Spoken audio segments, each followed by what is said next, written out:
Welcome to the continent of myriad races. This is a fair competition of racial conquest. Everyone will be granted a territory and an initial unit building structure. In this vast world, you will have the chance to gain immense power, perhaps even achieving eternal immortality. When Lin Tian opened his eyes, he found himself standing in front of a dilapidated house, beside a peculiar building emitting a faint glow. All around him stretched an endless dark forest, filled with the constant roars of countless beasts, while the gloomy and oppressive sky added an eerie touch. From now on, you will have a 7-day novice protection period. During this time, your territory will be invincible. After 7 days, an initial wave of fierce beasts will sweep across all territories. If the heart of your territory is destroyed, you will perish along with it. A faintly glowing protective shield enveloped the entire territory, causing Lin Tian's heart to tighten. Whether this was a metaverse game or a real-life transmigration, the life-or-death trial in 7 days left no room for complacency. He directed his gaze toward the mysterious building, which stood several meters high and was covered in enigmatic runes, with a black hole at the front that seemed to connect to an unknown space. An information template then appeared. Unit building, Primal Dragon Nest. Mythical, unique initial level, level 1. Can nurture daily, 1 young dragon. Requirements for upgrade. 100 third-level crystals, 1 fourth-level exotic crystal. Lin Tian's pupils contracted slightly before he broke into a grin. Dragons are the totem of Chinese culture, and in mythology, they are among the strongest beings. Such a starting point already put him far ahead of others. When he confirmed the nurturing of the young dragon, the primal dragon nest burst with dazzling light. Moments later, a tender dragon's roar echoed as a young dragon, about 9 meters long and blue-black in color, emerged from the black hole. The information panel displayed. Coiling dragon. Growth status, juvenile. Strength level, 3rd level. Loyalty, 100. Potential, 4-clawed coiling dragon. Although the coiling dragon is the lowest existence among dragonkind, being born with 3rd-level strength and having the potential to grow into a 4-clawed dragon, and possibly even a 5-clawed dragon with the right opportunities, is significant. As the dragon nest levels up, it might even be possible to nurture a 9-clawed ancestral dragon in the future. Master. The coiling dragon lowered its head respectfully, speaking in human language. As Lin Tian stroked its head, the tangible sensation reinforced his belief that this might indeed be a physical transmigration. Finally, he checked the territory information. Primary territory. Ordinary building, Lord's Mansion. Special building, Primal Dragon Nest. Requirements for upgrade. 1,000 units of wood, 1,000 units of stone. Current status, invincible. Looking at the rundown Lord's Mansion, Lin Tian harbored great expectations that, with his mythical unit, this place would eventually become the foundation of his dominion over myriad races. At that moment, a small icon resembling a profile picture suddenly appeared in the lower left corner of Lin Tian's vision, flashing persistently to capture his attention. Driven by curiosity, he tapped on the icon, and the scene before him transformed instantly. A brand new interface unfolded, presenting various options neatly arranged. Lord information, friend information, regional chat channel, world chat channel, trade. Eagerly, Lin Tian checked his personal information. A series of disappointing statistics greeted him. Lord, Lin Tian. Strength, level 0. Territory level, beginner. Territory troops, Dragon Clan, unique mythical troop. Buildings, Lord's Mansion, Primal Dragon Nest. Equipment, none. Crystals, none. Exotic crystals, none. Seeing his strength not even reaching the 1st level, a wry smile appeared on Lin Tian's face. Compared to the native creatures of the myriad races continent, he was practically powerless. If not for the 7-day novice protection period, he would probably already be a pile of bones by now. Thinking of this, Lin Tian couldn't help but glance at the obedient dragon beside him. This creature, born with 3rd-level strength, was enough to make anyone envious. He couldn't help but fantasize about acquiring advanced dragon clans like the Golden Dragon or Azure Dragon, which could reach above the 9th level at birth. With such power, he could truly dominate the myriad races continent. Continuing to browse the information panel, Lin Tian's gaze fixed on the crystals and exotic crystals. These items were clearly crucial for upgrading the Primal Dragon Nest. But how could he obtain them? As he pondered, a mysterious voice in his mind timely provided the answer. By defeating wild beasts, enemy troops, or mining crystal deposits, you have a chance to obtain crystals. Special reminder. Capturing cities can yield a large number of crystals. As for exotic crystals, there is a chance to obtain them by defeating mutated beasts and similar creatures. Upon hearing this explanation, Lin Tian suddenly understood. This setup was obviously forcing the lords to leave their safe zones to hunt fierce beasts. Otherwise, without upgrading troop buildings, they couldn't cultivate stronger troops. Moreover, this was also encouraging the lords to engage in battles with each other to quickly acquire a large number of crystals. This was both a threat and a temptation. If one chose to hide away while others grew stronger by hunting beasts, the inevitable result would be annihilation. After all, conquest and plunder were faster and more effective than simply defeating monsters. In this world, seeking a peaceful existence was impossible. The novice protection period lasted only 7 days. After 7 days, a beast tide would attack. Without sufficient strength to fend off the beast tide, the only fate awaiting Lin Tian was death. Fortunately, his troops were the powerful dragon clan. As long as he remained diligent and didn't waste time working hard to develop, not only could he survive, but one day he might even dominate the myriad races. Next, Lin Tian began checking other menu options. The friend information section was blank, and the trade channel was similarly empty. The world chat channel was grayed out and unclickable. Only the regional chat channel was extremely active, flashing continuously. Driven by curiosity, Lin Tian opened the regional chat channel. The first thing he saw was a prominent announcement. Announcement: Lords from Earth, welcome to the Myriad Races continent. Here, you will gain power, authority, and everything you desire, including immortality. Following this, the channel was filled with various messages. Myriad Races continent? What kind of place is this? Wah, I don't want to be a lord, I want to go home. Didn't they say it was fair and just? Why is my initial troop a bucktooth rabbit? Only 3rd level when fully grown. What use is that? I'm going crazy. You could roast it, super tasty. Bunnies are so cute. How can you eat them? Count me in. Ha ha. My initial troop is a flame tiger, a high-level troop, 7th level when grown. It won't be long before I can roam the Myriad Races continent. Lin Tian quietly closed the chat channel, silently grateful that he had acquired such a powerful initial troop as the Dragon Clan. A sensational message in the chat channel caused quite a stir. Wow, the person above is amazing. What's an advanced troop? My initial troop is the Howling Moon Wolf Clan, a top-tier unit that reaches level 9 as an adult. Wow, you're truly impressive. Do you need any followers? I'm looking for protection. This message exploded in the channel like a bomb, sparking intense discussions. Players reacted differently. Some were jubilant, while others were worried. Those lucky enough to have high-level or even top-tier units had eyes gleaming with excitement, envisioning their troops conquering the world and dominating all races. In contrast, players with only mid or low-level initial troops were gloomy, constantly pondering how to survive in the harsh world of myriad races. Lin Tian watched everything quietly, gently stroking the coiling dragon beside him. This majestic creature would grow into a 4-clawed coiling dragon, undoubtedly surpassing level 9. Although the gap between him and other players was not apparent yet, Lin Tian knew that soon, the difference in troop levels would become an insurmountable chasm. As he continued browsing the chat logs, Lin Tian noticed that among the players openly discussing, the highest were only top-tier units. He speculated that there were certainly others with initial troops above top tier, but they chose to hide their strength and avoid early exposure. Just as Lin Tian was about to close the panel, several urgent warning messages caught his attention. Guys, do not leave your territory, a word of caution with tears. I just took my 10 bucktooth rabbits out of the territory and a monster ate them. Luckily I ran fast enough to escape back, otherwise. My jade chickens were also killed by wolves with blood-red eyes. There's a monster outside my territory drooling at me. Can some handsome guy come to my rescue? I'm a cute girl. I can keep you warm at night. The person above is definitely a burly man. Damn, my 5 flame tigers reached level 1 and got seriously injured the moment they stepped out. How are we supposed to play this game? Wow, even a guy with advanced troops can't handle it. This is hell difficulty. How are we supposed to survive? For now, everyone should stay put and wait until we have more troops before venturing out. I'm thinking the same. These alarming messages made Lin Tian furrow his brows, his sense of caution heightened. Clearly, this world was far more dangerous and brutal than anticipated. He warned himself not to be complacent. The priority was to enhance his strength while ensuring survival. Outside the territory, the roars of fierce beasts echoed, deafeningly loud. This undoubtedly indicated that many ferocious creatures lurked around Lin Tian's territory as well. Despite the external threats, they only had 7 days. Lin Tian knew he must muster the courage to venture out and elevate his strength to a new level within this limited time. Otherwise, when the beast tide hit in 7 days, without sufficient strength to resist, their fate would be sealed. Lin Tian looked at the coiling dragon by his side. The loyal companion immediately understood, respectfully saying, I am ready to clear all obstacles for my master.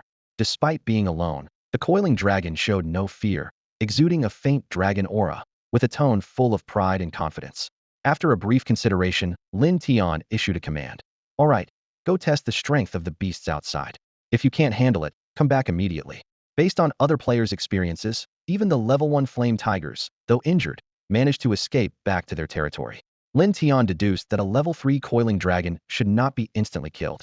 If such a situation occurred, they would be left with no options but to await their fate. Understood. The coiling dragon responded swiftly, its tail swishing as it transformed into a blur, instantly crossing the boundary of the territory. Lin Tian followed closely behind, cautiously staying within the protective shield. He knew he was powerless and that leaving the shelter could mean even an ant could take his life. Meanwhile, Panlong had just flown beyond the boundary of its territory. In the dim forest, a fierce beast with blood-red eyes immediately locked its gaze on Panlong. The beast, oblivious to its own limits, let out a bloodthirsty roar and lunged at Panlong, its foul-smelling jaws wide open, intending to swallow the dragon whole. As a member of the dragon clan, Panlong naturally possessed noble blood. Faced with such a savage beast, it showed no fear. Instead, it looked down with a hint of disdain in its eyes. Just as the beast was about to reach it, Panlong finally made its move. Its tail, covered in dark green scales, lashed out like lightning, striking the beast directly. The beast reacted quickly, attempting to bite the dragon's tail, but only managed to leave a shallow mark on the hard scales. In the next instant, the beast's head was shattered by the forceful strike, blood splattering in the air, and its headless body crashed heavily to the ground a short distance away. The battle ended effortlessly. A system notification immediately popped up. Killed a Tier 2 beast, Energy 10, Tier 2 monster Crystal 1. Although Lin Tian was mentally prepared, witnessing this scene firsthand still left him astonished. Other lords' creatures would be torn apart by beasts as soon as they left, yet Panlong could easily defeat such creatures, showcasing the immense power of a mythical unit. However, what surprised Lin Tian even more was what happened next. Just as the system notification disappeared, he suddenly felt a warm current surge within him, as if his strength had increased. This peculiar sensation left him momentarily stunned. Once he regained his composure, Lin Tian quickly checked his main information panel. Lord, Lin Tian. Strength, Tier 0, 10100. Territory level, Basic Territory. Unit, Unique Mythical Dragon Clan. Buildings, Lord's Mansion, Primal Dragon Nest. Equipment, none. Crystals, 1 Tier 2 crystal. Exotic crystals, none. Seeing the change in the strength section, Lin Tian suddenly understood. It turned out that as long as his units defeated enemies, he, as the Lord, could also receive feedback, enhancing his strength and level. This meant that he wouldn't need to engage in combat himself. By cultivating more dragons, he could grow stronger effortlessly. This realization thrilled him. This time, Panlong had defeated a Tier 2 beast, which not only increased his strength, but also earned him a crystal. However, it was just a Tier 2 crystal, while upgrading the Primal Dragon Nest required Tier 3 crystals and Tier 4 exotic crystals. Lin Tian couldn't help but wonder if the crystals had other uses besides upgrading the Primal Dragon Nest. At that moment, Panlong approached Lin Tian, holding the headless beast's body with its front claws in a gesture of accomplishment. Well done.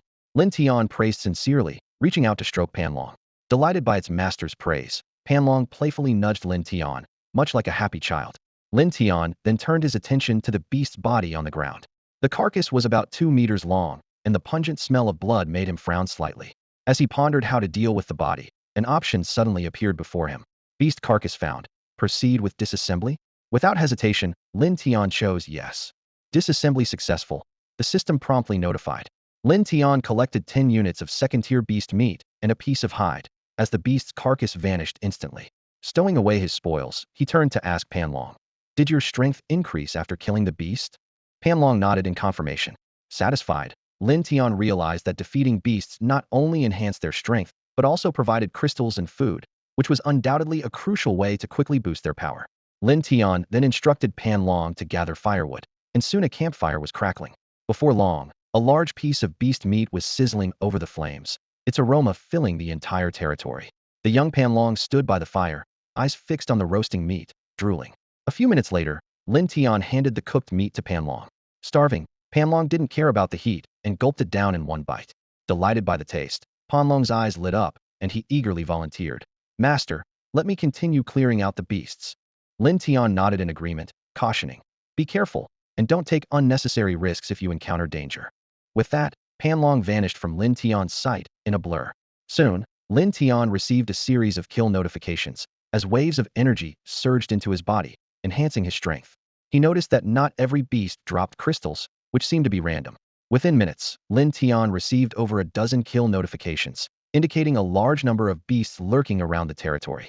Just as Lin Tian was about to taste the roasted beast meat, Panlong returned, clutching the bodies of over a dozen beasts in his claws, eyes eagerly fixed on the meat in Lin Tian's hand. Looking at the prey on the ground, Lin Tian finally handed the roasted meat to the loyal and diligent Panlong. After devouring it in one bite, Panlong affectionately nuzzled Lin Tian before heading out again to hunt more beasts. Meanwhile, Lin Tian continued roasting meat and dismantling the beast carcasses on the ground, amassing over 100 units of beast meat.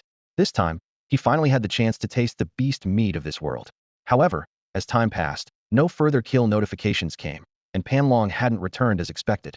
Frowning slightly, Lin Tian stood up and began walking outside the territory, intending to find out what was happening. Lin Tian stood in front of the protective barrier, his gaze piercing into the depths of the distant forest. The sounds of explosions and the roars of fierce beasts echoed continuously, clearly indicating that an intense battle was underway. Could it be a Tier 3 beast? The thought sent a shiver down Lin Tian's spine. If it was indeed a Tier 3 beast, that would be manageable, but if it were a more powerful Tier 4, or even Tier 5 beast, Panlong would be in danger. The aftermath of the battle was deafening, and the sound of massive trees crashing to the ground was clearly audible. This terrifying scene made Lin Tian acutely aware of the formidable nature of a Tier 3 beast. Although the difference between Tier 2 and Tier 3 is just a single level, their power is worlds apart. The battle lasted about 10 minutes. Just as the sounds of fighting ceased, Lin Tian received a system notification. Killed a Tier 3 beast, Energy 15, Tier 3 Demon, Crystal 1. Immediately, a warm surge flowed through Lin Tian's body, accompanied by a muffled sound, as if something had broken through. He felt his strength multiply several times over, and his physical body significantly strengthened. Did I break through? Lin Tian quickly opened the panel to check his personal information. City Lord, Lin Tian. Strength, Tier 1 5100. Territory level, Primary Territory. Troop type, Unique Mythical Dragon Troop. Buildings, City Lord's Mansion, Primordial Dragon's Nest. Equipment, none. Crystals, 2 Tier 1 crystals, 3 Tier 2 crystals, 1 Tier 3 crystal. Exotic crystals, none. Indeed, he had broken through to Tier 1. Although still at the bottom tier on the Myriad Races continent, he was no longer powerless. Looking up, he saw Panlong carrying a massive beast nearly 3 meters long back to the territory. Soon, the beast's corpse lay before Lin Tian. He didn't process the beast immediately, but carefully checked Panlong's condition. Fortunately, Panlong was unharmed, with only a few shallow scratches on its bluish-black scales that would heal quickly. After praising Panlong a few times, Lin Tian began processing the beast's corpse. After disassembling it, he obtained 15 units of Tier 3 beast meat, a complete Tier 3 beast hide, and a beast bone. These were valuable resources. The meat was edible, the hide could be used to make leather clothing, and the bone could be crafted into weapons. Lin Tian carefully stored them away. After this intense battle, Lin Tian decided not to let Panlong continue hunting. There's no rush to increase strength. I can't wear this little guy out, he thought. Having it work so hard on its first day out isn't my style. Sitting by the campfire, Lin Tian roasted some meat while browsing the chat channel, reading other people's messages. That was close. I sent my troops to find food, and they ran into a Tier 2 beast. 2 of my dark feather demon troops, 1 heavy, 1 light. This world is too dangerous. I want to go home. The big shots must have top-tier troops, right? Encountering a Tier 2 beast and still managing to escape, while my troops were crushed by a Tier 1 beast. My heart is broken. Could someone spare some food? All my troops are down, and I can't move because I'm so hungry. Who has food? I'm willing to pay $1 billion for it. I'll pay 10 billion. You 2 upstairs are idiots. Do you think this is still Earth? Money here is worthless, not even good for wiping your ass. Reading these messages, Lin Tian couldn't help but reflect on the harshness of this world and the helplessness of its people. The gold chain should work, right? This chain is handcrafted by a top master and worth billions. I just need a little bit of food. One city lord said hopefully, shaking the gleaming chain in his hand. You might as well keep it to hang yourself. It's useless, another city lord coldly replied, a hint of despair in his eyes. I'm so hungry. Can anyone spare some food? Lin Tian listened to these conversations silently, and suddenly an idea struck him. He realized he had a large supply of meat from hunting fierce beasts, and food was scarce at the moment. He quickly opened the trading channel and saw that some units of first-tier beast meat had already been uploaded, but they were in such high demand that they sold out almost instantly. Without hesitation, Lin Tian immediately posted his own stock of first and second-tier beast meat on the trading channel. His offer was 1 unit of first-tier beast meat for 20 units of wood or 10 units of stone, with a stock of 80 units. 1 unit of second-tier beast meat for 50 units of wood or 30 units of stone, with a stock of 40 units. As soon as this trade offer was posted, the entire chat channel erupted. All the online city lords flocked to it, their eyes wide at the sight of 120 units of food. In this perilous new world, most city lords didn't dare to step outside their territories, let alone hunt fierce beasts. Even those brave enough found their troops no match for the beasts and could only gather wood, stone, or forage for berries near their territory. Encountering a beast meant only one thing: running for their lives. Wow, Lin Tian is amazing. How did he kill so many beasts so quickly? 40 units of second-tier beast meat. Just how many beasts did Lin Tian kill? 120 units. That's like 20 beasts, right? I'm curious about the level of Lin Tian's troops. Despite their amazement, their fingers moved swiftly. In the blink of an eye, the 120 units of beast meat were snapped up.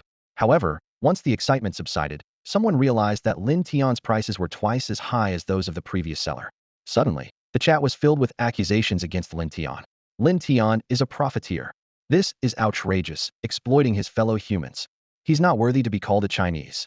These complaints mostly came from the city lords who missed out on the food, while the lucky ones were already happily roasting their meat. Lin Tian paid no heed to the criticism. He knew that in this period of food scarcity, even if he raised the price to 50 units of wood for 1 unit of first-tier beast meat, someone would still buy it. Lin Tian checked his warehouse, and from this trade, he had gained a total of 2,500 units of wood and 600 units of stone, all stored in his lord's space.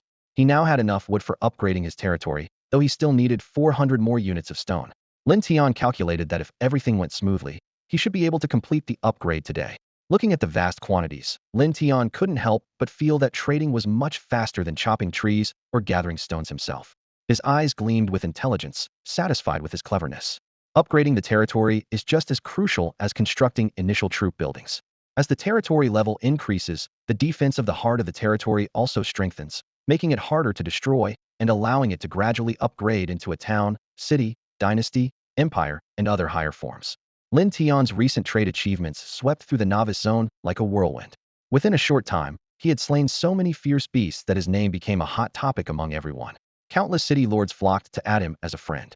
Some of them were still enduring the pangs of hunger, and, despite having criticized Lin Tian earlier, they now had to swallow their pride and inquire if he had any food left. At the same time, they were also curious about Lin Tian's initial troops. However, Lin Tian unhesitatingly rejected all friend requests. After closing the trade panel, Lin Tian's gaze fell on Pan Long, who was feasting nearby. The little creature had already devoured several pieces of beast meat, showing quite an appetite. Remembering that he had made a breakthrough, Lin Tian opened Pan Long's information panel. Pan Long, unnamed, growth stage, juvenile, power level, tier 3 33,100, loyalty 100, potential 4 Claude Pan Long. Seeing the words unnamed, Lin Tian realized he hadn't named the little Pan Long yet. He gazed at it thoughtfully and said, "From now on, you'll be called Long Feng." "Thank you, master, for the name." Upon hearing the name Lin Tian gave him, the little Pan Long excitedly took to the air, repeatedly chanting his new name. Lin Tian noticed that Long Feng's energy had only increased by 33 points, which puzzled him. After all, Long Feng had slain nearly 20 fierce beasts, while he himself had already made a breakthrough. Suddenly, it dawned on him. The amount of energy gained is closely related to one's own strength. Now that he had broken through to Tier 1, hunting Tier 1 beasts would yield significantly reduced energy. Since Long Feng had reached Tier 3, killing Tier 1 beasts might only provide a trace amount of energy. Lin Tian handed a piece of cooked Tier 3 beast meat to Long Feng, then instructed him to continue hunting beasts. Tier 3 beast meat is rich in energy and takes time to roast. However, after consuming a piece of Tier 3 beast meat, Lin Tian noticeably felt his physical body strengthened. Although the effect wasn't dramatic, it was quite satisfactory for him at this stage. Long Feng had been gone for less than a minute when Lin Tian received a new notification. Killed Tier 2 beast, energy 5, Tier 2 demon crystal stone 1. As expected, the energy gained from killing Tier 2 beasts was halved. This made sense. Otherwise, if he continued to improve at the previous rocket-like pace, he would soon surpass Long Feng and become an unparalleled powerhouse, which was clearly impossible. After the intense battle with Tier 3 beasts, Long Feng's combat experience had significantly increased, and his hunting speed had improved considerably. It wasn't long before he returned with several beast carcasses, including a Tier 3 beast. Lin Tian proceeded to disassemble these carcasses, collecting a pile of beast meat along with various materials like hides, sharp teeth, and scales. These were the hardest parts of the beasts, and although their purpose was unclear at the moment, Lin Tian stored them all for future use. Suddenly, an idea flashed through Lin Tian's mind. Exchanging Tier 3 beast meat along with Tier 1 and Tier 2 beast meat for stones should be enough to meet the requirements for upgrading the territory. The thought excited him immensely. He quickly put all the food up in the trading channel. He was about to become the first among billions to upgrade his territory, a prospect that thrilled him to the core. Lin Tian checked the exchange rates in the trading channel. 1 unit of first-tier beast meat could be exchanged for 10 units of stone or 1 first-tier crystal. 20 units of second-tier beast meat could be exchanged for 30 units of stone or 1 second-tier crystal. 15 units of third-tier beast meat could be exchanged for 100 units of stone or 1 third-tier crystal. He thought to himself that the crystal exchange rate was not favorable unless someone had extraordinary luck and stumbled upon a crystal mine. However, among billions of people, there would always be some lucky individuals. Lin Tian was in need of such fortunate people. Suddenly, the chat channel erupted. Does anyone have food left? Save the children. Lin Tian, do you still have food? Please put it up for sale. I'm starving. I can last a day or two without food, but my low-tier demon troops are eyeing me with increasingly red eyes. Their loyalty has dropped to 90, and I fear they might eat me. Someone coldly replied, you better strike first and send them to their deaths, or they might eat you to fill their stomachs in the middle of the night. Fortunately, my troops are elves. They're weak, but loyal. I wish I could do something, but a third-tier beast is blocking the entrance to my territory, and they refuse to go out, ignoring my orders. Let's have a moment of silence for the person above. In the chat channel, everyone was worried about food. Not only did they need it, but their troops also required sustenance. When troops went hungry, their combat effectiveness decreased, and their loyalty dropped. If their loyalty fell to a critical point, they might rebel and turn against their master. At that moment, a prominent red exclamation mark appeared in the trading channel, indicating someone had listed items for trade. Instantly, countless lords rushed into the trading channel. When they saw that Lin Tian had listed food again, they scrambled to buy it. In less than a second, 47 units of food were snapped up. Are you all crazy? Beast meat worth 100 units of stone was gone in a second? Such speed, you all must be single. I got some third-tier beast meat. It claims to enhance the body and boost strength. Is that true? It should be true. Someone of Lin Tian's caliber wouldn't deceive us. People began to speculate about Lin Tian's power. What level of troops does Lin Tian have? He can already defeat third-tier beasts while I'm trembling at my door blocked by second-tier beasts. Lin Tian's troops must be extraordinary, possibly epic level. Having such powerful troops and selling at such high prices, it's unfair. Why can't I have powerful troops? Exactly, if I had such strong troops, I'd sell food at the lowest price to everyone. While amazed at Lin Tian's troop strength, the lords who couldn't afford the food began to curse, belittle, and criticize Lin Tian. Seeing this, Lin Tian didn't hesitate to block all those lords. Checking his warehouse, he found he'd gained a total of 1,850 units of stone, a bountiful harvest. Although these lords couldn't kill beasts, they could send troops to chop wood and mine stone to upgrade their territories or exchange for needed items. 1,850 units of stone fell into Lin Tian's hands, his eyes glimmering with excitement. These stones, along with the previously acquired materials, brought his inventory to a new height, 2,500 units of wood and 2,450 units of stone. Lin Tian eagerly opened the territory information interface, and the data before him made his heart race. Primary territory. Ordinary building, Lord's Mansion. Special building, Primal Dragon Nest. Upgrade requirements. 1,000 units of wood, 1,000 units of stone. Current status. Upgrade materials fulfilled. Do you wish to upgrade? The system's prompt echoed in his ear. Without hesitation, Lin Tian chose yes. In an instant, a dazzling light enveloped the entire territory. When the light dissipated, the sight before him left Lin Tian in awe. The once single-story Lord's Mansion now stood as a two-story structure, and the entire territory had expanded in size, surrounded by a towering wall, resembling an impregnable fortress. Looking at his newly transformed territory, Lin Tian's desire for further upgrades grew stronger. He knew that the stronger his territory and his troops, the safer he would be when facing the beast tide in 6 days. The system's prompt sounded again. Congratulations, your territory has been upgraded to a mid-level territory, with the influence range extended to 500 meters. The defense of the heart of the territory has been tripled. Your territory's reputation on the continent of all races has improved. In the Dark Forest, your territory is emerging. Mid-level territory. Ordinary building, Lord's Mansion. Special building, Primal Dragon Nest. Upgrade requirements. 10,000 units of wood, 10,000 units of stone. Current status. Invincible for 6 days. Lin Tian nodded in satisfaction, noting the significant enhancements in both the defense of his territory and the heart of the territory. He also learned the name of his current area, the Dark Forest. However, the emerging evaluation puzzled him. The system explained that it was a measure of the territory's strength, influence, and reputation. Influence levels, from low to high, are emerging, budding, slightly known, well-known. The higher the influence, the more likely it is to attract the attention of native forces on the continent of all races, which could bring opportunities or dangers. Lin Tian pondered. With his current strength, attracting powerful allies was nearly impossible. Instead, he risked becoming a target for local forces. This reminded him that in the next 7 days, he must give his all, not only guarding against the fierce beasts, but also being wary of potential human threats. Lin Tian then began to survey his newly expanded 500-meter territory. All fierce beasts were pushed out of the territory, and some bewildered wild animals began frantically attacking the territory's boundary. However, The novice protection shield was unbreakable, no matter how they charged. Suddenly, a massive figure descended from the sky. It was Long Feng. This formidable dragon swiftly and decisively used its sharp claws to slay the fierce beasts daring to attack the territory. Long Feng's actions were clean and efficient. To ensure the integrity of the beasts' bodies, it didn't even use its powerful tail. Aside from the fierce beasts, the rest of the territory's landscape remained unchanged. Towering ancient trees, thickets, and all vegetation now belonged to Lin Tian's territory. Long Feng's hunting skills had become increasingly refined, quickly clearing the area around the territory of fierce beasts. By the time it returned to the front of the Lord's mansion, a large pile of beast carcasses had accumulated on the ground. Lin Tian adeptly began processing these spoils. He systematically disassembled the beast carcasses, acquiring a substantial amount of meat, fur, and other materials. Even more gratifying, the number of Tier 3 energy stones had increased to 5, meaning he had completed 1/20th of the Primal Dragon Nest's upgrade crystal requirement. Looking at these gains, Lin Tian's eyes shone with determination. Although the path ahead was fraught with challenges, he was ready to face whatever came his way. Currently, Lin Tian has only one dragon, Long Feng, which means the speed is a bit slow. However, he already has a plan in mind.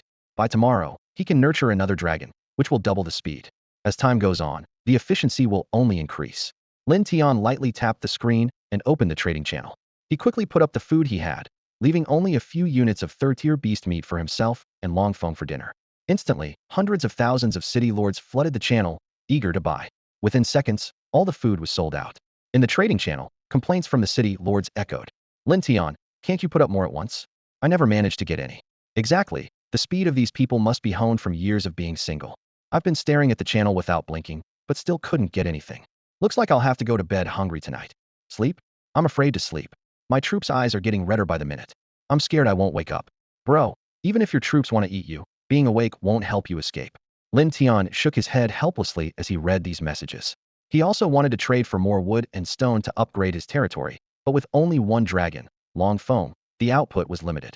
Those who once accused Lin Tian of raising prices were now too hungry to complain and were instead pleading for more food to be put up. Just as Lin Tian was about to close the chat channel, a blood-red announcement suddenly appeared. Important announcement. Night falls, and the blood moon rises. Wild beast strength has doubled. Non-evil and non-demonic troops will experience a decrease in strength to varying degrees. The announcement plunged the entire chat channel into silence. 3 seconds later, it erupted into chaos. What the heck? Beast strength increased by 2 times? How are we supposed to survive? Our troops are already weak, and now they get weaker at night? I was planning to send my troops out to gather some edible plants tonight, but now that's impossible. Haha, my troops are shadow demons, unaffected. Wow, impressive. I wish my troops were demonic. What's so great about demonic troops? Remember that other guy's experience? They're not safe either. Right. Even though their strength doesn't decrease, the beasts outside are twice as strong. Lin Tian exited the noisy chat channel and looked up at the sky. In the distance, a large blood moon hung ominously, casting a strange red glow over the land. The roars from the depths of the forest were louder than usual, sending chills down the spine. Suddenly, alarm bells rang and Lin Tian's mind Long Feng hadn't returned yet. He hurriedly summoned Long Feng back to the territory. Shortly after, Long Feng returned safely, dragging a heap of beast corpses. Lin Tian finally breathed a sigh of relief. Upon inquiry, he learned that Long Feng's strength had indeed decreased slightly when the blood moon rose. Long Feng, no need to go hunting tonight. Take a good rest, Lin Tian instructed. As you command, master, Long Feng replied respectfully. Thus, the man and the dragon sat around the campfire, enjoying their dinner. Despite the deafening roars of beasts outside, the territory remained peaceful. The next morning, Lin Tian woke up in the bedroom of the city lord's mansion, rubbing his sleepy eyes. The aroma of roasted meat wafted through the air, guiding him to step out of the room. He saw Long Feng awkwardly turning over a piece of golden-brown beast meat.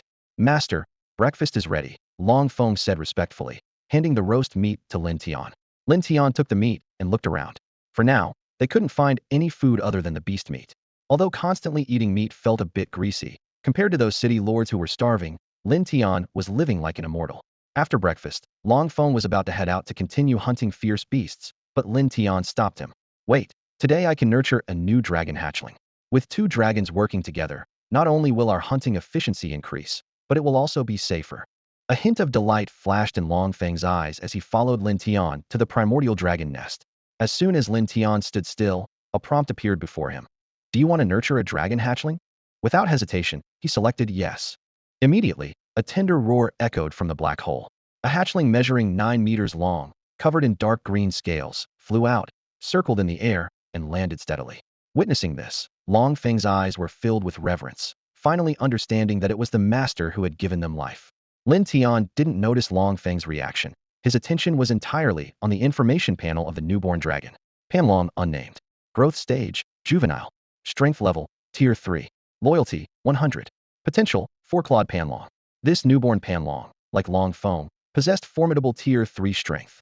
Lin Tian named it Long Qing and immediately dispatched the 2 dragons to hunt fierce beasts.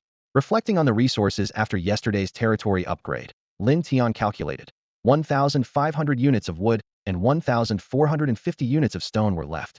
Including the resources exchanged last night, the warehouse currently held 2,300 units of wood and 1,800 units of stone. At this rate, the territory could be upgraded to an advanced level by tomorrow at the latest. However, upgrading the territory wasn't Lin Tian's primary concern. He was more focused on how to quickly enhance the level of the primordial dragon nest. The higher the dragon nest level, the greater the chance of nurturing dragons with special bloodlines or physiques.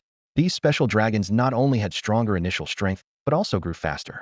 Although Panlong was already powerful, to face the beast tide in 6 days, Lin Tian needed even greater strength. Feeling a bit bored, Lin Tian opened the chat channel, hoping to gather some information on crystal mines. The blood-red announcements had disappeared, replaced by messages from various city lords. After a day and night of hunger, I finally got to eat.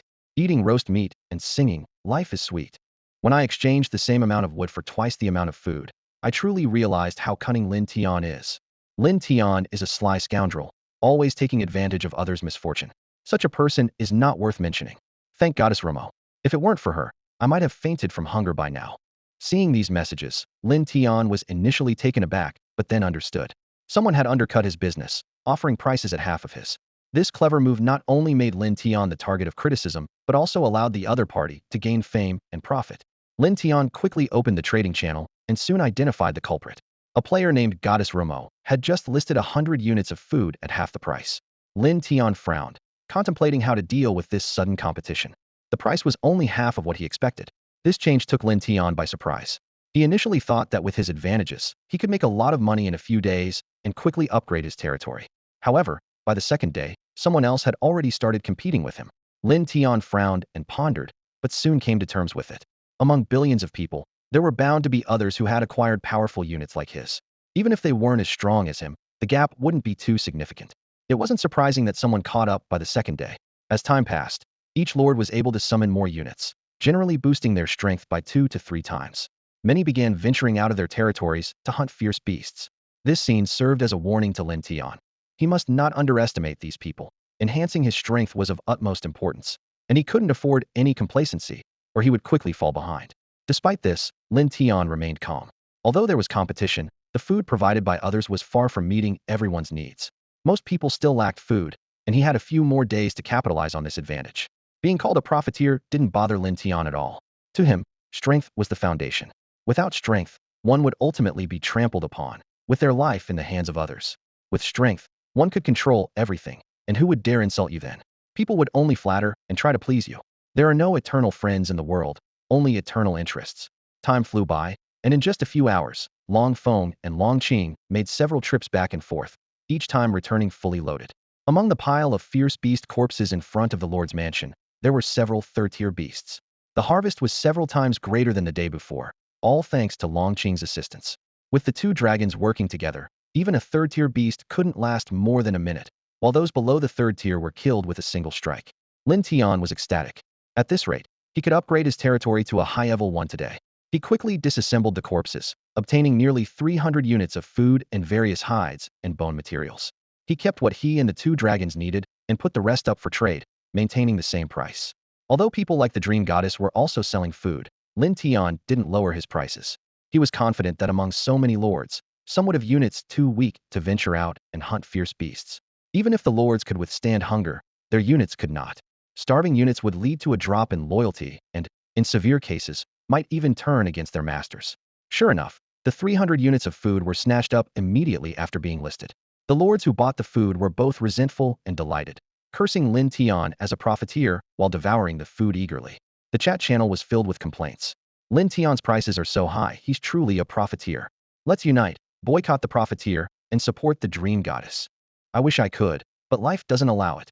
If I could get my hands on the dream goddess's food, who would want to pay double? When will this end? After summoning units tomorrow, I'm going to fight the second-tier beast at the gate. I'm planning the same. If you don't see me tomorrow, remember to burn some money for me every year. Faced with overwhelming criticism and insults, Lin Tian remained indifferent. His gaze was firmly fixed on the mountains of wood and stone piled up in the warehouse. These were what truly mattered to him. Meanwhile, in a dense forest thousands of miles away from the dark forest, a graceful and stunning woman was observing the chatter in the communication channel with great interest. She watched as numerous city lords criticized Lin Tian and praised her, a beautiful smile curving her lips. This Lin Tian, she mused to herself. His troops are indeed powerful, but he's only focused on short-term gains. When the great battle for supremacy begins, his actions will surely make him a target for many city lords, who might even join forces against him. In her mind, Lin Tian had already been categorized as a man blessed with incredible luck but lacking intelligence. Seizing the opportunity created by Lin Tian's rising fame, she cleverly established her own reputation. She believed that with her beauty and charm, countless city lords would eventually fall at her feet, ready to do her bidding. At that point, she would dominate all races and become their queen. Her confidence stemmed not only from her looks and allure, but also from her unique troops. At that moment, several white figures sped towards her territory from afar.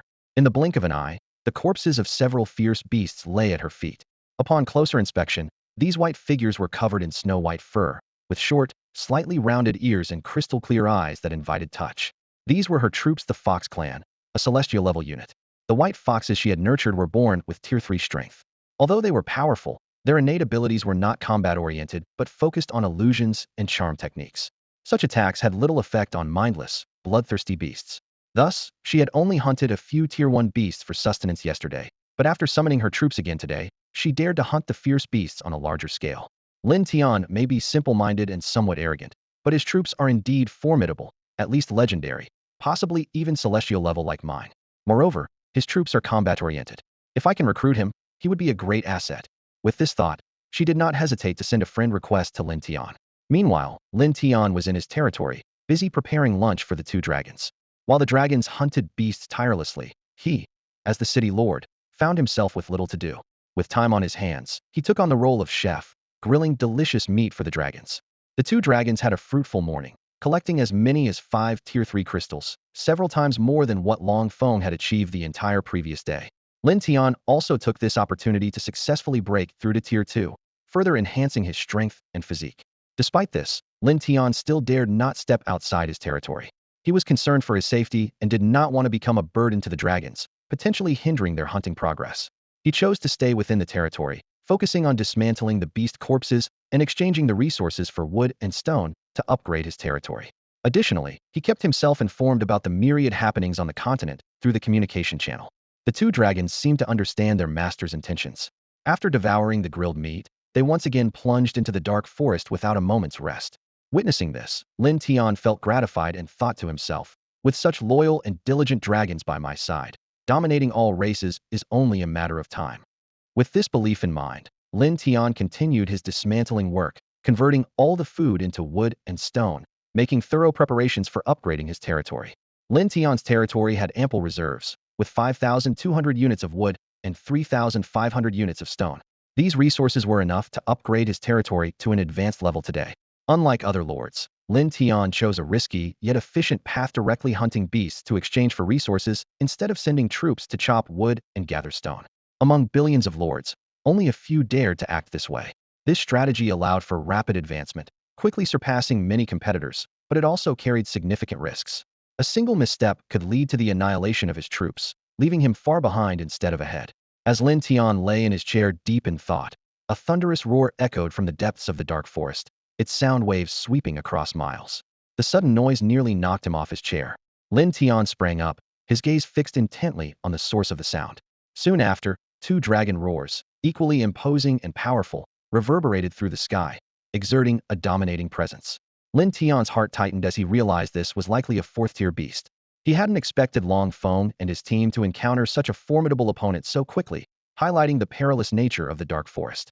The aftermath of the battle quickly flattened the surrounding ancient trees. Even from within his territory, Lin Tian could barely make out the fierce combat in the distance. Long Feng and Long Qing maneuvered agilely in the air, launching fierce attacks on the nearly 5-meter beast with their sharp claws, tough scales, and incredible speed. The 4th-tier beast was soon covered in wounds, bleeding profusely.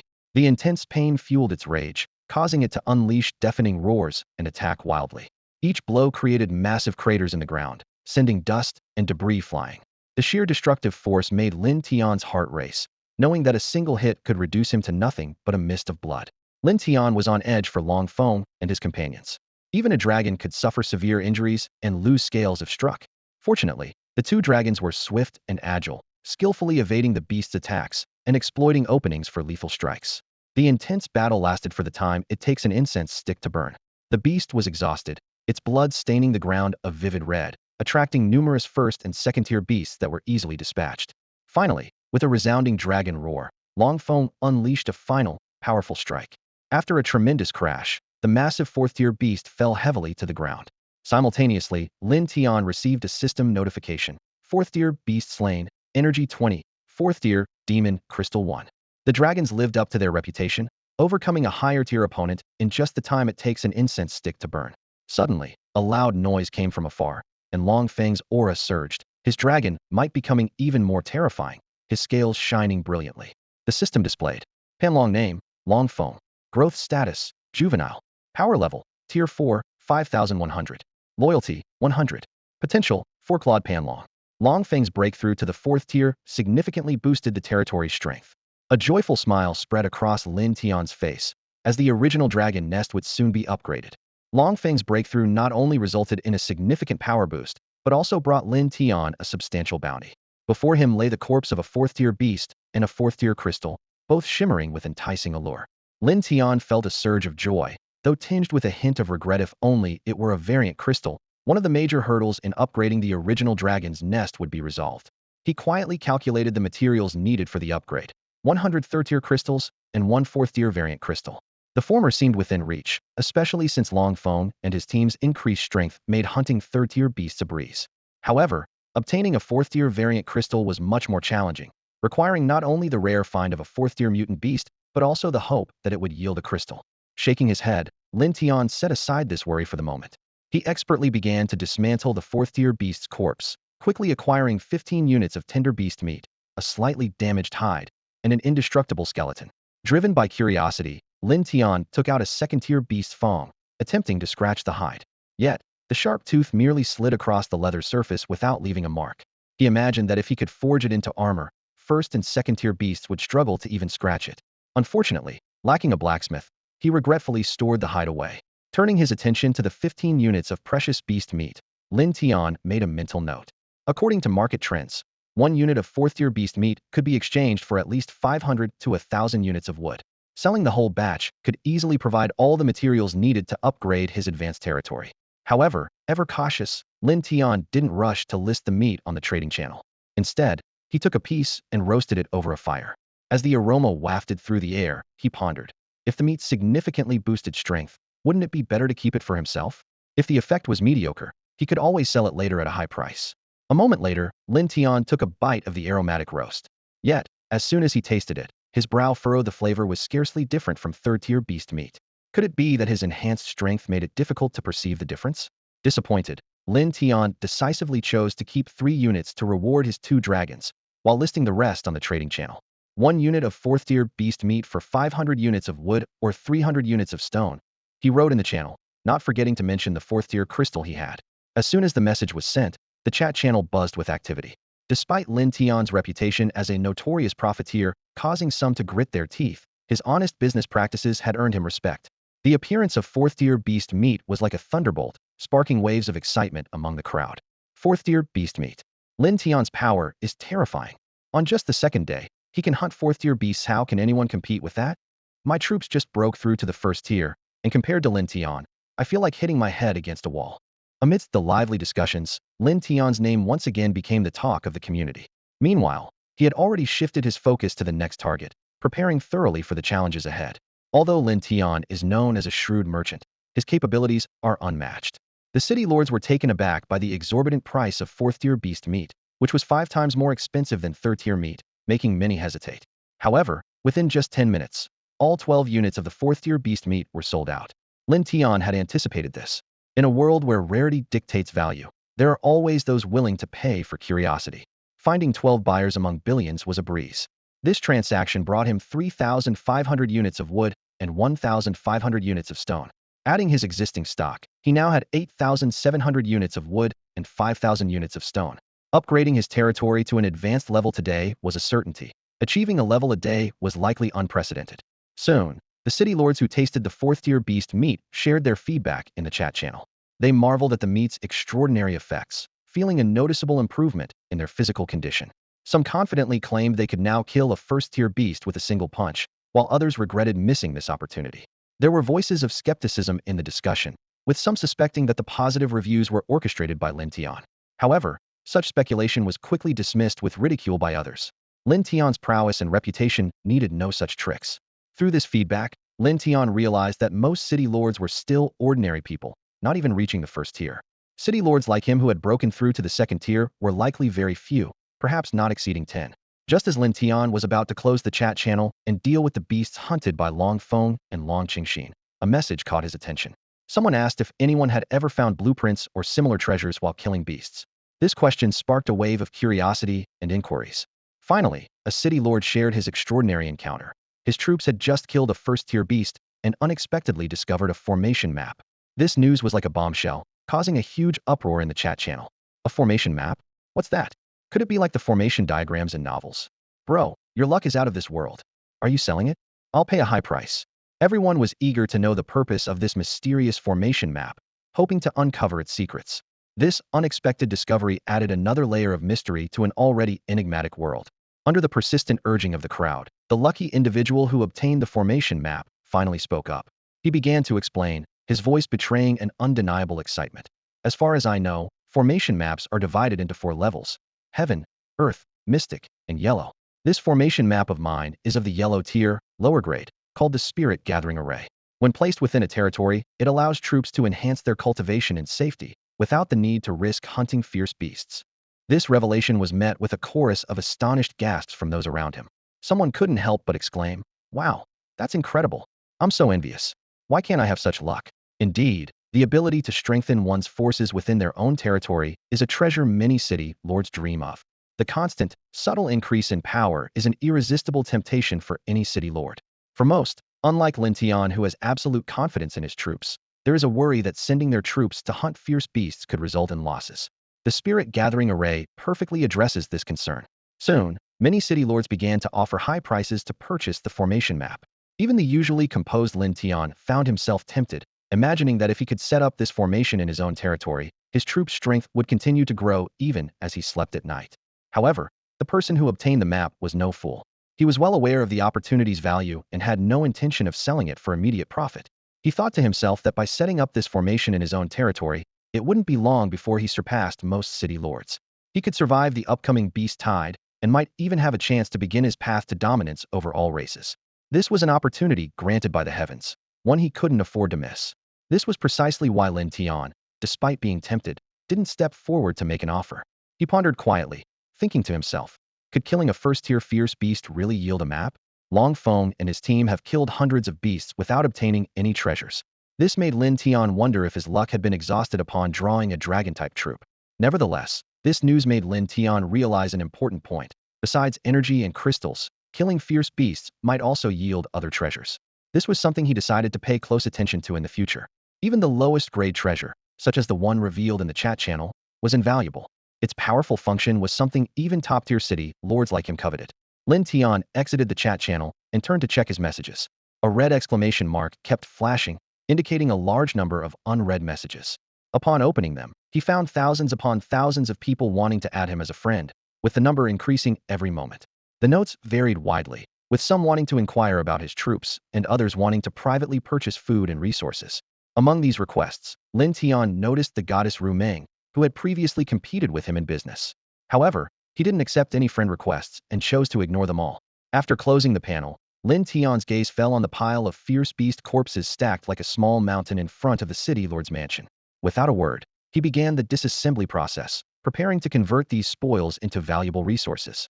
Meanwhile, in an unnamed forest territory somewhere on the continent of all races, The alluring goddess Ru Ming was staring at the fourth-tier beast meat that Lin Tian had listed in the trading hall, her eyes reflecting a mix of emotions. Before her lay the corpse of a third-tier fierce beast she had just hunted. She had thought she was on the same level as Lin Tian, but the appearance of fourth-tier beast meat made her realize that Lin Tian was already far ahead. Ru Ming consoled herself. My white foxes aren't suited for fighting fierce beasts, otherwise it would be hard to say who would be ahead. Despite this, thanks to the relentless efforts of her 6 white foxes, her day's harvest was quite substantial. By exchanging fierce beast meat for wood and stone, she could upgrade her territory to a mid-level status. Ru Ming believed her development speed was not slow. Compared to those city lords who were still hiding within their territories, too afraid to hunt fierce beasts, she had already surpassed the majority. However, Lin Tian's presence made her feel a pressure she couldn't ignore. Lin Tian put fourth-tier monster meat on the market, attracting the attention of many city lords. One mysterious goddess city lord was particularly intrigued, pondering what kind of troops Lin Tian might have and whether she could eventually recruit or control him. She was confident because her troops were of the celestial tier, capable of nurturing beings as formidable as the nine-tailed divine fox. She thought to herself that with Lin Tian's aid, conquering all races and ruling the world would no longer be a mere dream. Meanwhile, Lin Tian's dragon wind advanced to the 4th tier, significantly boosting its hunting efficiency. In just one afternoon, it gathered nearly 500 units of food. Lin Tian kept a small portion for personal use and listed the rest on the trading channel at twice the market price. Despite the large quantity, everything was sold out within an hour. Many city lords, though reluctant, had no choice but to purchase Lin Tian's overpriced food. Their growling stomachs and the longing eyes of their troops left them with no other option. In contrast, the reasonably priced food listed by city lords like the dreamlike goddess was snapped up instantly, forcing those who missed out to reluctantly turn to Lin Tian's offerings. However, as more city lords began venturing out to hunt fierce beasts, the strategy of selling food at high prices was becoming unsustainable. Observing that his food took an hour to sell out, Lin Tian realized he might have to lower prices to match others to maintain sales. Selling at a premium might soon be impossible. By the 3rd day, most city lords had gained enough strength to hunt fierce beasts. More and more joined the ranks of those hunting and selling food. Nevertheless, Lin Tian's profits over these 2 days were still substantial, far surpassing others. 500 units of food earned him 8,300 units of wood and 5,200 units of stone. Including previous reserves, his warehouse now held 17,000 units of wood and 10,200 units of stone, enough to upgrade his territory to an advanced level. Lin Tian opened his territory information and saw that the requirements for upgrading a mid-level territory 10,000 units of wood and 10,000 units of stone were met. Without hesitation, he chose to upgrade. With a dazzling flash of light, a grander 3-story city lord's mansion appeared before him. The entire territory expanded again, surrounded by nearly 3-meter-high walls. A system notification congratulated Lin Tian on upgrading to an advanced territory, expanding his domain to 1,000 meters and tripling the defense of his territory's heart. His territory's reputation on the continent of myriad races also rose, beginning to make a name for itself in the dark forest. However, the system also specifically reminded him that certain forces within the dark forest had taken notice of his presence. Although these forces couldn't attack his territory during the novice period, Lin Tian realized he had to be wary of them in addition to the fierce beasts. Unlike the beasts, these forces were not only powerful but also cunning, posing a greater threat. Looking at the information of his upgraded advanced territory, Lin Tian contemplated his next steps. Upgrading to a higher-tier territory required 50,000 units of wood, 50,000 units of stone, and 5,000 units of refined iron. Though the goal seemed distant, he believed that with effort, he could achieve it. He also reminded himself to caution Dragon Wind to be vigilant against ambushes from those local forces while hunting fierce beasts. In the face of new challenges and opportunities, Lin Tian knew that the days ahead would be more difficult but also more exciting. Lin Tian stood in front of the primal dragon nest, his brow furrowed. The next upgrade required 50,000 units each of wood and stone, along with 5,000 units of refined iron. This refined iron was a new requirement, and he guessed it had to be forged from iron ore. I'll need to start trading for refined iron tomorrow, Lin Tian muttered to himself, but the chances of success are slim. Unless there's a special troop type, and I discover an iron mine, it's impossible to obtain it. He fell into deep thought. Even if he found an iron mine, he had no idea how to refine the ore into refined iron. The difficulty of upgrading his territory was increasing sharply. His territory's development was astonishingly fast, reaching an advanced level by the 2nd day. Now, not only was he being watched by the native forces within the dark forest, but he also had to figure out how to get refined iron to upgrade the territory. Lin Tian turned to look at the 2 dragons. They were curled up by the fire, awkwardly roasting meat for themselves. Their massive bodies and a day's hard work made their appetites enormous. The meat Lin Tian cooked was barely enough, so they had to help themselves. Large chunks of beast meat were thrown onto the fire and devoured half-cooked. Seeing this, Lin Tian shook his head with a wry smile. These dragons were good at fighting, but having them forge iron was out of the question.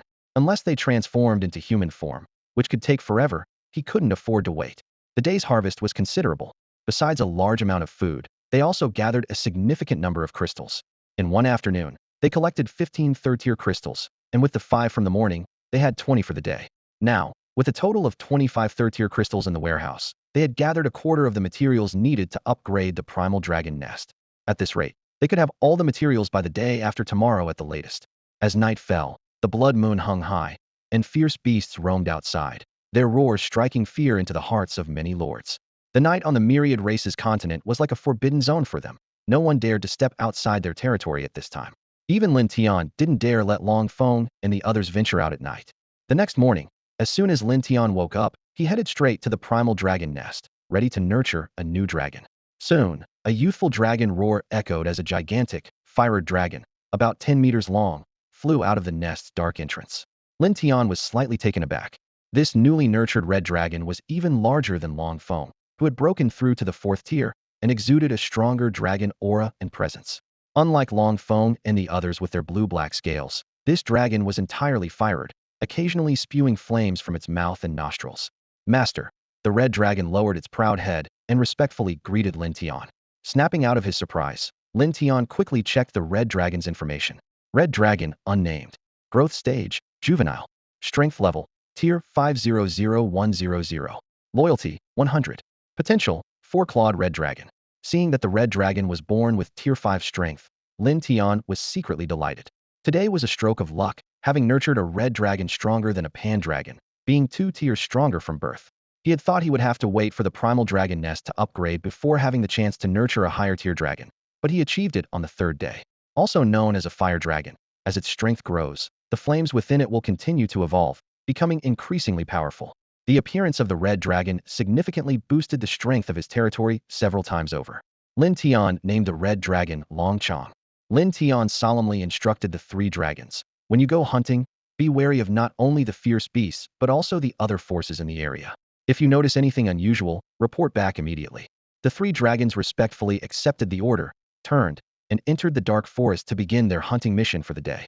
Lin Tian calculated in his mind that with the addition of the 5th-rank powerhouse Long Chong, they might gather the 75 3rd-rank crystal stones needed to upgrade the original dragon nest today. Of course, this depended on whether they encountered enough 3rd-rank fierce beasts. As for the 4th-rank alien crystal, it required hunting a 4th-rank mutant beast, which was not something that could be rushed. Even if he was anxious, it was of no use, as the rarity of a 4th-rank mutant beast meant that even after killing 100 4th-rank beasts, he might not encounter one. It all depended on his luck. Just a few minutes after the 3 dragons left, Lin Tian received a notification about gaining energy points from killing fierce beasts. Killing a 2nd-rank beast gave him 1 energy, and a 3rd-rank beast gave him 5 energy, along with a 3rd-rank demon crystal stone. His cultivation had already reached the 2nd rank, and the influx of energy was so subtle that it was almost imperceptible unless he focused intently.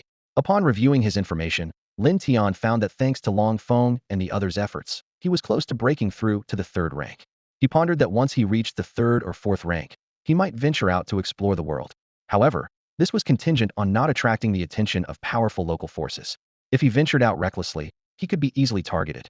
Even with Long Chong and the others' protection, a single mistake could have dire consequences. He wanted to enjoy the fruits of victory peacefully, not become prey for others. After contemplating for a while, Lin Tian opened the chat channel as usual, browsing for any useful information. After a few minutes of scrolling, he noticed there were very few requests to purchase food. Checking the trading channel, he saw that the situation was as he had predicted yesterday. Today, several times more city lords were selling food compared to yesterday, and food was no longer scarce. Some city lords were even selling food below market price to quickly exchange it for the materials they needed. Lin Tian was surprised. Just yesterday, he could sell food at twice the price, and today the situation had changed so drastically. It seemed he wasn't the only one with good luck. Things were progressing faster than he had anticipated. By the 3rd day, most city lords had enough strength to start hunting fierce beasts. Lin Tian realized he needed to seek a breakthrough. Otherwise, he would eventually be surpassed.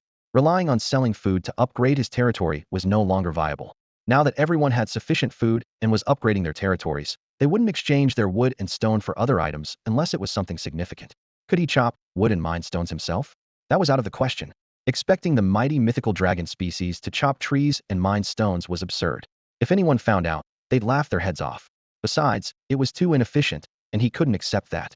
Looking at the upgrade requirements of 50,000 units of wood, 50,000 units of stone, and 5,000 units of refined iron, Lin Tian couldn't help but feel a headache coming on. Who would have thought that after a food shortage, there would now be a shortage of wood and stone? By noon, a large pile of beast corpses had accumulated in front of the city lord's mansion. Lin Tian instructed the three dragons to roast the meat themselves while he took on the task of dismantling the corpses. With Long Chong present, their fire was much stronger than ordinary flames. What used to take over 10 minutes to roast now began to emit a tempting aroma in just a minute or two. The three dragons had a fruitful morning, gathering a total of 500 units of food, even after consuming several dozen units themselves. Lin Tian observed the dragon's hunting process and nodded in approval. Instead of using brutal force to crush skulls or pierce hearts, they precisely controlled their strength to shatter the brain or heart internally, ensuring the beast's body remained intact. This method not only allowed for more food and materials to be extracted, but also spared Lin Tian from extended exposure to gory scenes during processing. After finishing the disassembly, Lin Tian quickly listed the 500 units of food on the trading channel. He carefully set the prices. 1 unit of first-tier beast meat for 10 units of wood or 5 units of stone, plus 70 units of refined iron. 1 unit of second-tier beast meat for 20 units of wood or 10 units of stone, plus 150 units of refined iron. And 1 unit of third-tier beast meat for 50 units of wood or 30 units of stone, plus 200 units of refined iron. This large, affordably priced batch of food immediately caused a stir. Initially, many thought it was their dreamlike goddess selling, but upon closer inspection, they discovered it was actually Lin Tian, known for being a profiteer. People exclaimed, "Did the sun rise from the west today? Lin Tian is actually lowering prices. I thought I was dreaming, slapped myself twice, and found out it's real.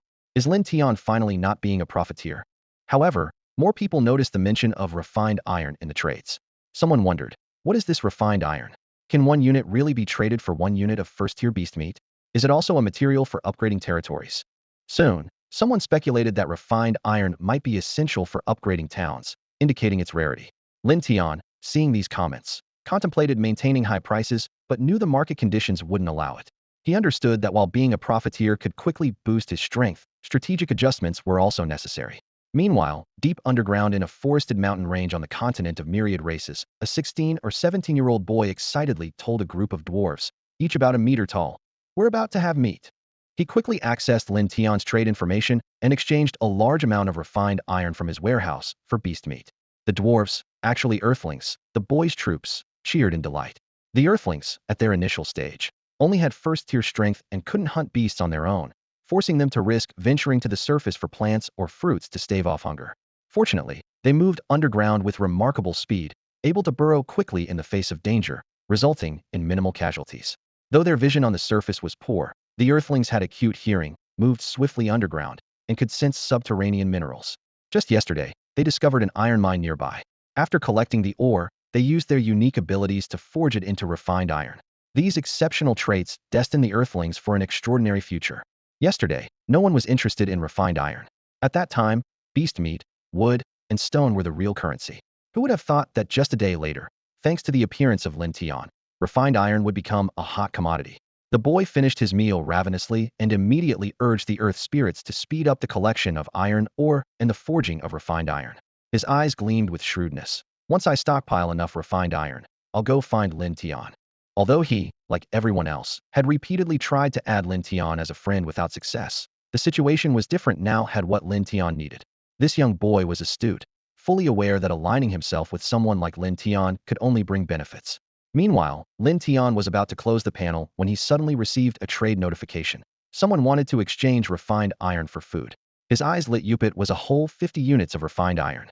This was an unexpected surprise. He made sure to remember the other party's name before closing the panel. However, the fact that they only exchanged it for first-tier beast meat indicated that their supply of refined iron was limited. Lin Tian calculated that if they could offer more refined iron, further cooperation might be possible, as refined iron was crucial for upgrading the town. In the afternoon, Lin Tian didn't rest. Instead, he practiced his self-created martial arts. His punches were fierce, each one stirring up a gust of wind. Although as the lord he could rely on his troops to fight, He understood the importance of his own strength. Currently, the novice protection shield kept the territory safe, but once it disappeared in a few days, he would need real skills. He didn't want his territory to be vulnerable to attacks while his troops were away. Master, a voice interrupted his practice. Lin Tian turned to see Long Chong. This was the first time Long Chong had come to him voluntarily.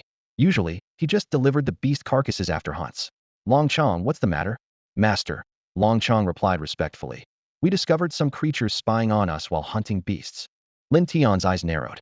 He had just instructed them to be more vigilant, and now there was already a discovery. Did you see what they looked like? They were minotaur-like creatures, armed with various weapons. Lin Tian's mind immediately conjured up this common race from novels. After a brief thought, he ordered Long Chong, lead Long Feng, and the others to secretly track these minotaurs, find out their tribe's location and strength. If they are hostile, it's best to be prepared in advance. Lin Tian was not bloodthirsty. Upon discovering native forces, his first choice was to explore the possibility of cooperation.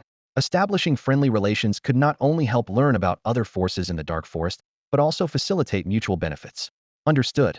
Long Chong acknowledged the order and withdrew. After an eventful afternoon, Lin Tian had made considerable gains. Although the 300 units of food gathered were not as abundant as the morning's haul, they were still the fruits of his diligent labor. Considering he only had half a day to hunt beasts, with the remainder spent scouting the mysterious Minotaur tribe as per his orders, it was a commendable effort. As usual, Lin Tian listed the 300 units of food on the trading channel. The day's total harvest reached 700 units, including several valuable Tier 4 beasts. The meat from these Tier 4 beasts was quickly snapped up as soon as it was listed. In this resource-rich yet perilous world, people were eager to enjoy life and even more eager to strengthen themselves in preparation for the impending beast tide 4 days away. In no time, the 300 units of food were sold out. Even Lin Tian's notorious reputation unexpectedly worked in his favor. Where once 100 units of wood were needed to trade for a single unit of his food, now 50 units sufficed, illustrating the power of celebrity influence. This stirred mixed feelings among the people. Lin Tian quickly calculated the day's earnings. 8,700 units of wood, 5,400 units of stone, and 50 units of refined iron. Although there was still a significant gap to reaching the goal of upgrading the town, the progress was notable. Even more encouraging was the collection of 32 Tier 3 crystals. With only 43 more needed to upgrade the Primal Dragon's Nest, the target seemed within reach. Lin Tian mused privately that while he couldn't be certain of completing the Primal Dragon's Nest upgrade the next day, gathering 100 Tier 3 crystals was a certainty. As night fell, the blood moon slowly rose, casting an eerie red glow over the world. At this moment, Long Chong, Long Feng, and Long Qing finally returned. Behind them was a horde of beasts with bloodshot eyes. The ground shook under their feet as they roared and chased the 3 dragons, their bloodthirsty aura palpable even from afar. The 3 dragons remembered Lin Tian's instructions not to engage with these beasts, whose power surged at night. They quickly returned to safety and reported their findings to Lin Tian. How did the scouting go? Lin Tian asked directly. Long Chong answered first. Master, the Minotaur tribe is located 5 kilometers south, at the foot of a mountain. The tribe consists of about 300 Minotaurs, with the strongest leader at the peak of Tier 5. There are also 5 Tier 4 warriors, with the rest being Tier 3 and below. Hearing this detailed report, Lin Tian was slightly taken aback. The strength of the Minotaur tribe exceeded his expectations. Had it not been for the timely appearance of the Red Dragon, Long Feng and the others might have fallen victim to the Minotaur's ambush. Upon reflection, it was clear that any race surviving in the beast-ravaged Dark Forest was not to be underestimated. Lin Tian turned to Long Chong and asked, Long Chong, do you think you can defeat that Tier 5 peak Minotaur leader? He knew well the power of the dragon race, especially the high dragons, who found it easy to fight above their level. However, since Long Chong was newly born today, Lin Tian worried about its lack of combat experience and ability to fully utilize its strength. Long Chong's eyes flashed with pride at the question. Master, rest assured, I can flatten the entire Minotaur tribe at your command. Its inherent pride did not allow it to utter the words, unable to defeat. Lin Tian shook his head. No rush, let's observe their attitude towards us first. Outwardly, he seemed to be acting cautiously, but he had already concluded that the Minotaur tribe was not friendly. He chose to wait for his territory's strength to increase further before taking action.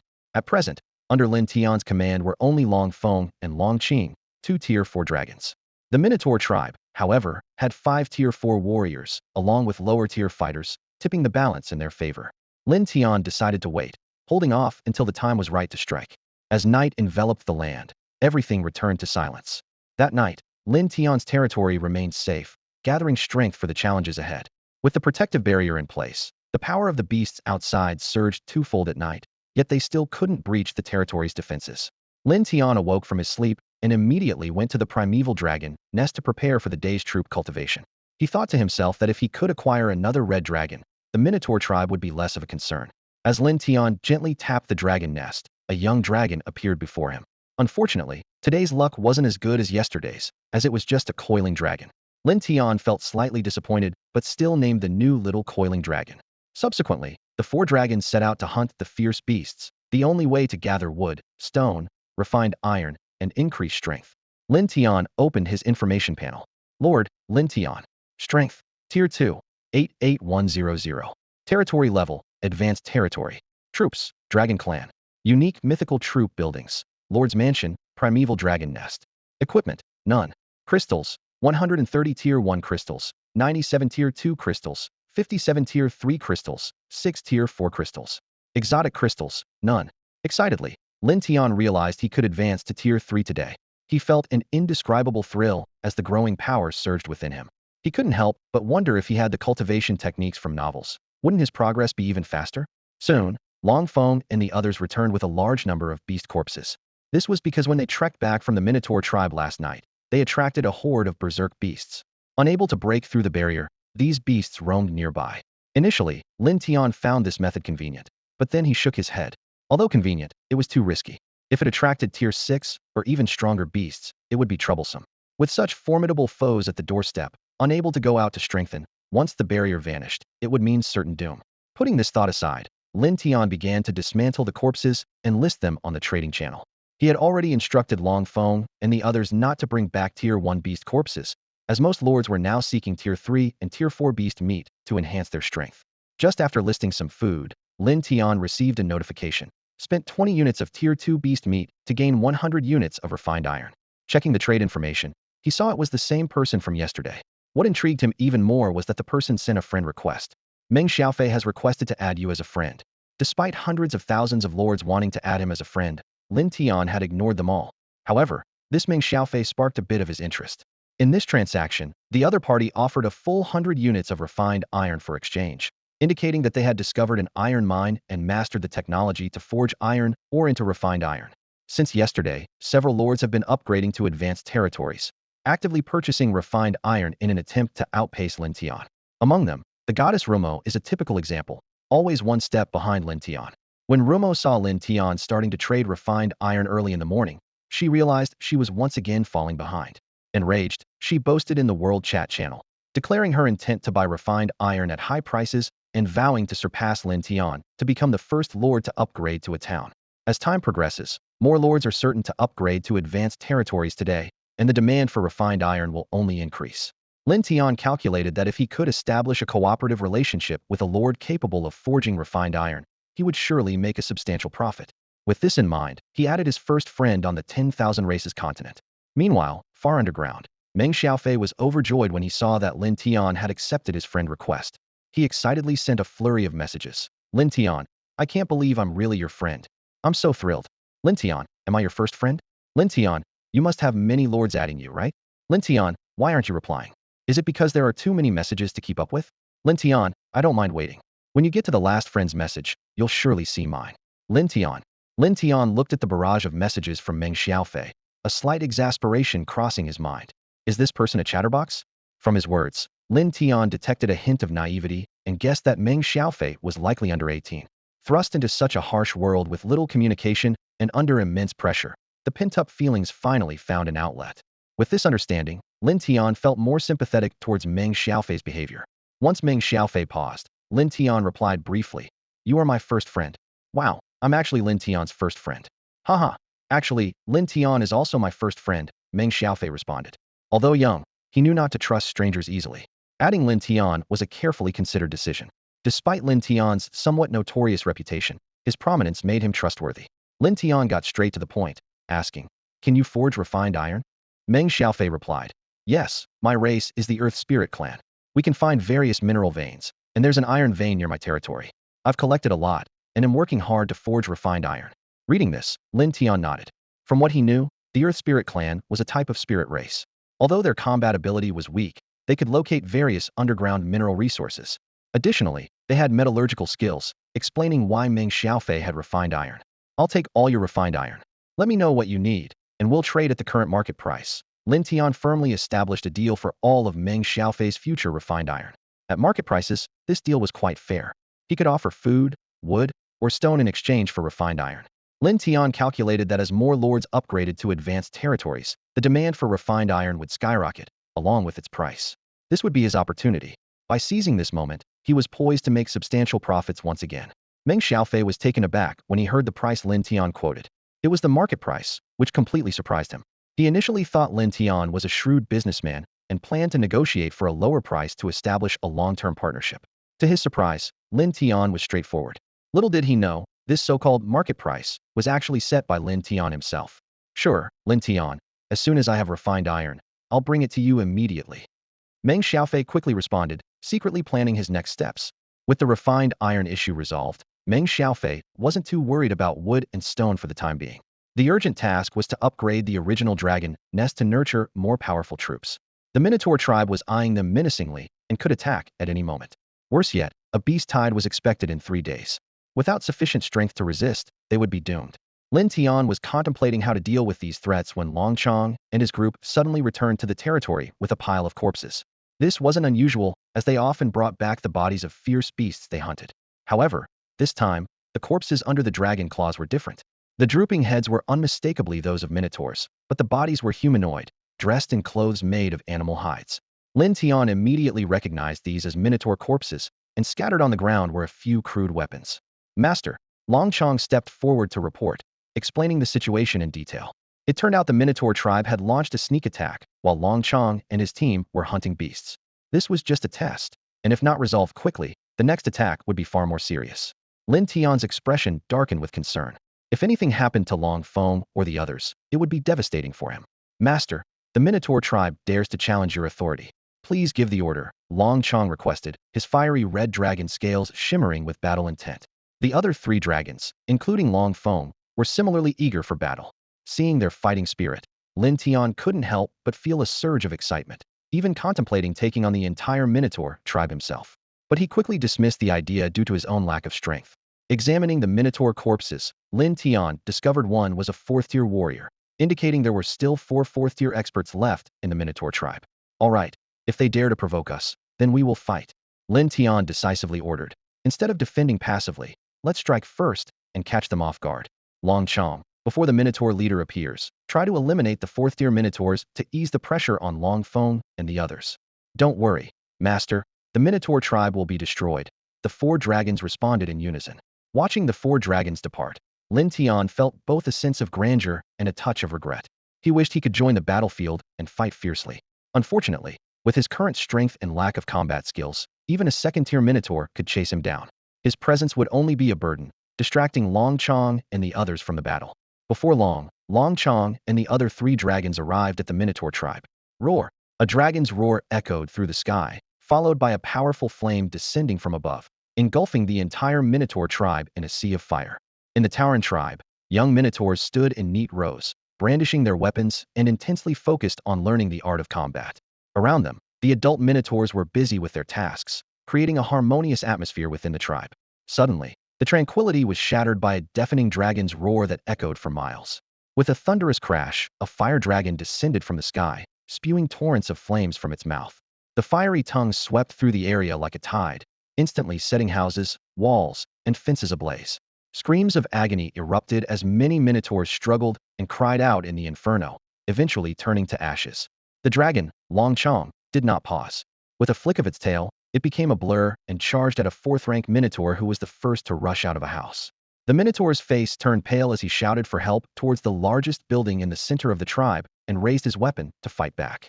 However, his resistance was as futile as an ant trying to shake a tree, only managing to spark a glimmer on the dragon's scales. Long Chong's claws effortlessly drove him several meters into the ground, snuffing out his life in an instant. In the next moment, an enraged roar filled the air. Long Chong turned to see the tribe's leader, a nearly 3-meter Minotaur, glaring with eyes ablaze with fury. This formidable figure, with sharp horns atop his head and wielding 2 large axes, exuded a menacing aura, silently narrating his bloody rise over countless corpses. With a resounding crash, the two powerful beings clashed, igniting a titanic battle. Meanwhile, chaos reigned in other corners of the battlefield. Long Feng fought two fourth-rank minotaurs simultaneously, holding his ground without faltering. Long Qing was even more ferocious, relentlessly attacking a fourth-rank minotaur. These two dragons were battle-hardened, having hunted countless beasts, and their rich combat experience combined with their ability to fly gave them a significant advantage over the earthbound minotaurs. The young dragon, Long Yuan, though less experienced, was no less formidable. He deftly dodged in midair, easily evading the attacks of a large group of third-rank and lower minotaurs. Arrows and various weapons rained down, but only sparked harmlessly against his tough dragon scales. Long Yuan seized every opportunity to strike, with third-rank minotaurs barely managing to defend themselves, while those below the third rank fell heavily injured, bleeding profusely. The battle intensified, especially the duel between Long Chong and the minotaur leader, whose terrifying aftershocks leveled the entire tribe. Long Chong aimed for a swift victory, unleashing full power with each strike. However, the leader's axes, stained with the blood of many, pushed his fifth-rank peak strength to the sixth rank, posing a significant challenge for Long Chong to overcome. Amidst this deadlock, a piercing cry of a minotaur rang out across the smoke-filled sky.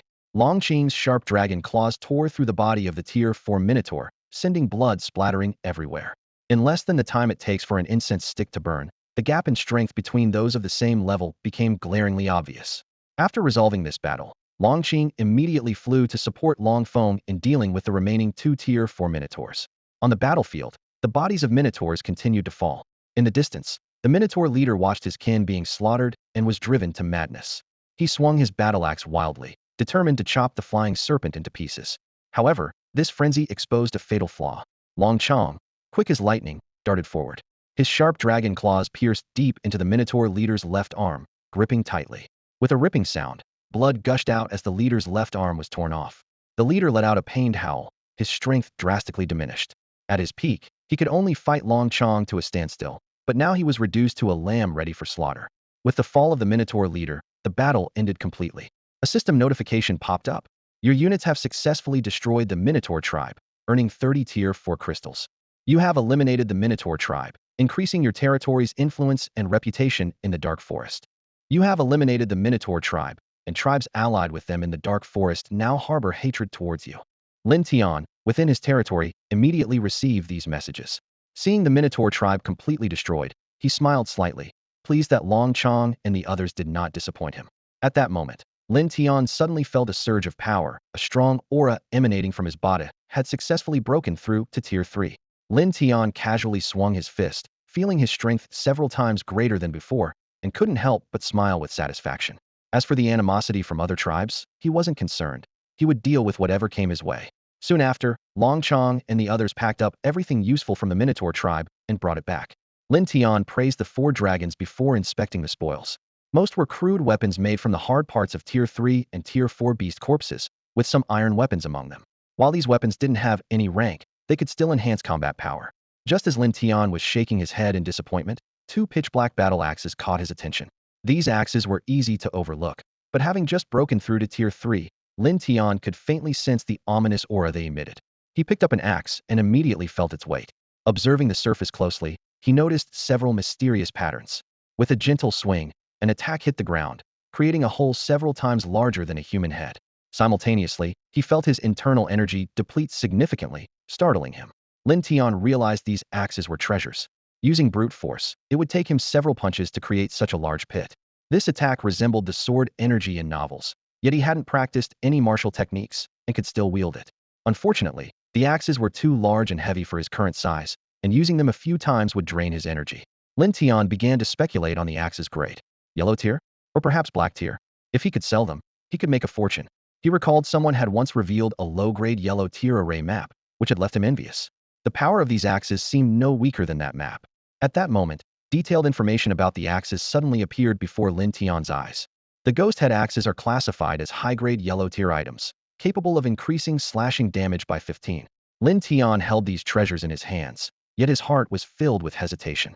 Although they hadn't reached the profound tier, they were more than sufficient for his current needs. He pondered carefully on how to deal with the 2 axes. Long Chong and the others didn't need weapons. Their innate dragon scales and claws were already the most formidable weapons. As for Lin Tian himself, These axes were not only too large and heavy, but also didn't fit the image he wanted to project. He couldn't envision himself wielding these massive axes, blood splattering everywhere, as it would only leave an impression of a brute. Ultimately, Lin Tian decided to sell the axes and use the funds to upgrade his territory. To achieve the highest auction price, he chose to inform others in advance, giving them time to prepare their finances. With this in mind, Lin Tian opened the chat channel and posted a brief message. 2 high-grade yellow-tier ghost head axes will be auctioned off tomorrow at noon. Highest bidder wins. The announcement sent the chat channel into an uproar. Whoa, Lin Tian himself has appeared. Lin Tian need a sidekick? I can do laundry and cook. Such a creep, doing laundry and cooking. If Lin Tian wants someone, it should be a beauty like me who can warm the bed and exercise at night. You creep. Yesterday you said you were a burly man. Now you're a woman? Haha, must have just returned from Thailand. Amidst the banter, someone finally brought the conversation back on track. Aren't you guys interested in the high-grade yellow-tier ghost head axes Lin Tian mentioned? High-grade yellow-tier weapon. Someone began to explain. Recently, someone mentioned that treasures are divided into heaven, earth, profound, and yellow tiers, with subgrades of low, medium, and high within each tier. Ghost head axe sounds impressive, but unfortunately, I can't afford it. Curious how Lin Tian got them.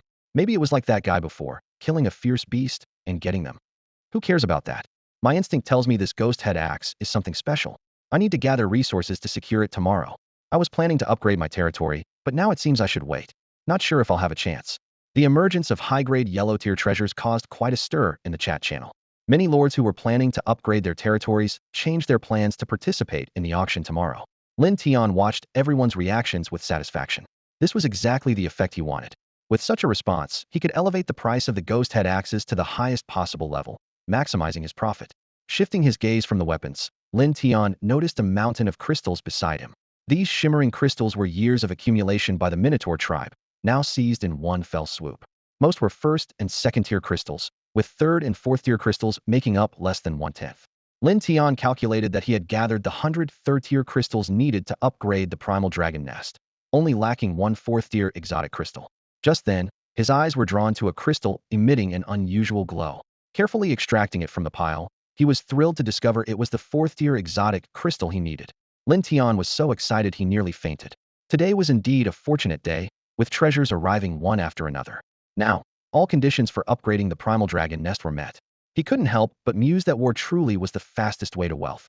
No wonder the powerful favored launching wars to plunder the weak. Beyond these material gains, his troops also made breakthroughs.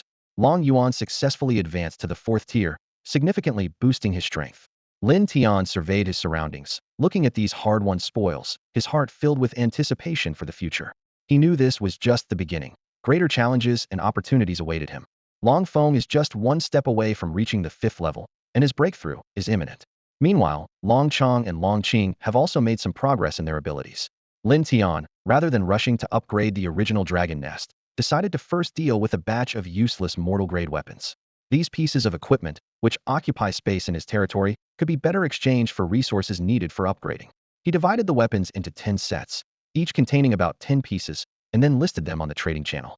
Although these weapons offer limited combat enhancement, they are treasures for lords with humanoid troops. After all, not all troops are naturally equipped with tough scales and sharp claws. Lin Tian posted a selling notice on the trading platform. Mortal-grade weapons for sale in bundles. Equipment from local forces of the all-race continent. Click for details. Required resources: wood, stone, refined iron. Bidding rules: highest bidder wins. As soon as the message was posted, it caused an uproar. People flocked to the trading platform, buzzing with discussion. With so many weapons, did Lin Tian raid somewhere? More likely, he wiped out a local tribe. So that's how he got his high-grade treasures. Maybe I'll borrow a couple myself. Brother, I'll burn paper for you this time next year. I'm still being chased by second-tier beasts, while Lin Tian is already wiping out local forces. The gap is too big. Lin Tian is the strongest lord. Comparing yourself to him is just asking for trouble.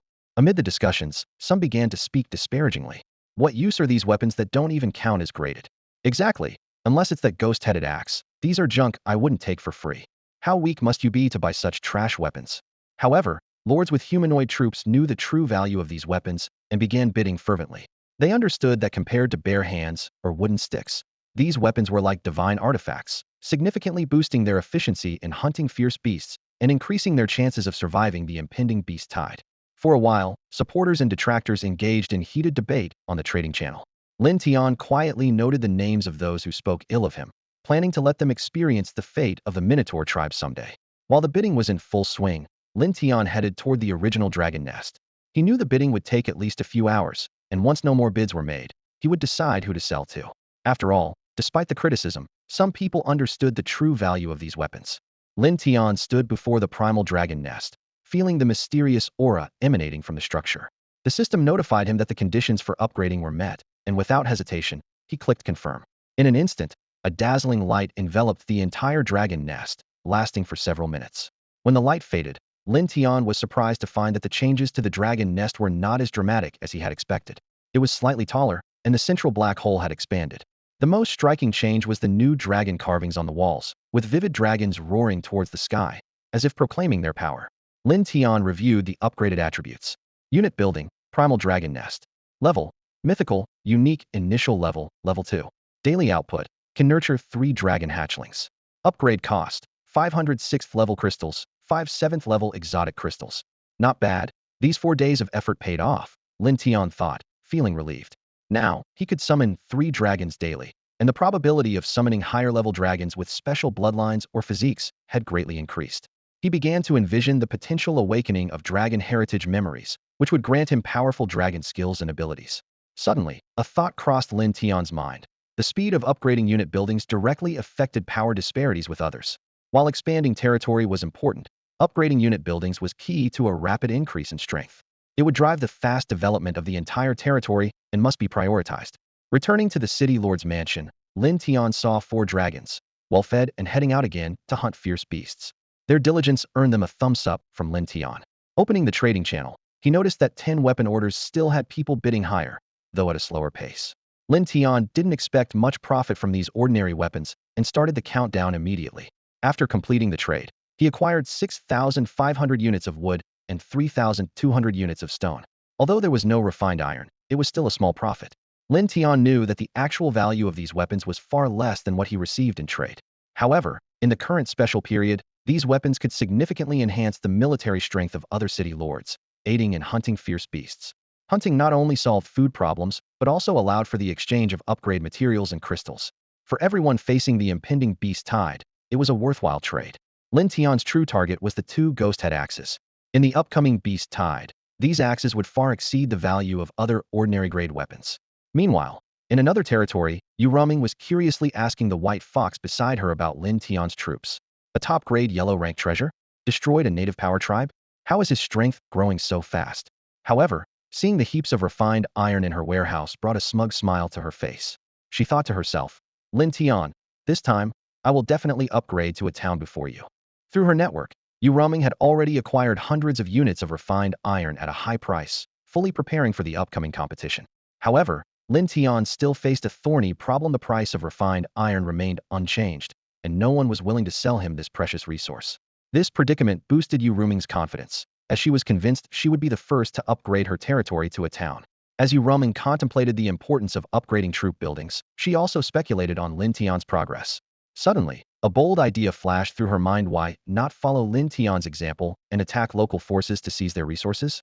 Although the white fox's illusions were ineffective against fierce beasts, they might work wonders on other creatures. This thought spread like wildfire in Yu Ruming's mind. She calculated silently. If Lin Tian could do it, why couldn't she, with her celestial-ranked troops? Perhaps this was the right path to quickly enhance her strength. Those ruthless beasts were impervious to illusions, but for other creatures. Yu Ruming felt as if she had opened a door to a new world and immediately dispatched her white fox troops to scout for nearby local forces. Meanwhile, having just completed a trade, Lin Tian lay leisurely in a chair, enjoying the warm sunshine. He had some food and a small amount of refined iron left after trading weapons and crystals. Suddenly, he remembered Meng Xiaofei, who had traded him 100 units of refined iron that morning, and wondered how Meng was progressing. Lin Tian opened his friend list and found several messages from his only friend, Meng Xiaofei. Lin Tian, I forged 100 units of refined iron. Do you want it? Lin Tian, what are you doing? Are you busy? Lin Tian, I now have 200 units of refined iron. Lin Tian, so you went to attack local forces? That's awesome. When can I become as strong as you? Lin Tian, what do the local forces look like? Are they strong? Reading this string of messages, Lin Tian couldn't help but feel a bit overwhelmed. Was this guy a chatterbox? He decided to get straight to the point and asked, how much refined iron do you have now? Lin Tian, After a day's effort, I now have 500 units of refined iron, Meng Xiaofei quickly replied. With this confirmed, Lin Tian nodded. It was already evening, and 500 units of refined iron in one day was not bad. He knew that as time went on, the number of earth spirits he summoned would gradually increase, and production speed would only get faster. Lin Tian, just tell me what you want, Meng Xiaofei offered. Lin Tian responded without hesitation. I want 1,000 units of wood and 1,000 units of stone to upgrade my territory first, and the rest in food. Lin Tian, is that okay? Great. Lin Tian agreed readily. Although he also needed wood and stone to upgrade his territory, refined iron was currently more important. He speculated that both now and in the future, refined iron would have a wide range of uses. It was a valuable asset he needed to secure. In the future, not only refined iron but also crystal mines and other precious resources would need to be discovered and mined by him. On the other side, having successfully traded with Lin Tian, Meng Xiaofei excitedly pumped his fist and immediately upgraded his territory to an intermediate level. He felt fortunate to have aligned himself with Lin Tian, who was not only powerful but also trustworthy. In this perilous world of myriad races, Meng Xiaofei found a sense of reliance in Lin Tian akin to that provided by parents. Meanwhile, Lin Tian began his daily work. He carefully dismantled the corpses of the beasts he had hunted today and then put the food he obtained, along with the food plundered from the Minotaur tribe, up for trade. As the strength of various city lords' troops increased, the difficulty of gathering food gradually decreased, making food trades on the trading channel less ideal. However, among the many city lords, there were always special cases that required food through trade. For example, city lords like Meng Xiaofei, who had special troops, wouldn't waste time hunting beasts for food, but would instead focus entirely on forging refined iron. There were quite a few city lords like this, providing Lin Tian with a stable market for his food trades.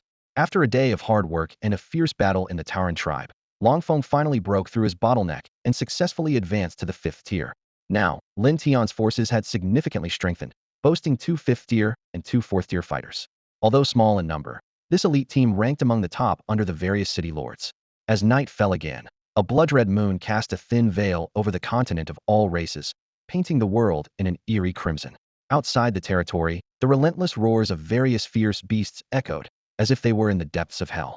Yet, for Lin Tian and the 4 dragons sitting by the campfire, such nights had become routine. Lin Tian watched the flickering flames, contemplating whether to send Long Feng and the others to hunt beasts at night. He quickly dismissed the idea. The intense daytime hunting had already exhausted them. Sending them out at night would not only lower their loyalty, but more importantly, the night was filled with unknown dangers. The beasts with skyrocketing strength and the blood aura that could attract stronger foes made Lin Tian abandon the thought. Just then, a deafening boom echoed from the distant sky. A massive figure with wings broke through the air, a fierce avian with blood-red eyes full of bloodthirsty intent. It immediately locked onto Long Chong within the territory and dove down, its sharp claws aiming for the target. However, Lin Tian and the 4 dragons remained motionless, seemingly unfazed by this sudden threat. In the next moment, a loud bang was heard as the beast's claws clashed with the territory's protective shield. The shield remained unshaken, while the beast was sent flying by the powerful rebound force, looking quite battered. The impact cleared the surrounding area of smaller beasts, leaving the territory's surroundings instantly silent. The fierce bird quickly returned, but this time, it did not attack rashly. Instead, it glared at Lin Tian and the 4 dragons with eyes full of anger and bloodlust. After a few minutes, it reluctantly flew away. Once the bird vanished into the night, Lin Tian turned to Long Chong and asked, "How strong is that creature?" Long Chong replied with a hint of seriousness in his voice, "Master, that's a 9th-tier beast. Without the protective shield, it could level the entire territory in an instant. If I were fully grown, killing it would be as easy as slaughtering a dog." As he spoke, flames flared from Long Chong's nostrils, clearly angered by the intruder's insolence. Lin Tian nodded, realizing the immense threat. If the beast tide hid in 3 days and his troops hadn't reached the 8th or 9th tier, they would stand no chance against such formidable foes. What worried him more was that this fierce bird had evidently developed intelligence, no longer a mere killing machine, which would undoubtedly make future battles more challenging. Gazing into the distant night sky, Lin Tian silently prayed for tomorrow's summoning to bring stronger troops. His foremost concern was the possibility of Long Chong and the others encountering such powerful enemies while hunting. Tomorrow, they would need to be even more cautious and vigilant. Closing his eyes and opening them again, Lin Tian found that the night had quietly passed. Upon waking, Lin Tian meticulously washed up, as if trying to wash away the misfortunes of the previous day. He took a deep breath, straightened his clothes, and prepared to face a new day. As soon as he stepped out of his room, he found Long Chong waiting anxiously outside. Before Lin Tian could speak, Long Chong hurriedly reported. Master, there's something unusual outside the territory. Lin Tian's heart tightened, and the image of that fierce bird flashed through his mind. If it was indeed lurking outside, the consequences would be dire. Without a matching force, they would be unable to progress, develop the territory, or strengthen their power. The deadline, just 2 days away, seemed ominously close. What happened? Lin Tian asked, suppressing his unease. Long Chong replied. Master, there's a group of creatures resembling minotaurs lurking outside. Should we eliminate them? Hearing this, Lin Tian exhaled deeply, his tense nerves relaxing slightly. At least it wasn't the fierce bird. As for these creatures, they were likely local forces nearby. Considering he had wiped out the Minotaur tribe, it was understandable they harbored animosity. Given the commotion caused by the fierce bird last night, their appearance wasn't surprising. Ignore them for now, Lin Tian decided decisively. Our priority is to breed new dragon troops. With that, he quickly headed to the original dragon nest. Soon, a coiling dragon, about 9 meters long with green-black scales, emerged. It was followed by a young dragon over 10 meters long, entirely black, with a menacing appearance that even startled Lin Tian at first glance. Lastly, a fire dragon appeared. Lin Tian examined the black dragon closely, marveling at it. Although unnamed and still in its juvenile stage, its strength had already reached the 7th rank, with a loyalty of 100 and potential equal to a 4-claw black dragon. No wonder its appearance was so fierce, its strength was formidable. If it awakened its innate abilities, this 7th-rank black dragon would certainly be capable of defeating 9th-rank beasts. Black dragons were not known as the most ferocious dragons for nothing. Lin Tian named the newborn black dragon Long Zhan and led them outside the territory. Since these local forces had come with ill intentions, there was no need for courtesy. It was time to give them a warm welcome. Meanwhile, outside the territory, a group of creatures, bulky and coal-black as if just emerged from a mine, slowly approached. Upon seeing Lin Tian and his group, they scattered in all directions. A glint of determination flashed in Lin Tian's eyes as he decided to track these creatures and locate their territory. This was his first venture outside the territory since reaching the 3rd rank, and with Long Zhan as his 7th rank backup, he could finally explore this unfamiliar world with confidence. To his surprise, Lin Tian found his speed far exceeded expectations, surpassing even Olympic sprint champions on Earth. He weaved through the forest, closely pursuing the fleeing creatures. The Dragon Clan, including Long Zhan, followed, forming a unique chase. However, it wasn't long before Lin Tian began to feel fatigued. Sensing his master's condition, Long Zhan the Black Dragon suggested, Master, there are fierce beasts in the forest ahead. Perhaps I should carry you to continue the pursuit. Feeling slightly embarrassed, Lin Tian nonetheless climbed onto the dragon's back. The awkwardness was fleeting, quickly replaced by the thrill of riding a dragon for the first time. From the sky, towering trees and endless mountains unfolded beneath him, the majestic landscape capturing Lin Tian's imagination. Meanwhile, the creatures below, unaware of Lin Tian and his companions overhead, continued their desperate flight. After pursuing for an unknown amount of time, Lin Tian finally reached his destination. Before him was a towering mountain range, with a deep cave carved into its side that twisted and turned downward. Lin Tian was secretly astonished to discover that these creatures lived underground. Without hesitation, he followed the path through a tunnel stretching hundreds of meters.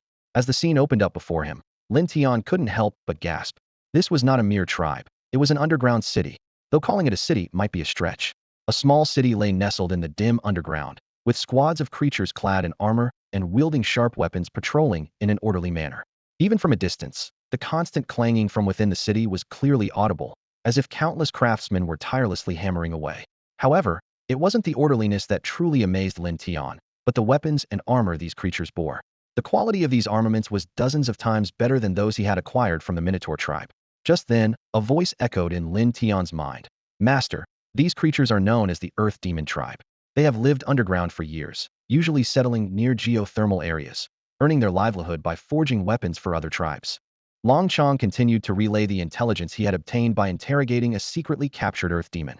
This Earth Demon tribe is quite powerful. Their strongest leader is at the 6th tier, with 4 5th-tier Earth Demons, 12 4th-tier Earth Demons, and over 100 at the 3rd tier and below. Upon hearing this information, Lin Tian understood, and a bold plan formed in his mind. If successful, it could lead to immense wealth, making upgrading his town an easy task. However, dealing with the demon tribe posed a significant challenge. Nonetheless, Lin Tian was determined, and, leading Long Zhan and the other dragons, boldly stepped out of the cave. Stop! As soon as they appeared, the patrolling soldiers noticed them, their weapons immediately aimed at Lin Tian and his group. Enemies approaching. A loud shout echoed throughout the underground city when they saw Lin Tian and the dragons behind him. Instantly, a large number of armored, weapon-bearing earth demons swarmed from all directions, surrounding Lin Tian and his companions. Despite being encircled by numerous earth demons, Lin Tian remained unfazed and was the first to speak. Bring out your leader. The earth demons, intimidated by the massive creatures behind Lin Tian, hesitated to act rashly. Soon, the crowd parted, and a tall, burly middle-aged earth demon stepped forward. Lin Tian immediately recognized that the earth demon leader's armor and weapon were undoubtedly treasures of the yellow rank. The middle-aged earth demon sized up Lin Tian, then glanced at Long Zhan behind him, a hint of apprehension in his eyes. He could clearly sense that Long Zhan's strength far surpassed his own, capable of taking his life with ease. Though aware that Lin Tian and his group were outsiders, the earth demon leader had to lower his stance for the safety of his tribe and politely inquired, "Honored guests, what weapon would you like to forge?" Lin Tian looked around, a sincere smile on his face, and said, "Why don't you show me around first?" The earth demon leader's mouth twitched slightly but quickly replaced it with a smile. "Welcome, esteemed guests." Thus, Lin Tian and his party, led by the earth demon leader, entered the earth demon tribe. The streets were lined with blacksmith shops, and the heat was palpable. Lin Tian mused to himself, "No wonder the earth demons are so robust and dark-skinned. They've been forging iron their entire lives, it's only natural." After wandering around casually, Lin Tian noticed that although the place appeared somewhat rudimentary, it was well equipped with various tools. As he roamed through this unique underground city, his mind was already calculating his next move. Lin Tian looked at the earth demon leader with a meaningful smile and tentatively asked, "Leader, are you interested in moving to a new place?" The earth demon leader was taken aback by the question, not immediately grasping Lin Tian's implication. The thought of relocating had indeed been on his mind for a while. As he surveyed the familiar surroundings, he was reminded of the Earth Demon clan's centuries-long history here, where his ancestors lived and thrived. However, the once blazing subterranean fire had nearly extinguished, leaving only faint flickers beneath the earth. This change jeopardized the clan's survival. The leader recalled the glory days when they could forge high-grade weapons, but now even crafting the most basic weapons was a challenge. The decline was directly tied to the waning of the underground fire. Sensing the leader's hesitation, Lin Tian felt a surge of hope, knowing he had an opportunity. He spoke with an air of mystery. "I actually know of a great place for weapon forging, but what?" The earth demon leader was immediately intrigued. Assuming Lin Tian merely wanted a few free weapons in return, a small price for the clan's future. Lin Tian's expression turned serious as he declared, "But I want your clan to submit to me." This was part of a prompt he received upon advancing his territory to a higher level. If his influence reached a certain threshold, local powers might willingly align with him. He decided to take matters into his own hands. If the earth demons refused, they'd face destruction and have their resources plundered. What? The earth demon leader's face turned grim, dark energy emanating from him. He realized then the outsiders who had defeated the Minotaur tribe harbored ambitions far beyond his expectations. He regretted his earlier naivety. Seeing this, Lin Tian unleashed the might of the dragon's dominance, a formidable force that overwhelmed the earth demon leader. As a black dragon, Lin Tian was far more powerful than dragons of the same rank and could easily defeat weaker opponents like the earth demon leader. The leader felt as if plunged into an icy abyss, enveloped by the presence of death. Lin Tian spoke coldly, "Your clan invaded my territory. I initially intended to annihilate you like the Minotaurs, but since you haven't attacked yet, I'm giving you a chance. Leader, what will you choose?" The earth demon leader looked around at his people, seeing the fear in their eyes, and faced a difficult choice. On one hand was survival under subjugation. On the other, the extinction of his clan. Lin Tian's approach was risky, but the potential gains justified it. Even if the earth demons later rebelled, they could be dealt with once their usefulness ended. After a long silence, a resigned sigh broke through. The earth demon leader seemed to age decades in an instant, his voice hoarse as he said, "All right, I agree." As leader, he couldn't fight solely for his honor. He had to consider his people's survival. His decision would determine the fate of hundreds. Refusal would mean the complete erasure of the earth demon clan from the continent. Congratulations on successfully conquering the Earth Demon tribe, earning you the special building, the Forging Workshop. A special reminder, forcing the Earth Demon tribe into submission has increased the hostility of the native forces in the Dark Forest against you. Your territory is gaining a bit of notoriety in the Dark Forest. Lin Tian understood this message well. He had temporarily subdued the Earth Demon tribe through forceful means, so the rise in hostility was expected. After all, even wiping out a small Minotaur tribe could incite animosity, let alone forcibly subduing the more powerful Earth Demon tribe. At Lin Tian's command, the entire Earth Demon tribe began a grand relocation. The procession stretched for miles, heading toward Lin Tian's territory. Upon returning, Lin Tian quickly discovered a vast new building in the corner of the fortress walls, the forging workshop. This structure was notably distant from the main city hall, as if intentionally keeping its distance. Lin Tian, accompanied by the Earth Demon leader, entered the forging workshop, greeted by an array of forging tools, smelting cauldrons, furnaces, and more. The Earth Demon leader was astounded. Their tribe's forging equipment was child's play compared to what lay before them. Before he could recover from his shock, the flames flickering within the furnace elicited another gasp from the Earth Demon leader. Is this the legendary Spirit Fire? Though not as potent as the exotic fire, Spirit Fire is the ideal special flame for forging. It absorbs the energy of the heavens and the earth to remain eternal, requiring only crystals to adjust the temperature for forging, without the need for the forger to possess fire attribute energy. Lin Tian cast a glance at the Earth Demon leader, thinking, it's just a flame. This is a special building on par with the primeval dragon nest. How could it be called special if it wasn't extraordinary? He pondered whether every lord who subdued native forces received this reward, or if it was because he was the first to achieve this feat regardless. This expedition was well worth it. After surveying the area, Lin Tian commanded the Earth Demon leader. This will be your tribe's base from now on. Without my orders, no Earth Demon is to step outside the forging workshop. Focus on crafting weapons and equipment for me, and I will ensure your safety. The Earth Demon leader, with his dark, robust figure, promptly knelt on one knee and respectfully replied, "As you command, my lord." Although he initially surrendered under duress, he now felt somewhat fortunate for his choice. In such a place, he believed he could lead the Earth Demon tribe to restore their former glory, perhaps even reaching unprecedented heights. Lin Tian then ordered the transport of beast scales, iron, and crystals from the warehouse to the forging workshop. These were essential for crafting yellow-grade weapons. The Earth Demon tribe, having accumulated resources over centuries, also had a considerable stockpile of other materials. Lin Tian's demands were straightforward. Quickly forge a batch of yellow-grade weapons and armor, with a reasonable production of common-grade items as well. The novice protection period was ending, and the beast tide was imminent. Every lord was racking their brains to enhance their troops' strength to survive the beast tide. Lin Tian's goal was to seize this opportunity to bolster his forces. The Earth Demon's ambitions were laid bare in that moment. Under the guise of enhancing everyone's strength, he was secretly orchestrating a scheme to reap massive profits. With Meng Xiaofei supplying the refined iron, the Earth Demon only needed to forge it into equipment, ensuring he would profit handsomely with minimal effort. Once everything was set, noon arrived quietly. Lin Tian hadn't forgotten the highlight of the day, the auction. This would mark the beginning of his career in auctioning equipment. He opened the chat channel, immediately overwhelmed by the flood of excited chatter. Where's Lin Tian? Why hasn't the auction started yet? I've been waiting since before dawn, and am about to fall asleep. Hey, that's nothing. I've been waiting since last night, and my eyelids are drooping. The discussions continued, with some even speculating wildly. Didn't Lin Tian take down a local tribe yesterday? Maybe he kidnapped the leader's daughter and is still enjoying the exercise from last night. Haha, be careful talking about Lin Tian like that, or you might get blocked and miss the auction. I'm telling you, the women in this world are something else. Do you speak from experience? My troops are from the Marin clan. What do you think? Damn, brother, you're lucky. Why don't I have that kind of luck? From the sound of it, haven't you been drained dry?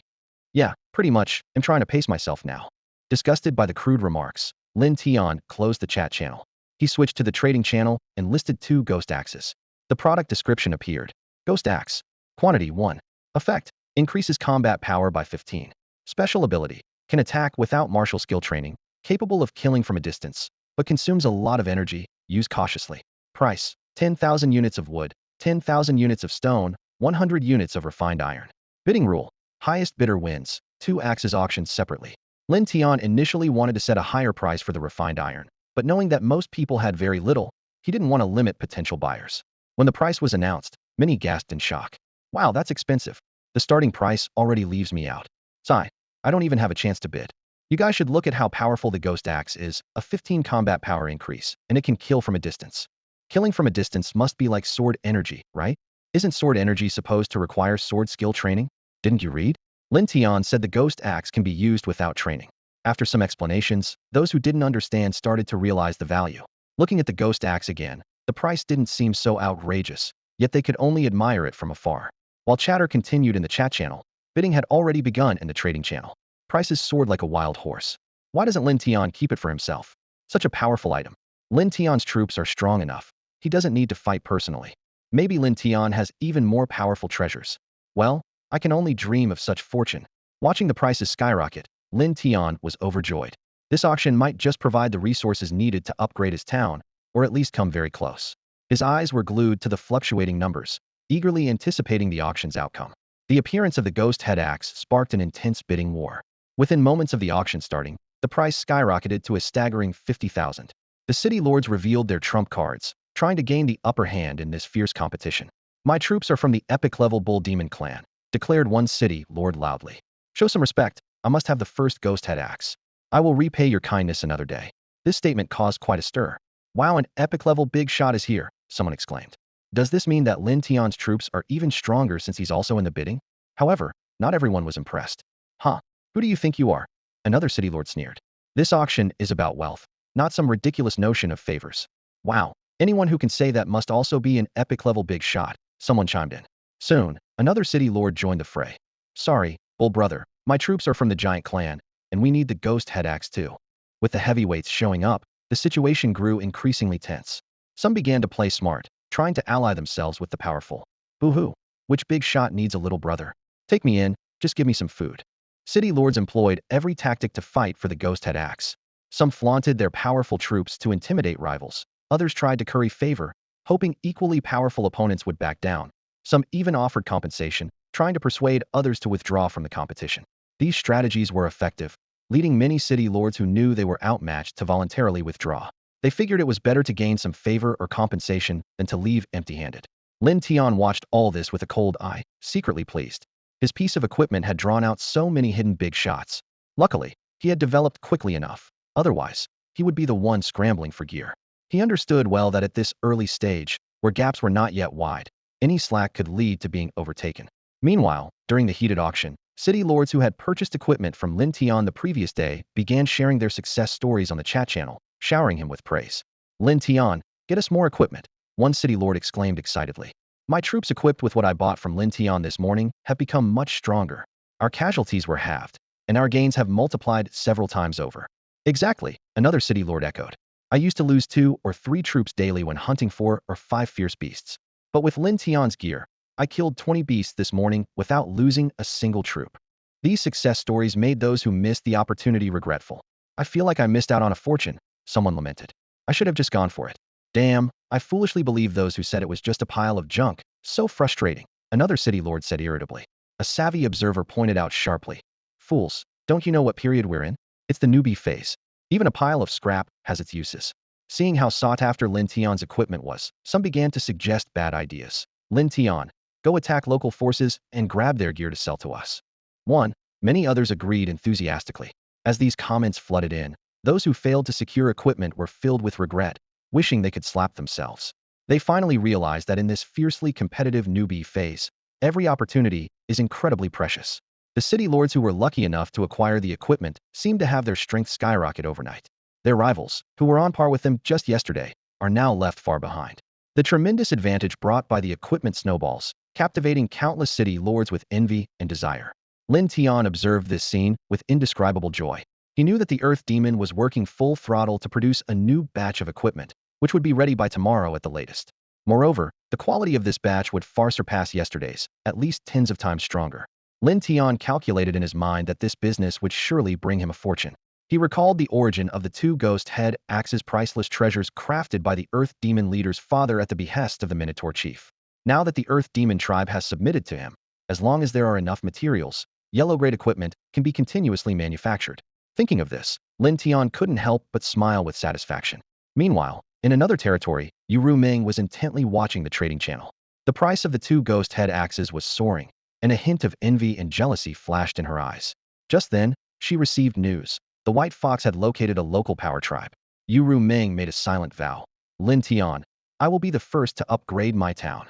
She clenched her small, jade-like fists and immediately issued an order for all White Foxes to mobilize.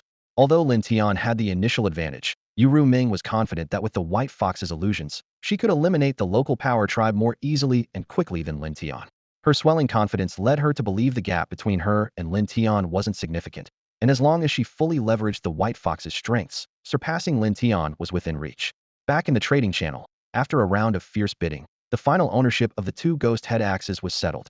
The first ghost head axe was sold for a staggering 32,000 units of wood, 25,000 units of stone, and 700 units of refined iron. The second fetched a similar price. Lin Tian quickly calculated the profits. The two ghost head axes brought him over 60,000 units of wood, more than 50,000 units of stone, and 1,500 units of refined iron in total. Including the stock in his warehouse, he now had 80,000 units of wood and 60,000 units of stone on hand. As for refined iron, all previous stock had been used for crafting equipment. The wood and stone needed for upgrading the town were already sufficient, but refined iron remained a challenging issue. Whether crafting equipment or upgrading the town, refined iron was indispensable. Lin Tian decided to prioritize using refined iron for crafting equipment and accumulate more for town upgrades later by accepting only refined iron in equipment transactions. He admired his own cleverness. After handling these matters, Lin Tian arrived at the front of the city lord's mansion. Looking at the mountain of fierce beast corpses in the courtyard, he began his day's work. Hunting fierce beasts was an essential daily task, but now Lin Tian's standards had risen significantly. He only targeted beasts of 4th level and above, considering anything below 3rd level a waste of time. This approach served two purposes. On one hand, it addressed the food supply issue. Just feeding the 7 big eaters required a massive amount of food, not to mention the newly subjugated Earth Demon tribe, which demanded a vast food reserve just to sustain them. On the other hand, it was to obtain crafting materials and crystals from the fierce beasts, both of which were indispensable for equipment crafting. In comparison, finding other special ores as substitutes required arduous exploration and time-consuming mining, making it more troublesome than hunting fierce beasts. Lin Tian certainly wouldn't create unnecessary trouble for himself. Hunting fierce beasts was a triple win. It solved the food problem, provided crafting materials, and enhanced his strength.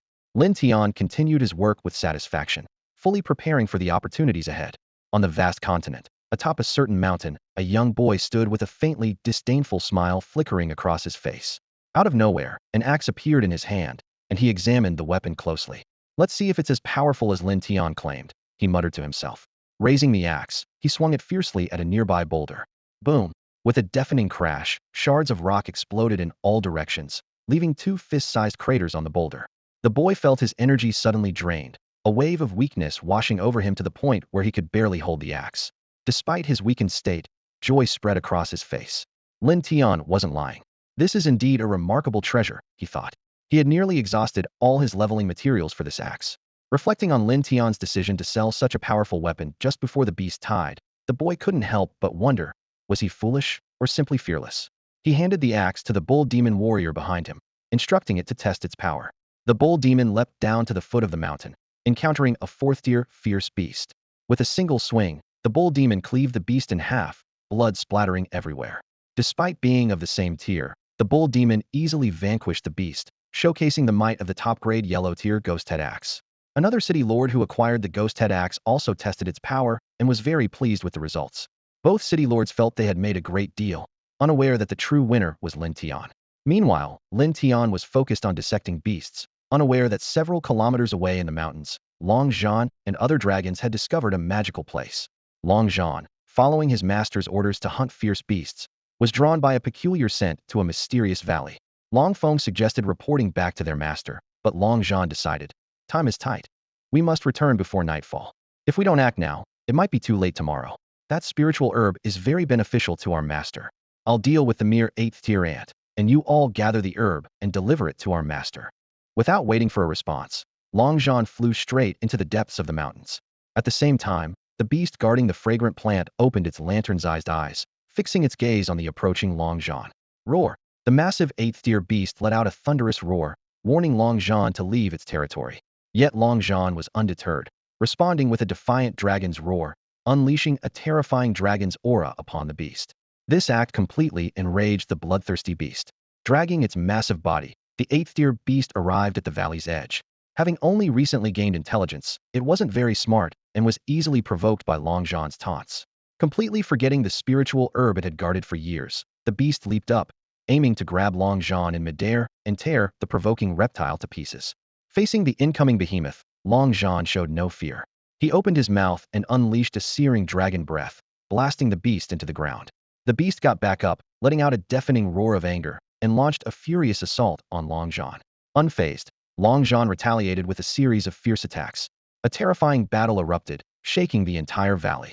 Seizing this rare opportunity, Long Chong and the other dragons quietly slipped into the depths of the mountains. They quickly located their target, the spiritual herb swaying in the wind, emitting a strange fragrance. Long Chong carefully uprooted it, taking it away with the soil. After completing their task, Long Chong glanced at the intense battle in the distance and handed the herb to Long Feng, saying, "Take the herb to the master. I'll go help." As a dragon who had reached the 6th tier, Long Chong could barely contribute to such a high-level battle. However, Long Feng and the others were too weak to help. Their attacks would be mere scratches to the 8th tier beast. Their only task was to safely deliver the herb to their master. When Long Chong reached the battlefield intending to assist, Long Zhan dismissed him. "Get lost. I don't need your help." As a black dragon of a higher tier than Long Chong, Long Zhan believed he could handle the beast, which was only 1 tier higher than himself.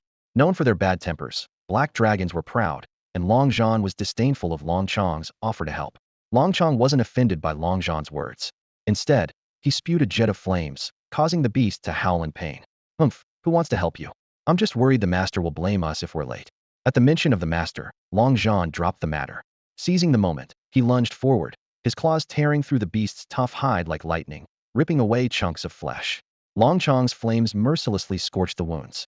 The searing pain made the 8th tier beast roll on the ground, attacking wildly, leveling trees and boulders around it. At that moment, Long Zhan saw his chance and delivered a precise blow, exploding the beast's head. With a thunderous boom, the 8th tier beast lost its life and died completely. Meanwhile, Lin Tian, who was disassembling the beast, suddenly received a notification. An unprecedented surge of energy flooded his body, nearly propelling him to the 4th tier. An 8th tier beast? Long Feng and the others encountered an 8th tier beast. Lin Tian's heart tightened, fearing any casualties. Every dragon was crucial to him, and he would be devastated by any loss. Despite the beast's defeat, he worried for the weaker Panlong, especially the newly emerged 3rd tier Panlong. At that moment, Long Feng and the others returned to the territory. After learning the full story, Lin Tian breathed a sigh of relief, realizing it was a false alarm. On the battlefield, Long Zhan and Long Chong dragged the massive corpse of the 8th tier beast, slowly making their way back to the territory. However, they failed to notice a man several miles away, standing in disbelief at the sight of their retreating figures from a mountain crevice. Was that a dragon? The man, hidden in the rocks, finally regained his composure after a long while, though he still spoke with some difficulty. The recent battle had left him thoroughly frightened. Even from within the territory, he felt the intense tremors. When he arrived, he witnessed an unforgettable and astonishing scene. He actually witnessed the legendary Black Dragon and Red Dragon. These two mythical creatures effortlessly tore apart the formidable 8th tier beast, their scales glinting with a cold sheen, and their claws piercing the air with a sharp whistle. The sight was overwhelmingly impactful, as if his entire worldview had been overturned. The man's mind raced, thoughts flashing by like lightning. Whose elite forces could these be? Or are they a local power? Impossible, absolutely impossible. How could anyone possess such powerful troops? Could it belong to that person? He considered the possibility but quickly shook his head, cold sweat forming on his forehead. Even if it were that person, the forces couldn't be this strong, right? If they aren't troops, then they must be a local power. Suddenly, a terrifying thought struck him: the dragons were in the dark forest, and his territory was also in the dark forest. He felt incredibly unlucky, his heart pounding wildly. With only 2 days left of the newbie protection shield, his voice trembled with fear. If they discover my territory, I'm as good as dead.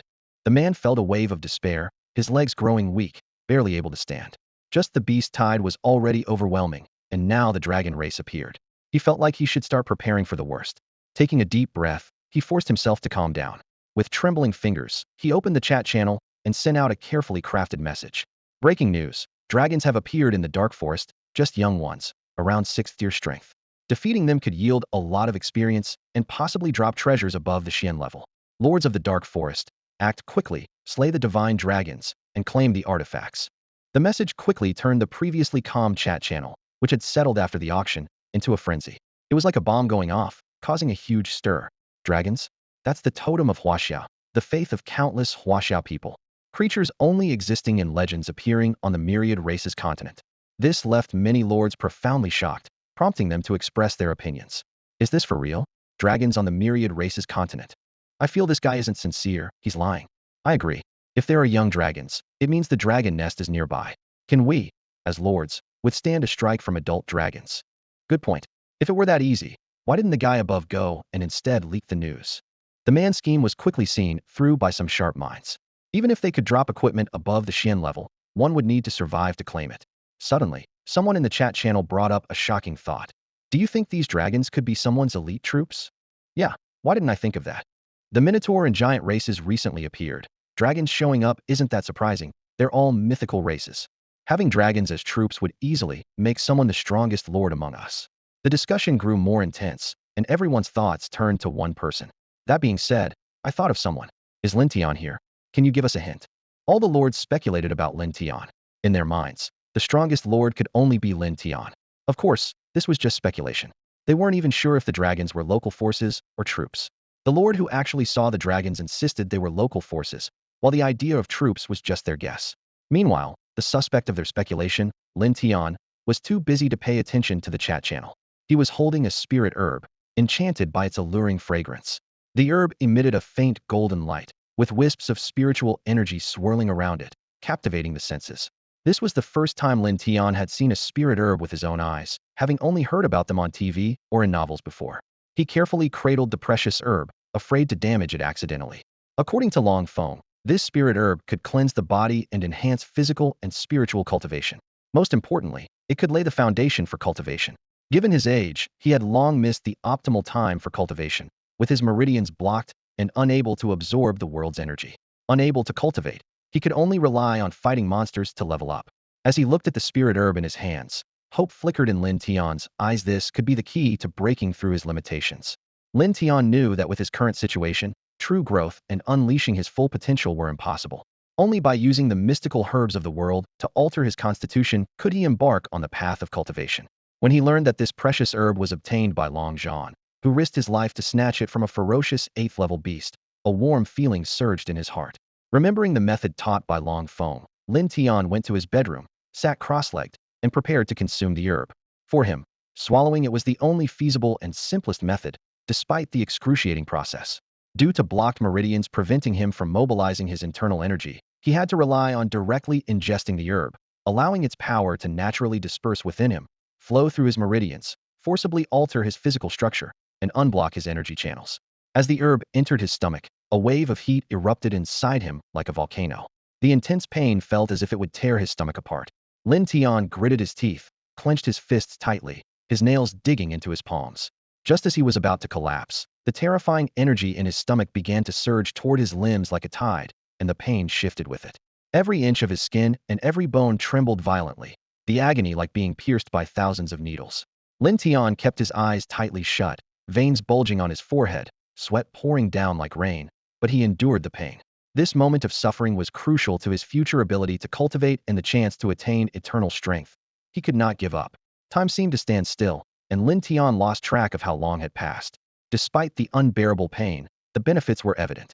He gradually sensed the energy in the world around him, like a gentle breeze brushing against his face, faint yet present. The pain in his body slowly subsided, but just when he thought it was over, the herb's power roaming through his meridians suddenly penetrated his flesh. Instantly, a pain tens of times worse than before struck him. Veins bulged all over Lin Tian's body. His muscles convulsed uncontrollably as the herb's energy moved through his flesh and blood vessels like countless tiny blades. The impurities accumulated in his body over the years were forcibly expelled, seeping out of his pores. The intense pain rendered Lin Tian unconscious. The purification of his body was beyond what an ordinary person could endure. Although Lin Tian regularly consumed beast meat to strengthen his physique, it paled in comparison to this moment. The next morning, an unbearable stench woke Lin Tian from his unconsciousness.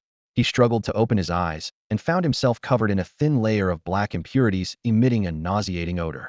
Fighting his discomfort, he staggered to take a shower. As the warm water washed over him, Lin Tian felt refreshed. Although his skin didn't turn as white as jade like in the novels, his entire body felt as light as a feather. He waved his hand slightly and was thrilled to discover that he could now harness the energy within him. Even more exciting, after expending energy, his body could automatically absorb energy from the world to replenish itself. Lin Tian was ecstatic. His body had undergone a complete transformation compared to before.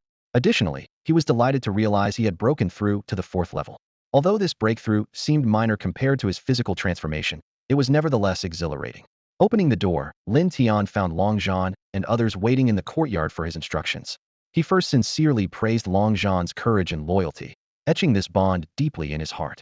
Then, his gaze fell on the massive corpse of the 8th-level beast in the courtyard. Upon careful dissection, the beast provided nearly 50 units of 8th-level beast meat, equivalent to several 3rd or 4th-level beasts combined, showing its enormous size. Lin Tian eagerly roasted a piece of meat to try, and was surprised to find that the system indicated this meat could enhance cultivation. Out of curiosity, he asked Long Zhan and the others to try it as well.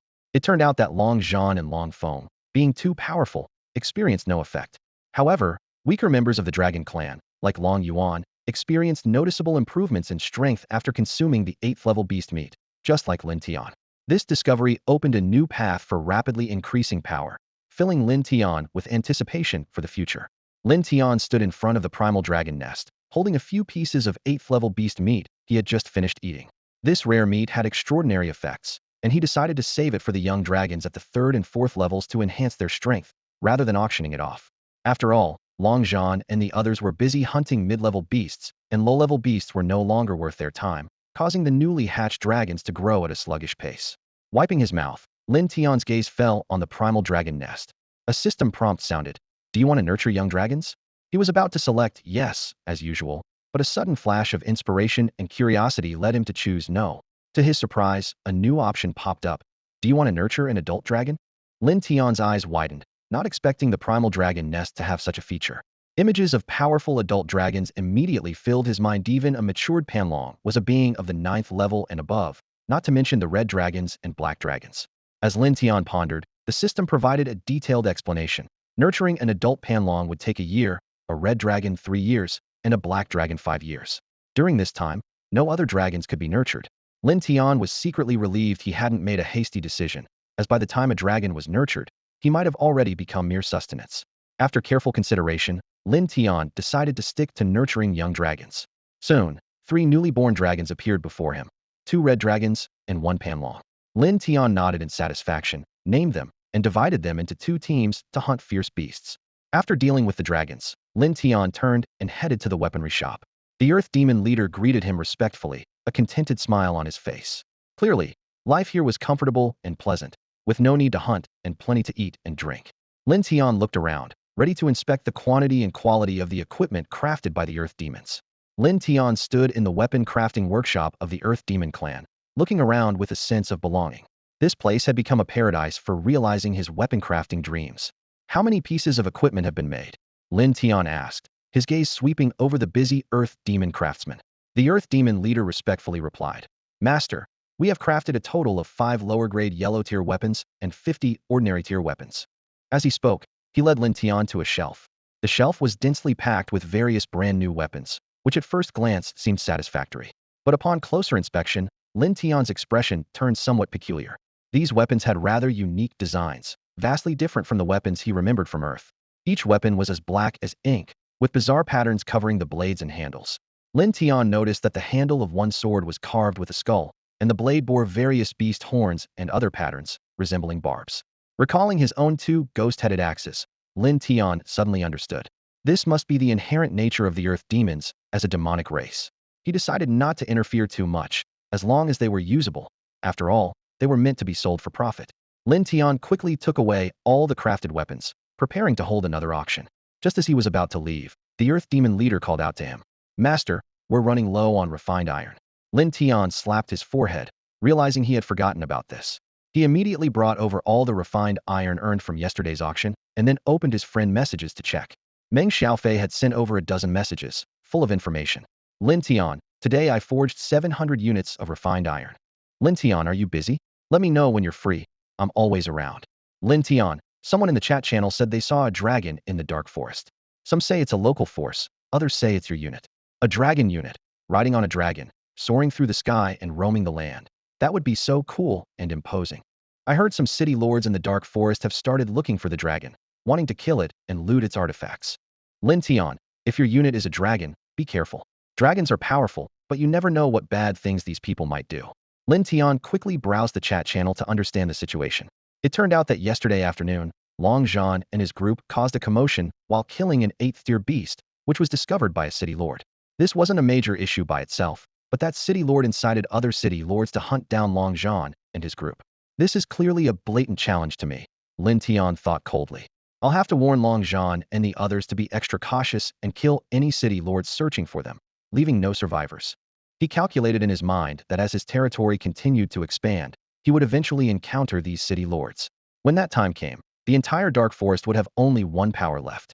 Dominating all races and ruling the entire Dark Forest is just the first step, Lin Tian mused to himself.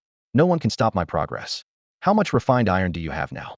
Lin Tian's message flashed on Meng Xiaofei's communication device. Meng Xiaofei, who had been waiting online, immediately replied. Boss Lin Tian, we currently have accumulated a total of 1,200 units of refined iron. Lin Tian quickly responded. All right, carefully calculate your needs and send me the specific quantity. Meng Xiaofei replied. Got it.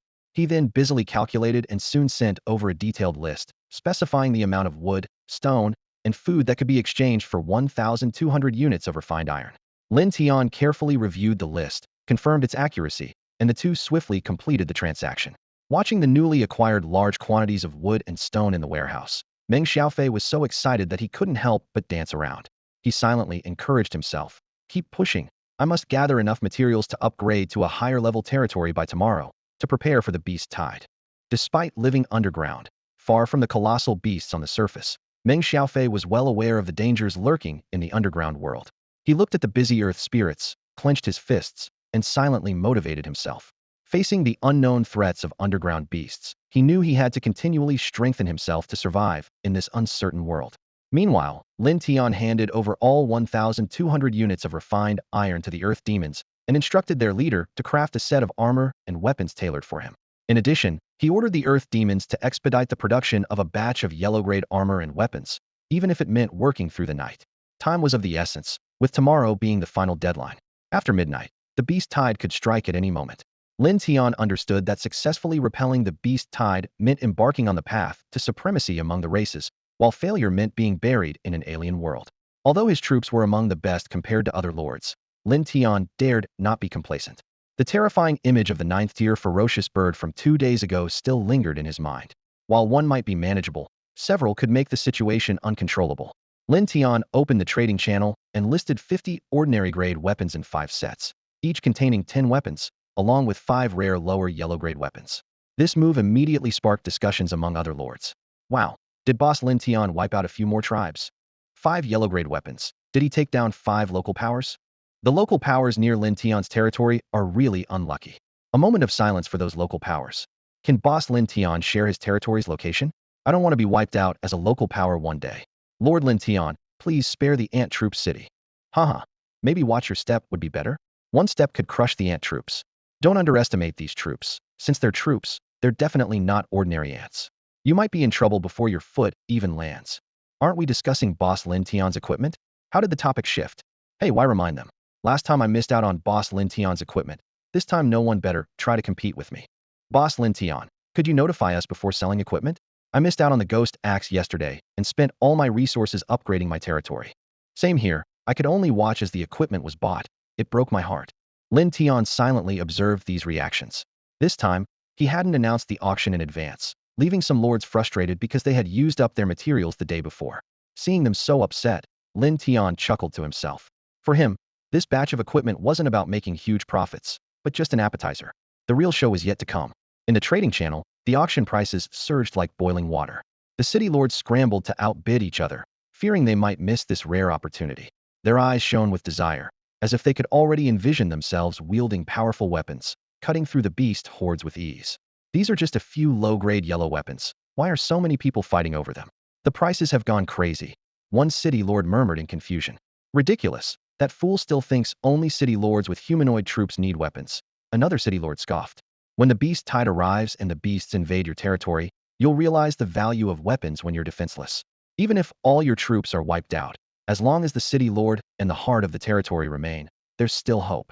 These words were like a wake-up call, stirring many hesitant city lords into action. They joined the bidding frenzy, and in no time, the prices for the 5 yellow-grade weapons had multiplied several times over. Lin Tian observed the scene with a slight smile. This served as free publicity for him, with results even better than he had anticipated. Meanwhile, in a remote corner of the myriad races continent, a tribe was undergoing a bloody massacre. Corpses littered the ground, and blood stained the earth, attracting a swarm of predatory beasts. Not far from this gruesome scene, on a concealed hillside, a graceful woman gently caressed a mid-grade yellow treasure bough in her hands. Her eyes glinted with danger, and a cold smile played on her lips. You rumbling. This stunningly beautiful woman appeared as cold as death itself. She calmly drew an arrow, her third-tier strength fully drawing the bowstring. Whoosh! With a sound of air being sliced, the arrow shot out like lightning, piercing through the head of a distant beast. The beast fell dead without even a whimper. This strike brought a cruel yet enchanting smile to Yu Ruming's face. Plundering is truly the best way to enhance one's strength. No wonder Lin Tian's power has grown so rapidly, she murmured to herself. From yesterday until now, she had wiped out 2 native tribes. Yesterday's raid had been somewhat disappointing, yielding only some crystals and food. However, the recent raid was more rewarding. A mid-grade yellow treasure bow, a pile of ordinary grade equipment, and a wealth of crystals, food, refined iron, and other resources. Yu Ruming opened the trading channel and saw that Lin Tian was once again selling equipment. She realized that Lin Tian had once again outpaced her. This fueled a sense of frustration within her, but she felt helpless. Native tribes were incredibly difficult to locate, and even though local tribes increasingly harbored animosity towards her, finding them still required a lot of time. More importantly, some powerful tribes were beyond her capacity to challenge, forcing her to target the weaker, soft targets. Under these circumstances, Yu Ruming gradually abandoned her desire to upgrade her town before Lin Tian, instead focusing on preparing to upgrade troop buildings. She calculated in her mind, if I wipe out about 2 more of these tribes, I'll have enough crystals to upgrade the troop buildings. With this in mind, Yu Ruming opened the trading channel and, mimicking Lin Tian, packaged her acquired ordinary-grade equipment into lots and began auctioning them. Her troops were of the Fox clan, rendering these pieces of equipment useless to her. It was better to auction them off, as Lin Tian did, to obtain the resources needed to upgrade her town.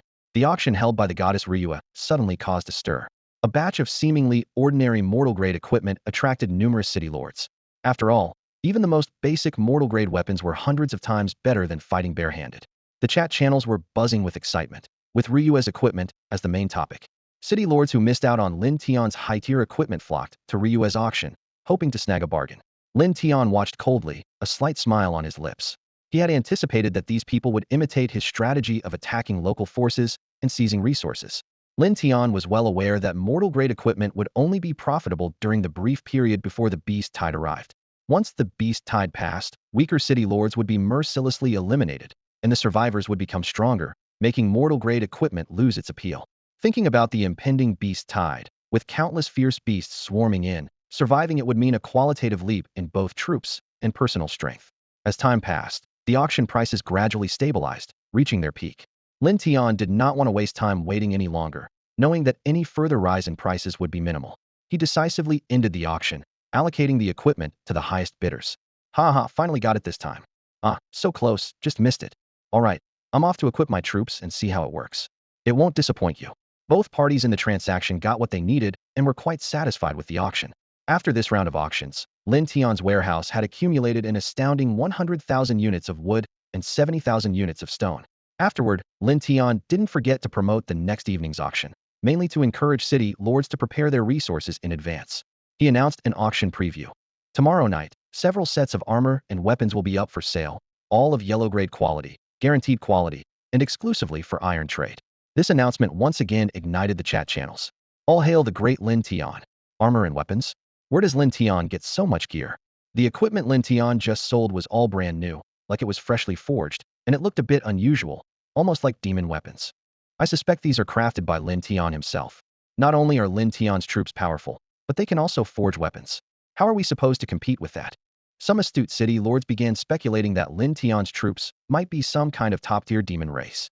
They believed that demon troops could quickly enhance their strength by devouring flesh, which aligned with Lin Tian's rapid rise in power. Forget it, no point in being envious. For tomorrow night's auction, Lin Tian only accepts iron. I need to hurry and gather iron to get some armor and keep myself alive. A single sentence from Lin Tian set off a frenzy in the refined iron market. The trading channels erupted as countless city lords scrambled to acquire this precious resource. The price of refined iron skyrocketed like a rocket.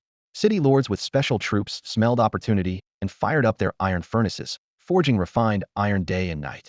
The market's intense reaction undoubtedly confirmed the allure of the armor and weapons Lin Tian was about to create.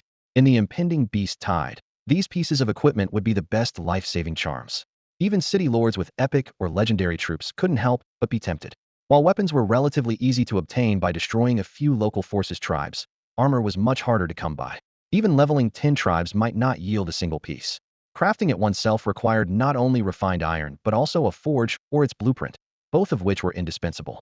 Lin Tian's possession of such treasures was thanks to an unexpected boon from subduing the Earth Demon tribe. Exiting the bustling trading channel, Lin Tian looked up at the sky. The sun was high, and it was already noon. He thought, the dragons should be returning to feed. Sure enough, moments later, Dragon John returned with the carcass of a 7th-tier fierce beast and several 5th and 6th-tier beasts. However, the dragon squad led by Dragon Chong had yet to return. Initially, Lin Tian wasn't concerned, assuming they had ventured far in pursuit of beasts.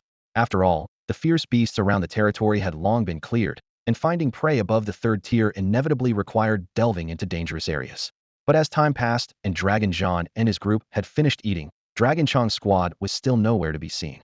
A hint of unease crept into Lin Tian's heart. Just then, Dragon John suddenly looked alertly into the distance and took off. Before Lin Tian could react, a blood-soaked dragon appeared before him. Lin Tian sprang to his feet, his expression changing abruptly, and asked coldly, "What happened?" After some inquiries, the truth emerged. Dragon Chong's team had been ambushed while hunting a 6th-tier beast. The dragon squad was surrounded, with only this dragon managing to escape. Upon hearing the bad news, rage boiled within Lin Tian. Whether it was local forces or other city lords who dared to harm his dragons, only their destruction could quell his fury. Dragon John, full speed ahead. Lin Tian leaped onto the dragon's back. Dragon Chong and the others must not come to harm. With that, man and dragon became one, shooting towards the site of the incident like an arrow, determined to rescue his dragons and make the enemy pay dearly.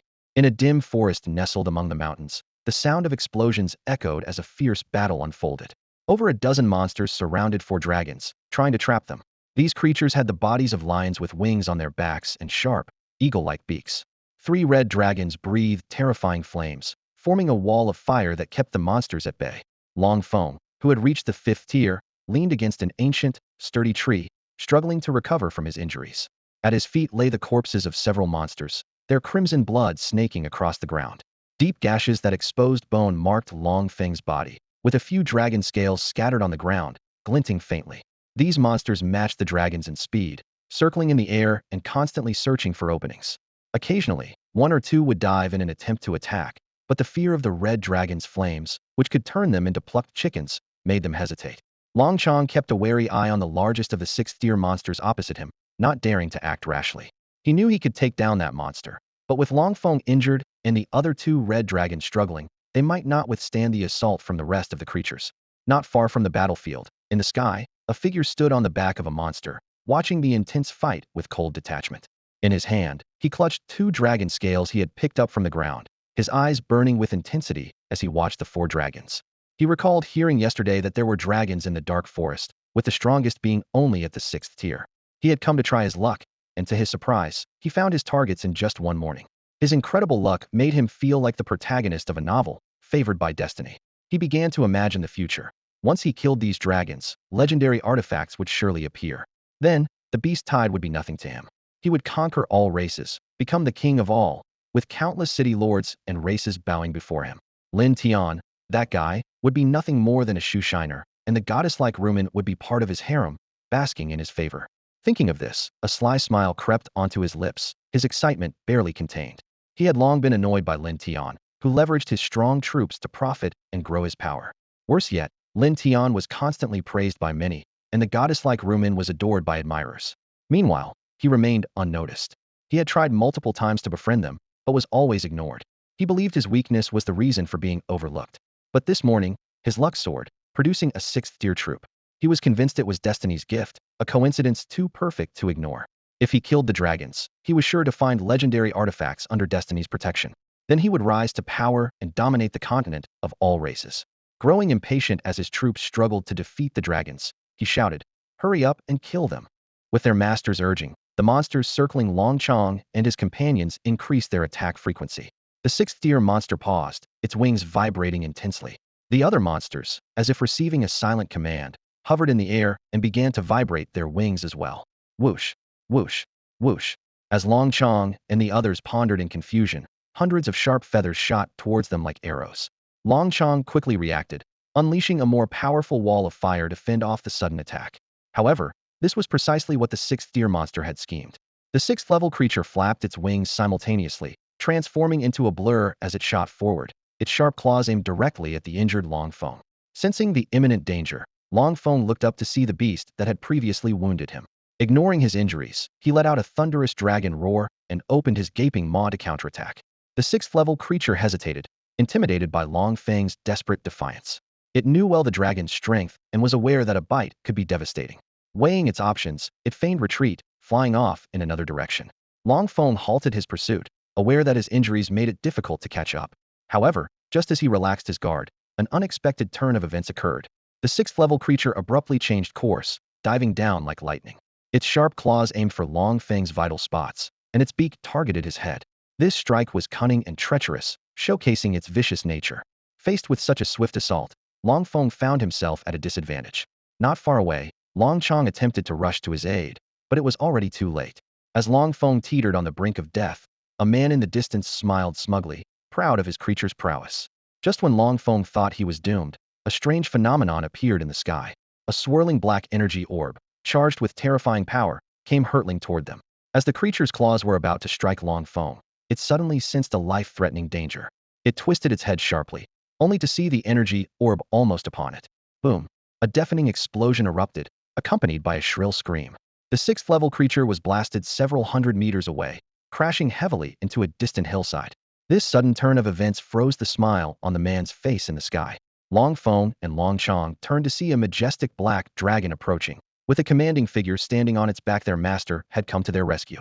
Long Chong roared skyward, unleashing the fury he had long held in check. He was enraged that these creatures dared to ambush him while he battled the sixth-level beast. Without Long Feng's protection, he would have been surrounded. Long Feng and the other two red dragons charged at the remaining creatures. Even though Long Chong had exhausted his energy, he still managed to bite a fifth-level creature, tearing away half its body with a bloody spray. This terrifying scene struck fear into the other creatures, who fled toward their master. Lin Tian arrived at the battlefield, immediately recognizing these creatures with lion bodies and eagle wings as the legendary griffins. He understood their formidable combat abilities, explaining the severe injuries to Long Feng and the others. However, regardless of the opponent, anyone who dared harm his creatures would pay a blood debt. His gaze turned to the man in the distant sky, who was now paralyzed with fear, identifying him as the griffin's master. As for the griffin beneath the man's feet, it was frozen under the black dragon's watchful eyes. Lin Tian approached the man, his expression a mix of mockery and anger, ready to confront the enemy who dared to harm his creatures. Su Yuankai, a man of second-tier strength, stood in shock as he took in the devastating scene before him. His sixth-tier unit, the griffin, which had been majestic just moments ago, was now sent flying by a powerful force, crashing heavily into a distant pit. The uncertainty of the griffin's fate tightened Su Yuankai's heart, and soon after, a series of blinding system messages flashed before his eyes. Your unit, the griffin, has died. This cold notification repeated over and over, like a hammer striking his heart. Before Su Yuankai could recover from this sudden blow, a young and handsome man appeared before him. The unexpected guest's presence immediately put him on alert. Su Yuankai's gaze darted between the stranger and the black dragon at his feet, his mind racing to make sense of the situation. The truth hit Su Yuankai like a bucket of ice water. This was no local Dragon Clan force. It was clearly the powerful unit of the city lord standing before him. What alarmed him even more was that the black dragon, capable of easily annihilating his prized 6th-tier unit, must be at a terrifying 7th-tier or even 8th-tier level. I've been duped. Su Yuankai thought bitterly. He had believed it was a chance for a comeback, only to realize it was all wishful thinking. At this moment, survival became his sole focus. As long as he was alive, there was still hope for a turnaround.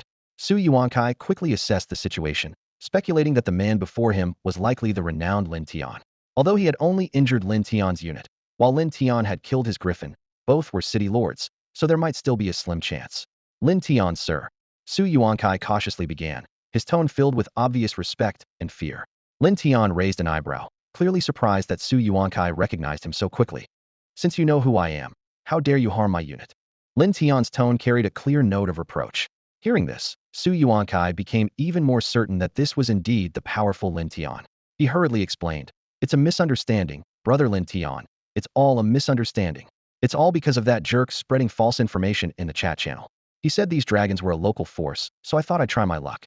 If I had known they were your units, I wouldn't have dared touch them even with 100 lives. As Su Yuankai spoke, his expression shifted rapidly. He showed anger towards the person spreading false information and a pleading look, hoping Lin Tian might show mercy. Lin Tian's lips curled into a slight smirk, tinged with amusement. If I had arrived any later, my unit would have died at your hands. If I let you go, how do I explain that to them? Well, Su Yuankai's face instantly froze. He thought to himself. Lin Tian stared coldly at Su Yuankai, calculating in his mind. If he spared this treacherous man, he would surely become a future threat. Su Yuankai, seeing that Lin Tian's murderous intent had not diminished, cursed silently. He had only wounded a few of Lin Tian's troops, yet his own forces had suffered heavy losses. Su Yuankai glanced out of the corner of his eye and saw a sixth-tier griffin struggling to climb out of a deep pit not far away. Gritting his teeth, he summoned the remaining griffins to buy himself a chance to escape.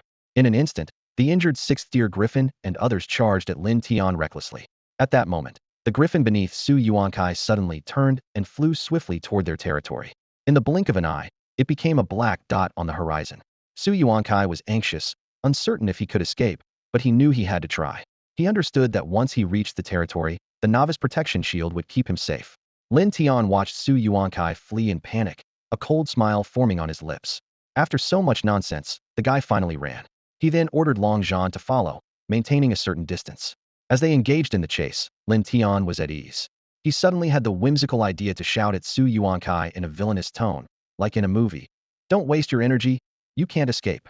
Hearing this, Su Yuankai glanced back and saw that Lin Tian was not pursuing closely. He was overjoyed, mistakenly believing his mount was too fast for Lin Tian to catch. "Ha ha, Lin Tian, you're not so tough after all." Su Yuankai laughed triumphantly, convinced that Lin Tian was powerless and could only watch as he fled into the territory. Seeing Su Yuankai's arrogance, Lin Tian quietly told Long Zhan, "Speed up a bit." Long Zhan immediately accelerated, quickly closing the distance with Su Yuankai. Su Yuankai felt the threat behind him growing closer and was terrified. He knew the strength of Long Zhan and feared that his griffin would be easily killed. "Faster, faster, faster." Su Yuankai urged the griffin desperately, as it was his last unit and his only hope of returning to the territory. Sensing the looming danger behind, the griffin pushed its speed to the limit. But it still wasn't enough. As Lin Tian drew nearer, Su Yuankai made a desperate decision, commanding the griffin to burn its essence. Without hesitation, the griffin obeyed, its speed surging and temporarily leaving Lin Tian behind. Lin Tian, observing this, simply instructed Long Zhan to keep following. He knew the griffin's blood-burning state wouldn't last long. The chase continued for a while, and the outlines of several buildings emerged in the forest ahead. Realizing they were nearing Su Yuankai's territory, Lin Tian ordered Long Zhan to accelerate and block Su Yuankai's path. Su Yuankai stood on the back of his exhausted griffin, ecstatic at the sight of his territory so close. Suddenly, Long Zhan appeared in front, startling him into stumbling off the griffin's back. At the same time, the griffin, utterly spent, collapsed, its life force ebbing away. This loyal mount had unhesitatingly given its life for its master's command. Lin Tian gazed down at his territory, his eyes settling on the disheveled figure of Su Yuankai on the ground. He was surprised to find that this guy's territory had reached an advanced level. However, considering the presence of a flying unit like a griffin, it wasn't unexpected that his strength would be considerable. A cold glint flashed in Lin Tian's eyes as he ordered Long Zhan beside him. "It seems you're of no use anymore. Long Zhan, kill him." In his mind, Lin Tian calculated that once Su Yuankai was eliminated, the novice protection shield would disappear, and all the resources of the territory would be his. Though he could easily handle Su Yuankai, who was only at the second tier, with his own fourth-tier strength, he preferred not to dirty his hands, which had never been stained with blood. Su Yuankai turned pale at these words. He scrambled to his feet, his voice trembling as he pleaded, "Don't kill me. Please, don't kill me. I'm willing to give you all my resources, even my territory. From now on, my territory will be yours, and you will be my master." At this moment, he was willing to pay any price to save his life. Lin Tian was momentarily tempted, recognizing the value of Su Yuankai's extraordinary units. However, he quickly dismissed the idea, knowing that leaving an enemy alive would only invite trouble later. He coldly ignored Su Yuankai's pleas. Just as the black dragon was about to strike, Su Yuankai, in a flash of desperation, grasped at what seemed to be his last hope. He shouted urgently, "Lin Tian, let me go, or I'll expose the fact that your units are of the dragon race." As he spoke, he hastily opened the chat channel, needing only a second to broadcast this shocking news. Su Yuankai watched Lin Tian intently, trying to gauge his reaction. But in that critical moment, the sky suddenly darkened. Looking up, he saw a massive dragon claw descending upon him. Su Yuankai was terrified, his fingers trembling as he tried to type, "Lin Tian's units are" in the chat channel. However, before he could finish, a deafening crash echoed as the dragon claw slammed into the ground, leaving a deep pit where he had stood, with only unrecognizable remains left at the bottom. Lin Tian watched the scene with a cold detachment. Su Yuankai's threat was insignificant to him. The exposure of his units was merely a minor inconvenience. With Su Yuankai's death, the novice protection shield over the territory slowly vanished. Lin Tian calmly entered the territory, not heading straight to the Lord's Manor to destroy the heart of the territory, but first visiting the unit building. Unfortunately, this structure was useless to him, as only the local lord could utilize it. Shaking his head in disappointment, he turned toward the location of the Lord's heart. Once the Lord's heart was destroyed, the entire territory was reduced to ruins. Simultaneously, Lin Tian received a system notification. Congratulations on successfully destroying the enemy's Lord's heart. You have been rewarded with a random blueprint. You have acquired all resources from the enemy's warehouse. You have obtained 300 first-tier crystals, 160 second-tier crystals, and 120 third-tier crystals. You have defeated a lord, increasing your influence and reputation. Lin Tian and his team had a fruitful mission, successfully destroying a territory equivalent to a tribe. The most exciting reward was a random blueprint, which could be for a building, formation, or weapon. This operation made Lin Tian realize that attacking territories could be just as profitable as attacking tribes, and with a bit of luck, even more so. However, this raid also served as a wake-up call for Lin Tian. The dangers faced by Long Chong and others revealed new opportunities for wealth, but the risks were too high for him to take again. With the beast tide approaching tomorrow, he knew he couldn't afford any mistakes with his team at this critical moment. After gathering all the resources, Lin Tian decisively led Long Chong and his group back to their territory. Little did he know that a storm was brewing in the chat channel. Su Yuankai's messages abruptly stopped, and his avatar turned gray. The channel erupted in confusion. What happened up there? Stopped halfway, leaving us hanging. Yeah, finish the story. What's Lin Tian's troop type? Look at his avatar. It turned gray. That means... A city lord's exclamation made everyone realize something was wrong, plunging the channel into a deathly silence. A newbie here, what does a gray avatar mean? Isn't it just logging off? A newcomer asked curiously. A gray avatar means he's dead, someone replied quietly. What? I'm his friend, and his name disappeared from my list. There's only one possibility. He mentioned Lin Tian just before he died. Could there be a connection? He seemed about to reveal Lin Tian's troop type, and then... Speculation ran wild. Did he offend Lin Tian and got taken out? Or did Lin Tian find his territory and wipe him out? Either way, it's terrifying. I don't want to cross paths with Lin Tian. I'd rather be Lin Tian's follower. With someone like him backing me, who would dare bully me? Wishful thinking. True powerhouses don't need followers. The news of a capable city lord being killed mid-message shocked everyone. Just how powerful was Lin Tian? Does anyone know where that city lord's territory was? Lin Tian's territory might be nearby, so be careful not to accidentally offend him. For all we know, Lin Tian might be watching us right now, waiting for us to leave our territories. Don't make Lin Tian sound so scary. Didn't he sell us equipment to boost our strength for the beast tide? Yeah, exactly. Let's focus on collecting refined iron and buying Lin Tian's equipment to survive the beast tide. The news that Lin Tian might have killed a city lord spread like a cold wind, deepening the fear and respect people held for him. Unanimously, they labeled him as decisive and ruthless, and not to be provoked, as if he had become a legend to be feared. Upon returning to his territory, Lin Tian immediately arranged for Long Chong and others to rest and recuperate, halting their missions to hunt fierce beasts. Meanwhile, he dispatched Long Zhan with a team to continue hunting high-level beasts to obtain precious crystals and food. Lin Tian understood that upgrading the primeval dragon nest was crucial, requiring 500 6th-tier crystals and 5 7th-tier special crystals. This task was vital for the future of the entire territory, as the higher the level of the primeval dragon nest, the stronger the troops under his command would become. On his way back, Lin Tian glanced at the chat channel. Numerous city lords were fervently discussing and speculating about what had happened. Some bold city lords even directly demanded Lin Tian to explain. However, Lin Tian chose to remain silent. Su Yuankai had become history, and as long as he kept quiet, the truth would never come to light. Letting them continue to speculate was more interesting. After handling his affairs, Lin Tian remembered the mysterious blueprint he had obtained after destroying the heart of the territory. With a sense of anticipation, he slowly unfolded the random blueprint. What came into view was the outline of a building. Lin Tian felt slightly disappointed, as he had hoped for a formation blueprint, even a low-tier one. But he quickly adjusted his mindset and carefully examined the structure resembling a watchtower. Common construction blueprint arrow tower. Function: enhances territorial defense. Usage: for times. Construction materials: 1,000 units of wood, 500 units of stone, 100 units of refined iron. Lin Tian looked around and found that the 4 corners of the wall were perfect for building arrow towers. He thought that when the beast tide came, the archers of the Earth Demon tribe would be useful.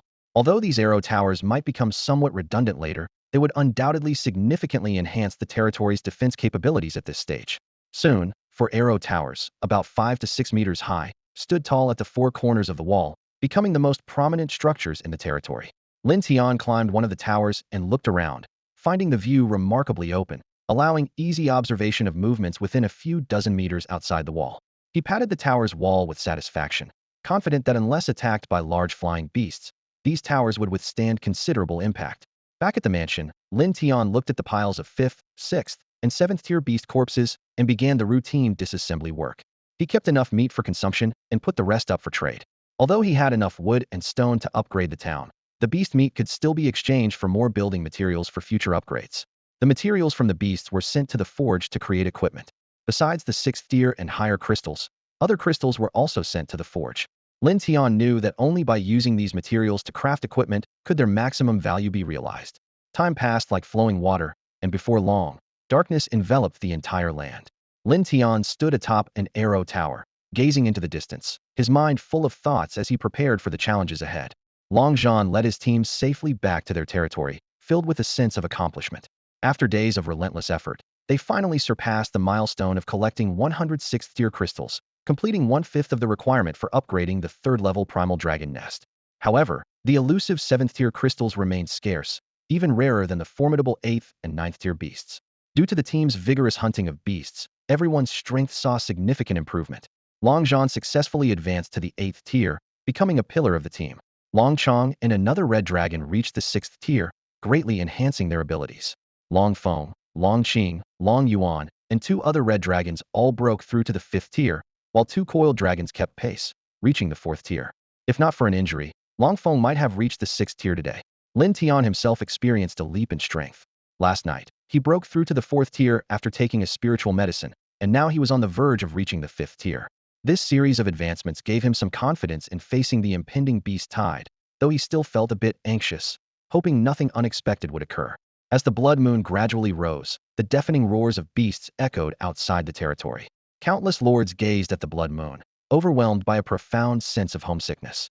Although they had only been in this world for 6 days, it felt like an eternity. Each day was spent in fear and anxiety, their nerves constantly on edge. Tonight was supposed to be the last peaceful night, a time to rest well, but most of the lords tossed and turned, unable to sleep.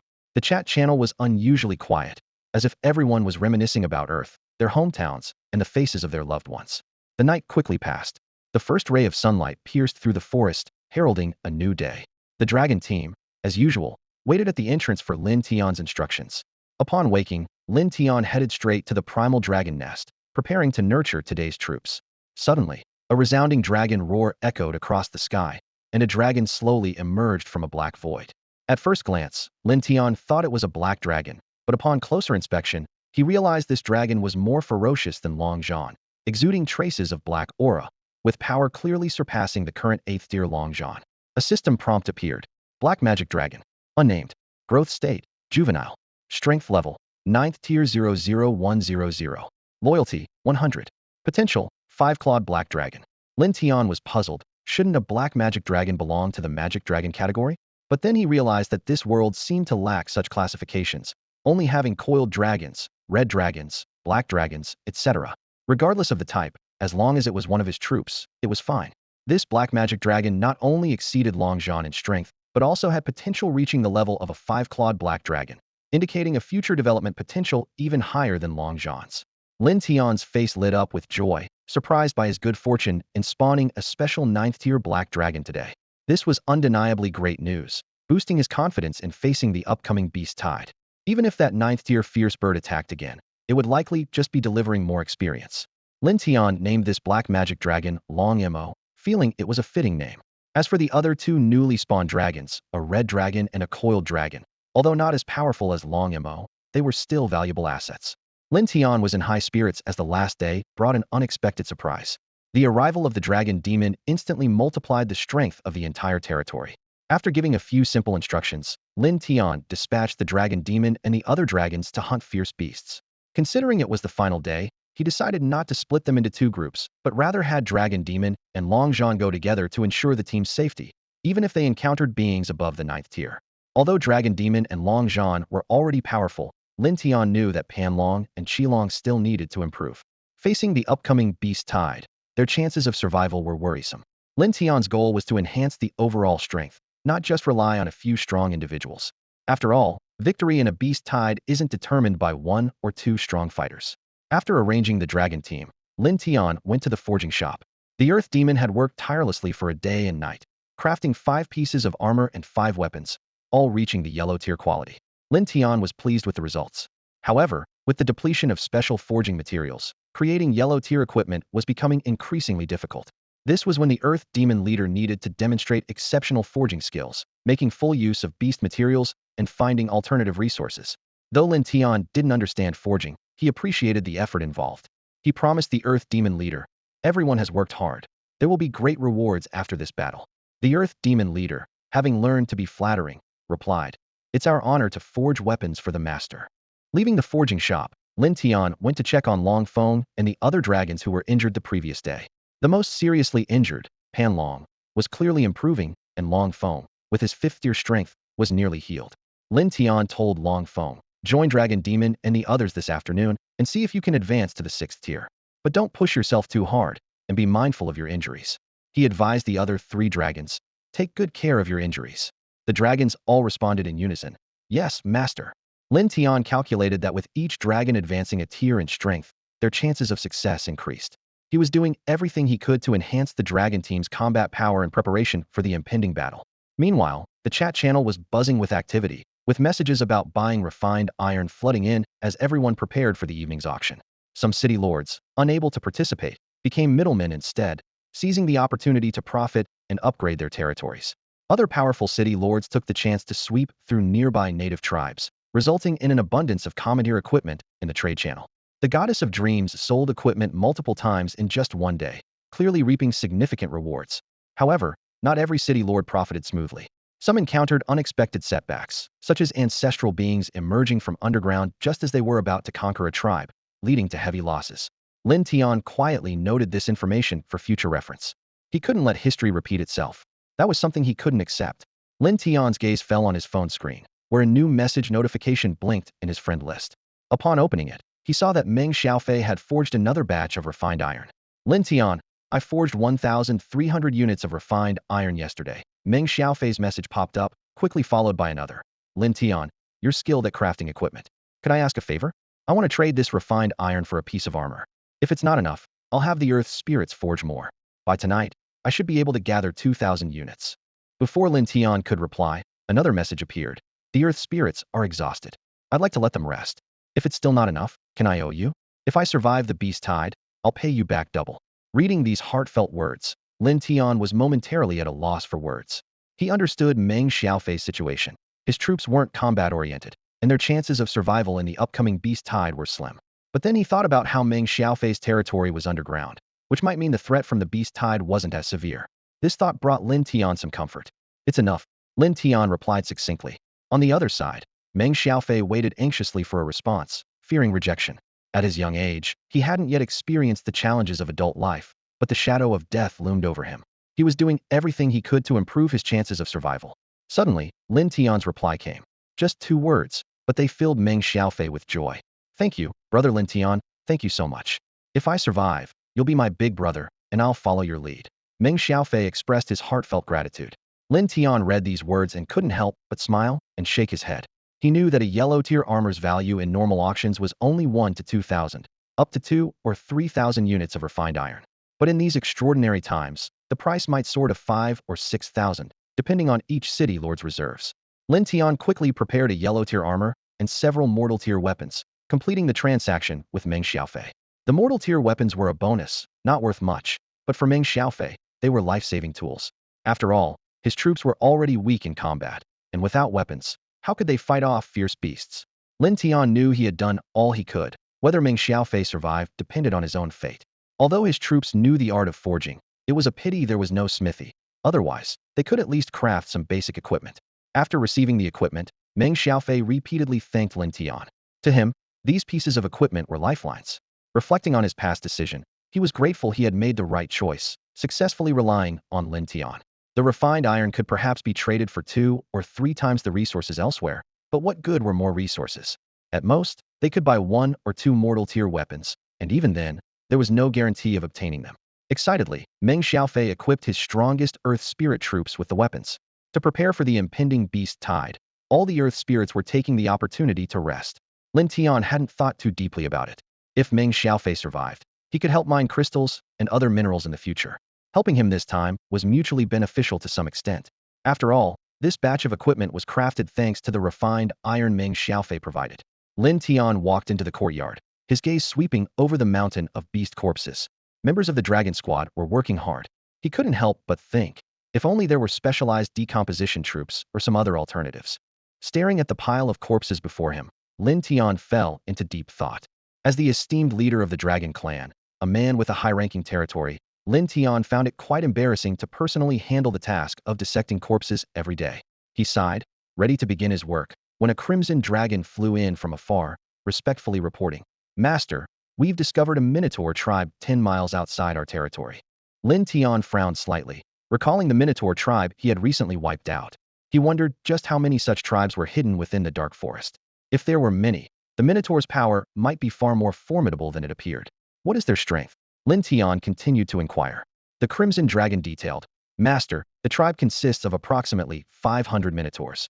The strongest among them is at the 8th tier, with 2 at the 7th tier, 5 at the 6th, and the rest below the 6th tier." Lin Tian nodded, quickly weighing his options. This tribe was indeed several times stronger than the last one they faced, but his territory's forces had also grown significantly. The 8th tier leader could be handled by Longmo, the 2 7th tiers by Longzhan, and the 6th tiers by the Crimson Dragons. The lower tier Minotaurs were not a concern. After some calculations, Lin Tian felt confident of victory. However, he remained cautious and instructed the Crimson Dragon, "Have Longmo and Longzhan conduct a thorough investigation. Ensure everything is foolproof before taking action. No mistakes can be made." The Crimson Dragon departed with its orders. Although Lin Tian was reluctant to cause trouble on the last day, the potential resources and treasures to be gained, and the chance to upgrade the original dragon nest or town, were too tempting. Besides, having already clashed with the Minotaurs, it was better to strike first to avoid future disadvantages. Lin Tian continued dissecting bodies, awaiting Longmo and the others' triumphant return. In the dense jungle, Longmo led his subordinates to stealthily approach the Minotaur tribe.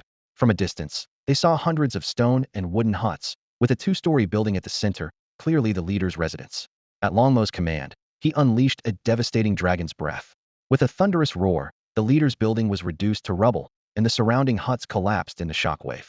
Stones flew, and many Minotaurs perished on the spot. As the dust settled, a massive crater replaced the original structures. At the bottom, the Minotaur leader, who had been embracing his beloved moments before, looked bewildered. The sudden attack had not only buried him underground but also claimed the life of his mate, leaving only a cold corpse in his arms. Fortunately, his immense strength and resilience saved him. Otherwise, he would have joined Madame Nio in the afterlife. As he looked up, a massive 30-meter-long black dragon came roaring towards him, its gaping maw ready to swallow him whole. The Minotaur leader, sensing the urgency, stomped the ground forcefully, launching himself into the air like a cannonball, escaping the pit in an instant. His sharp eyes scanned the chaotic crowd and quickly locked onto his weapon. With a few swift strides, he leaped again, reaching out to grab it. However, the dragon demon was not about to let him succeed so easily. With a flick of its tail, the Minotaur leader was sent flying like a kite with a broken string, crashing heavily into a distant stone wall. Even with his tough hide and formidable strength, the leader couldn't withstand the blow, blood trickling from his mouth, indicating severe internal injuries. This scene starkly highlighted the vast power gap between true warriors. A single rank difference was like a chasm, resulting in an overwhelming defeat. Meanwhile, Long Chong's troops charged forward like wolves, mercilessly slaughtering the Minotaur tribe. Screams and wails echoed, and the scent of blood filled the air.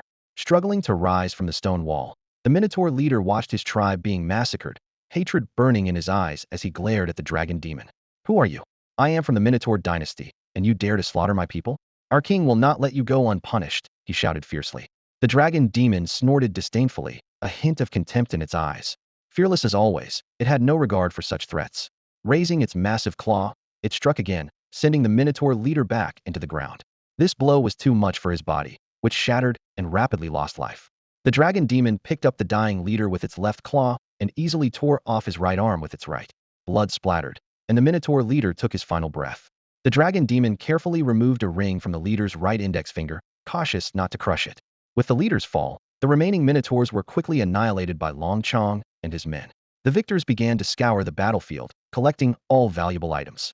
Meanwhile, in a distant territory, Lin Tian was meticulously dissecting corpses, attentively monitoring system notifications. Upon learning of the 8th rank Minotaur leader's death, an even stronger aura surged from within him. He had broken through to the 5th rank.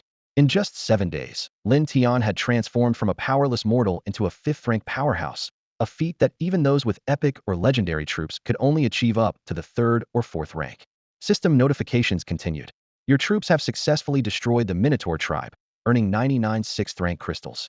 You have eliminated the Minotaur tribe, increasing your territory's influence and reputation in the Dark Forest. After destroying 2 Minotaur tribes, the Minotaur dynasty now harbors hatred towards you and plans to retaliate soon. Seeing the last message, Lin Tian's expression turned peculiar. The Minotaurs have established a dynasty, he muttered to himself, confirming his earlier suspicions that this was indeed Minotaur territory. The annihilated tribes were akin to subjects of the Minotaur dynasty. Lin Tian furrowed his brow, his mind racing. Given this, there must be many more Minotaur tribes nearby. Once the Minotaur dynasty sends troops for revenge, these tribes will likely join the assault. A larger storm is quietly brewing. Lin Tian stood atop the city wall, gazing into the distance, his mind a whirlwind of thoughts. He understood that the nearby small tribes were no real threat. The true danger lay with the powerful Minotaur dynasty. A force capable of establishing a dynasty surely had warriors beyond the 9th tier at its command. They had just annihilated a tribe with an 8th tier fighter, which would likely provoke an even stronger retaliation. Lin Tian's territory lay within the Minotaur's sphere of influence, and as his reputation grew, it was only a matter of time before the dynasty took notice. War between them seemed inevitable. However, the immediate threat was the impending beast tide. If they couldn't survive the beast tide, by the time the Minotaur army arrived, there would be nothing left but ruins. Shaking his head, Lin Tian temporarily set aside these concerns. When the enemy comes, they'll face it. When the flood comes, they'll block it. The Minotaur dynasty was merely a stepping stone on his path to becoming the overlord of all races. As he pondered, the dragon squad returned victorious, bringing back a wealth of spoils. The haul was far greater than last time, surprising even Lin Tian. Over 100 sets of equipment, 13 7th tier crystals, 150 6th tier crystals, thousands of crystals below the 6th tier, and a large amount of fine iron and other resources. It was as if they had hit the jackpot. Long Mo respectfully presented a massive axe and a ring, saying, "Master, these are the treasures of the Minotaur leader." Lin Tian accepted the treasures but didn't examine them immediately. Instead, he addressed the dragon squad members. "You've worked hard this time. Go rest, and head out to hunt beasts again in the afternoon." Once they had dispersed, Lin Tian took a closer look at the large axe. Its material was unusual, making it both large and heavy. Even with his 5th tier strength, wielding it was quite a challenge. Ancient axe. Grade, upper yellow tier. Effect, 13 chopping enhancement. Lin Tian felt a bit disappointed. The axe's enhancement was even less than the previously acquired ghost head axe. However, he quickly understood its hidden value. Although the Ancient axe had a lower enhancement, its greater weight and hardness could yield unexpected results in battle. He decided to auction off the axe that evening. After the beast tide, the survivors would surely be strong, and yellow-tier weapons would soon become as common as food. Next, Lin Tian turned his attention to the somewhat oversized ring. As he examined it, he couldn't help but gasp. Storage ring. Grade, mid-mystic tier. Effect, stores items with a capacity of 10 cubic meters. It was none other than the legendary storage ring, and a mid-mystic tier treasure at that. Lin Tian was secretly delighted. With this ring alone, the value of this haul surpassed all previous spoils combined. He carefully slipped the ring onto his finger, feeling the immense power it contained, and felt even more confident about the challenges ahead. Lin Tian was ecstatic as he put on the storage ring, marveling at the 10 cubic meters of space it offered. Though small, it was enough to hold essential items. He eagerly tested it with 2 crystals, discovering that he could effortlessly store and retrieve items with just a thought. This magical experience delighted him, and while the ring might not be very useful within his territory, its value would be immeasurable once he ventured outside. Aware of the ring's rarity, Lin Tian knew that even 10 top-grade yellow-tier treasures wouldn't be enough to exchange for it. He suppressed his excitement and turned to inventory the other spoils. After a careful count, he found the haul included 1 set of mid-grade yellow-tier equipment, 2 sets of low-grade yellow-tier equipment, and the rest were ordinary-tier items. Additionally, there were nearly 2,000 units of refined iron and some special mineral resources, perfectly addressing the lack of materials for crafting equipment in his territory. After some consideration, Lin Tian decided to list the ordinary-tier equipment and the 2 sets of low-grade yellow-tier equipment on the trading channel as a warm-up. This move immediately caught the attention of other city lords. "Lin Tian, didn't you say the auction would start tonight?" someone asked in confusion. "Don't worry, check the notes. This must be the spoils from Lin Tian's attack on local forces, so he's selling them early, another person explained. That's Lin Tian for you, daring to attack local forces even with the beast tide approaching. Truly courageous, someone praised. I don't even dare send my troops out for fear of losses. Same here, I'm trying to conserve strength for the beast tide. I need to try for those 2 low-grade yellow-tier weapons, or I won't stand a chance against the beast tide. Despite many powerful city lords being preoccupied with gathering refined iron, the equipment sparked a fierce bidding war. Prices quickly soared, and Lin Tian completed the transactions, making a tidy profit. Meanwhile, in another territory, Yu Rumeng watched the trading channel with mixed emotions as the equipment was fiercely contested. She guessed that Lin Tian had likely upgraded his troop buildings to level 2 days ago, allowing him to rapidly enhance his strength. Yu Rumeng bit her lip as she glanced at the 7th-tier red fox beside her, recalling how she had only upgraded her troop buildings to level 2 yesterday. It was only after nurturing new troops this morning that she truly realized the significant impact of such an upgrade on her strength. She regretted focusing solely on upgrading her territory, realizing her efforts had been misdirected and had widened the gap between her and Lin Tian. However, she wasn't discouraged. Instead, she felt even more confident about surpassing Lin Tian, as she had finally found the right direction. He'll be able to upgrade to a town tonight, but Yu Rumeng surveyed her warehouse resources, realizing she still had a considerable way to go before she could upgrade to a town. Yu Rumeng gazed into the distance. Her curiosity about Lin Tian's troops peaked. Her thoughts oscillated between the demon race and the dragon race, ultimately leaning towards the demon race. Unlike other troops that could only slay beasts for energy, the demons could also enhance their strength by devouring flesh, a distinct early advantage. She recalled recent news. A city lord was reportedly brutally murdered by Lin Tian. Such ruthless behavior mirrored the characteristics of the demon race. Although some believed Lin Tian's troops might be dragons, in everyone's eyes, his power was undoubtedly at the pinnacle. Yu Rumeng sighed softly, realizing Lin Tian's situation was not entirely favorable. With his immense wealth and dominant personality, he would inevitably attract the joint attention of other city lords, possibly even a coalition against him. She murmured to herself, sometimes, being strong doesn't mean reaching the peak. She knew many city lords coveted Lin Tian's position. Time flew by as the dragon squad continued their hunts, bringing back numerous beast carcasses to the territory. Lin Tian meticulously dismantled these, watching the number of crystals grow visibly, feeling both bored and slightly satisfied. He knew it wouldn't be long before he could upgrade the troop buildings. In the forge, the earth demons tirelessly crafted equipment, working up a sweat. The entire territory was striving to enhance its strength. Other city lords were not far behind, though their situations varied. Those with weaker troops and scarce resources could only make rudimentary weapons from wood or stone, seemingly stuck in the Stone Age, in stark contrast to Lin Tian's Smelting Age. The importance of the initial troop choice was becoming evident. Lin Tian observed his bustling territory, realizing that in this harsh world, many outcomes seemed predetermined. As night fell, the blood moon rose again, casting an eerie red hue over the land. All the city lords looked up at the sky, their previous ease replaced with a deep solemnity.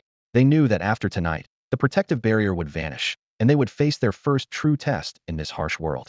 In the chat channel, someone tried to lighten the mood. Eat and drink as you please. Don't let things weigh on your mind. At worst, you die, and 20 years later, you're a hero again. However, someone quickly dampened the mood. There is no 20 years later. If you die and become a ghost, it might not be better. Your soul could disperse, returning to nature if you're lucky. If you exist as a spirit, you'll wish for death. Why? Can't you reincarnate in this world? Someone naively asked. Reincarnation? You wish, a voice sneered. Ask those with undead troops. They might just enslave your soul. This conversation plunged everyone into silence, each preparing for the impending challenge. Wow, that's terrifying. The chat channel suddenly veered into discussions of the horrifying visions of the afterlife. Someone explained that in this world, physical death doesn't mean the end. Souls might continue to exist, but those without strength would face a fate even more miserable than when they were alive. These words were like a cold shower to the city lords who believed death is the ultimate release. Panic, fear, and despair began to spread among them.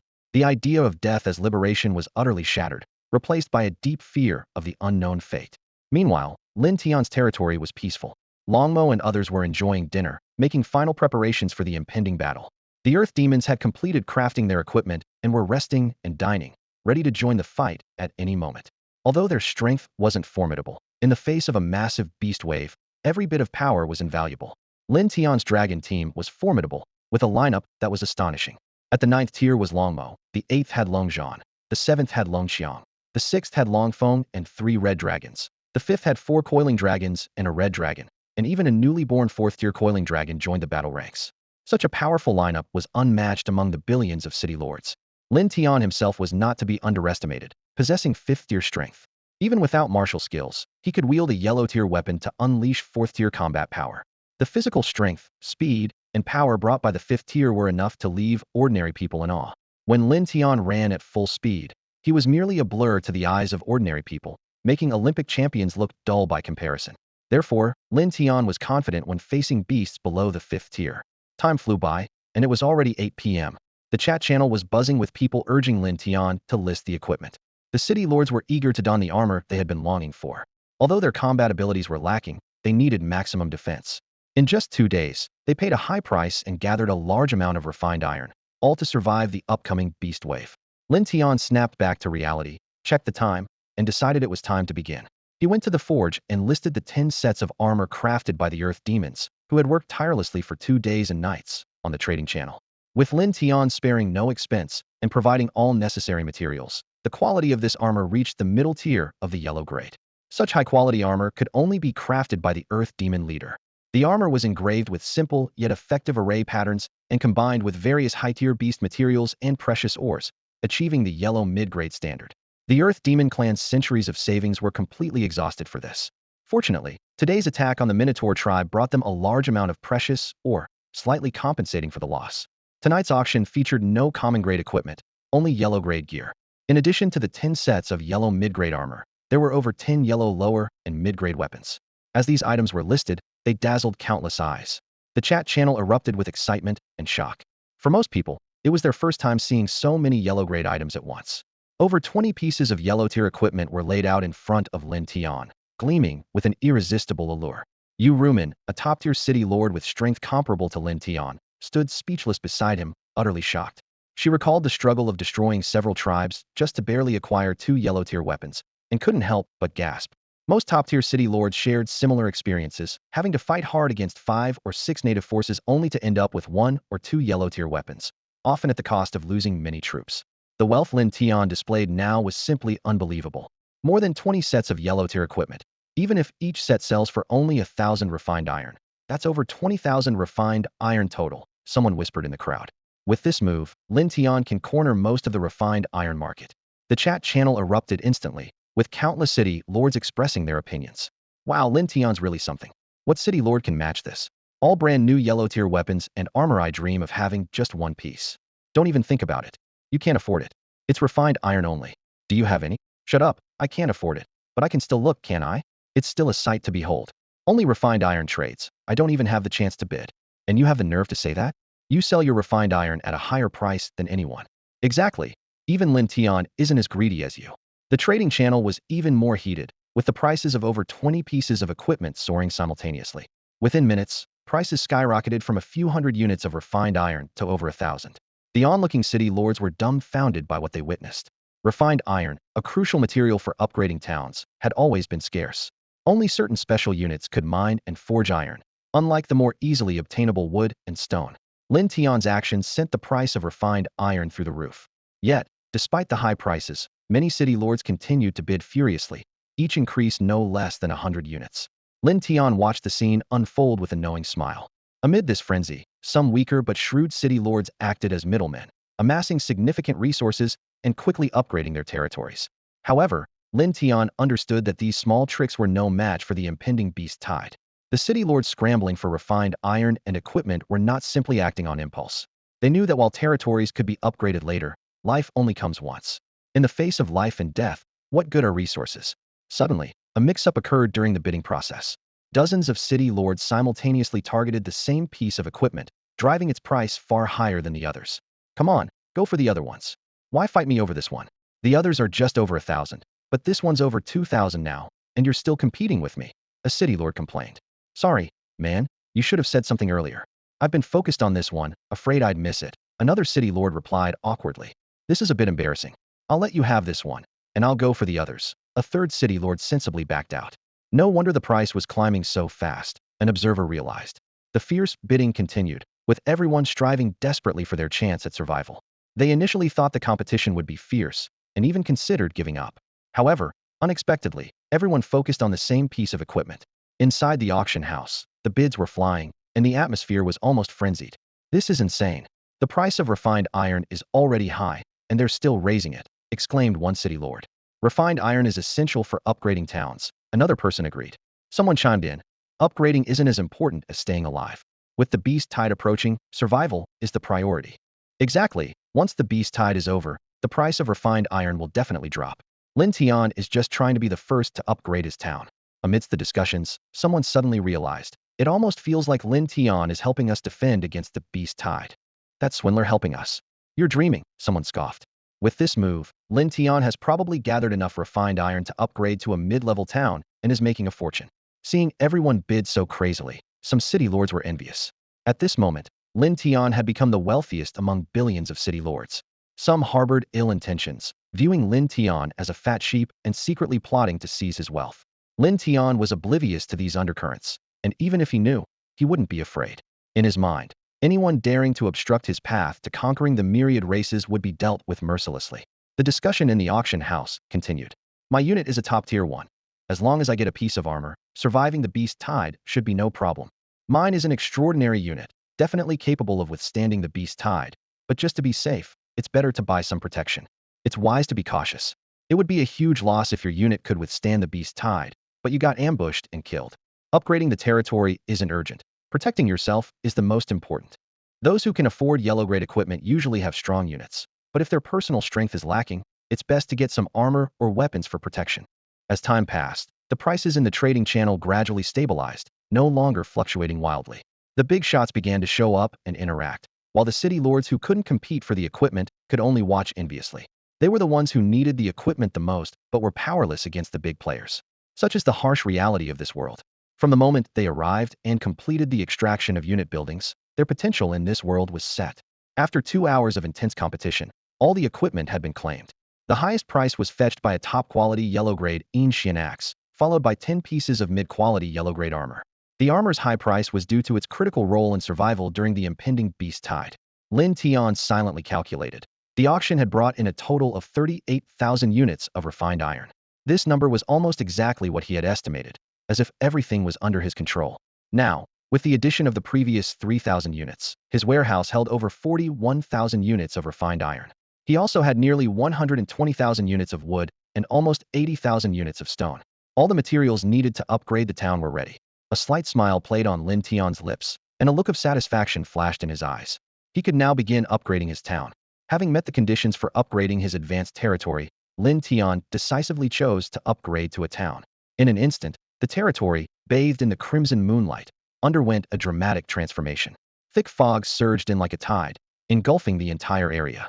Standing inside the Lord's mansion, Lin Tian could distinctly feel the ground shaking violently beneath his feet, as if the entire structure was groaning.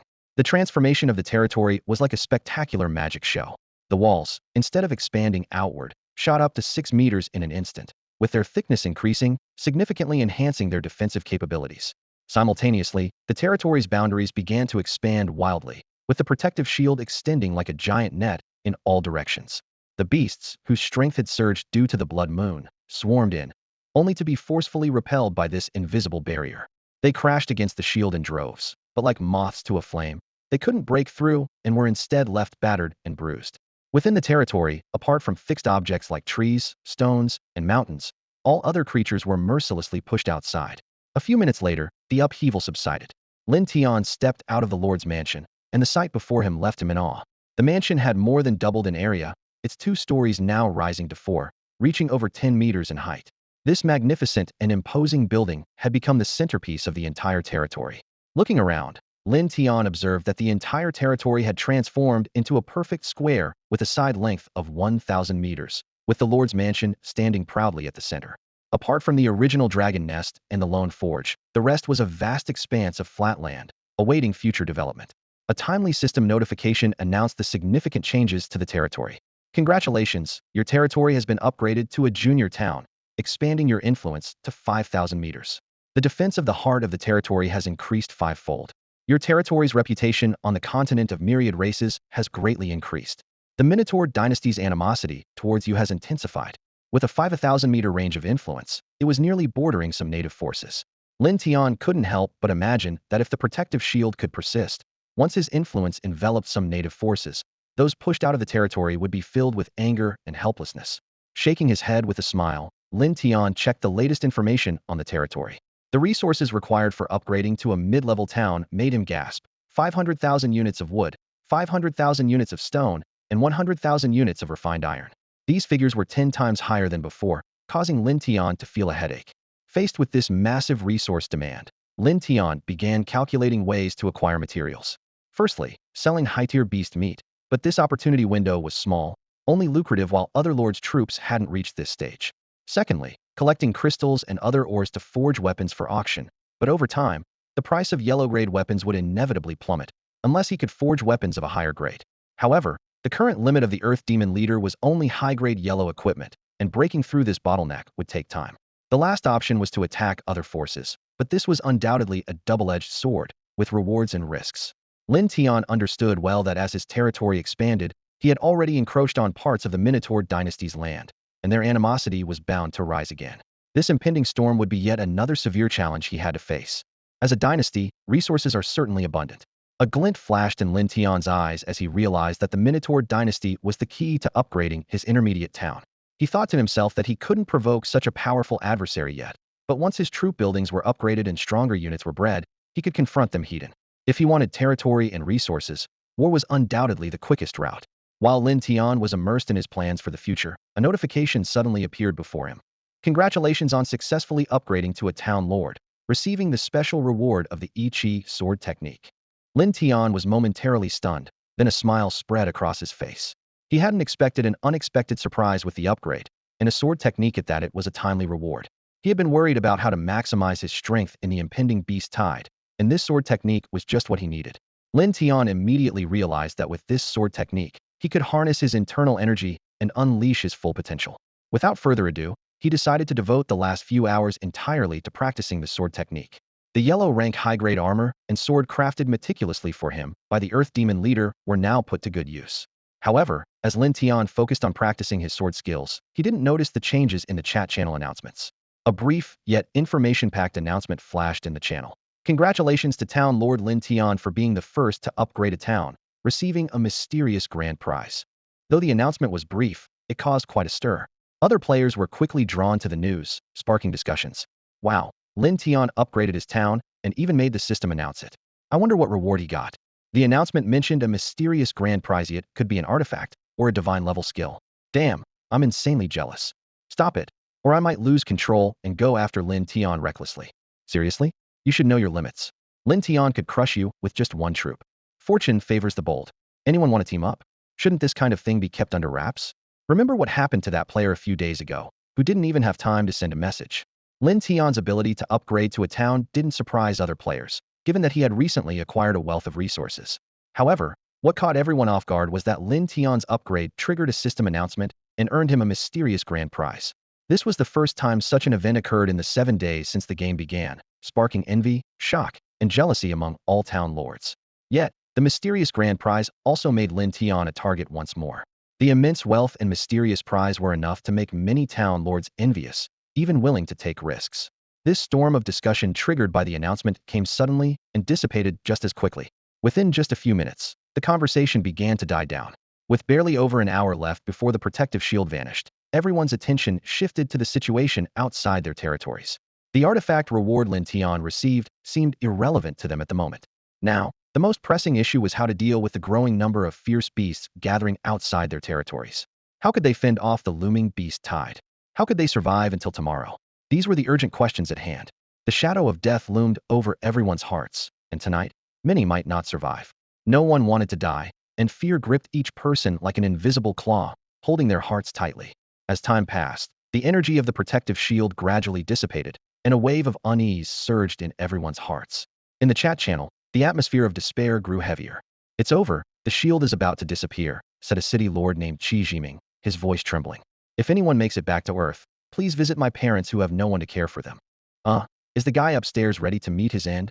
Another city lord couldn't help but interject. No need to be so pessimistic. What if you survive? That's wishful thinking. Qi Jiming replied with a bitter smile. My territory is surrounded by hundreds of fierce beasts. If I survive, I'll eat dirt.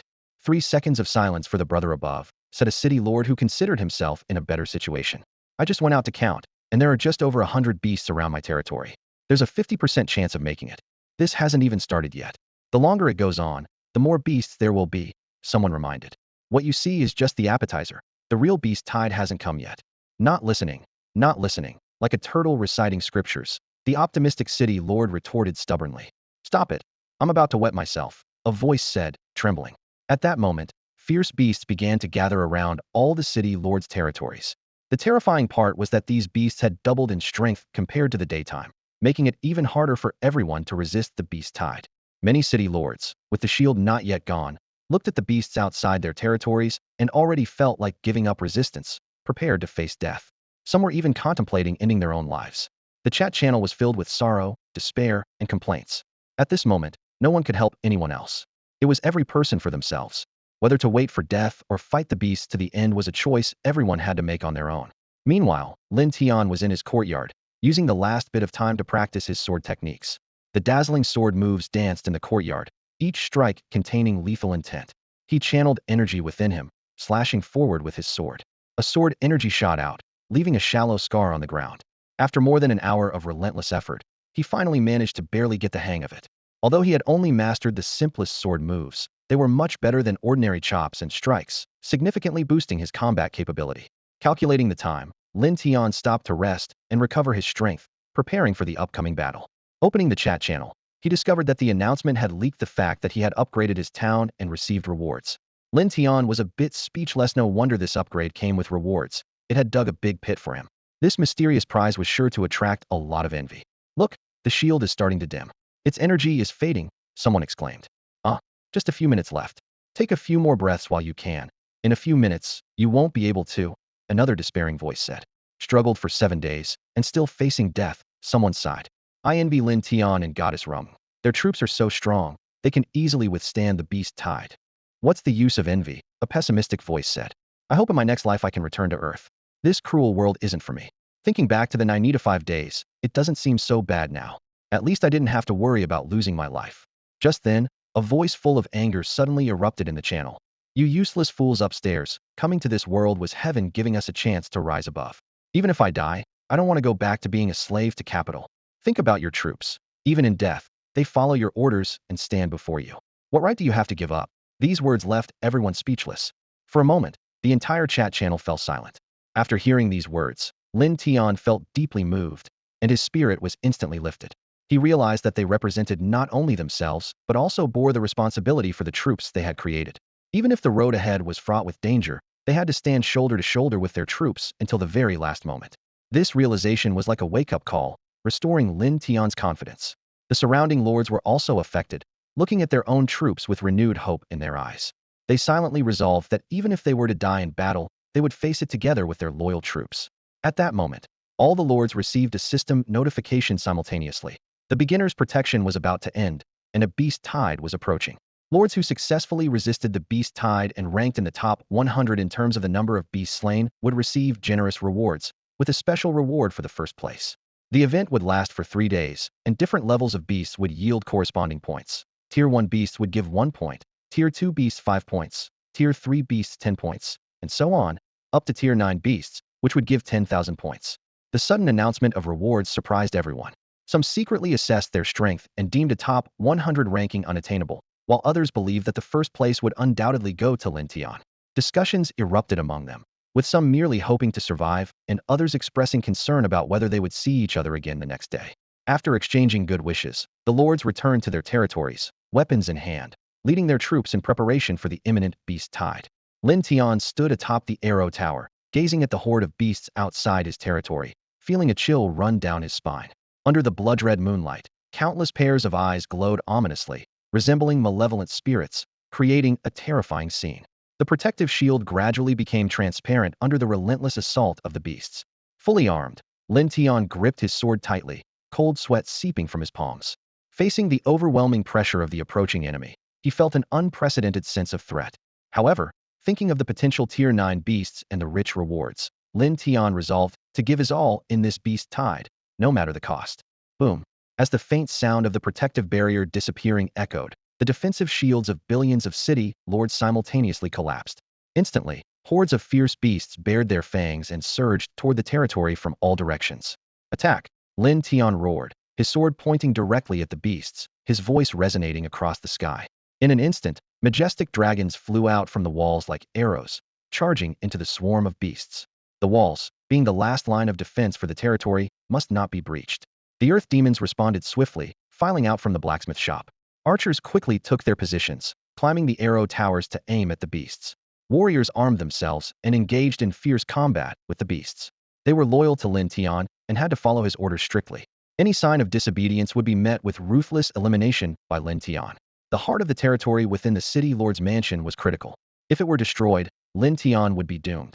Conversely, if Lin Tian were to fall, the heart of the territory would also collapse. On the battlefield, a dragon demon unleashed a breath of fire, its immense energy surging towards the beasts below like a torrent. Boom! In the violent explosion, dozens of beasts were instantly reduced to blood mist, and the terrifying shockwaves swept in all directions.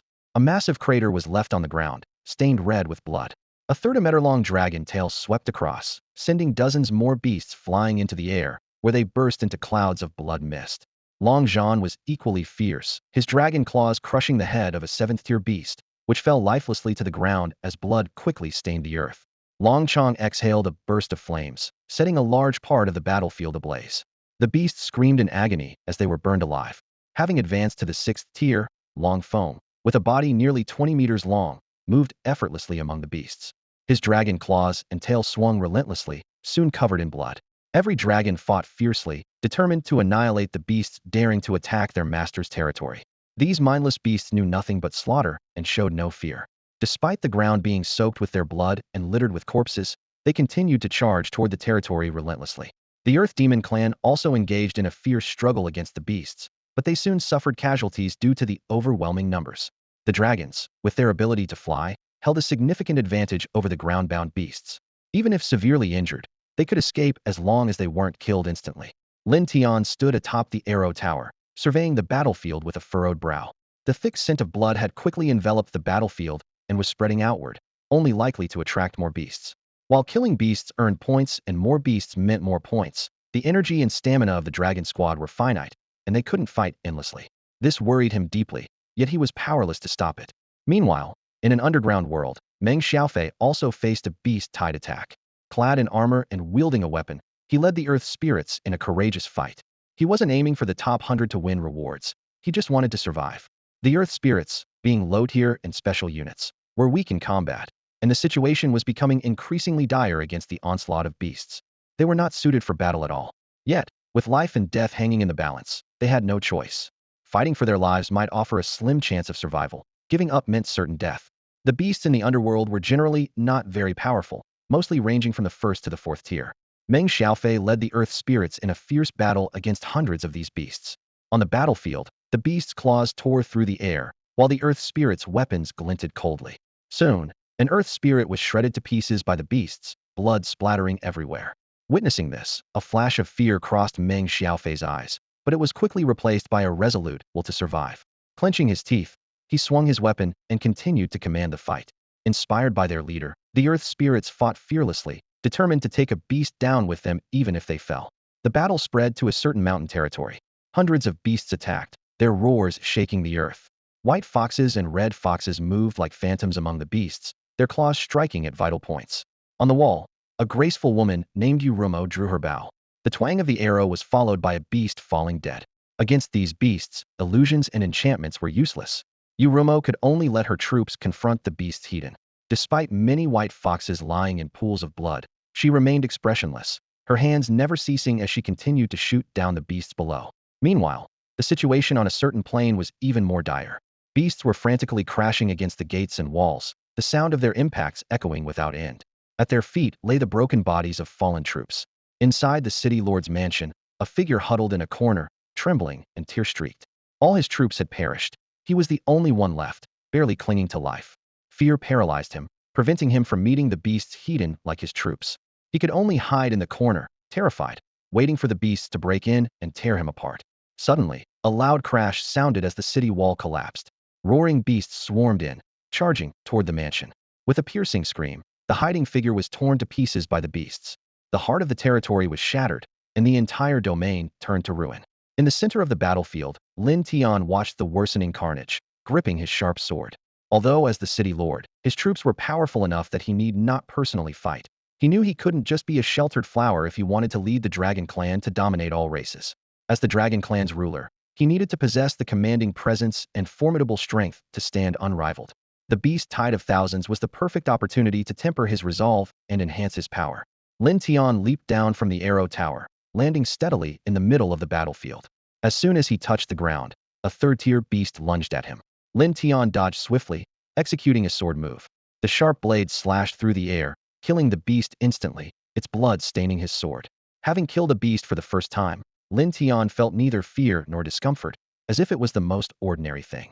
His daily encounters with dozens of beast corpses, and personally dissecting them, had numbed him to death and blood. With a clearer understanding of his own strength, Lin Tian began to actively target beasts below the 5th tier. His figure moved nimbly across the battlefield, his sword flashing, each strike precise and lethal. Lin Tian's courageous display greatly boosted the morale of the Dragon Clan and the Earth Demon Clan, making them fight with even greater ferocity, gradually turning the tide of the battle. In the vast world of the myriad races continent, terrifying beasts run rampant. Billions of city lords face the test of life and death, their fates mercilessly decided by this harsh land. Some city lords lead elite troops, dominating battlefields as they fiercely fight to break into the top 100. Their battles are filled with passion and ambition, and each victory brings them closer to their rewards. Others, with less powerful forces, struggle to engage with the beasts. Every attack is cautious, and every defense is executed with full force, all to last a moment longer in this brutal elimination game. There are also the unfortunate city lords whose territories have been overrun by beasts. The city walls crumble, buildings lay in ruins, and the remains of city lords and their troops are scattered across once thriving streets, a testament to the harsh laws of this world. In this survival-of-the-fittest world, staying alive means having a chance to rise to power. Disappearing signifies a fleeting sorrow. Regardless of the outcome, this is a baptism for every life on the myriad races continent. Here, there is no mercy, only a cold truth. The strong survive, the weak are eliminated. In the dark forest, on one of the largest battlefields, Lin Tian carefully selects 3rd and 4th tier beasts to target. His swordsmanship is exquisite, allowing him to easily slay these lower tier beasts. However, as he revels in the thrill of the hunt, a massive 5th tier beast sets its sights on him. This beast's body is more than 10 times larger than Lin Tian's, and with every step, the ground trembles. It lets out a deafening roar and charges directly at Lin Tian. Instead of retreating, Lin Tian's eyes gleam with excitement. Good timing, he thought to himself. Killing 3rd and 4th tier beasts is too easy. I was just wondering if I could take down a 5th tier beast. Facing the oncoming giant, Lin Tian unhesitatingly swings his sword. A sharp sword aura cuts through the air like lightning towards the beast. Yet, the fearless 5th tier beast shows no intention of dodging and speeds up towards the sword aura. Thunk! The sword aura strikes the beast, leaving only a shallow mark on its hide. For the massive 5th tier beast, this is merely a scratch. Lin Tian's heart tightens as he realizes he might have underestimated his opponent's strength. The beast doesn't rely on any fancy moves. Its sheer physical power and formidable body are enough to crush most foes. Seeing the beast continue its charge, Lin Tian knows better than to be overconfident, and he quickly dodges. He understands that with his smaller frame, a direct confrontation would be fatal. Thus, he begins to leverage his advantages. His nimble form and agilitido weave around the beast. Boom, boom, boom. The beast's claws strike relentlessly, each blow capable of being lethal. Lin Tian watches as a massive ancient tree is effortlessly snapped in half by the beast, and he gasps. He knows he must avoid being hit at all costs, or it will mean certain death. This dangerous dance continues for several minutes, with Lin Tian evading while desperately searching for an opening. He knows he cannot afford a prolonged fight with the beast. The beast can make countless mistakes, but he can only afford one. Suddenly, Lin Tian's gaze lands on a large stone wall in the distance, and an idea sparks in his mind. He immediately dashes towards the wall, with the beast hot on his heels. Reaching the wall, Lin Tian displays remarkable agility. With a few leaps, as if performing a supreme martial art, he easily scales the massive stone wall. Unwilling to be outdone, the 5th tier beast gathers strength in its hind legs, creating 2 deep pits in the ground, and leaps towards the top of the stone wall. Standing on the wall, Lin Tian bends his knees slightly, his entire body tense and ready. As the beast approaches within 3 meters, he leaps into the air, soaring several meters high. Almost simultaneously, the beast's massive body crashes into the spot where Lin Tian had just stood. Boom! With a loud crash, debris flies, and the sturdy stone wall forms a large crater, with cracks spreading across its surface. As Lin Tian starts to descend, his upward momentum spent, he points his sharp sword directly down at the beast below, his entire being like an arrow released from a bow. The fifth-tier beast, having missed its target, looks up to see the gleaming sword rapidly descending upon it. For the first time, a hint of panic flashes in its wild eyes. With a swift thrust, Lin Tian's sword pierced precisely into the eye of the fifth-tier beast, reaching its brain. The beast collapsed instantly, its life snuffed out. The system notification sounded. Successfully killed a fifth-tier beast, Energy 10, fifth-tier, Demon, Crystal 1. Lin Tian was taken aback by the generous reward for defeating a peer-level opponent. He recalled that the Dragon Demon only received 15 energy points for defeating an 8th-tier Minotaur leader, while he usually earned just 1 point for slaying 3rd or 4th-tier beasts. This reward system clearly encouraged him to challenge opponents of the same tier. However, Lin Tian was acutely aware of his own limitations. He had not yet mastered the Chi sword technique, and defeating opponents of the same tier required skill, let alone facing a 6th-tier beast. Although he was a city lord with many powerful subordinates, he knew the importance of personal strength. If he were to face another city lord in a duel, lacking the necessary power would be humiliating. As the echoes of battle lingered, Lin Tian stood on a rocky outcrop, lost in thought. Suddenly, a deafening roar snapped him back to reality. He turned to see a massive beast, tens of meters long, exuding a savage, bloodthirsty aura, its blood-red eyes fixed intently on him. An 8th-tier beast. Lin Tian felt an overwhelming pressure, his courage to resist crushed. The oppression of the strong over the weak was palpable, and he experienced the fear of life hanging by a thread. Just as the 8th-tier beast prepared to strike, a loud crash resounded as a black dragon, shrouded in demonic energy, descended from the sky. Its claws pierced the beast like lightning, tearing it apart in an instant. This was the clash of titans, decisive and merciless. Witnessing this, Lin Tian abandoned any thought of challenging a 6th-tier beast. He knew he was not the protagonist of a novel, lacking immortality or divine skills. Reckless adventuring would only lead to his demise and disgrace. On the battlefield, dragons rampaged. A red dragon unleashed fiery breath, incinerating hordes of beasts. The breath of the black dragon and the black demon dragon roared like missiles, each blast turning scores of beasts into blood mist. The coiling dragon engaged in close combat, with its tough scales and sharp claws. Despite heavy losses, the earth demons fought bravely, determined to remain loyal. Lin Tian watched them, resolved to treat these loyal subordinates well. The battlefield was littered with countless beast corpses, the ground stained red with blood. Yet the beast tide surged on, and the battle raged. Lin Tian gazed at the carnage, filled with both awe and resolve, ready to face more challenges. The beast tide showed no signs of stopping, yet Lin Tian moved across the battlefield like an unsheathed sword. His eyes were as sharp as a hawk's, focusing on targeting 3rd and 4th-tier beasts, and occasionally provoking 5th-tier beasts, demonstrating fearless courage.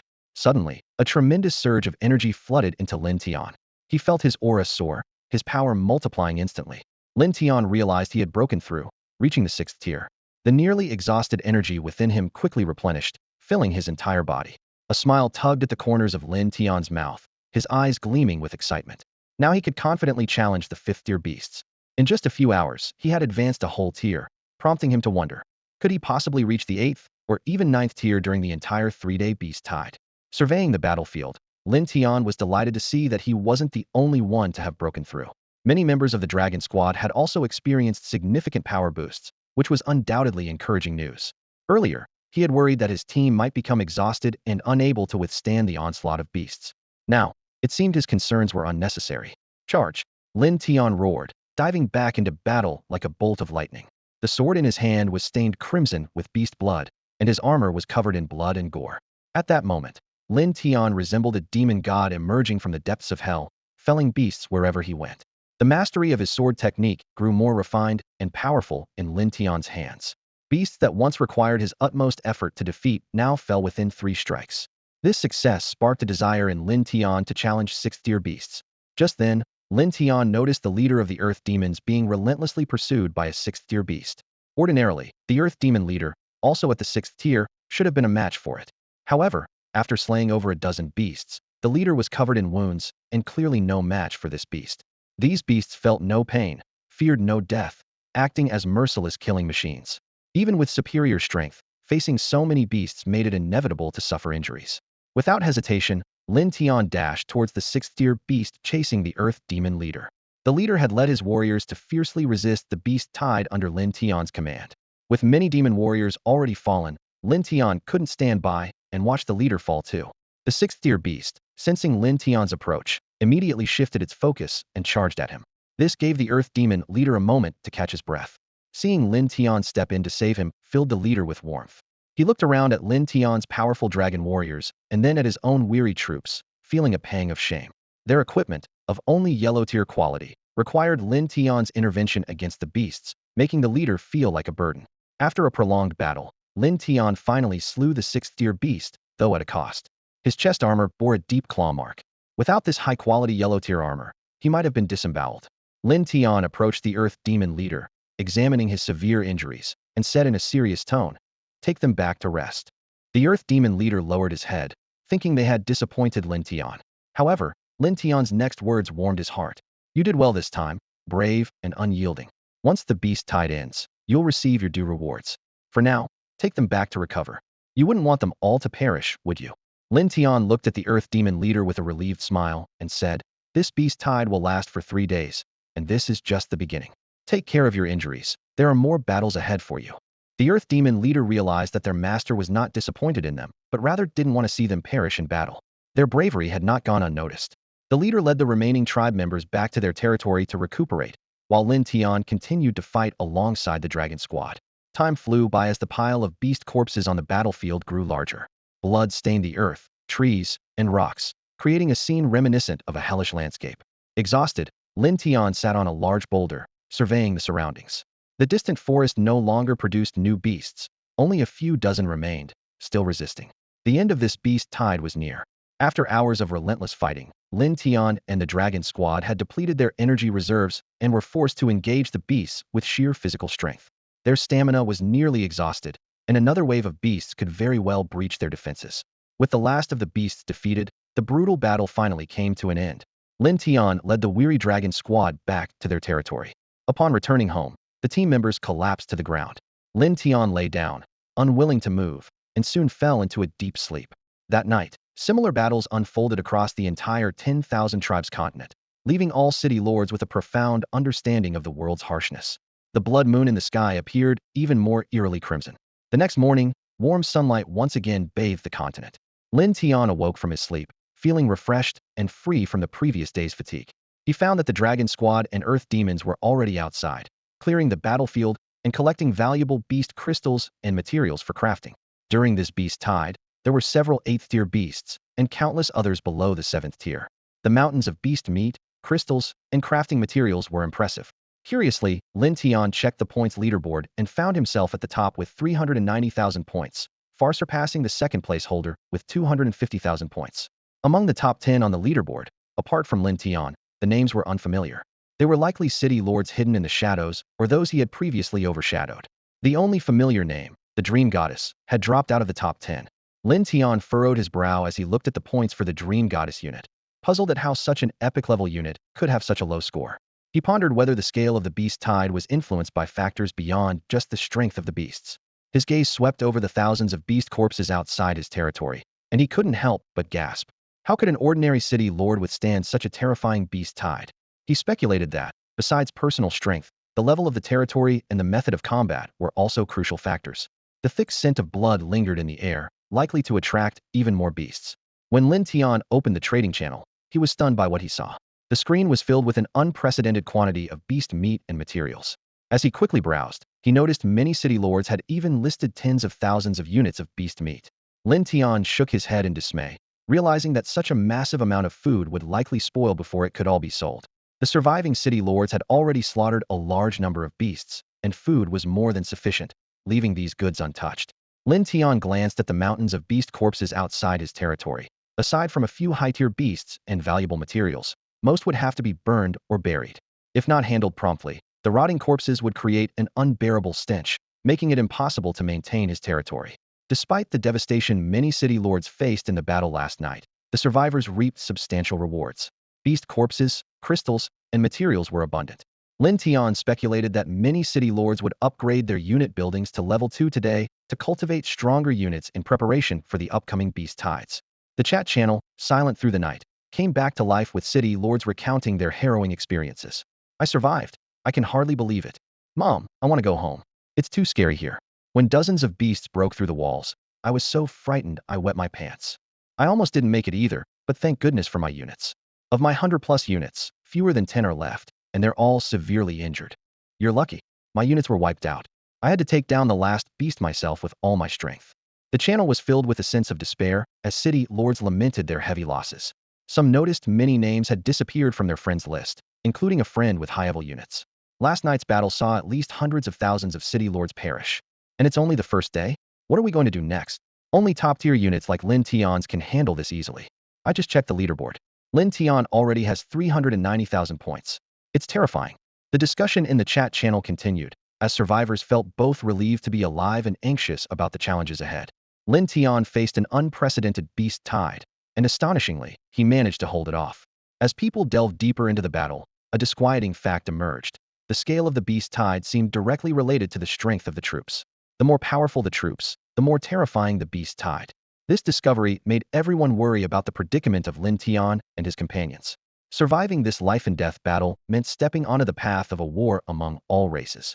The lure of immortality and becoming superior to others began to sprout in everyone's hearts. But survival was the prerequisite. These inspiring words gave people hope, yet made some question the speaker's intentions. Initially, people envied Lin Tian, thinking he had easily repelled the beast tide. However, when they saw the leaderboard, they were visibly shocked. Lin Tian's staggering 390,000 points left them wondering how many beasts that represented. Most of them likely couldn't last even a second against such a formidable beast tide. Amidst the despair, a voice broke the silence, suggesting upgrading troop buildings. This advice was like a ray of hope in the darkness, immediately garnering attention. Upgrading to level 2 troop buildings required only 100 3-tier crystals and 1 4-tier exotic crystal, a cost that seemed reasonable under the circumstances. The upgrade would not only allow for more troops, but also significantly enhance their strength, a potent weapon against the beast tide. Soon, people began sharing the encouraging results of their upgrades. Troop numbers doubled, and some even managed to produce a 6-tier troop. This news was a shot in the arm, rekindling hope among the people. More realized they had collected enough resources from the previous night's battle to proceed with upgrades. The once despair-filled atmosphere was quickly replaced by new hope. Lin Tian was also caught up in the upgrade frenzy, recalling his troop building the primal dragon nest. Already at level 2, the next upgrade would be to level 3. He began calculating the necessary resources. 6-tier crystals were not a problem, but 7-tier exotic crystals were a challenge. During the previous night's battle, he had been too busy to notice if any 7-tier mutant beasts appeared. Now, he could only wait for the dragon squad to return with their spoils to determine if there were sufficient resources for the upgrade. Lin Tian contemplated that if he could upgrade the primal dragon nest, today's incubation might yield surprises. Perhaps he could nurture a dragon even more powerful than a black demon dragon, beyond the 9th tier. As he pondered, the dragon squad returned with a bounty of spoils. The sight before Lin Tian was overwhelming. Piles of crystals glistening in various colors, along with tough materials from the beasts, perfect for crafting equipment. Although these materials were not of much use to him, he moved them all to the forge. Carefully sorting through the crystals, the results were exhilarating. 3 8-tier crystals, 47-tier crystals, 5 of which were exotic, and over 500 6-tier crystals. The rest were below 6-tier. This meant that the arduous battle the night before not only ensured their survival, but also provided ample resources to upgrade the primal dragon nest. Lin Tian couldn't help but smile with satisfaction, excited about the powerful forces soon to emerge. Lin Tian eagerly pocketed the crystal stone and rushed towards the primal dragon nest. His heart raced with excitement. A level 3 primal dragon nest meant it could nurture beings above the 9th tier, capable of sweeping through the entire dark forest. Upgrade? The system prompt resonated in his mind. Yes. Lin Tian replied without hesitation. In an instant, a dazzling light enveloped the entire primal dragon nest, obscuring its interior. The sound of rumbling echoed as the massive structure expanded rapidly, its area growing significantly. Lin Tian watched intently, his anticipation mounting. Minutes later, the light dissipated. A primal dragon nest several times larger than before stood before Lin Tian, not only grander in size, but also more majestic and imposing. Lifelike statues of divine dragons coiled around it, as if guarding this mystical building. The black hole in front of the dragon nest also expanded, exuding a formidable energy that made Lin Tian's heart race. A system prompt appeared. Unit building. Primal dragon nest mythical, unique. Initial level, 3. Daily nurturing capacity, 6 hatchlings. Upgrade requirements. 5,000 ninth tier crystal stones, 50 king tier crystal stones. Lin Tian was thrilled. 6 dragon units meant his strength would multiply daily, and the chances of nurturing units above the ninth tier were significantly increased. However, when he saw the requirements for upgrading to level 4, he couldn't help but gasp. 5,000 ninth tier crystal stones and 50 king tier crystal stones equaled the combined strength of 5,000 ninth tier beasts and 50 king tier beasts. Such terrifying power could annihilate him hundreds of times over. Take it slow, upgrading isn't urgent, Lin Tian reassured himself, deciding to first utilize the day's nurturing opportunity. He secretly hoped to exploit a bug and nurture 6 dragon units. Begin nurturing hatchlings? Yes. Moments later, 6 hatchlings appeared before him.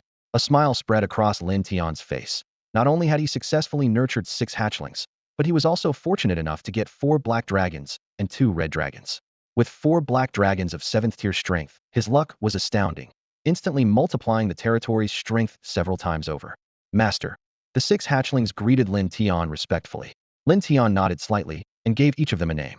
With these 6 dragons joining, he was less worried about the next beast tide. Although the next wave would undoubtedly be stronger than last night's, his current strength was vastly improved.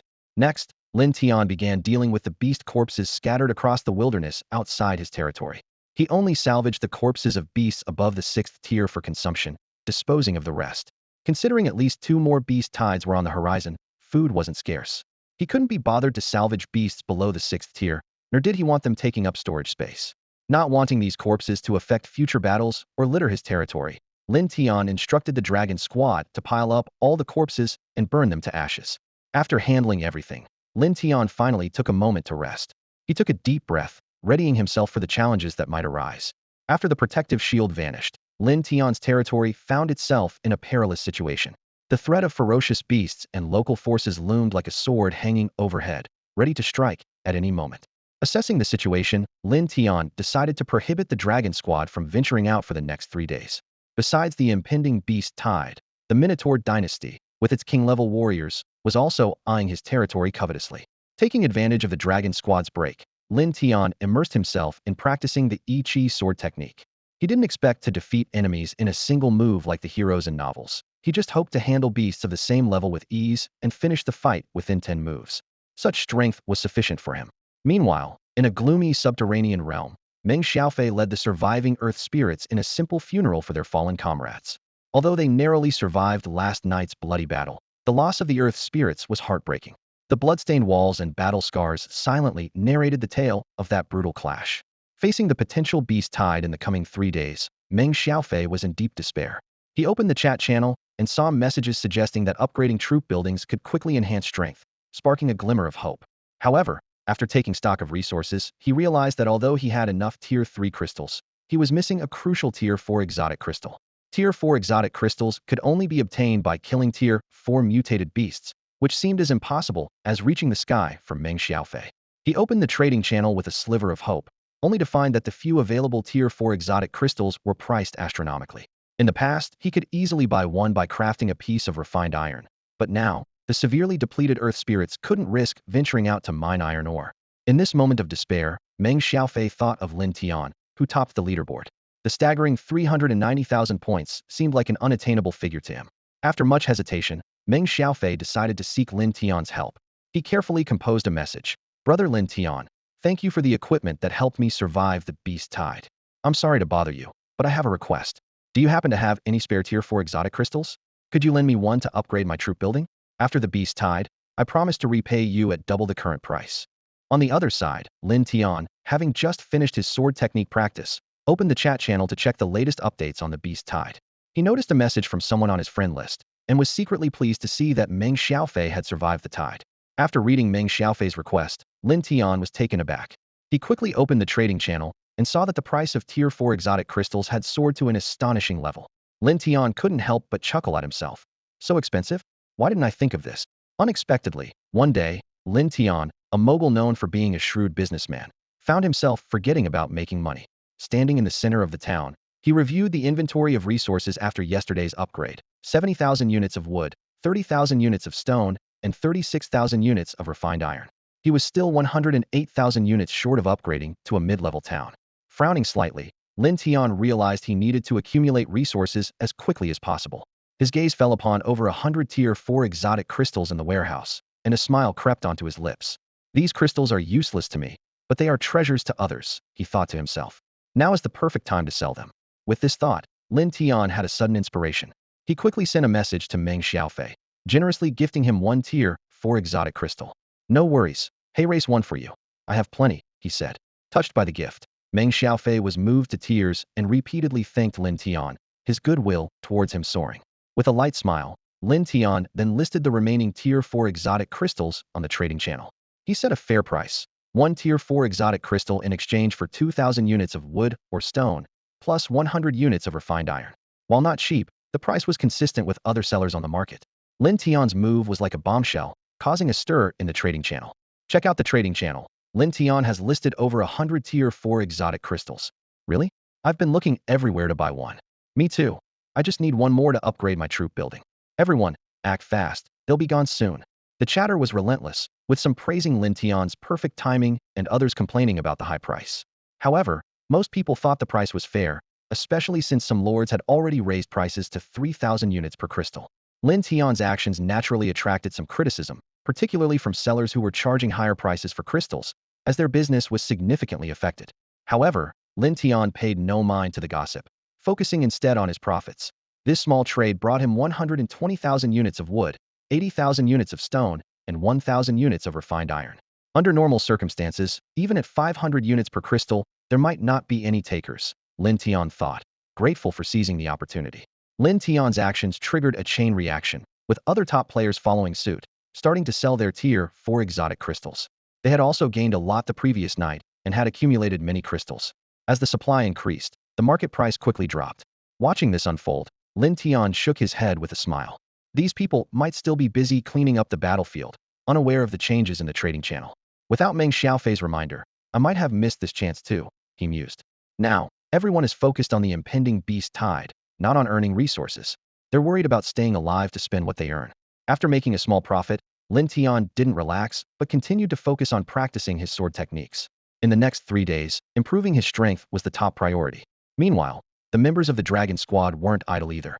They patrolled the territory constantly, staying alert to the potential threat of a beast tide and other forces. Without the protection of a shield, they needed to prepare their defenses in advance to avoid being caught off guard. Regarding the beast tide, Lin Tian speculated that it might attack at night, just like last night. Only in darkness would these beasts' power double, becoming more ferocious. Despite this, Lin Tian still hoped the beast tide would come during the day, making it easier to handle. Otherwise, by nightfall, he would struggle to defeat even a beast of the same level. Lin Tian was secretly relieved that he had been diligent in his training. Otherwise, he would have been ill-prepared for the challenges of the night. In the World Chat channel, the city lords were fervently exchanging information. Some reminded others to prepare defenses by repairing walls and setting traps. One city lord anxiously asked how to deal with threats from local forces, sparking a flurry of discussion. Don't panic, advised an experienced city lord. Stay put in your territory for 3 days before making any moves. Exactly, another agreed. Just hold on, and use the walls and traps to defend your land. Someone enviously remarked, I wish I had Lin Tian's strength. He could wipe out both the beast tides and local forces. This comment was met with a sarcastic response. Keep dreaming. On the first day after the protective shield disappeared, many city lords had already caught the attention of local forces. However, these forces were cautious, unlike the mindless beasts that only knew how to kill. The city lords, too, dared not send their troops out to gather resources and instead remained fortified within their territories. The day flew by, and night fell once more. After a day of rigorous training, Lin Tian finally mastered the initial stages of the One Chi sword technique. As he executed the sword moves, he felt the energy within him condense into sword energy, greatly enhancing his power. Facing beasts of the same level, he was no longer as strained as he had been the previous night. Lin Tian sheathed his sword and felt the energy coursing through him, as if he had truly become one of the legendary cultivators. He secretly hoped that one day he could fly on a sword and achieve eternal youth and immortality. Looking up at the rising blood moon, Lin Tian knew the beast tide would come again tonight. He quickly ate some beast meat to replenish his energy and climbed the arrow tower to observe the situation. Although the meat of 8th level beasts no longer increased his cultivation after reaching the 5th level, it still restored his strength. Standing on the arrow tower, Lin Tian keenly sensed a large number of beasts wandering in the forest shrouded in blood, slowly approaching his territory. At this rate, the beasts would arrive around midnight, just like the previous night, which Lin Tian found somewhat peculiar. However, there was no time to ponder this further. The Earth demons had already begun setting up defensive devices in preparation for the impending battle. Lin Tian focused his mind, concentrating on the defense at hand. The Earth demons didn't waste any daylight. They utilized their crafting skills to build several large crossbows. Although limited by their forging capabilities, these weapons weren't overwhelmingly powerful, but they were still quite beneficial against the current beast tide. At present, these crossbows could effectively take down fierce beasts below the 5th tier. The arrows were crafted from the hardest parts of the beast's bodies, making them several times stronger than steel arrows. To prevent them from being destroyed, these crossbows were placed on towering arrow towers. Lin Tian inspected these defenses and nodded approvingly. He was well aware of the Earth Demon's weak combat abilities. Charging headlong into battle might result in their deaths without even taking down a single beast. Assigning them tasks within their capacity, like shooting arrows from a height, was a wiser strategy. This was not just an ambush. It was a crucial part of defending against the beast tide. Lin Tian's gaze shifted to the distant forest. The overwhelming beast tide was slowly but surely approaching. The weaker beasts at the forefront seemed oblivious to the presence of the territory, running wildly in all directions, yet all heading towards the territory as if driven by some unseen force. Lin Tian looked up at the dragon squad in the sky, already prepared for battle. He tightened his grip on his sharp sword, knowing that tonight's beast tide would be fiercer than last night's, and the battle would be tougher. However, his dragon squad had significantly strengthened. Many members had advanced in their cultivation last night, and with the addition of 6 newly bred dragons today, their overall combat power had multiplied compared to the day before. Facing this life-or-death battle, Lin Tian had no choice but to fight to the bitter end. In contrast to Lin Tian's calm, the chat channel was in chaos. The beast tide is here. It's terrifying. Beasts are swarming towards me. I feel doomed. Last night was just an appetizer. Today is the real deal. Heaven is against us. I lost most of my troops last night, and although I have a few stronger ones today, they're not enough against this beast tide. Please burn some paper for me next year. Don't let me starve in the afterlife. Stop chatting. Prepare to defend against the beasts. See you tomorrow. Woo woo woo. We might not see each other again tomorrow. Damn heavens, leaving us no way to survive. Faced with a beast tide several times stronger than the previous night, many city lords fell into despair. The previous night's beast tide had already left them exhausted, and now an even greater threat loomed, leaving them with no hope.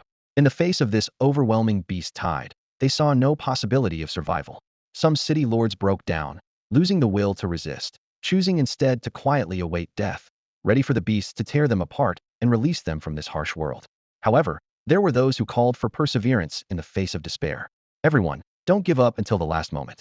Last night's beast tide seemed insurmountable too, but we survived. Miracles are made by ourselves, not handed down by the heavens. If we give up, then death is truly the only outcome. Exactly. Even if we die, we should go down fighting gloriously. We have some strength now. We shouldn't just hide in our territories and send our troops out to fight. We should fight alongside them, which can boost their morale and unleash greater combat power. That's true. Last night, I was bitten by a beast, and one of my troops surprisingly killed it, surpassing its level. I was stunned, considering that even beasts of the same level usually took a long time to defeat.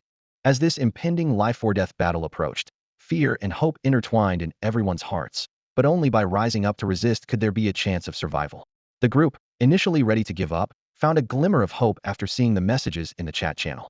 They quickly searched for available weapons, preparing to fight alongside the troops. Whether the information was true or not, it was their only chance for survival. Suddenly, deafening roars of beasts echoed through the sky, and the ground shook violently. A massive wave of beasts surged forward like a tidal wave, with the weaker ones leading and the stronger ones hidden behind or among them. These hidden strong beasts were the most troublesome, and only the dragon mages and dragon warriors could root them out and eliminate them. Without this, the other dragon squads would suffer heavy losses. The battlefield wasn't limited to the ground. In the skies above, fierce birds circled and soared. They were faster and more aggressive, like agile fighter jets, striking swiftly and unexpectedly with lethal force. Fortunately, Lin Tian's troops were flying dragons. Otherwise, they would have been at a disadvantage. Lin Tian made a quick decision, ordering several red dragons to engage the aerial beasts, while the rest of the dragon squad joined him in fighting the beasts on the ground. Attack! Lin Tian shouted with a voice full of killing intent, and hundreds of arrows rained down. In an instant, hundreds of beasts at the forefront fell. Following this, Lin Tian led the dragon squad out of their territory, engaging in fierce combat with the beasts. Meanwhile, across the lands of the myriad races, lords in their territories mustered their courage, armed themselves, and led their troops to fight against the beast tide. They understood that only by facing death could they find life. As Lin Tian charged out of his territory, several fierce birds targeted him. These birds clearly saw Lin Tian, seemingly the weakest, as their prey and dove down like arrows. Their sharp beaks could pierce Lin Tian's head in an instant, and their blade-like claws seemed capable of tearing him apart. However, Lin Tian was unafraid and was about to unleash his sword energy to slay them. At that moment, a terrifying blaze suddenly erupted.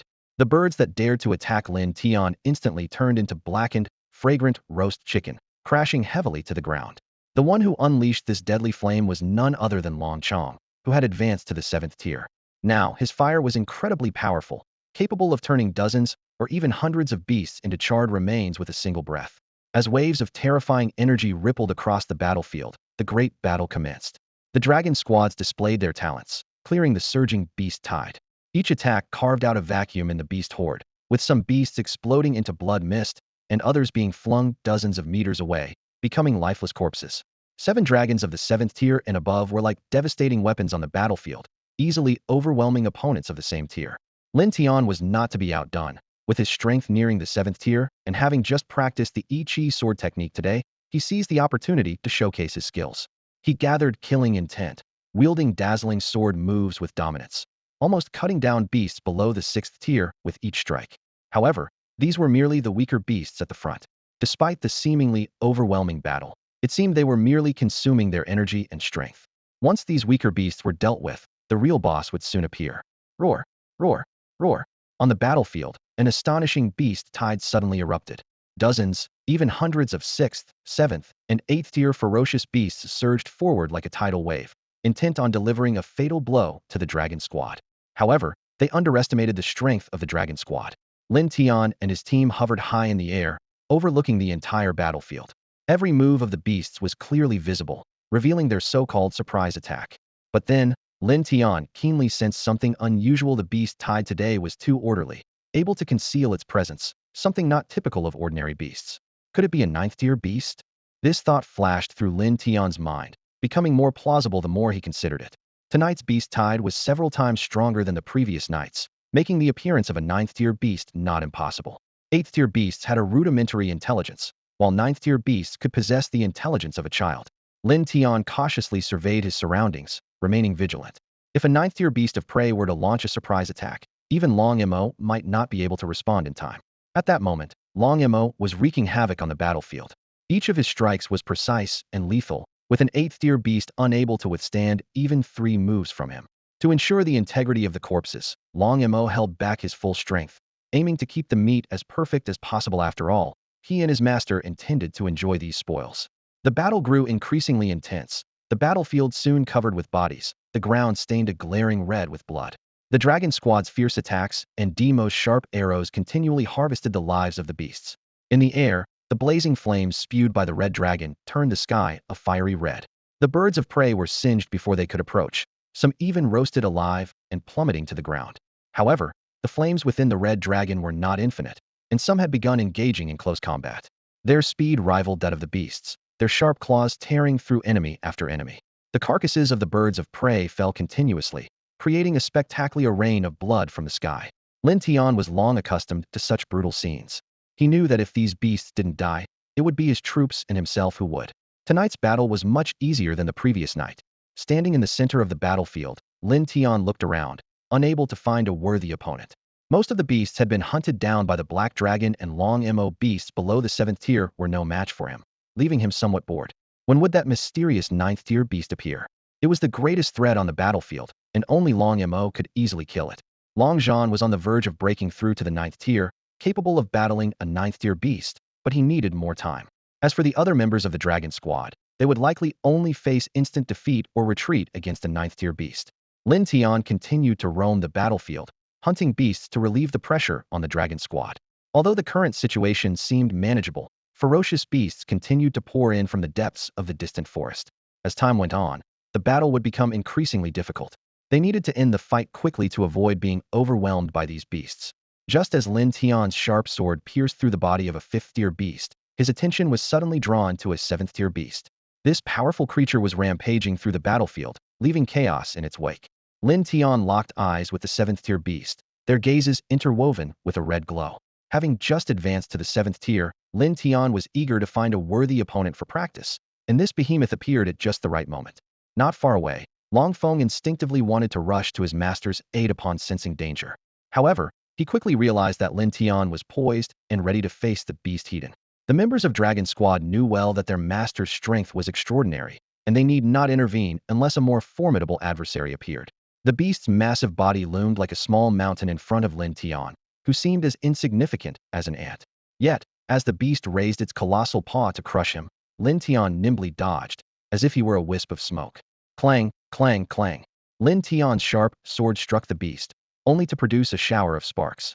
The beast's hide was as tough as steel, and the yellow-tear sword in Lin Tian's hand struggled to penetrate it. He realized he must find the beast's weak spot to secure victory. The beast, enraged by its failed attack, charged with all four limbs, causing the ground to tremble.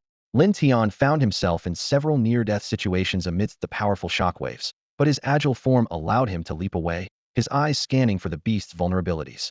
Suddenly, Lin Tian's eyes lit up, and his sword flashed like lightning. With a swift strike, a part of the beast's body gushed with blood. In pain, the beast let out a deafening roar and staggered backward. Seizing the opportunity, Lin Tian leaped onto the beast's back like a nimble monkey climbing a tree, quickly reaching its head. Before the beast could recover, Lin Tian drove his sword into its left eye with a soft thud, channeling his sword energy into the beast's head like a surging tidal wave. In an instant, the beast's mind was in chaos.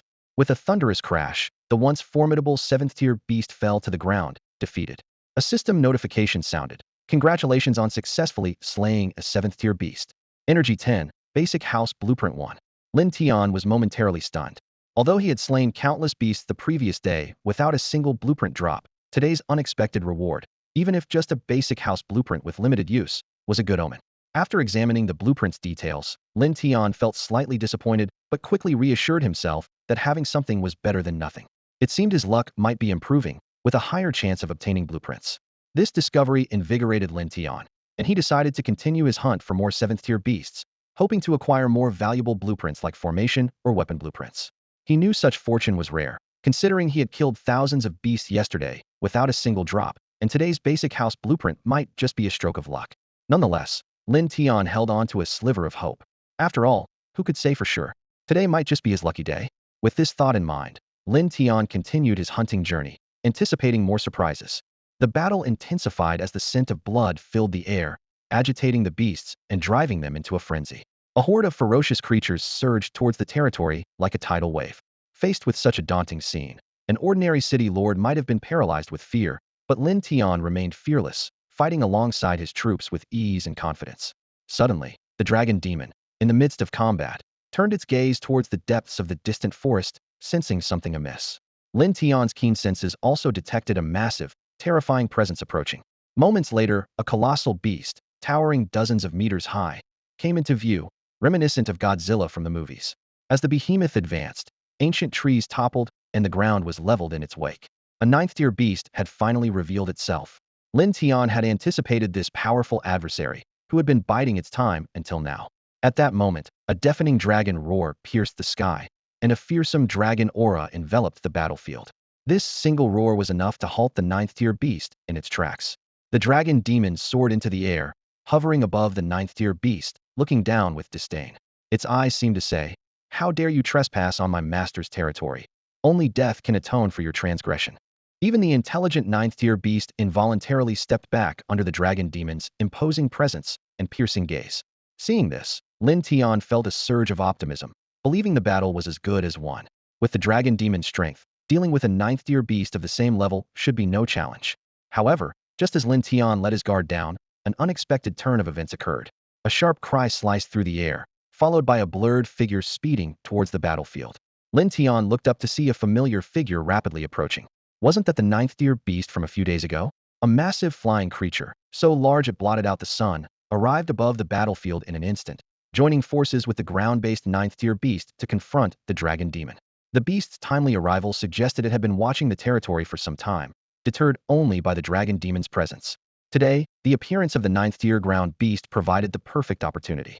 Clearly, this vengeful creature intended to team up with the ground beast to exact revenge for the humiliation it suffered days earlier, while eliminating a formidable enemy. Lin Tian sighed inwardly, acknowledging the grudge-bearing nature of this 9th-tier beast. It had been its own fault for intruding, yet it sought retribution, displaying shamelessness to the extreme. Assessing the situation, Lin Tian decisively ordered Dragon Battle to provide support. The Dragon Demon was already hard-pressed to fight the ground-based 9th-tier beast alone, and had to remain wary of the airborne threat. To swiftly neutralize these two dangers, sending Dragon Battle to assist was a wise move. Several 8th-tier beasts still lurked menacingly, but Lin Tian believed the Black Dragons could handle them. Despite the pressure from numerous 7th-tier and lower beasts, as long as the two 9th-tier beasts were defeated, the beast tide would be significantly quelled. With Dragon Battle support, the Dragon Demon did not hesitate. It understood this was part of its master strategy. Dragon Battle would engage the 9th-tier flying beast, allowing the Dragon Demon to focus on quickly defeating the ground beast. The 9th-tier flying beast looked down at the insect of only 8th tier below, a hint of contempt in its eyes. To it, this was merely a flying crawler, usually nothing more than a snack. With a sharp cry, the battle began. The dragon and the bird soared into the sky, engaging in a fierce aerial duel. As the fight progressed, the 9th-tier beast grew increasingly alarmed. It had assumed it could make short work of this 8th-tier crawler, but reality dealt it a harsh blow. This flying crawler was proving to be a match for it, and the two were locked in a stalemate. Lin Tian stood on a high vantage point, his eyes straining to make out the fierce battle in the sky where only two blurred silhouettes clashed violently, obscuring the specifics of the fight. On the ground, an epic battle between the Dragon Demon and a 9th-tier beast had already commenced. The Dragon Demon initiated the attack with a powerful Dragon's Breath blast, sending the massive 9th-tier beast crashing into the ground. Following this, the Dragon Demon unleashed a relentless barrage of attacks, combining punches, kicks, and sweeping tail strikes, each blow carrying catastrophic force. Suddenly, an earth-shattering roar erupted from below. The 9th-tier beast, exuding terrifying energy waves, rocketed out of the crater like a cannonball. Its massive body collided fiercely with the Dragon Demon, and the two titans were instantly locked in a brutal struggle. The once confident 9th-tier beast quickly realized it was in deep trouble. The Dragon Demon's power far exceeded its expectations, not at all typical of a 9th-tier creature. If it hadn't sensed the Dragon Demon's unmistakable 9th-tier aura, it might have thought it was fighting a king-tier opponent. It was too late to regret now. Worse still, the foolish bird that was supposed to provide support was entangled with an 8th-tier creature and unable to break free. The 9th-tier beast understood that it had to face this battle alone. As the fight intensified, the landscape within several miles was utterly transformed, with mountains flattened and deep chasms opening in the earth. The battle's aftershocks rippled out, killing nearby lower-tier beasts, which at least eased some pressure on Lin Tian and his team. However, Lin Tian had no time to focus on the monumental battle. With the loss of their two main fighters, he and his teammates were caught in an endless tide of beasts. The Earth Demon leader left some minions to operate crossbows, while personally leading the rest into battle. Lin Tian flickered through the beast horde, his sword flashing up and down, each swing leaving a trail of blood. Yet, the rapid depletion of his energy soon pushed him to his limits. In a critical moment, Lin Tian activated his blood-red armor, transforming into a blood-soaked figure that charged through the beasts. The other members of the Dragon Squad were also locked in fierce combat, their injuries accumulating. Fortunately, new members occasionally broke through in the Coiling Dragon and Crimson Dragon squads, providing much-needed relief. Without this, Lin Tian might have had to lead a retreat to the walls, waiting for the Dragon Demon to secure victory. Just as Lin Tian's energy was depleted, leaving him to rely on brute force in hand-to-hand combat, a notification suddenly echoed in his mind. Congratulations, your unit successfully killed a 9th-tier beast. Energy 5, 9th tier, Crystal 1. Boom. Lin Tian felt a violent tremor within his body, a terrifying aura erupting from him and blasting away the surrounding beasts. Immediately, the energy of the heavens and earth surged into him like a tidal wave. In an instant, Lin Tian's previously exhausted energy was replenished abundantly. With his strength surging, Lin Tian faced the advancing beasts with a cruel smile. Having broken through to the 8th tier, he could no longer gain energy points from killing beasts below the 5th tier, which had stalled his progress. But now, the energy boost from the Dragon Demon's defeat of the 9th tier beast finally propelled him to the 8th tier. Boom. Lin Tian infused his sword with the newfound energy and unleashed a powerful slash. Instantly, 50 sword energies shot out like sharp blades, shredding dozens of beasts in front of him. This was a new technique he had developed during close combat with the beasts, marking his progress to a significant level in mastering the One-Chi sword art.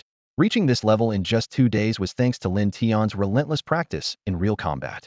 He had lost count of how many beasts he had slain over the past 2 nights, but he had honed the basic sword moves of the One-Chi sword art to perfection. Even the most clumsy practitioner would achieve something with such intense training, let alone someone as naturally gifted as Lin Tian. High above the skies, an intense battle was unfolding. The ninth-tier ferocious bird, initially aiming for a quick victory, was struck with terror as it watched its fellow ninth-tier beast get instantly slain by the dragon demon. It turned to flee, unable to believe a creature of the same tier could be so easily defeated. Even more shocking was that the dragon before it, only at the 8th tier, was holding its own against it. If the dragon demon reached the 9th tier, its power would be even more terrifying. Realizing it had bitten off more than it could chew, the bird knew that escape was its only option, or it would soon become roasted prey. Yet, escape seemed impossible. Long Zhan relentlessly pursued it, offering no respite. Worse still, the dragon demon, having dealt with the 9th tier beast, was now flying towards it. Trapped between the two dragons, the 9th tier bird struggled desperately, but ultimately could not avoid its fate, spilling its blood across the sky.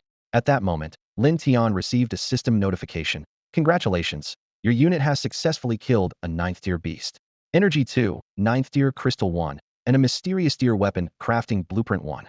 Briefly pausing from his frenzied execution of the sword art, which was cutting down beasts with sword energy, Lin Tian was slightly taken aback. Today's luck was extraordinary. He had acquired another blueprint, and it was a mysterious tier weapon crafting blueprint. This was a godsend for him. Overjoyed, Lin Tian began to strategize in his mind. Perhaps the Earth Demon leader could use this blueprint to craft a mysterious tier weapon. As time passed, common and yellow tier equipment would soon depreciate. Among the countless city lords, someone would inevitably reveal a blacksmith shop or its blueprint. Owning a blacksmith shop would allow for crafting commoner equipment. By subduing local forces as he had, one wouldn't even need a yellow tier weapon blueprint to craft yellow tier weapons. Staying ahead of others was the key to reaping significant rewards. The value of mysterious tier weapons was self-evident, and currently, the only mysterious tier item he possessed was a storage ring. This meant he could use the mysterious tier weapon crafting blueprint to earn substantial profits. Despite his excitement, Lin Tian did not forget the ferocious beasts lurking nearby. His hands never paused, and he continued to unleash sword energy, recklessly slaughtering the surrounding beasts. With the two 9th tier beasts defeated, the dragon demon and Long Zhan returned to the battlefield, resuming their frenzied slaughter. The pressure on Lin Tian's side eased significantly, making the situation much more manageable. Meanwhile, on a vast, endless grassland somewhere on the continent of myriad races, a territory stood quietly. Surrounding the territory were scattered corpses, some torn apart by sharp claws, others bitten to death. Enormous tigers stepped over these bodies, their bloody jaws still dripping with pieces of flesh. On the territory's wall stood a man around 24 or 25 years old. His gaze swept across the leaderboard, looking at his 9th place ranking before glancing at Lin Tian, who held the top spot. A wave of discontent surged within him. Lin Tian's score was soaring wildly, several times his own. Yet, before his territory, all the ferocious beasts had been completely wiped out. Damn it! The man gritted his teeth, his fists clenched, his face full of dissatisfaction. I've already bred flame tigers and storm tigers, both formidable units. How am I only in 9th place? If my territory weren't located on this desolate plain, I would be the one at the top. He felt resentful, believing that if his territory were in a place like Lin Tian's, there was no way Lin Tian would be number 1. Compared to others, the beast tide he faced was insignificant. He didn't even need to fight personally. His units could easily annihilate all the beasts. However, that wasn't what he wanted. What he craved was to be ranked number 1, an endless tide of beasts. Yet, it seemed fate was against him. These few beasts weren't nearly enough for him to kill. His heart was filled with resentment, cursing the heavens for granting him such a powerful unit, but confining him to this desolate land, forced to watch others surpass him one by one. In a range of rolling hills, a territory was besieged by countless ferocious beasts. On the city wall, a young woman stood tall like a pine, her bow continuously unleashing deadly arrows, each one precisely claiming the life of a beast. On the battlefield, an 8th tier wind fox darted through the beasts like a silver lightning bolt. Wherever it passed, beasts fell, leaving behind a seemingly ordinary, yet fatal claw mark. While Ultraman relentlessly shot down beasts, she kept a close eye on the leaderboard. Lin Tian is already approaching 800,000 points, she thought in astonishment. Lin Tian, far ahead of other city lords, naturally became the center of attention. Ultraman pondered, what kind of unit does he have? Is the gap between us only going to widen? With only 300,000 points to her name, not even close to the top 10, Ultraman began to doubt her abilities. Is my unit really that inferior? She wondered. In mythological tales, the 9-tailed heavenly fox is a top-tier existence. Even though she had nurtured an 8th tier unit, she was still left far behind by Lin Tian. Ultraman speculated, has Lin Tian already nurtured a unit beyond the 9th tier? Since catching up to Lin Tian seemed impossible, Ultraman resolved not to fall too far behind. I must make it into the top 10, she vowed, her actions becoming even more swift. Time flew by, and the beast tide gradually came to an end. The surviving city lords looked at Lin Tian, who stood at the top, with mixed emotions: jealousy and admiration, as well as frustration and confusion. Lin Tian's points had reached a level that most of them could only dream of. On the battlefield, Lin Tian sat on the ground, covered in blood, watching as the dragon squad dealt with the last few beasts, finally feeling a sense of relief. The arduous beast tide had finally ended, and despite the difficulties, the rewards were substantial. In addition to 2 precious blueprints, both he and the dragon squad had seen significant improvements in strength. Dragon John had broken through to the 9th tier, and although Dragon Mo had not yet reached the king tier, Lin Tian was confident that after the next beast tide, Dragon Mo would surely advance to the king level. Lin Tian was eager for Dragon Mo to break through to the king tier as soon as possible, so he wouldn't have to worry about the threat from the Minotaur dynasty. Although he didn't know how powerful a king tier expert was, he feared that a king tier sent by the Minotaur dynasty could wipe out his territory with a single strike, which would spell disaster for him. After the battle, Lin Tian led the dragon squad and Earth Demon back to their territory to rest. As for cleaning up the battlefield, he decided to deal with that the next day. He wasn't worried about the spoils being stolen, as the overwhelming scent of blood was enough to deter most creatures. Moreover, the battlefield's gruesome scene would scare off anyone without a certain level of cultivation. Additionally, with the keen senses of Dragon Mo and Dragon John, any approaching creature would be immediately detected. Back at the City Lord's mansion, Lin Tian removed his bloodstained armor and took a refreshing shower. Unlike the previous day, he wasn't so exhausted that he collapsed into sleep immediately. Instead, he took out the 2 blueprints he acquired today. He couldn't rest easy without thoroughly examining them. The blueprint for crafting a Xiantier weapon made Lin Tian's heart race. He carefully took out the blueprint for the Biling sword and examined the 2 lines of introduction on it. Although it wasn't the treasure-forging blueprint he hoped for, this Xiantier weapon blueprint was enough to excite him. In his mind, Lin Tian envisioned mass-producing Biling swords and imagined the irresistible allure these Xiantier weapons would hold for others. He even began calculating the potential enormous profits he could earn in the future, a smile unconsciously forming on his lips. However, Lin Tian quickly realized a crucial issue. Could the Earth Demon leader even forge such high-tier weapons? With this question in mind, he unfolded the Biling sword blueprint and carefully studied the list of required materials. Most of the materials listed were rare items Lin Tian had never heard of. His eyes were drawn to the bottom of the blueprint, where the completed Biling sword was depicted. Just one glance at the design captivated him, its appearance far surpassing that of his current treasured sword. Lin Tian decided to hand over the blueprint to the Earth Demon leader the next day to see if it could be successfully forged. He carefully stored the blueprint away, silently vowing that even if someone offered $1 million, he would never sell this precious blueprint. The day's gains put Lin Tian in a great mood, and he couldn't help but wonder how others were faring. Driven by curiosity, he opened the chat channel. Unlike last night's silence, the chat channel was now bustling with activity. Various messages came pouring in. I miraculously survived again. It seems destiny has decreed that I conquer the myriad races continent. You? With my 5th-tier strength, I could crush you with a finger. Thanks to that big brother's advice, I led my troops against the fierce beasts, morale soared, and we successfully slew all the enemies. Same here, and I broke through to the 4th tier because of it. Mere fierce beasts are nothing to worry about. I can slay them with a single sword. Thanks to the gear I snatched from Lin Tian, I went on a killing spree, taking down beasts one by one. Only after personally slaying a beast did I realize they're not so tough. In this survival-off-thefitist world, it's either you or me. Lin Tian silently browsed through these messages, learning that many lords had personally taken to the front lines in despair, battling fierce beasts, and eventually finding a way out. After the battles, the survivors proudly boasted of their bravery. However, many lords also vanished forever on the harsh battlefield. Suddenly, someone in the chat began boasting about a special find. Guess what blueprint I got? A forge blueprint. Once I gather the materials, I can build a forge and craft my own weapons and gear. Impressive. Are you trying to compete with Lin Tian's business? Go for it. When you make weapons, I'll be your first customer. Only fools buy from that profiteer Lin Tian. I also got a blueprint, a Huang-tier random weapon blueprint. But I already have a Huang-tier weapon, and my troops don't need it.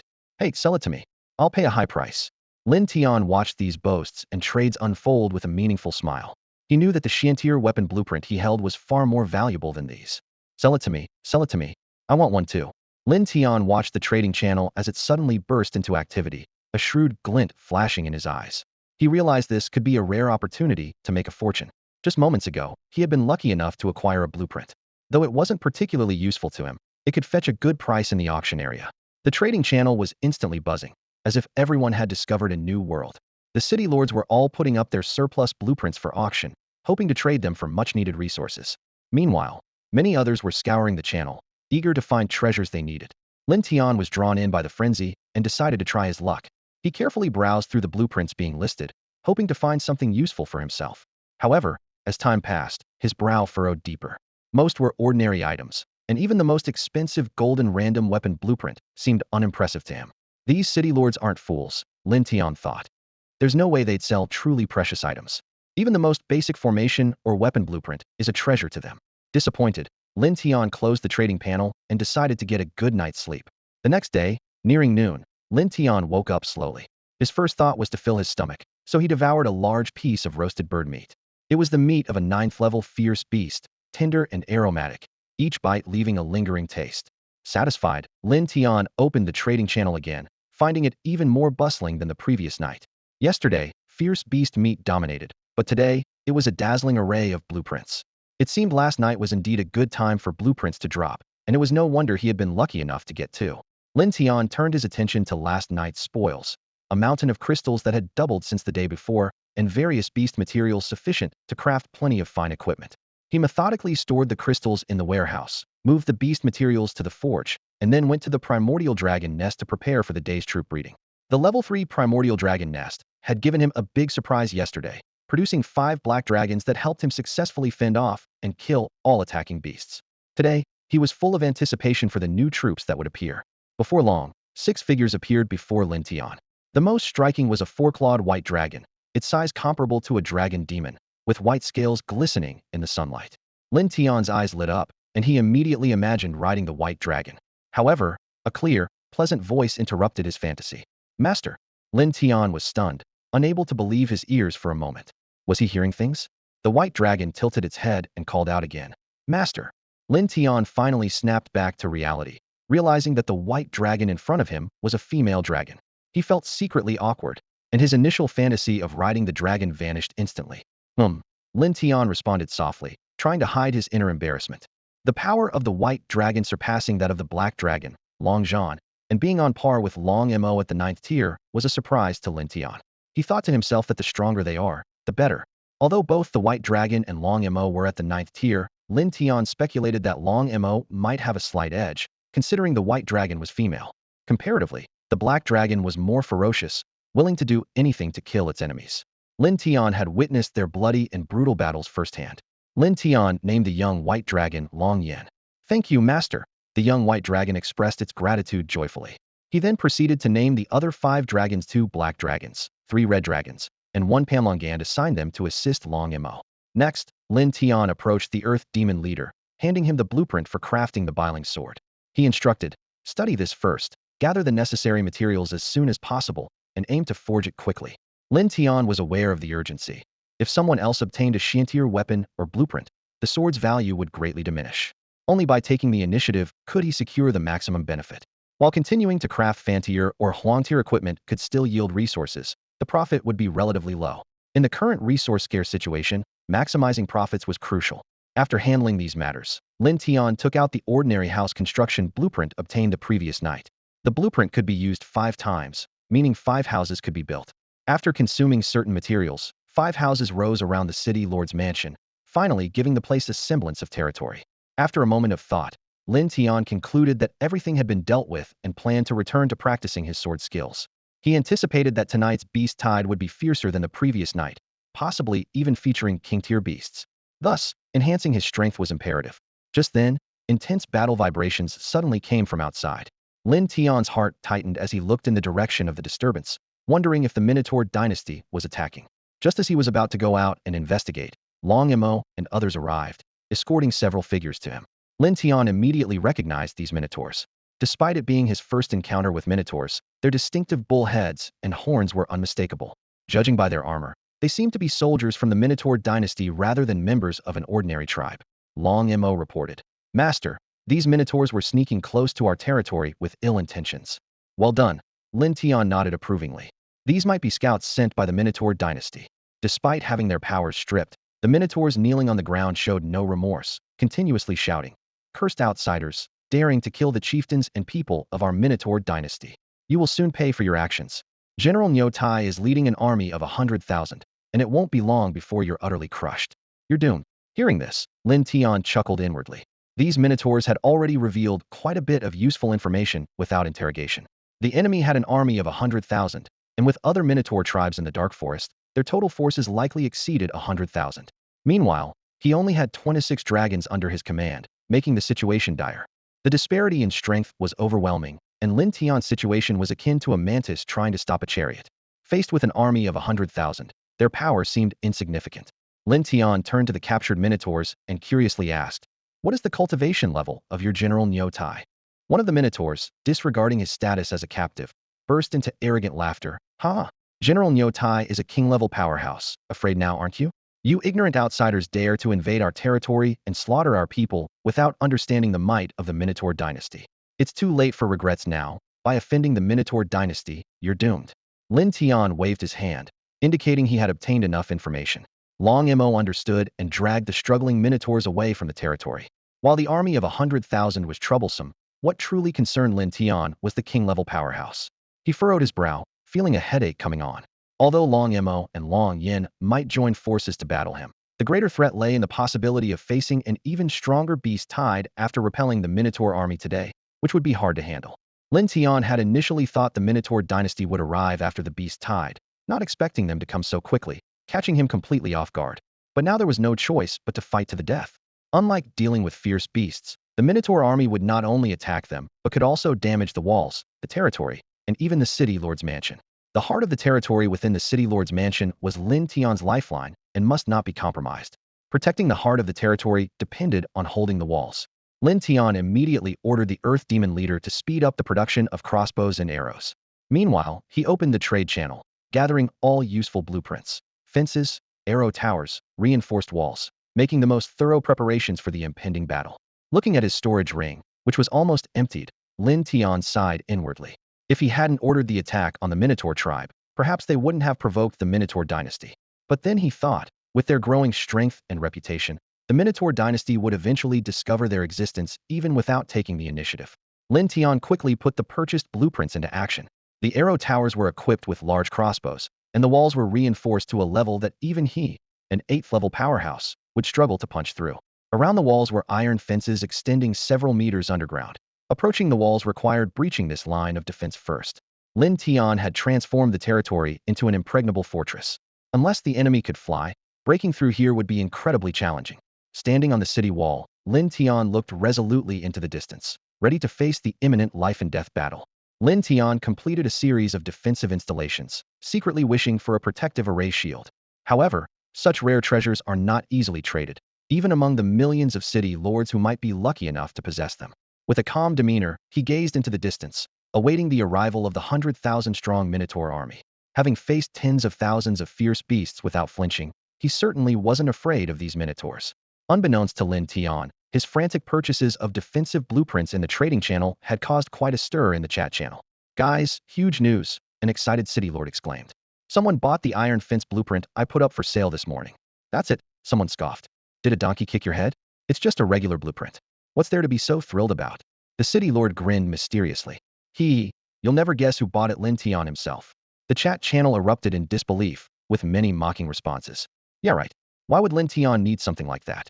"Exactly. Have you seen Lin Tian's current power? He's almost at 1,000,000 points. Why would he need this stuff? You're trying to catch attention, but you're barking up the wrong tree." Undeterred, the city lord insisted, "It really was Lin Tian.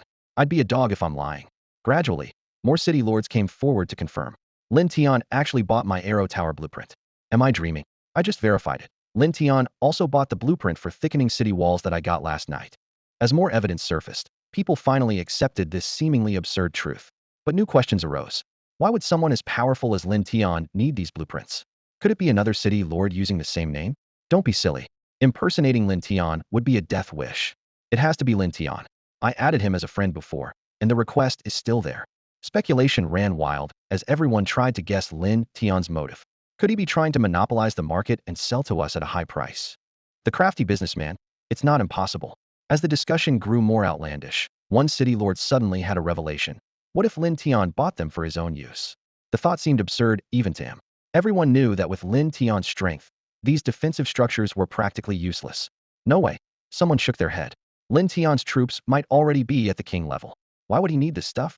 This defensive structure can withstand beasts up to the 3rd or 4th level, but in Lin Tian's eyes, such beasts are mere ants.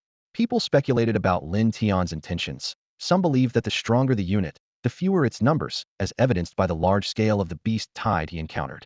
Others worried that tonight's beast tide would be even more ferocious, and Lin Tian might be preparing for his territory to be breached. Amidst the ongoing discussions, someone anxiously remarked, "We were lucky to survive last night. Tonight we might not be so fortunate." The crowd exchanged opinions and eventually reached a consensus. Since Lin Tian was reinforcing defenses, they should be even more vigilant. Everyone quickly got to work, reinforcing their own territory's defenses. However, they were unaware that the threat Lin Tian would face was far more terrifying than the beast idea, formidable army from the Minotaur dynasty led by a powerful king-level warrior. With a serious expression, Lin Tian commanded the dragon squad to be on high alert. Meanwhile, the Earth Demon squad was rapidly crafting arrows, swiftly transporting batches of sharp arrows to the towers. Lin Tian had intended to deal with this war after the beast tide, but the Minotaur dynasty seemed unwilling to give him that chance. The scouts had been killed, and the enemy forces could arrive at the city gates at any moment. Alternatively, they might hold back, trying to gauge Lin Tian's strength before attacking. Without the ability to foresee the future, Lin Tian could only prepare for the worst. As time ticked by, the Minotaur army remained unseen. This made Lin Tian suspicious. Could the enemy be resting? After all, a long journey would tire them, and being cautious due to the unknown strength of Lin Tian's forces was reasonable. Unless that General Niu Tai was arrogantly dismissive of him, a rash attack seemed unlikely. An 8th-level Minotaur tribe had been wiped out. It would be illogical for the enemy to act recklessly. While Lin Tian pondered, a disturbance emerged from the depths of the distant forest. With his 8th-level strength, he keenly sensed a large number of creatures approaching. So, they're coming after all? Lin Tian's eyes were sharp as he gazed into the distance. The dragon squad exuded an aura of dragon might and intense killing intent, vibrating the air, ready for battle. The Earth Demon squad loaded arrows onto crossbows, aiming ahead. The entire territory was filled with a tense atmosphere, everyone waiting for Lin Tian's command. Soon, the situation in the forest became visible. A dense crowd of minotaurs, wielding weapons, charged toward the territory. Lin Tian frowned, immediately noticing something amiss. These minotaurs wielded ordinary weapons and wore only beast hide armor. Clearly, this was not the regular army of the Minotaur dynasty. This is a coalition of nearby Minotaur tribes sent to test my strength, Lin Tian thought to himself. It seems General Niu Tai is not simple and not an arrogant fool. Lin Tian quickly concluded that to keep the main Minotaur army from advancing today, he must swiftly annihilate this makeshift coalition. No enemy could be allowed to escape, as only then could he intimidate them. He needed to survive the incoming beast tide to fully concentrate on defending against the Minotaur dynasty's attack. Lin Tian's eyes were resolute as he prepared to give the order to attack. Release! Lin Tian's voice cut through the air like a sharp blade, filled with intense killing intent. At his command, thousands of arrows rained down, whistling towards the Minotaur coalition that had just entered their range. Amidst the piercing sound of arrows slicing through the air, the cries of the Minotaurs rose and fell. In an instant, hundreds of Minotaurs fell, some dying on the spot, others severely injured and unable to rise. Standing atop the arrow tower, Lin Tian coldly surveyed the battlefield. He nodded slightly, somewhat satisfied with the impact of this first wave of attack. In his mind, he was already envisioning the creation of even more powerful crossbows, capable of taking down high-level opponents. Attack! Lin Tian ordered again, his voice echoing in the ears of every soldier. Accompanied by a deafening dragon's roar, the dragon squad soared into the sky. The mere presence of these mythical dragons instilled panic among the remaining Minotaur forces. They stood frozen, forgetting to resist, staring in awe as these legendary creatures emerged from their territory. Boom! A dragon's breath descended, instantly reducing hundreds of Minotaurs to ash. This terrifying strike not only decimated the ordinary soldiers, but also left the leading 8th-rank Minotaur commander utterly terrified. Yet, before they could recover from the shock, all the Minotaurs were engulfed in flames and dragon breath. In the blink of an eye, the Minotaur casualties had exceeded half. The 8th-rank Minotaur commander and several 7th-rank leaders, realizing the dire situation, immediately considered retreating. They had originally volunteered to investigate the enemy, hoping to earn merit before General Niu Tai. They believed that the combined strength of several tribes would pose little risk, but they never expected their opponents to be so formidable. The strongest black dragon's aura rivaled that of General Niu Tai's king-level power, far beyond their ability to contend. However, when they turned to flee, they found themselves surrounded, their troops almost entirely decimated. Fight your way out, the leaders roared in unison. If anyone escapes, report back to General Niu Tai immediately, so he can bring the army for revenge. The Minotaur leaders fought desperately to break through, but against Long Mo, Long Yin, and Long Zhan, three ninth-rank powerhouses, along with Long Chong and other 8th-rank experts, their efforts were futile. Within minutes, all the invaders were annihilated, leaving behind only corpses and flowing blood. Lin Tian watched the scene with a cold detachment, his heart unmoved. Having faced the relentless tide of fierce beasts, such a scene no longer shook him. Since arriving in this world, he understood that only by continuously strengthening himself could he survive in this harsh environment. Without his relentless pursuit of power, he would likely have ended up like the deceased lords, just another skeleton buried somewhere on this continent.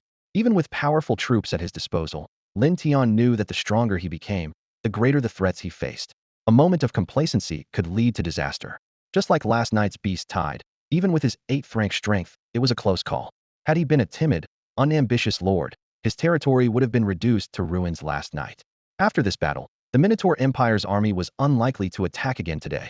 However, Lin Tian began to worry about tonight's beast tide. Last night's battle had been loud enough to attract enemy attention. If they seized the opportunity to attack after the beast tide, they would be defenseless. Lin Tian gazed into the distance, contemplating how to handle the potentially greater threat looming tonight. After the beast tide, Lin Tian and the Dragon Squad were always exhausted, often even injured. Facing the imminent threat of the Minotaur army, which was far more powerful than the beast tide, Lin Tian found himself in a life-or-death dilemma. This was not a situation that could be solved with simple defense strategies. With a grave expression, Lin Tian descended from the Arrow Tower and returned to the city lord's residence. He stood on the top floor, gazing at the faintly glowing heart of the lord, lost in thought. At this peak of his power, with his forces growing stronger, he was about to embark on a journey to conquer the myriad races. How could he resign himself to falling here?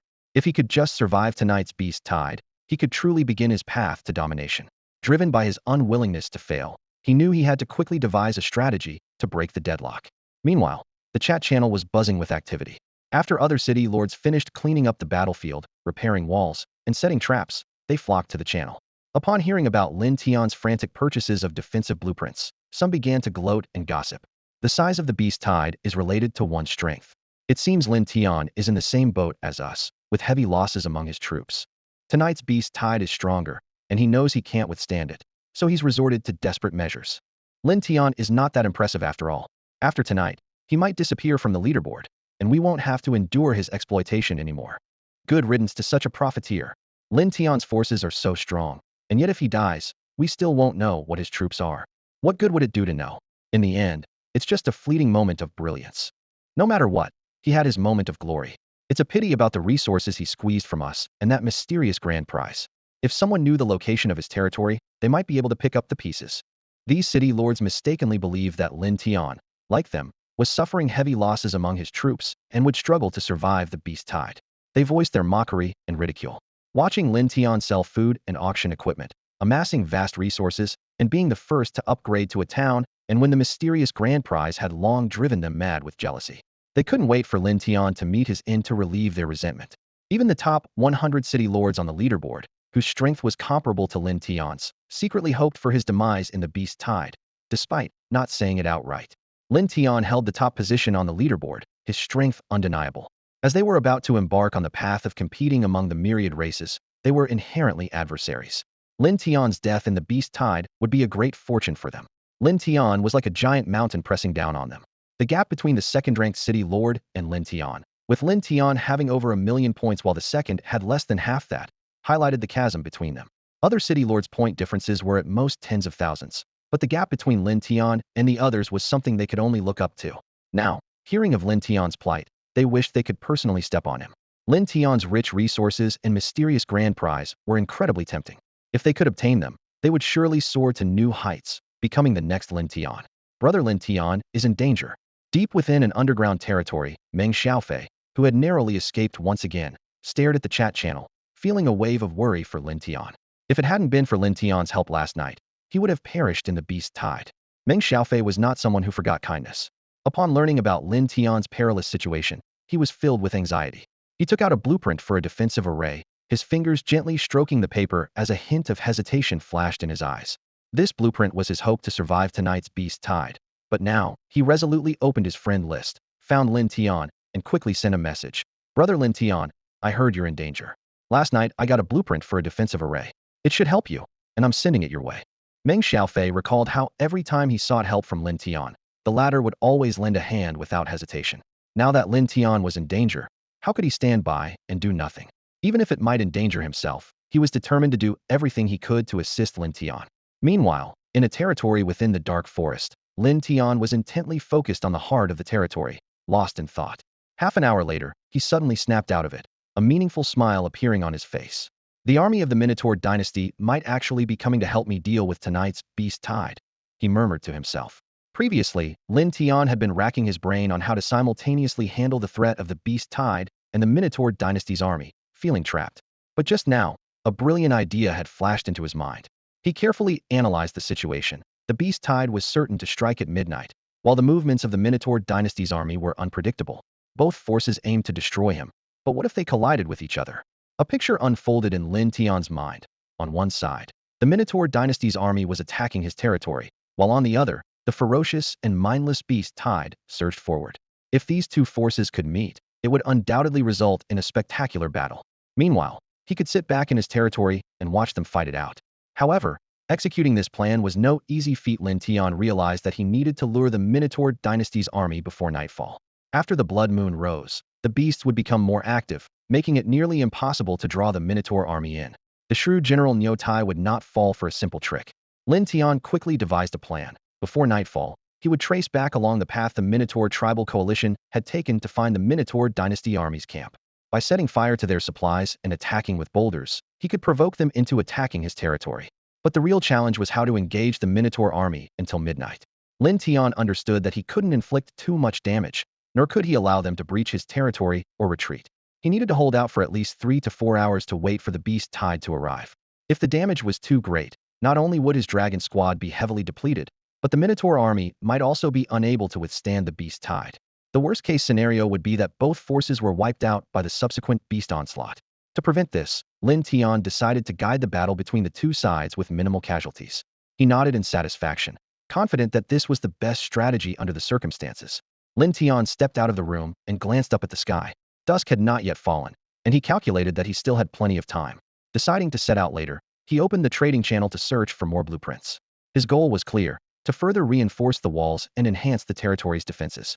He wasn't aiming for absolute fortification, just enough to withstand some challenges. As he browsed the trading channel, a notification on his friends list caught his attention. Lin Tian chuckled to himself, thinking, this guy made it through the beast tide. He opened the message from Meng Xiaofei, wondering if it was another request for help. However, when he saw the message, he was taken aback. How does he know I'm in danger? Lin Tian frowned slightly, then realized. As a prominent figure recently, his significant purchases of blueprints had drawn attention. Someone must have deduced from this that he might be facing danger. Lin Tian didn't dwell on the chat history, but he couldn't help but feel a bit envious of Meng Xiaofei's luck. A defensive formation blueprint was perfect for the current situation. Such a treasure was like an upgraded beginner's shield, allowing an entire territory to be protected by a barrier with just the consumption of crystals. With it, there was no need to constantly worry about beast or enemy invasions, unless faced with an overwhelmingly powerful opponent who could easily breach the formation. Despite his envy, Lin Tian decisively declined Meng Xiaofei's offer of help. He knew that the blueprint was Meng Xiaofei's only means of survival, given his weaker strength. If he accepted, Meng Xiaofei might not survive the beast tide that night. Lin Tian continued browsing the trading channel, acquiring all useful blueprints. His extensive purchasing caused another stir, with many city lords speculating that Lin Tian was at the end of his resources. Some believed he had suffered heavy losses in the previous night's beast tide and was frantically buying blueprints for self-preservation. This theory was supported by Lin Tian's surge of over 600,000 points the previous night, suggesting he had faced a massive beast tide. Amidst the swirling discussions, Lin Tian merely glanced at them and paid no further attention. To him, these were akin to internet trolls on Earth, best dealt with by ignoring them. He focused on his tasks, continuing to fortify the walls and set up various defenses. Time ticked by, and Lin Tian awaited the right moment to act. Suddenly, the Long Squad, who were out on patrol, rushed back with an alarm. Master, Minotaurs are approaching. Lin Tian immediately saw through the intentions of the spies. The sudden disappearance of the Minotaur tribal coalition naturally prompted these spies to investigate. He decided to ignore them and pretended not to notice. Glancing at the sky, it was around 4 or 5 in the afternoon. The time had come, and Lin Tian ordered Long Zhan and Long Mo to lure the Minotaur Kingdom's army. The two dragons had just advanced to the 9th rank recently. Seeing that they were only of 9th rank strength, the generals of the Minotaur Kingdom would likely be complacent. Lin Tian instructed them to wreak havoc at the Minotaur army's camp, rather than engage directly with the king-ranked warrior, Niu Tai, thus minimizing the danger. With the plan set, Lin Tian had the two dragons secretly follow the Minotaur spies to their encampment. He led the remaining dragon and earth demon squads, ready for action. Long Zhan stealthily tailed the Minotaur's spy squad, weaving through the forest for nearly half an hour. Finally, the Minotaur army's encampment came into view. A vast array of tents stretched out, surrounded by robust Minotaurs clad in armor and armed for battle. This regular army was a far cry from the tribal Minotaurs encountered before, with a significant difference in strength. At this moment, inside the main army tent, the formidable and intimidating Niu Tai was listening to the spy's report. Suddenly, a series of explosions thundered in the sky. Niu Tai reacted swiftly, flying out of the tent in an instant. As a king-ranked warrior, he had the ability to fly. Hovering above the camp, Niu Tai saw a black dragon slaughtering his troops in the distance. His face darkened, and he roared, "You insolent beast, courting death." To him, a mere ninth-rank beast daring to attack the Minotaur Kingdom's army was sheer folly. Long Zhan, seeing Niu Tai approaching, deliberately killed several Minotaur soldiers to provoke him, then fled to the distance. Though he might not be a match for this king-ranked warrior, killing him wouldn't be easy either. The dragon race boasted not only strong offense and defense, but also unmatched speed compared to other flying beasts. Niu Tai, enraged by Long Zhan's blatant provocation and the killing of his soldiers, summoned a weapon from thin air and struck fiercely at the fleeing dragon. A terrifying attack rippled through the void, nearly tearing the space apart, and hurtled toward Long Zhan with thunderous force. Sensing the impending danger, Long Zhan pushed his speed to the limit, narrowly evading the attack. The terrifying strike grazed his tail scales, slicing the distant mountain peak clean off. This breathtaking scene nearly prompted Long Mo, hidden nearby, to intervene. For the sake of their master's plan, he restrained himself. He thought to himself, does he really think the Black Dragon clan is easy prey? He could feel his own power nearing a breakthrough to the king rank. Watching Niu Tai being gradually led away by Long Zhan, Long Mo turned his attention to the Minotaur camp ahead. The dragon demon suddenly appeared before the army of 100,000 Minotaurs, right in the gaze of their general, who was busy pursuing the invading enemy. The massive army was momentarily stunned, their eyes darting between the nearly vanquished Long Zhan and the imposing dragon demon before them, utterly confused. However, their confusion quickly turned into terror. The dragon demon opened its massive maw, unleashing dragon breath imbued with terrifying energy, raining down like a meteor shower upon them. Several deputy generals, each with 9th-tier strength, immediately attempted to intercept the dragon demon's attack. Yet their efforts were in vain, as the dragon demon's power far exceeded what they could handle. Worse still, these deputies were unable to fly, rendering them incapable of posing any threat to the airborne dragon demon.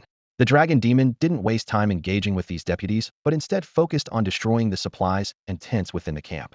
Chaos erupted among the troops, with furious roars and anguished screams echoing through the skies. Meanwhile, far away at the horizon, Niu Tai was in hot pursuit of Long Zhan, faintly hearing the sounds of destruction coming from the camp. He abruptly halted, his gaze shifting between the taunting Long Zhan and the direction of the camp. A chilling realization struck him. It was a trap. Niu Tai had to admit that Long Zhan's combat abilities far surpassed his understanding of 9th-tier power. In previous encounters, he easily dispatched 9th-tier challengers within a few moves. Yet Long Zhan remained unscathed after dozens of exchanges, his speed advantage leaving Niu Tai astounded. Casting a deep look at Long Zhan, Niu Tai decisively turned and sped back toward the army camp. He recognized the ruse meant to lure him away and could not afford to continue the skirmish with Long Zhan. The safety of the 100,000 troops was paramount, and any mishap would not be forgiven by the king. Long Zhan, seeing that Niu Tai was no longer falling for the trap, also turned and left, ready to carry out his next mission. As for the dragon demon's safety, he was not worried in the slightest.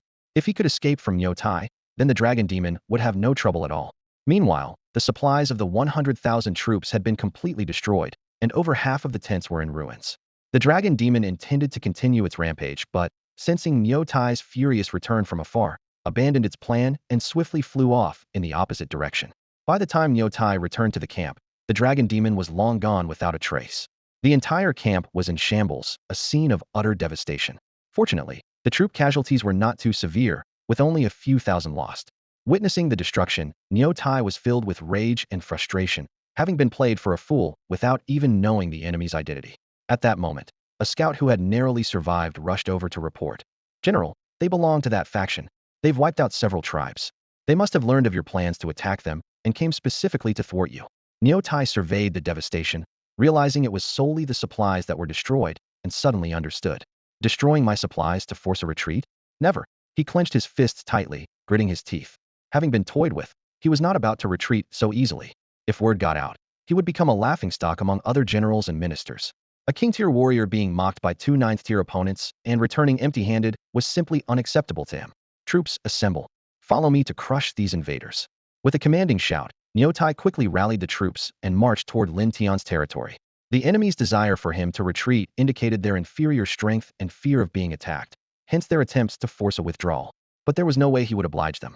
Tai silently vowed to make these audacious foes pay a heavy price for their mockery. Tai led an army of 100,000 minotaurs, marching grandly towards Lin Tian's territory. From afar, Long Mo noticed this scene and immediately went to join Long Zhan. Their mission was far from over, as the Minotaur army camp was still several dozen kilometers away from Lin Tian's land. The massive army trudged through the rugged mountains, a journey expected to take at least 1 or 2 hours. Seizing the opportunity, Long Zhan and Long Mo set up obstacles along the Minotaur's path, blocking their route to buy more time. At this point, the Minotaur army had no way back. With their supplies exhausted, they had to choose between victory or death. After being tricked, Tai was furious and had no intention of retreating. He was determined to attack the enemy with all his might, kill everyone, and return triumphantly. Report to the general. The valley ahead is blocked by boulders, and our army can't advance, a scout hurriedly reported. Upon hearing the news, Tai rushed to the valley, only to find the passage blocked by massive rocks several meters high. His face darkened as he flew to the top of the valley to inspect. The marks on both sides of the valley indicated that this was a deliberate act done not long ago, clearly intended to stop them from progressing. Humph, you don't want this general to attack? This general will flatten you, Tai fumed, his stubborn nature prompting him to lead the army around the obstacle. He vowed to capture and torment those responsible once he conquered the enemy's land. Yet, before Tai's anger subsided, the road ahead was blocked again. This time, he chose not to detour but instead wielded his weapon, smashing the obstructing boulders into dust. Despite this, the effort cost them about 10 minutes. Lin Tian's delaying tactics were beginning to show results. Subsequently, Tai's army encountered various hindrances at intervals. Even 7 or 8 high-tier fierce beasts inexplicably charged into the ranks, causing chaos. The more obstacles they faced, the more Tai's fury grew, intensifying his desire to crush Lin Tian. As the vast army slowly advanced, time flew by, and darkness silently descended. The sky gradually dimmed, and Tai's army drew ever closer to Lin Tian's territory. This time, Tai was resolute in his intent to capture Lin Tian's land out of spite, refusing to heed any advice. Meanwhile, back in the territory, Long Chong and Long Mo returned to report to Lin Tian. Lin Tian knew the Minotaur army was now within reach. He looked up at the sky. The blood moon was about to rise, casting a crimson hue over the land. It was around 7 or 8 o'clock, and they needed to withstand the Minotaur's assault for 2 to 3 hours. This time frame closely matched Lin Tian's previous estimates. He immediately began organizing the battle plan. Long Mo was tasked with delaying Tai, the king-level powerhouse, as much as possible, with Long Yin ready to assist if needed. Long Zhan would lead Long Chong and other high-tier fighters to hold off the 9th-tier enemies. Lin Tian himself would lead the remaining dragon team against the Minotaurs below the 8th tier. The main objective of this battle was not to fight, but to delay, aiming to stall for around 2 hours. Finally, after overcoming numerous obstacles, Tai led the massive army to their destination. Gazing at the nascent town ahead, which barely resembled a city, Tai's lips curled into a cruel smile. A mere town, not even worthy of being called a city, dares to provoke the Minotaur dynasty? Truly seeking death, he thought to himself, preparing to launch a fierce attack. He could easily destroy an entire city, so a mere town was nothing to him. Tai hovered in the air, looking down contemptuously at the territory below. He thought to himself that the strongest opponents were probably the 2 beasts he encountered during the day. Once he dealt with them, the rest of these ants would be easy to eliminate. Just then, Lin Tian happened to arrive at the top of the arrow tower. He sensed a powerful presence and looked up, locking eyes with Tai. There was no fear in Lin Tian's eyes, only a hint of disdain. He thought, a king-tier warrior? I'll reach that level sooner or later. After all, he had only been in this world for 9 days and had already reached the 8th tier breakthrough speed that was unparalleled. Tai glared down at Lin Tian and said coldly, "So you're the one bold enough to slaughter my Minotaur tribe?" Lin Tian didn't bother to explain. The grudge between them was already irreconcilable. He responded calmly, "What if I am? What if I'm not?" With a snort, Tai waved his hand, and the 100,000 strong army behind him trembled in unison. "Attack! Crush this city for your general." At his command, The army roared and charged toward Lin Tian. Lin Tian remained unfazed. As the Minotaur army approached, hundreds of arrows rained down upon them. However, several powerful warriors in Niu Tai's swiftly acted, their attacks turning the arrows to dust.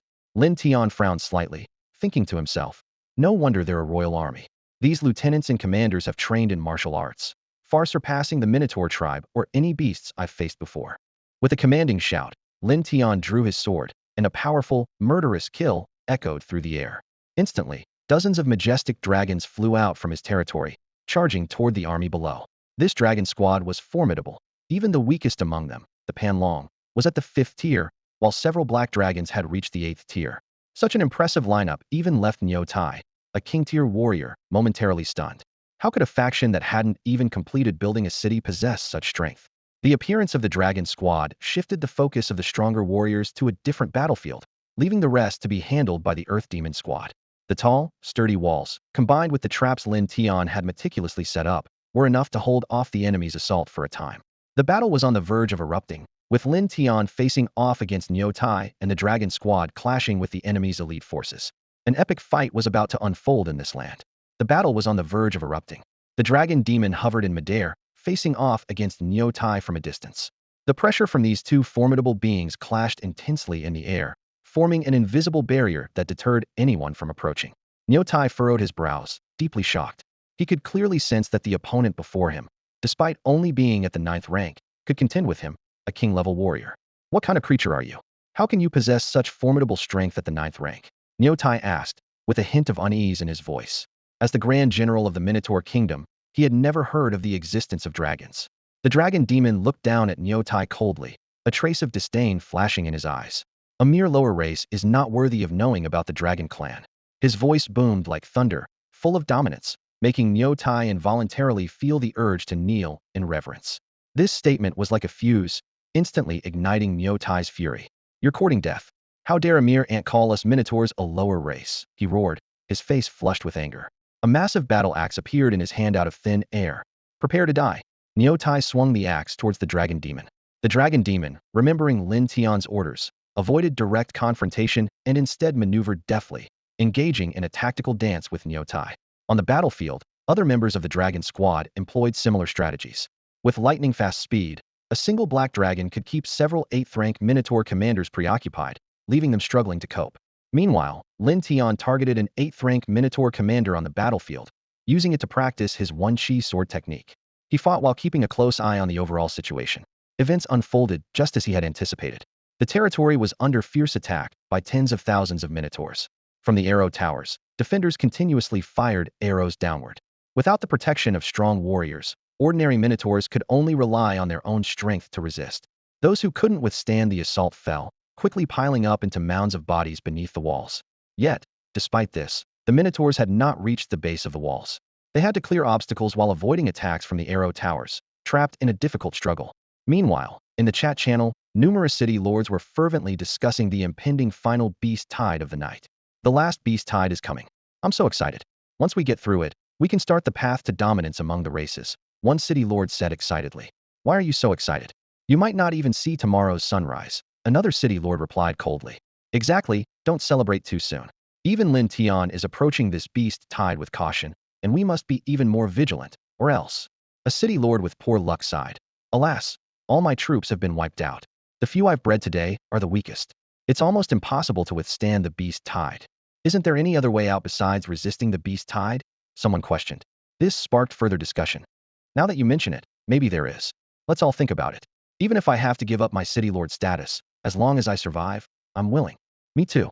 This damned beast tide. Whoever wants to risk their life can go ahead. I just want to stay alive. Under immense pressure, many city lords began to seek other paths, hoping to find a glimmer of hope. They shifted their focus from defending their cities to figuring out how to survive this catastrophe. Facing wave after wave of beast hordes, the warriors watched helplessly as their ranks gradually fell, their fears snowballing with each loss. The ambitious dreams of conquering all races had been crushed by harsh reality, leaving them with one simple wish to survive. At that moment, a voice broke the heavy silence. Take a look at the leaderboard. Everyone looked up, some sneering dismissively. What's there to see? It's always the same few people at the top. Exactly, staring at the leaderboard won't get us on it, another said sourly. If I had their units, I'd be up there too. It's just that they're a bit luckier than us. However, the person who first spoke widened their eyes in disbelief. No. Look, Lin Tian's points are actually increasing. This statement struck like a bolt of lightning, leaving everyone stunned. How is that possible? The beast hordes haven't even attacked yet. How can his points be rising? Are you seeing things? Despite their skepticism, curiosity drove them to check the points leaderboard. The result was a collective gasp. Lin Tian's points were indeed steadily climbing. Could the beast horde be attacking early? Someone exclaimed. Quick, prepare for defense. The horde might be coming early. In a panic, everyone rallied their troops to prepare for battle. However, as they scanned the surroundings, there was no sign of the beast horde. Their eyes returned to the leaderboard, fixated on Lin Tian, whose points continued to rise, filled with disbelief. Cheating, it must be cheating, someone shouted angrily. No wonder his points are so high. It's all from cheating. Incredible. How is this even possible? The points leaderboard is governed by the rules of the game. How could Lin Tian cheat unless he's favored by fortune? With such powerful units, what else could Lin Tian be but fortune's favorite? If that's the case, and even the game's rules are favoring him, then how are we supposed to compete? It's unfair. The heavens are unfair. The crowd grumbled, convinced that fate favored Lin Tian. Even the other top players on the leaderboard were drawn to this anomaly.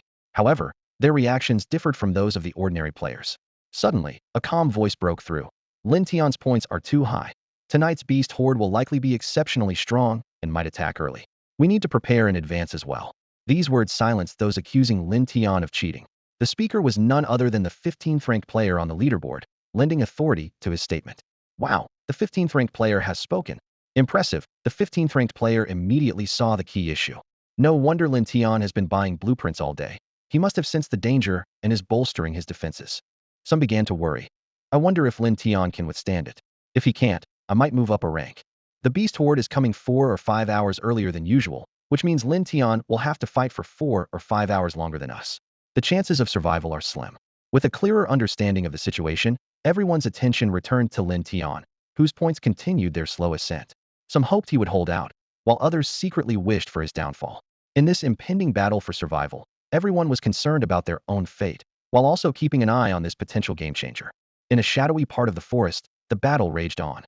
Tai was eager to destroy Lin Tian's territory and retreat before nightfall to avoid the terrifying beast tide. However, Lin Tian insisted on a war of attrition, which infuriated Tai. Tai watched as his massive army struggled to capture a small town, his anger boiling over. He knew that with his power, he could level the town with a single strike. Yet, he dared not act rashly, as doing so would give the dragon demon an opportunity to strike, threatening his own life. This was a risk he was unwilling to take. With no other choice, Tai decided to first deal with the dragon demon. But the dragon demon was cunning and avoided direct confrontation, further fueling Tai's frustration and helplessness. As a king-level warrior, being unable to handle a 9th-level opponent made him feel unprecedented defeat. Elsewhere on the battlefield, the situation was similar. The dragon teams engaged in prolonged battles, patiently waiting for the Minotaur warriors to reveal clear weaknesses before striking decisively. They were careful not to make their intentions too obvious, fearing that the Minotaurs would detect the trap and retreat, which would ruin Lin Tian's plan. As time passed, the battle outside the territory grew more intense. The Minotaur army had reached the base of the walls, only to be thwarted by the tall, thick fortifications. They launched frenzied attacks on the gates and walls, determined to break into the territory. The Earth Demon squad maintained their vigilance, launching a barrage of crossbow bolts in retaliation. The Minotaur soldiers, undeterred, launched a fierce assault on the arrow towers. Unable to attack the high walls directly, they hurled their weapons at the towers to buy time for their comrades to batter the gates and walls. This series of counterattacks led to casualties among the Earth Demons on the towers. A moment's carelessness could result in a deadly blow from a flying axe or hammer. Yet, the Earth Demon squad fought bravely to protect the territory, continuously shooting down the Minotaur soldiers below. Despite the heavy losses suffered by the Minotaur army, they numbered 100,000, while the Earth Demon squad had fewer than 1,000. With such a disparity in numbers, it seemed only a matter of time before the territory fell. Tai was delighted by this sight. Although he and his elite troops were held up, unable to intervene, the enemy's powerful warriors were similarly incapacitated, forced to watch their fortress crumble. Once the fortress was destroyed, the defenders would be like scattered dogs, their morale shattered, and that would be his opportunity. Lin Tian, closely monitoring the battlefield, was acutely aware of the dire situation.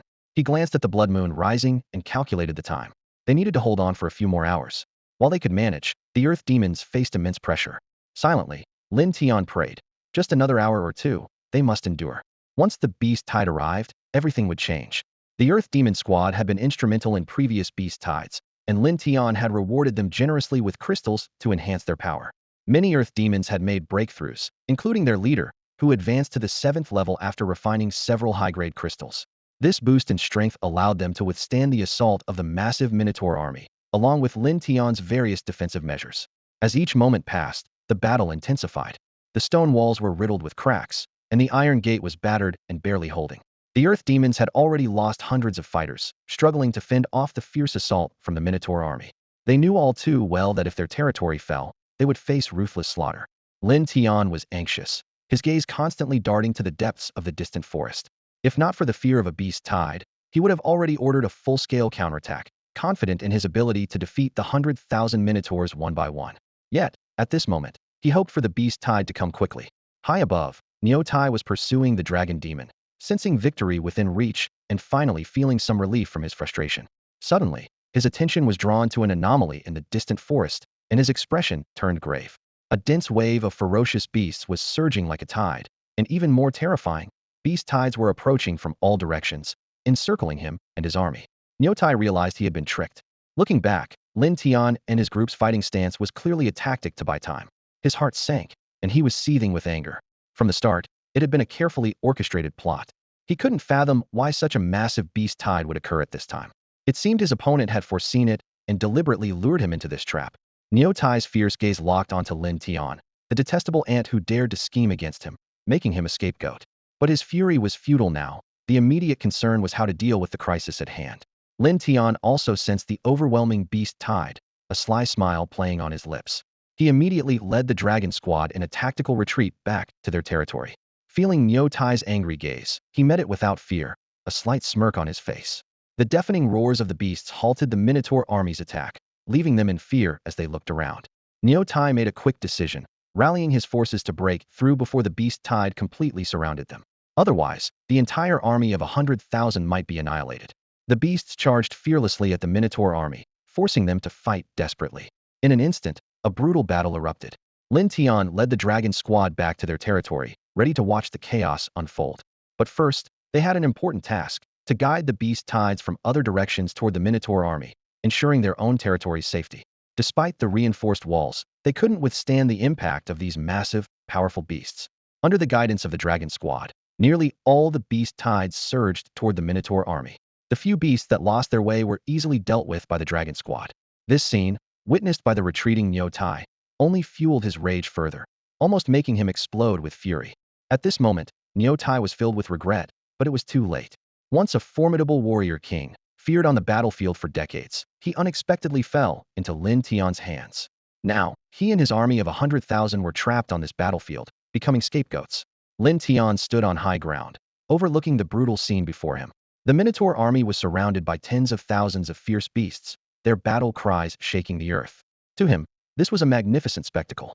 While other city lords fought desperately against the beast tide, he remained calm and detached, as if he were merely an observer. What Lin Tian didn't know was that his fierce battle with the Minotaurs had attracted the beast tide earlier than expected due to the scent of blood. Meanwhile, many city lords stared at the leaderboard in shock as Lin Tian's score soared at an incredible pace. Their own beast tides had yet to arrive, yet Lin Tian's score was skyrocketing. This not only astonished them, but also instilled a sense of fear. Just how strong is tonight's beast tide? Can we really survive such a terrifying beast tide?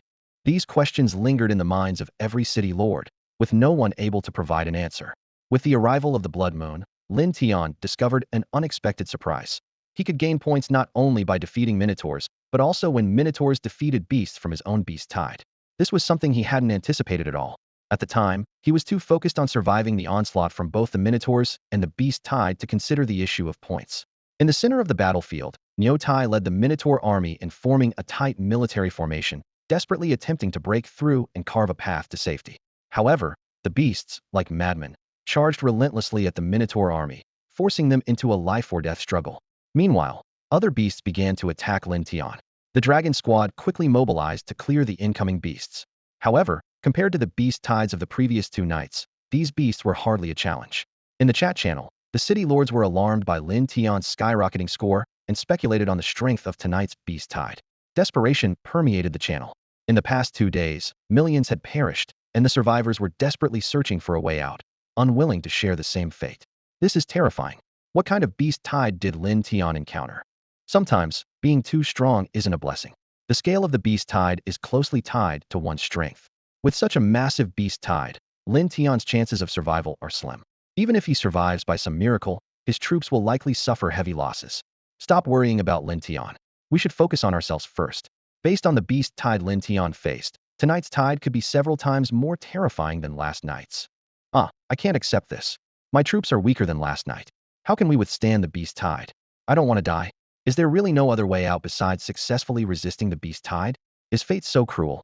If fate gives me no path, I'll defy it and rise to power, even if it means destroying the heavens. You've read too many novels.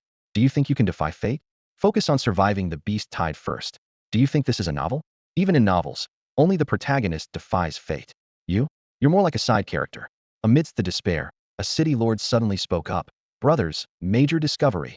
I just tried to embrace the heart of my territory to see if I could take it away, and a prompt appeared. All buildings can be moved within the territory at the cost of certain resources. One lord attempted a bold move relocating the lord's manor along with the heart of the territory outside its boundaries. The result was shocking. A system warning popped up, stating that moving the heart of the territory outside its range would result in the loss of the lordship, forfeiting the entire territory, and no longer facing beast tides. This discovery was like a bombshell, causing an uproar in the chat channel. Many lords experimented and confirmed this astonishing fact. The discussions were lively. Heavens have mercy, giving us a glimmer of hope. If we lose the territory and lordship, will the troop buildings and our troops disappear too? Doesn't this mean we'd automatically forfeit the chance to dominate among the myriad races? Without troops, how can we survive in this perilous world? Someone proposed a new perspective. Without a territory, we are freed from constraints. With our current strength, hunting a fierce beast would be enough to eat well for days. We can even form teams to help each other. This idea sparked more discussion. The lords realized they had two very different paths ahead. Either fight alongside their troops to survive the beast tides, or abandon their lordship to become free-spirited wanderers. Someone further speculated. We can unite to form a new force and still compete for dominance among the races. Perhaps this is the right way to approach it. Suddenly, those lords with weaker troop strength seemed to have discovered a new world, engaging in heated discussions, even putting the impending beast tides out of their minds. At this moment, a daring lord announced, "I've become the first wanderer." Others eagerly inquired about the experience. The pioneer explained, "After losing lordship, the entire territory instantly turned to ruin, and your troops will leave you. However, the resources and food you previously acquired remain. Most importantly, as a wanderer, you can still gain energy and enhance your cultivation by killing fierce beasts, and continue to speak normally in the chat and trade channels." Upon hearing this, especially the news about enhancing cultivation by slaying fierce beasts, everyone gasped in astonishment, filled with inner joy. The lords who were hesitant due to their lack of strength now seemed to see a beacon of hope. I want to be a wanderer. No more being this anxious lord. Beast tides? What can you do to me? I'm now a free wanderer. With a sword in hand, traveling the world, this is my true dream. In the chat channel, more and more lords began to yearn for the life of a wanderer, as an unprecedented transformation quietly brewed. The chat channel among the city lords suddenly buzzed with excitement.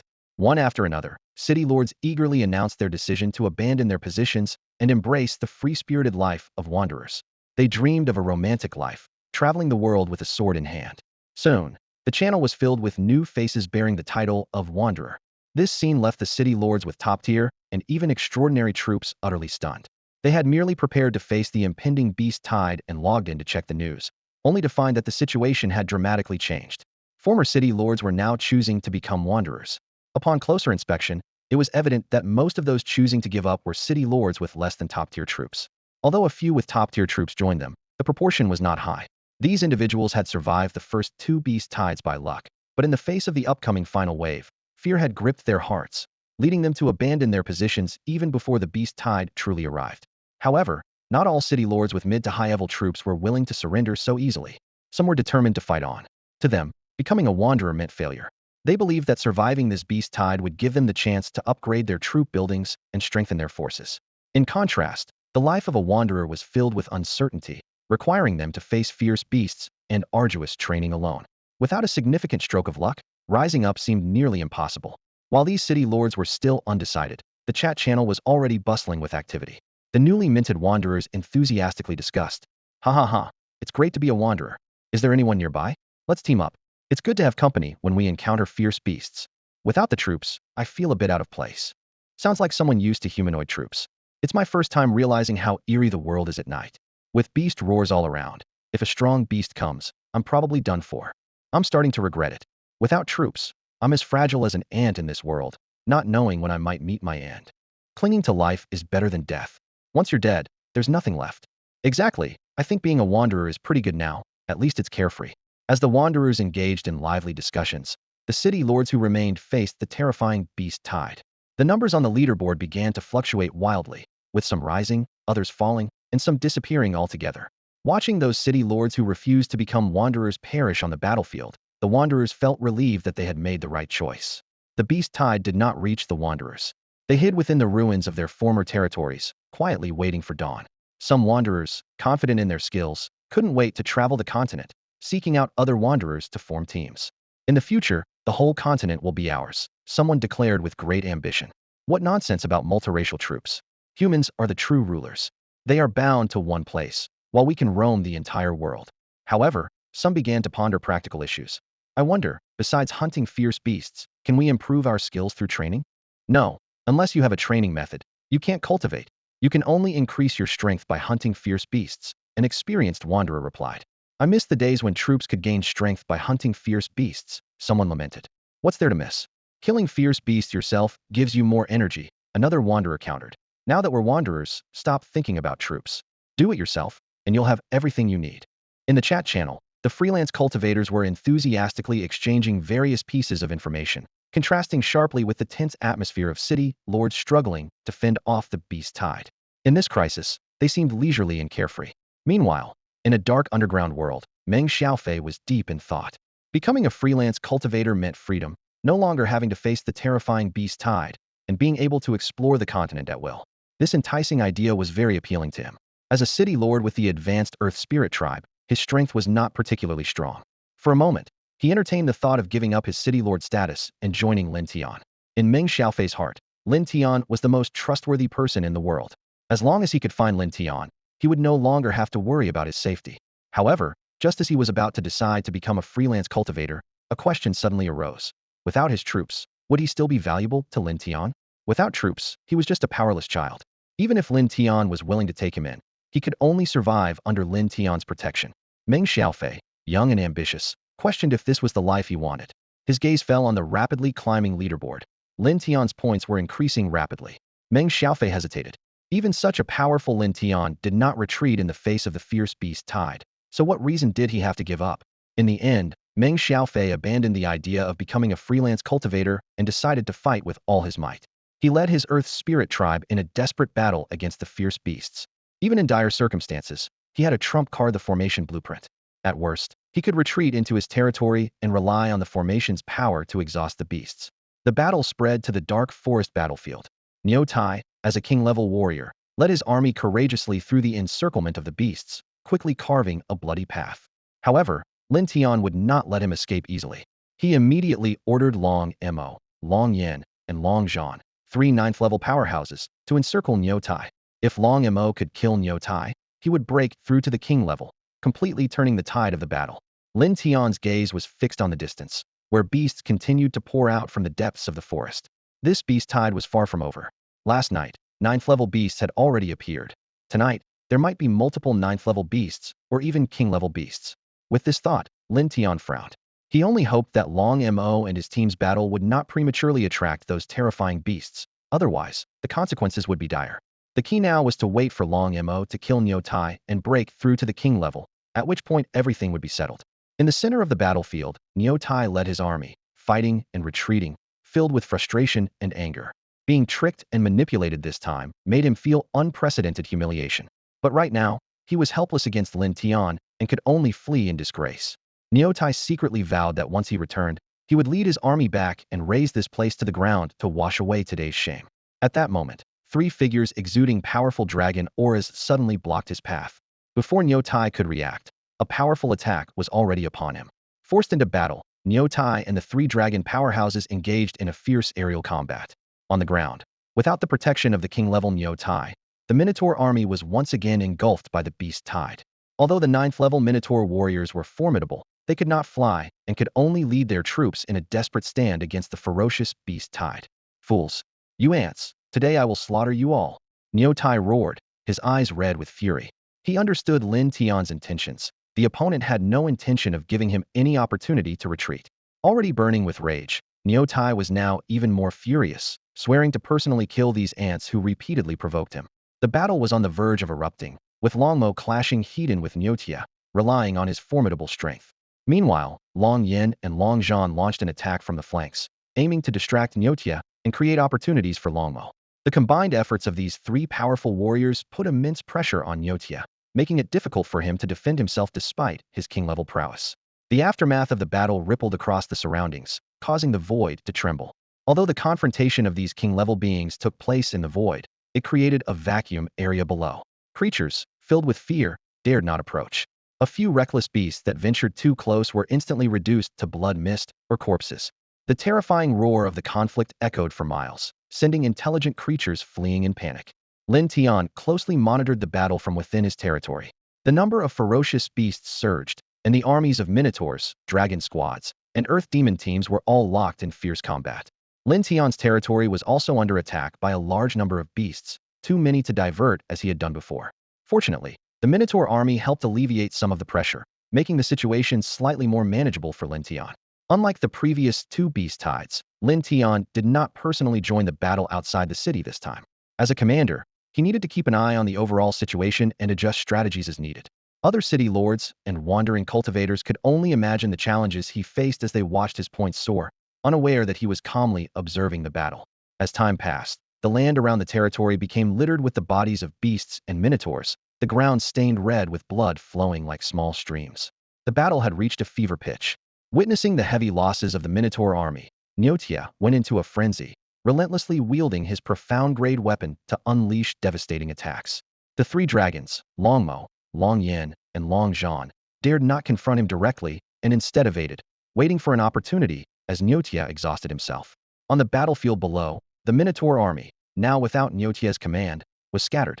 Despite their desperate struggle, they couldn't break through the encircling beast tide, and more Minotaurs fell. The appearance of several 8th-grade ferocious beasts further hindered the Minotaur army's strong leaders, leaving them unable to command effectively. Although the Minotaur army suffered heavy losses, their formidable strength allowed them to clear out a significant portion of the ferocious beasts. Even if the entire Minotaur army were to fall, Lin Tian was confident he could handle the remaining beast tide. At this moment, his primary concern was the battle in the sky above, as the outcome there would determine the direction of the entire conflict. On the battlefield, the situation took a drastic turn. Niu Tiexin calculated silently. If a powerful beast attacked and the battle was not yet over, his alliance with the beast would be extremely disadvantageous for Lin Tian. This was the last scenario he wanted to face.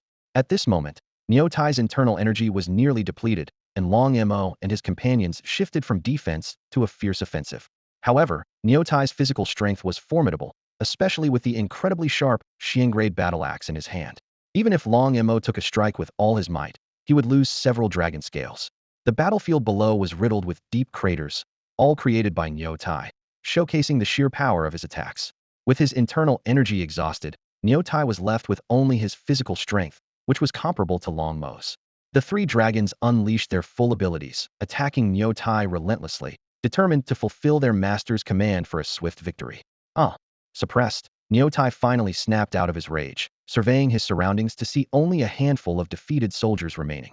Looking at himself, besieged by three dragons and covered in wounds, reality shattered his pride. This battle-hardened king-level veteran had been defeated by a mere 8th-level youth. Unwilling to fall here, Niu Tai thought to himself, as a king-level warrior, I cannot die at the hands of ants. The Minotaur Kingdom still has a million-strong army. When I return, I will lead them to avenge this disgrace. He struggled to break through the dragon's encirclement, focusing solely on saving himself, regardless of his remaining troops. Even though he felt deeply frustrated, the fear of death was undeniable, even for a king-level warrior. However, it was too late for Niu Tai to escape now. The three dragons sensed his intent and launched an even more ferocious assault, leaving him no chance. Faced with this onslaught, Niu Tai felt profound helplessness and regret, wishing he had withdrawn his forces earlier. Under the dragon's fierce attacks, Niu Tai's armor was shattered, and his body was covered in wounds, causing him to scream in agony. Below, the remaining Minotaur troops heard their general's cries and felt a deep sorrow. They understood that this battle was lost. Their morale collapsed, and they quickly succumbed to the overwhelming beast tide, leading to complete annihilation. Witnessing this, Tai let out a mournful cry, his heart filled with anguish. This 10th Sand-strong army, which he had personally selected and trained, had followed him into numerous victorious battles. Now, due to a moment of negligence, they all perished in the dark forest. The Minotaur Kingdom still has a million-strong army. Even if you kill me, it won't be long before my king leads them to annihilate you all. Tai roared to the sky, his aura suddenly surging. Realizing that his foolishness had trapped him in a hopeless situation, he resolved to take others down with him. Though his internal energy was depleted, as a king-level warrior, his self-destruction would be powerful enough to easily kill the 3 dragons. If he could take them down, the city would lose its strongest defense. He wanted to see how Lin Tian would fend off the remaining beast tide without these dragons. If Lin Tian were to be wiped out by the beast tide, he could at least gain a reputation for perishing alongside his enemies. His legacy wouldn't be completely tarnished after death. However, reality often proves harsher than imagination. The dragon demon and other powerful beings would never give Tai such an opportunity. The 3 dragons sensed Tai's actions and immediately launched a coordinated attack. 3 streams of dragon breath intertwined in the air, forming a terrifying energy orb that hurtled towards Tai. With a loud explosion, Tai, who was burning his life essence in preparation for self-detonation, was struck heated by this force.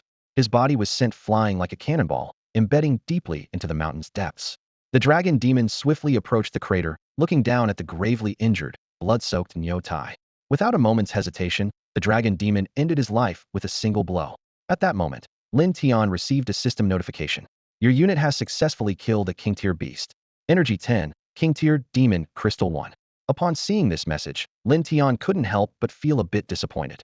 He had expected the slaying of a King-tier being to yield blueprints like it did the previous night, but the outcome was quite different. Aside from 10 points of energy, there was only a single King-tier crystal. While Lin Tian was secretly lamenting, a sudden change occurred in the distant sky. Under the blood-red sky, a thunderous roar echoed, followed by an earth-shaking dragon's roar. The terrifying dragon's presence swept across the land, causing Lin Tian, within his territory, to shudder involuntarily and look up. The dragon demon, enveloped in black aura, with its black dragon scales gleaming brilliantly, soared towards the sky. Above it, countless thunderclouds quickly gathered, obscuring the blood moon. Purple lightning danced within the clouds, striking fear into those who beheld it. Is this a tribulation? Lin Tian was utterly shocked. He never imagined that breaking through to the king tier would require facing a tribulation, a scene he had only heard of in mythological tales, now unfolding before his very eyes. At this moment, Long Feng approached Lin Tian from behind and explained, Master, Lord Dragon Demon possesses a unique dragon bloodline. Therefore, breaking through to the king tier requires enduring a lightning tribulation to gradually awaken the bloodline and unlock innate divine abilities. There was a hint of envy in his words. As the first unit to follow Lin Tian, Long Feng was merely a coiling dragon with a shallow foundation, and without a special opportunity, his future achievements might be limited. Despite this, he never dared to slack off, striving to slay beasts and successfully advancing to the 8th tier. His body had grown from 10 meters to over 20 meters long. Hearing Long Feng's explanation, Lin Tian immediately understood. If the dragon demon could awaken its innate divine abilities, its strength would certainly soar to new heights. This would alleviate his concerns about the potential king-tier beast attack that night. It's important to note that king-tier beings can easily destroy a city. Tai was merely a beginner king-tier being, manipulated into a frenzy by Lin Tian's schemes, allowing the dragon demon and other dragons to kill him by chance. If a true king-tier beast were to appear, it wouldn't be as easy to handle. As Lin Tian pondered, the thunderclouds in the distant sky, which had been brewing for a long time, finally unleashed a barrage of purple lightning. In an instant, the purple lightning illuminated half the sky, turning the previously blood-red earth into a shade of purple. This terrifying scene left the local forces, city lords, and solitary cultivators within dozens of miles awestruck. They had just recovered from the previous battle, only to face an even more terrifying lightning tribulation. Each believed that a terrifying being above the king tier was about to emerge. Confronted with such a daunting tribulation, the dragon demon showed no fear. It roared towards the sky, swallowing the tribulation lightning whole. This scene left an indelible mark on the hearts of all who witnessed it, heralding the birth of a new powerful being. In an instant, the dragon demon was surrounded by a dazzling purple glow, with terrifying lightning coursing through his body. This astonishing scene was a revelation for Lin Tian, as it was his first time witnessing a true lightning tribulation. He marveled at how simple the process seemed. The dragon demon's feat of enduring the tribulation shocked all the nearby creatures. City lords and wandering cultivators alike trembled in the face of this unprecedented spectacle. The chat channels erupted with excitement. Holy crap, guys, did I just see what I think I saw? A dragon undergoing a tribulation. Tribulation? You must be looking to meet the Western god. Could it be a divine dragon ascending to the celestial realm? Make a wish, and you might get a divine weapon. Seriously, I saw it too. That purple lightning was terrifying. If it hit me, there wouldn't even be ashes left. The dragon swallowed the lightning whole. What kind of existence is that? You saw it too? I thought I was hallucinating. It's terrifying. There was a battle there just now. The explosions were deafening. I nearly wet myself. Guys, I'm already running away. This dark forest is too dangerous for anyone. I heard rumors about dragons here recently, but I didn't believe it. Now I see it's true, and I'm glad I didn't go looking for trouble. No more waiting for daylight. I'm out of here. It's too scary. As more and more people confirmed the presence of a dragon undergoing tribulation in the dark forest, the news spread rapidly. This shocking revelation put immense pressure on everyone. For wandering cultivators, it was a significant event, but not directly affecting them. However, for the city lords, such a powerful local force needed to be either subdued or eliminated, as it posed a threat to their development. Boom, boom, boom. Above the dark forest, the brewing thunderclouds unleashed another round of purple lightning. The dragon demon continued to absorb it effortlessly, transforming it into nourishment to activate his bloodline and strengthen his body. This sight left the surrounding creatures trembling with fear. Those who had recently given up their city lord positions to become wandering cultivators were already fleeing in terror. Having barely survived a beast tide, they had no intention of risking their lives out of curiosity. Other city lords also wished to escape, but their territories were surrounded by fierce beasts, leaving them to pray that the tribulation wouldn't affect them. Lin Tian watched the magnificent tribulation with intense focus. He knew that on his path of cultivation, he too would eventually face a lightning tribulation. Observing others endure it could provide valuable experience and help him avoid being struck down in the future. However, he realized that the dragon demon's method of swallowing the lightning was not advisable for him, as it would likely result in instant obliteration. As time passed, the lightning tribulation in the sky grew stronger. From the initial few purple bolts, it evolved into dozens of violent strikes, with their power increasing exponentially. The dragon demon was completely engulfed by the lightning tribulation, undergoing the baptism of 9 heavenly tribulations. Suddenly, a thunderous dragon roar echoed through the skies, causing ripples in the space. A massive black dragon, 50 meters long, emerged from the lightning, exuding an awe-inspiring presence. Its roar dispersed the thunder tribulation in the sky, and the blood-red moon once again illuminated the earth. The dragon demon had finally broken through to the king level. Now a newly ascended king, the dragon demon circled majestically above the heavens. It gazed coldly at a certain part of the distant forest, exhaling hot breaths with a challenging demeanor. Eager to prove its newfound strength, the dragon demon longed for a battle to showcase its power to its master. Several miles away, a fierce beast, already at the second level of the king rank, had been secretly watching. Initially planning to destroy everything, it was intimidated by the sudden lightning tribulation. Now, provoked by the dragon demon, its bloodthirsty instincts took over. Under the blood moon, reason often gave way to madness. More importantly, the aura emanating from the dragon demon drove this beast wild. To it, the dragon demon was a rare delicacy, and devouring it might offer a chance to reach an even higher level. A roar no less powerful than the dragon demon's shook the sky as a colossal creature, towering several dozen meters high, appeared in midair, facing off against the dragon demon. Below, Lin Tian watched in shock and relief that the dragon demon had broken through to the king level in time. Tensions escalated, with the dragon demon unleashing a terrifying dragon might first. The king-rank beast was not to be outdone, releasing its own formidable pressure. This breathtaking scene was witnessed by the city lord and rogue cultivators of the dark forest, causing a stir in the chat channels. Breaking news. That dragon successfully passed the tribulation. As expected of a divine dragon, its roar and presence are terrifying. I almost wet myself. After the dragon survived the tribulation, another colossal creature appeared. Looks like they're about to fight. Don't even mention it. Their aura has petrified my troops. I can only send messages close to the ground now. It's too terrifying. Hope these two powerhouses don't drag my city into their fight. Too bad I'm not in the dark forest to witness this spectacular scene. Wait, isn't this straight out of a novel? Two beasts fighting, and the protagonist snatches a divine beast. Brothers, let's move. With a divine dragon, conquering all races is within reach. Haha, this is my chance. Just became a rogue cultivator, and now a heaven-sent opportunity. I must be the destined protagonist. Didn't the guy above just say he was scared out of his wits? Joke's on you. How could I, the mighty protagonist, retreat? I'm watching the battle, might even gain some divine insights. The battle between the dragon demon and the king-rank beast captivated onlookers. Many were eager to seize any advantage they could, but the real fight was just beginning. After all, who doesn't want to be the protagonist, to rise against all odds like in a novel, dominating the heavens and worlds? As Lin Tian entered the chat channel, these thoughts crossed his mind. He mused that his tribulation had been so grand that it likely caught the attention of other city lords in the dark forest. The fierce battle with a king-tier beast would not go unnoticed either. However, none of this worried Lin Tian. If anyone dared to take advantage of the situation, he would show no mercy. While browsing through the chat, Lin Tian noticed something Newa group labeled as scattered cultivators had appeared. These individuals had abandoned their city lord status to escape the beast tide.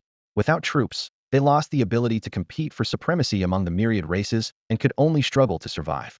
Yet, compared to death, it was a way to live. Lin Tian thought, everyone has their own aspirations. Some just want to survive, while others refuse mediocrity and are willing to fight, even if it means dying without regret. As long as they don't oppose me or provoke me, I have no interest in their choices. Suddenly, he thought of Meng Xiaofei, wondering what he would decide with such weak troops. As Lin Tian pondered, a rumbling sound echoed from the sky. The battle between Long Mo and the king-tier beast had begun. This fight was vastly different from the previous battle with Niu Tai. It was not about attrition or ambushes, but a direct clash between two king-tier powerhouses. Each move was packed with immense energy, creating a series of sonic booms. As the saying goes, the difference in strength by one tier is like a chasm. Yet, Long Mo's power was not inferior to the king-tier beast at the second level. The two fought evenly, unable to determine a victor. Lin Tian was curious whether Long Mo had awakened a natural divine ability.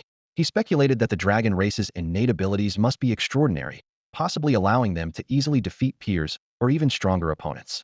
In the battlefield, Long Mo and the beast exchanged blows, their strength clashing in a fierce struggle. The close combat thrilled the king-tier beast, who prided himself on his powerful physique and terrifying strength, unmatched at his level, let alone by a dragon seemingly weaker by one tier. However, as the battle progressed, the king-tier beast noticed something unusual. Long Mo's body, strengthened by the tribulation, was as formidable as his own. The dragon's sharp claws easily inflicted wounds on him. While he could accept this, he was more disturbed by the fact that his energy was being uncontrollably drained, as if forcibly absorbed.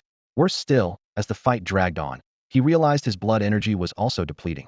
These were the foundations of his formidable power. As they diminished, his strength would only weaken, leading to his eventual defeat.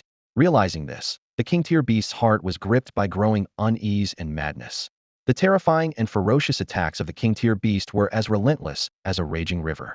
Its massive body twisted in the air, each swipe of its claws stirring up a howling gale. However, facing the newly advanced dragon demon, it no longer felt any disdain, but rather a tinge of fear. The dragon demon's mysterious methods posed an unprecedented threat. At this moment, the king-tier beast faced two choices: either flee for its life or strike down the dragon demon with overwhelming force. It knew well that dragging the fight out would lead to its inevitable demise. The beast's attacks grew even more ferocious, causing the ground to tremble under its roars. Countless boulders were flung into the air, and towering ancient trees were reduced to dust.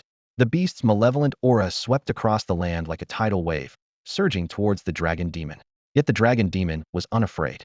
It opened its mouth and unleashed a searing dragon's breath, instantly shattering the beast's assault. Then, with a swift movement, it lashed out like a divine dragon's tail at its opponent. The king-tier beast refused to back down, countering with several sharp claw shadows. In an instant, violent energy exploded in the air, unleashing a storm that swept everything around into its wake. After this clash, both were forced back, creating some distance between them. However, the battle did not pause. In the blink of an eye, the two formidable beings clashed again. Each encounter was like a battle of gods, grand and awe-inspiring. As the fight continued, more and more eerie black mist began to emanate from the dragon demon. This mist silently merged into the void, imperceptibly flowing towards the king-tier beast. The beast felt its energy and vitality draining away but couldn't calm down enough to identify the cause. Meanwhile, the dragon demon's relentless attacks left no room for respite.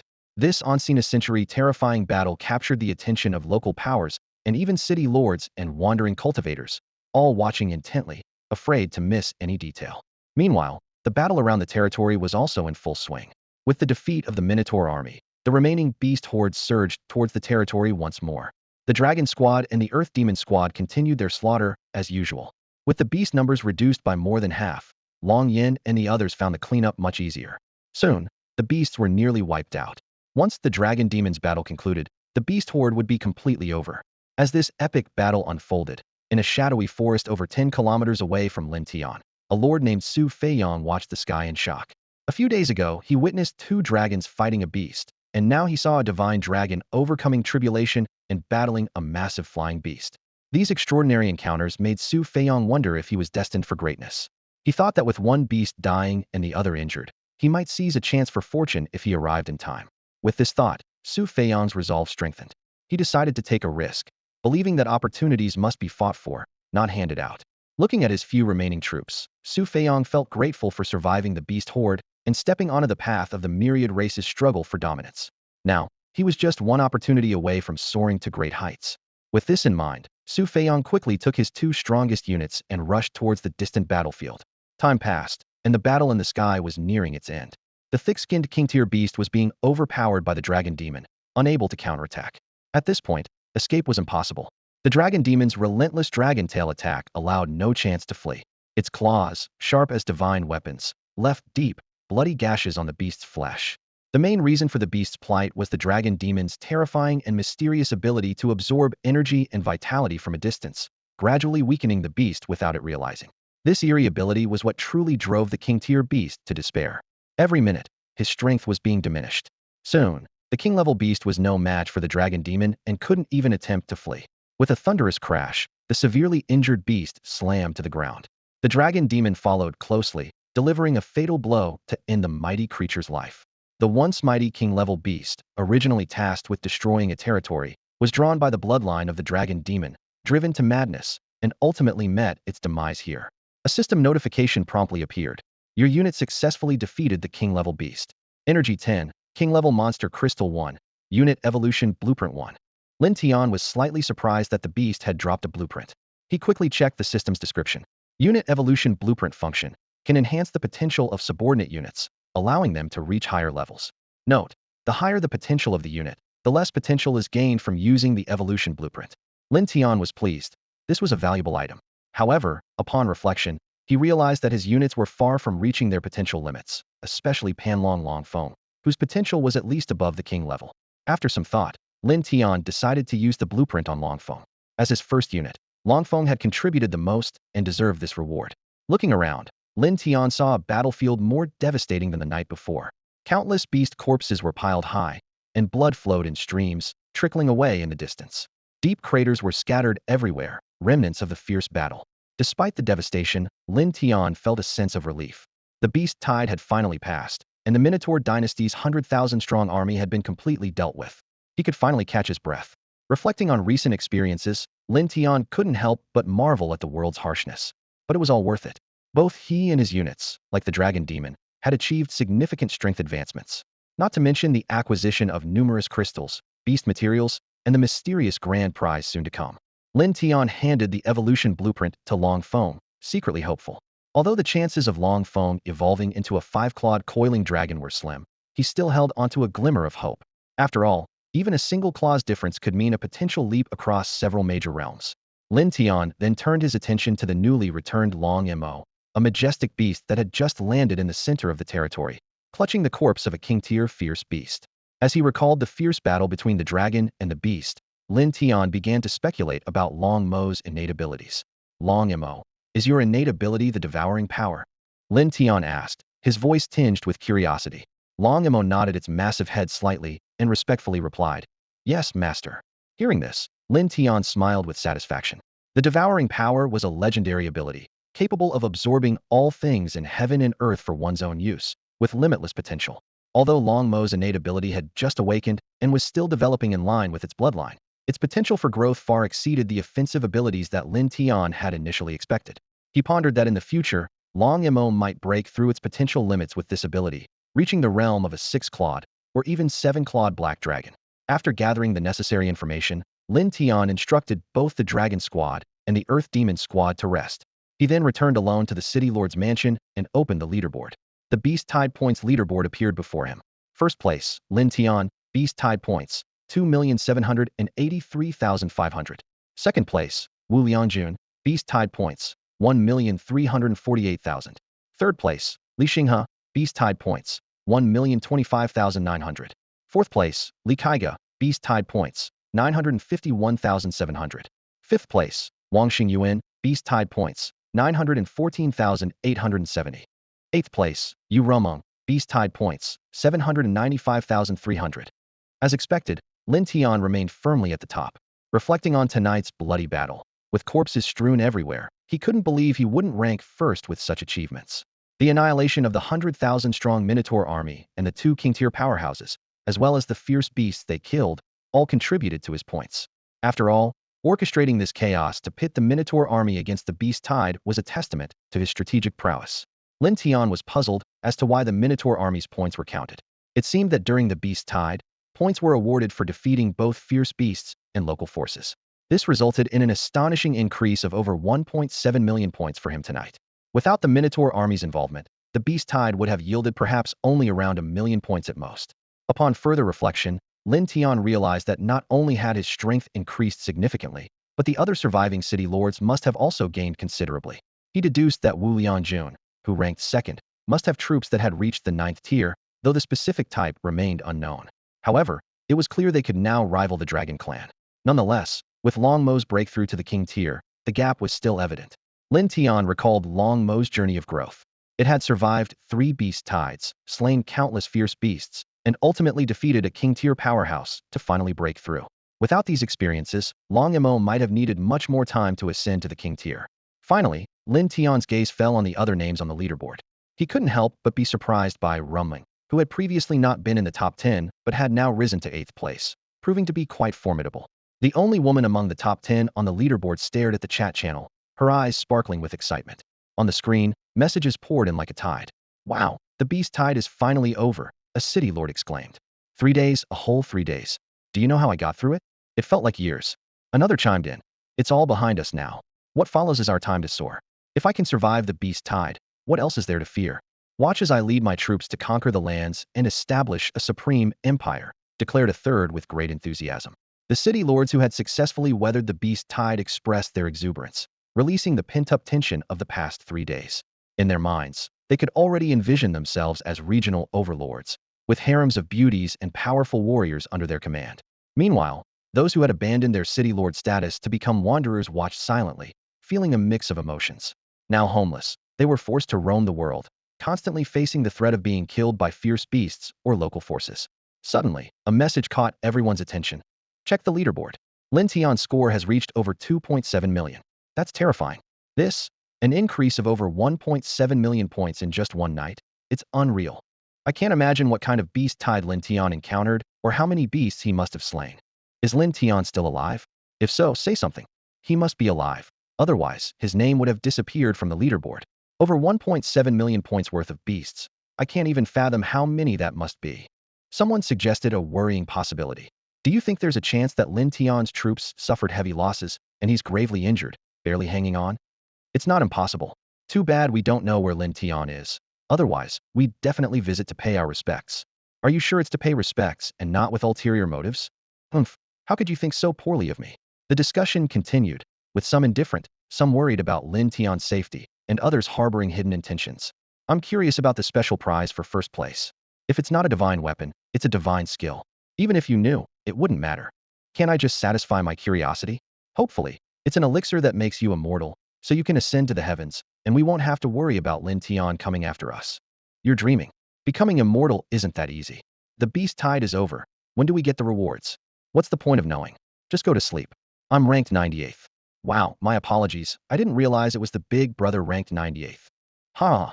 The chat channel was lively, and despite it being the early hours of the morning, no one felt like sleeping. Everyone was waiting for the blood moon to set and the red sun to rise, heralding a new day. The top 100 city lords were especially eager, hoping to receive precious treasures like divine weapons, martial arts skills, or formation diagrams. At this moment, Lin Tian lay in bed, filled with anticipation. As the first place holder, he was even more eager than the others to know what kind of special prize he would receive.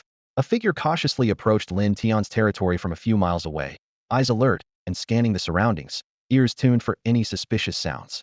2 hidden figures shadowed Su Feiyang closely, following him in secret. As he got closer, a nauseating stench of blood grew stronger, almost making him gag.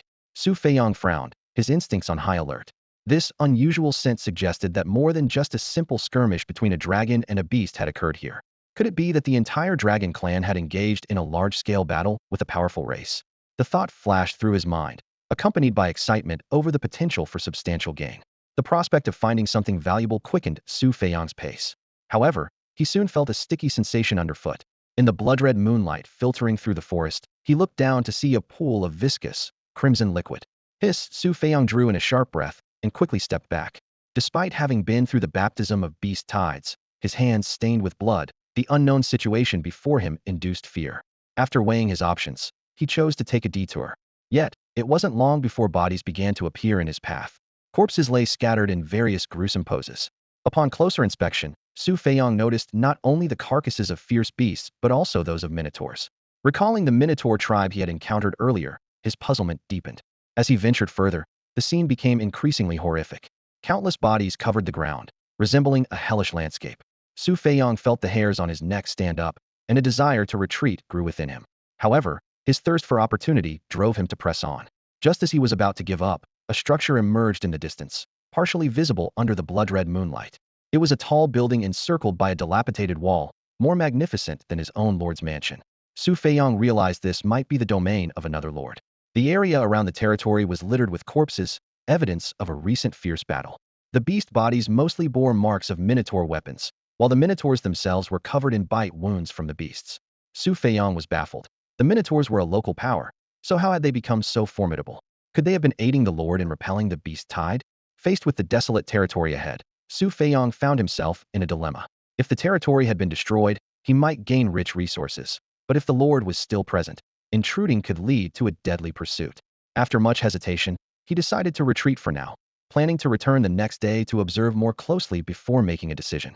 Just as Su Feiyang turned to leave, the dragon demon somewhere in the territory felt a slight twitch in its eyelids, as if it had sensed something.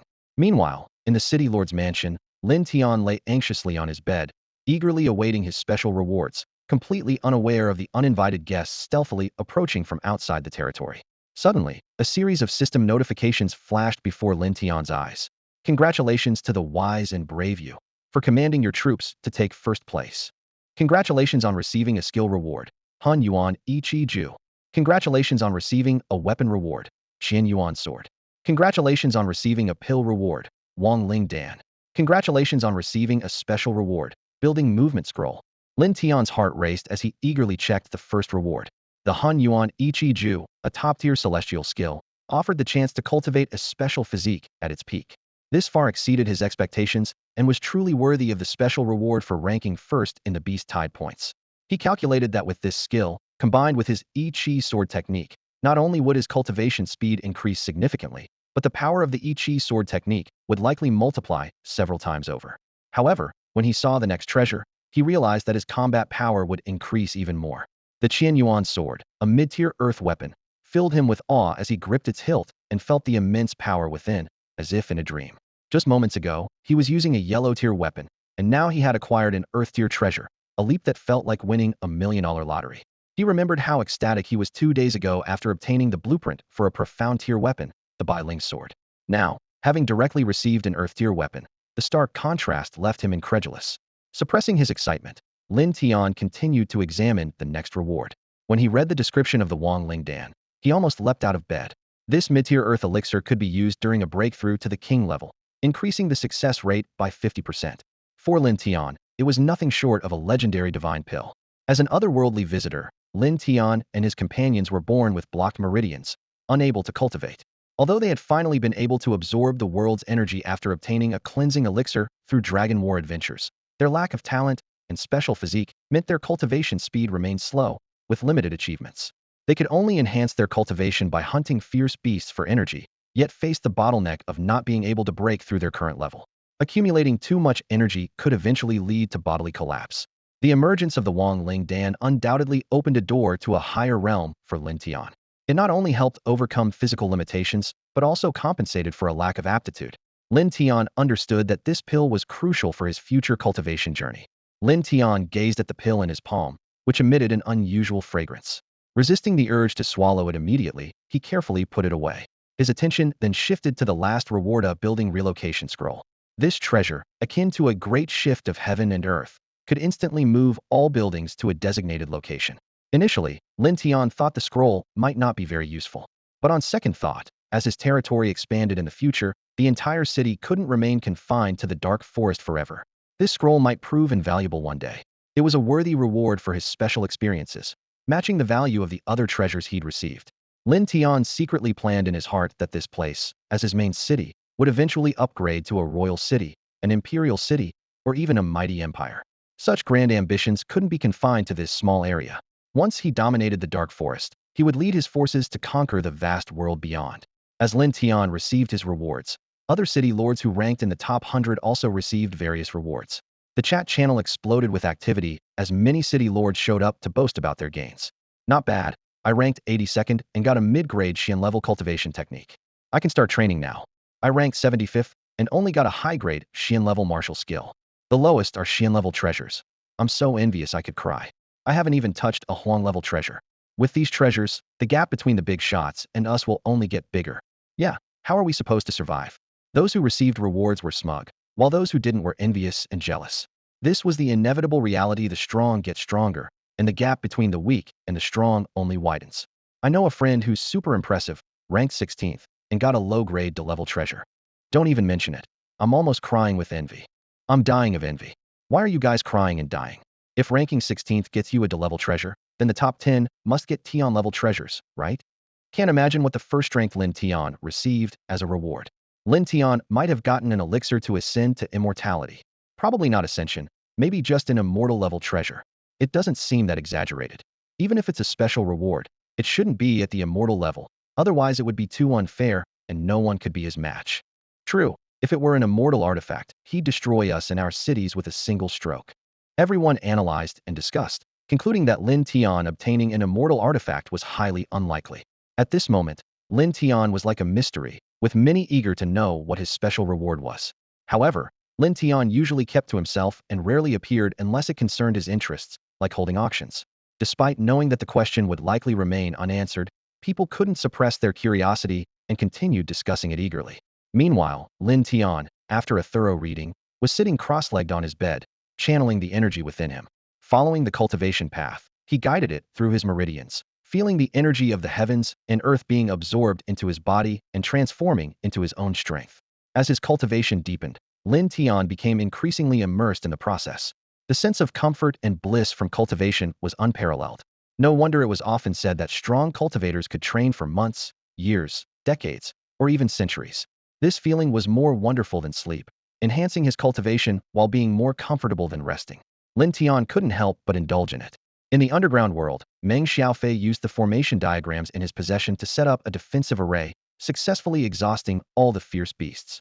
His hands trembled slightly, and cold sweat dripped from his forehead, fully aware that without this formation, he would have struggled to fend off the beast hordes surging like a tide. Still catching his breath, Meng Xiaofei's gaze was involuntarily drawn to the leaderboard. Lin Tian's name was prominently at the top, and the entire chat channel buzzed with discussions about this legendary figure.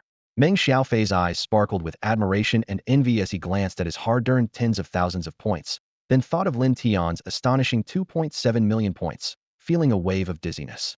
His fingers lightly slid across the friends list, and after a moment of hesitation, he sent Lin Tian a brief congratulatory message. Like everyone else, he was curious about the special rewards Lin Tian might receive. However, he ultimately restrained his urge to inquire. Prying into others' secrets isn't a good thing, he reminded himself.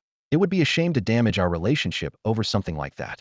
Looking down at the diagrams in his hands, Meng Xiaofei felt a sense of satisfaction despite not receiving rewards as precious as Lin Tian's.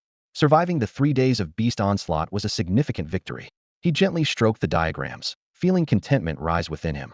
These diagrams meant he could continue to safely collect ores, exchange them for resources and food, and upgrade his domain's buildings. In this underground world, there was no deceit or threat from other forces. Meng Xiaofei glanced around, where only a few scattered ores emitted faint glimmers in the darkness. The environment was sparse with beasts, and local forces were hard to find. He felt fortunate that such surroundings allowed him to lie low, without worrying about safety. Meanwhile, on the surface, the sun rose, bathing the land in warm sunlight. Compared to the eerie and terrifying blood moon, this warmth was comforting. Lin Tian slowly opened his eyes, a glint of gold flashing in them. He checked his progress from last night's cultivation and frowned at the minimal energy gain. Training is indeed not that simple, Lin Tian mused to himself. Last night's practice made him acutely aware of its challenges. Although his entire body felt refreshed, converting the world's energy for his use was incredibly difficult. However, he also noticed an improvement in his control over his internal energy, which would undoubtedly benefit his practice of the one-chi sword technique. Lin Tian stretched, freshened up, and went outside. The Dragon Squad and Earth Demon Squad were, as usual, processing last night's spoils. The countless beast corpses meant thousands of crystals and crafting materials. Lin Tian's eyes scanned these spoils, contemplating their uses. Crystals could assist in crafting, enhancing strength, and setting up formations, and might even replace wood, stone, and iron in the future as a true currency. However, these crystals from beasts contained a malevolent energy, making them unsuitable for cultivation by anyone other than local forces. Lin Tian's gaze grew distant as his thoughts wandered. The only solution to this issue was to find and mine naturally formed crystal deposits. But how many city lords would risk their troops for such dangerous work? It was easier to raid and plunder resources from local forces or nearby cities. At that moment, a new idea flashed in Lin Tian's mind. His eyes suddenly sharpened, as if he had glimpsed an uncharted path. Lin Tian sat quietly in the courtyard, contemplating his grand vision for the future. He realized that to establish a dynasty and rule over many tribes, he couldn't rely solely on destruction and slaughter. Such actions would only turn the world against him, making it difficult to sustain in the long run. A new blueprint began to take shape in his mind. Those who willingly submitted, like the Earth Demon tribe, could live and work peacefully within his territory, contributing their skills in exchange for food and cultivation resources. As for the defeated forces, there was no need for complete annihilation. Instead, they could be captured and used as free labor, regaining their freedom once they had contributed sufficiently. Lin Tian recalled the example of the Earth Demon tribe. Initially, he had forced their submission through threats, but now they were fully integrated into his territory, loyal and devoted.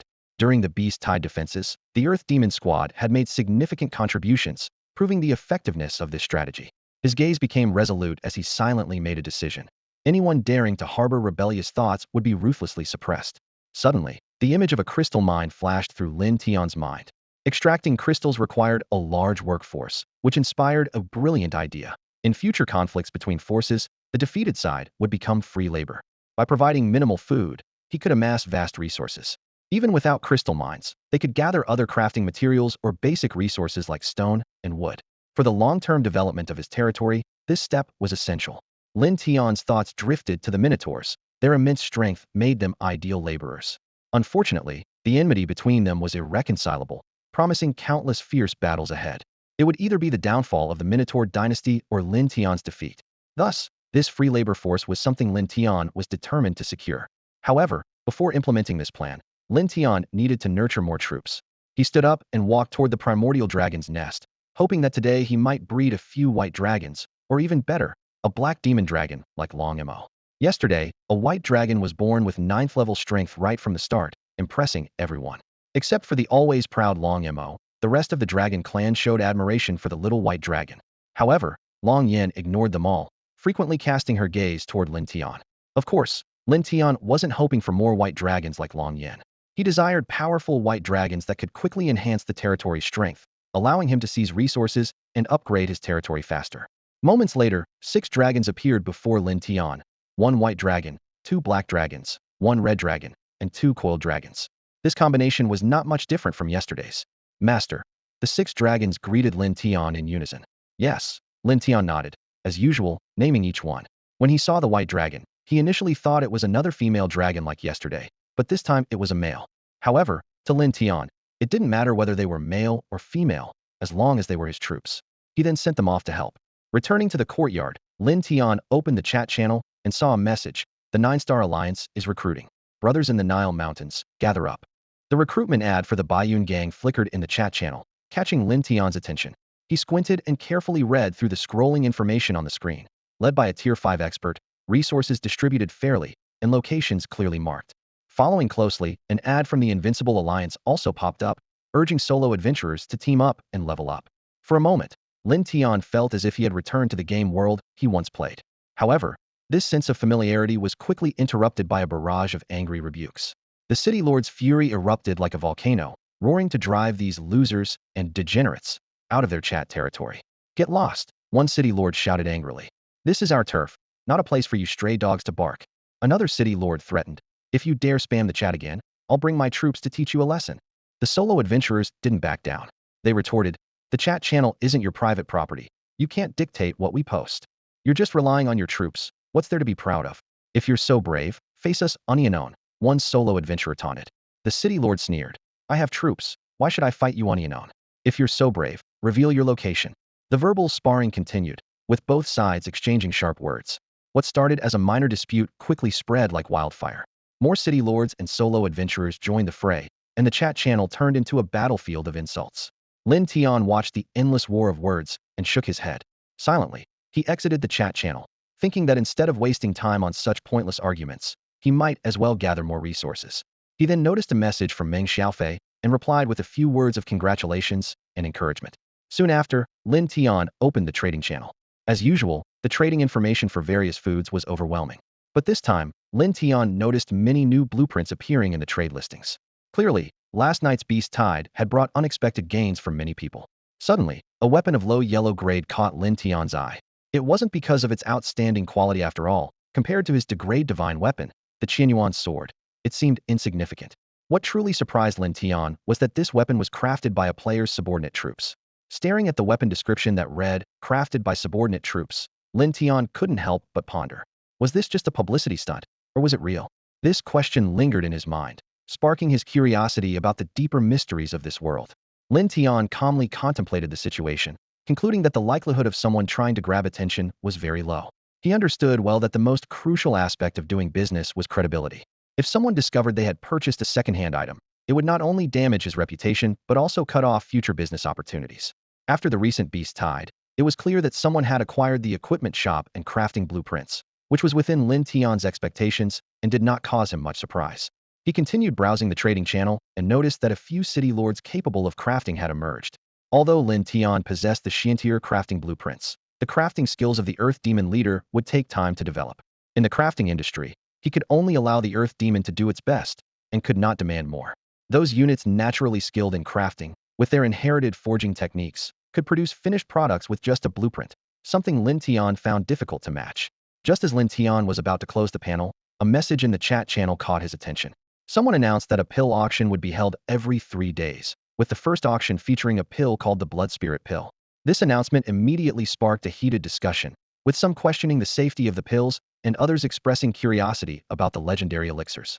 Lin Tian was slightly taken aback, realizing that the recent beast tide had produced a variety of city lords.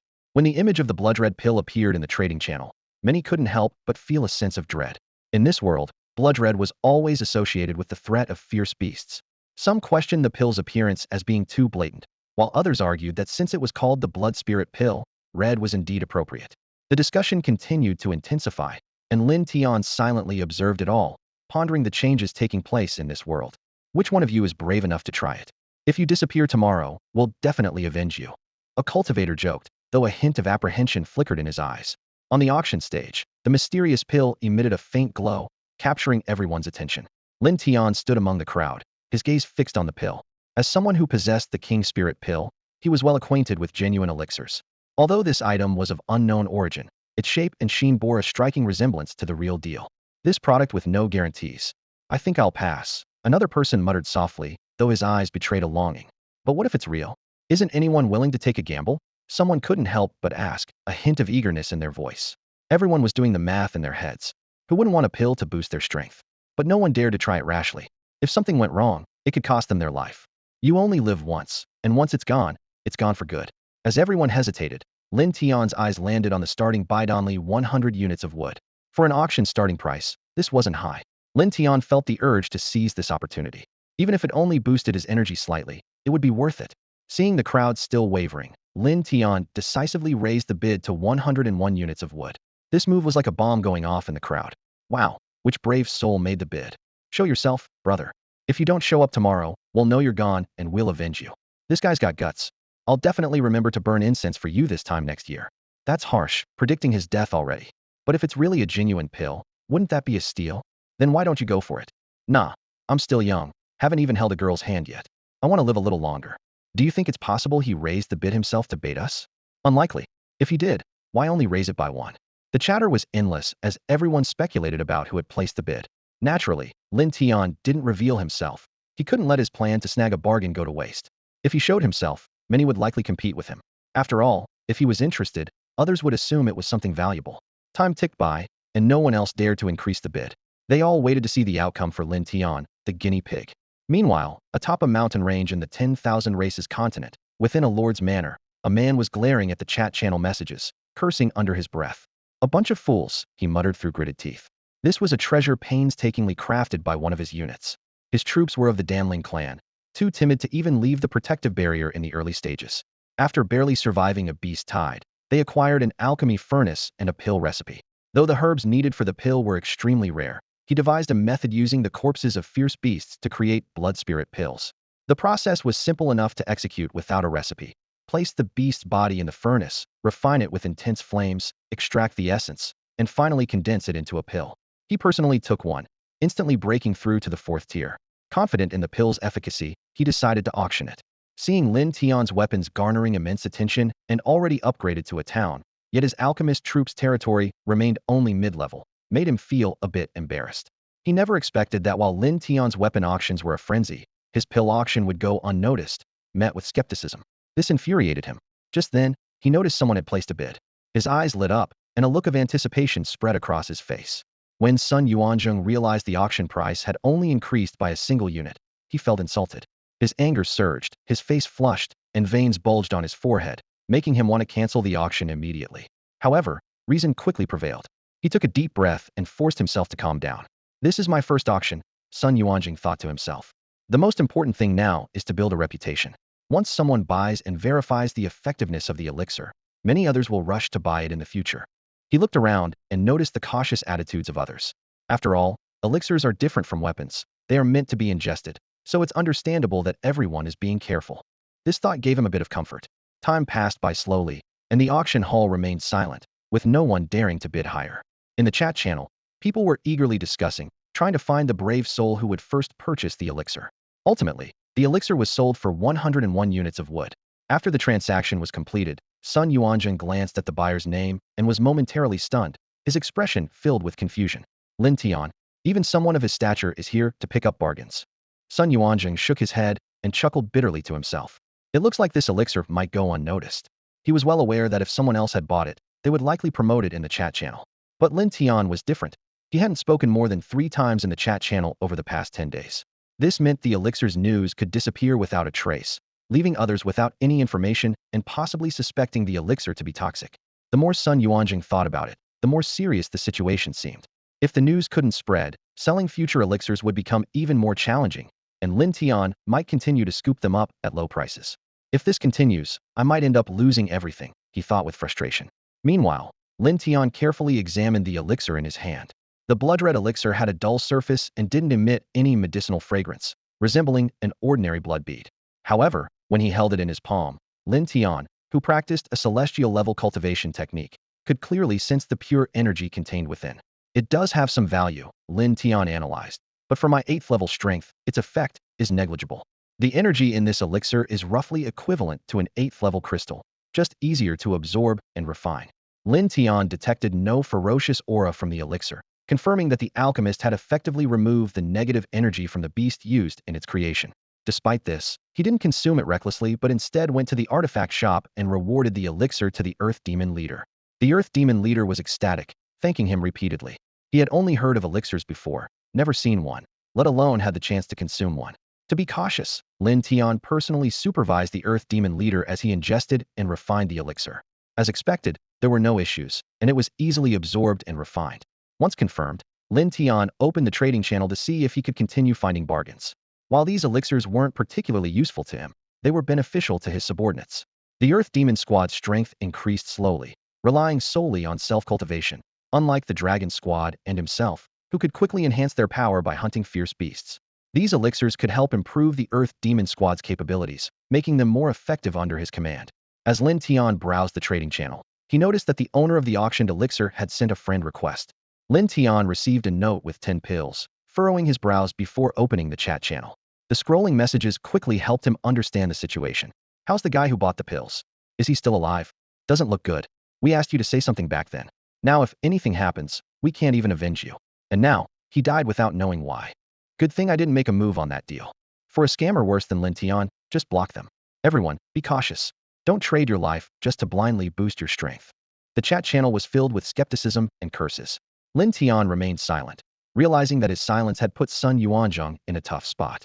Sun Yuanzhong didn't dare explain in the channel, fearing that mentioning Lin Tian's name would attract more criticism. Lin Tian chuckled softly, seeing through Sun Yuanzhong's predicament. He knew that only he could prove the authenticity of the pills for Sun Yuanzhong. But this help, of course, would come at a price. Shortly after, a friend request from Sun Yuanzhong popped up. Lin Tian thought for a moment and accepted the request. Lin Tian, you probably know why I'm reaching out. Are you satisfied with this offer? Sun Yuanzhong asked directly, proposing to exchange 10 pills for Lin Tian's testimony. A glint flashed in Lin Tian's eyes as he quickly replied, your pills are genuine, that's not a problem. Sun Yuanzhong was about to breathe a sigh of relief when another message from Lin Tian appeared. From now on, we're friends. As friends, I should support your business. How about a 50 discount? This statement froze Sun Yuanzhong's smile. He calculated in his mind that although the pill business was lucrative, the profit margin after costs was about 50. Lin Tian's demand seemed to devour his entire profit. As Sun Yuanzhong felt conflicted, a thought suddenly struck him. He realized that building a friendship with Lin Tian might be more valuable than mere business dealings. With Lin Tian's backing, not only could he ensure the sales of his pills, but he could also secure his safety. After weighing his options, Sun Yuanzhong made a decision. All right, Lin Tian, I'll leave it to you. I'll deliver the 10 pills in 2 days. He felt secretly relieved, thinking that this deal might not be a loss after all. Lin Tian saw the message from Sun Yuanzhong, and a knowing smile appeared on his lips. He understood that as long as the other party wasn't completely foolish, they wouldn't reject this offer. Lin Tian considered his actions carefully. He hadn't been too aggressive and hadn't directly profited from the situation. However, he also realized that the other party might outright refuse, which could strain their relationship. Given that he wanted to purchase elixirs from them to enhance the strength of his troops, Lin Tian decided to take action to prevent such an unfavorable outcome. He quickly opened the chat channel to clarify the facts. Lin Tian concisely stated that the auctioned elixirs were indeed his creation, and he had personally consumed and verified their effects. He emphasized that these elixirs were genuine, effectively enhancing strength without any side effects. As soon as he spoke, the chat channel erupted with excitement. The news spread like ripples, triggering a series of enthusiastic responses. Lin Tian is here, we welcome him. So it was Lin Tian, much respect. Lin Tian personally tested the elixirs. His courage is unmatched, unlike us cowards. Looks like the auctioned elixirs are real. Lin Tian himself confirmed it. There's no doubt. Hey, are there any more elixirs? I want to. Dream on. They cost at least 4,000 to 5,000 units each now. Can you afford it? True. Thanks to Lin Tian testing them for us. They're so cheap. Why is Lin Tian in such a hurry to buy elixirs? Is he injured and needs them to heal? Why do you always assume something bad about Lin Tian? Seeing the situation, Lin Tian interjected at the right moment. Sorry, everyone, there's only one today. The next auction will be in 3 days. Upon hearing this, everyone was a bit disappointed. Oh, make more next time, or we won't be able to get any. Knowing that new elixirs would be available in 3 days, everyone seemed eager. After all, they had only heard of elixirs and legends, and now they had a chance to try them personally. Who wouldn't want to seize such an opportunity? On the other side, Sun Yuanzhong was ecstatic as he watched the scene unfold. He was already planning how the auction in 3 days would fill his coffers. These elixirs were actually made from the corpses of fierce beasts he had slain while defending against the beast tide, with negligible costs. Next, he planned to upgrade his territory to a high level 1 and then upgrade his troop buildings. This way, he could have enough troops to search for spiritual herbs and craft elixirs. Although finding spiritual herbs was the most challenging part, he had no other choice. His troops were relatively weak, so he could only earn resources through crafting elixirs to enhance their strength. Lin Tian observed how his reputation had suddenly put Sun Yuanzhong in the spotlight and secretly plotted. Unfortunately, his troops couldn't make elixirs, and he couldn't find any local forces that could. Otherwise, he would definitely dominate the market like he did with weapon crafting. He knew the elixir market was much broader than the weapon market.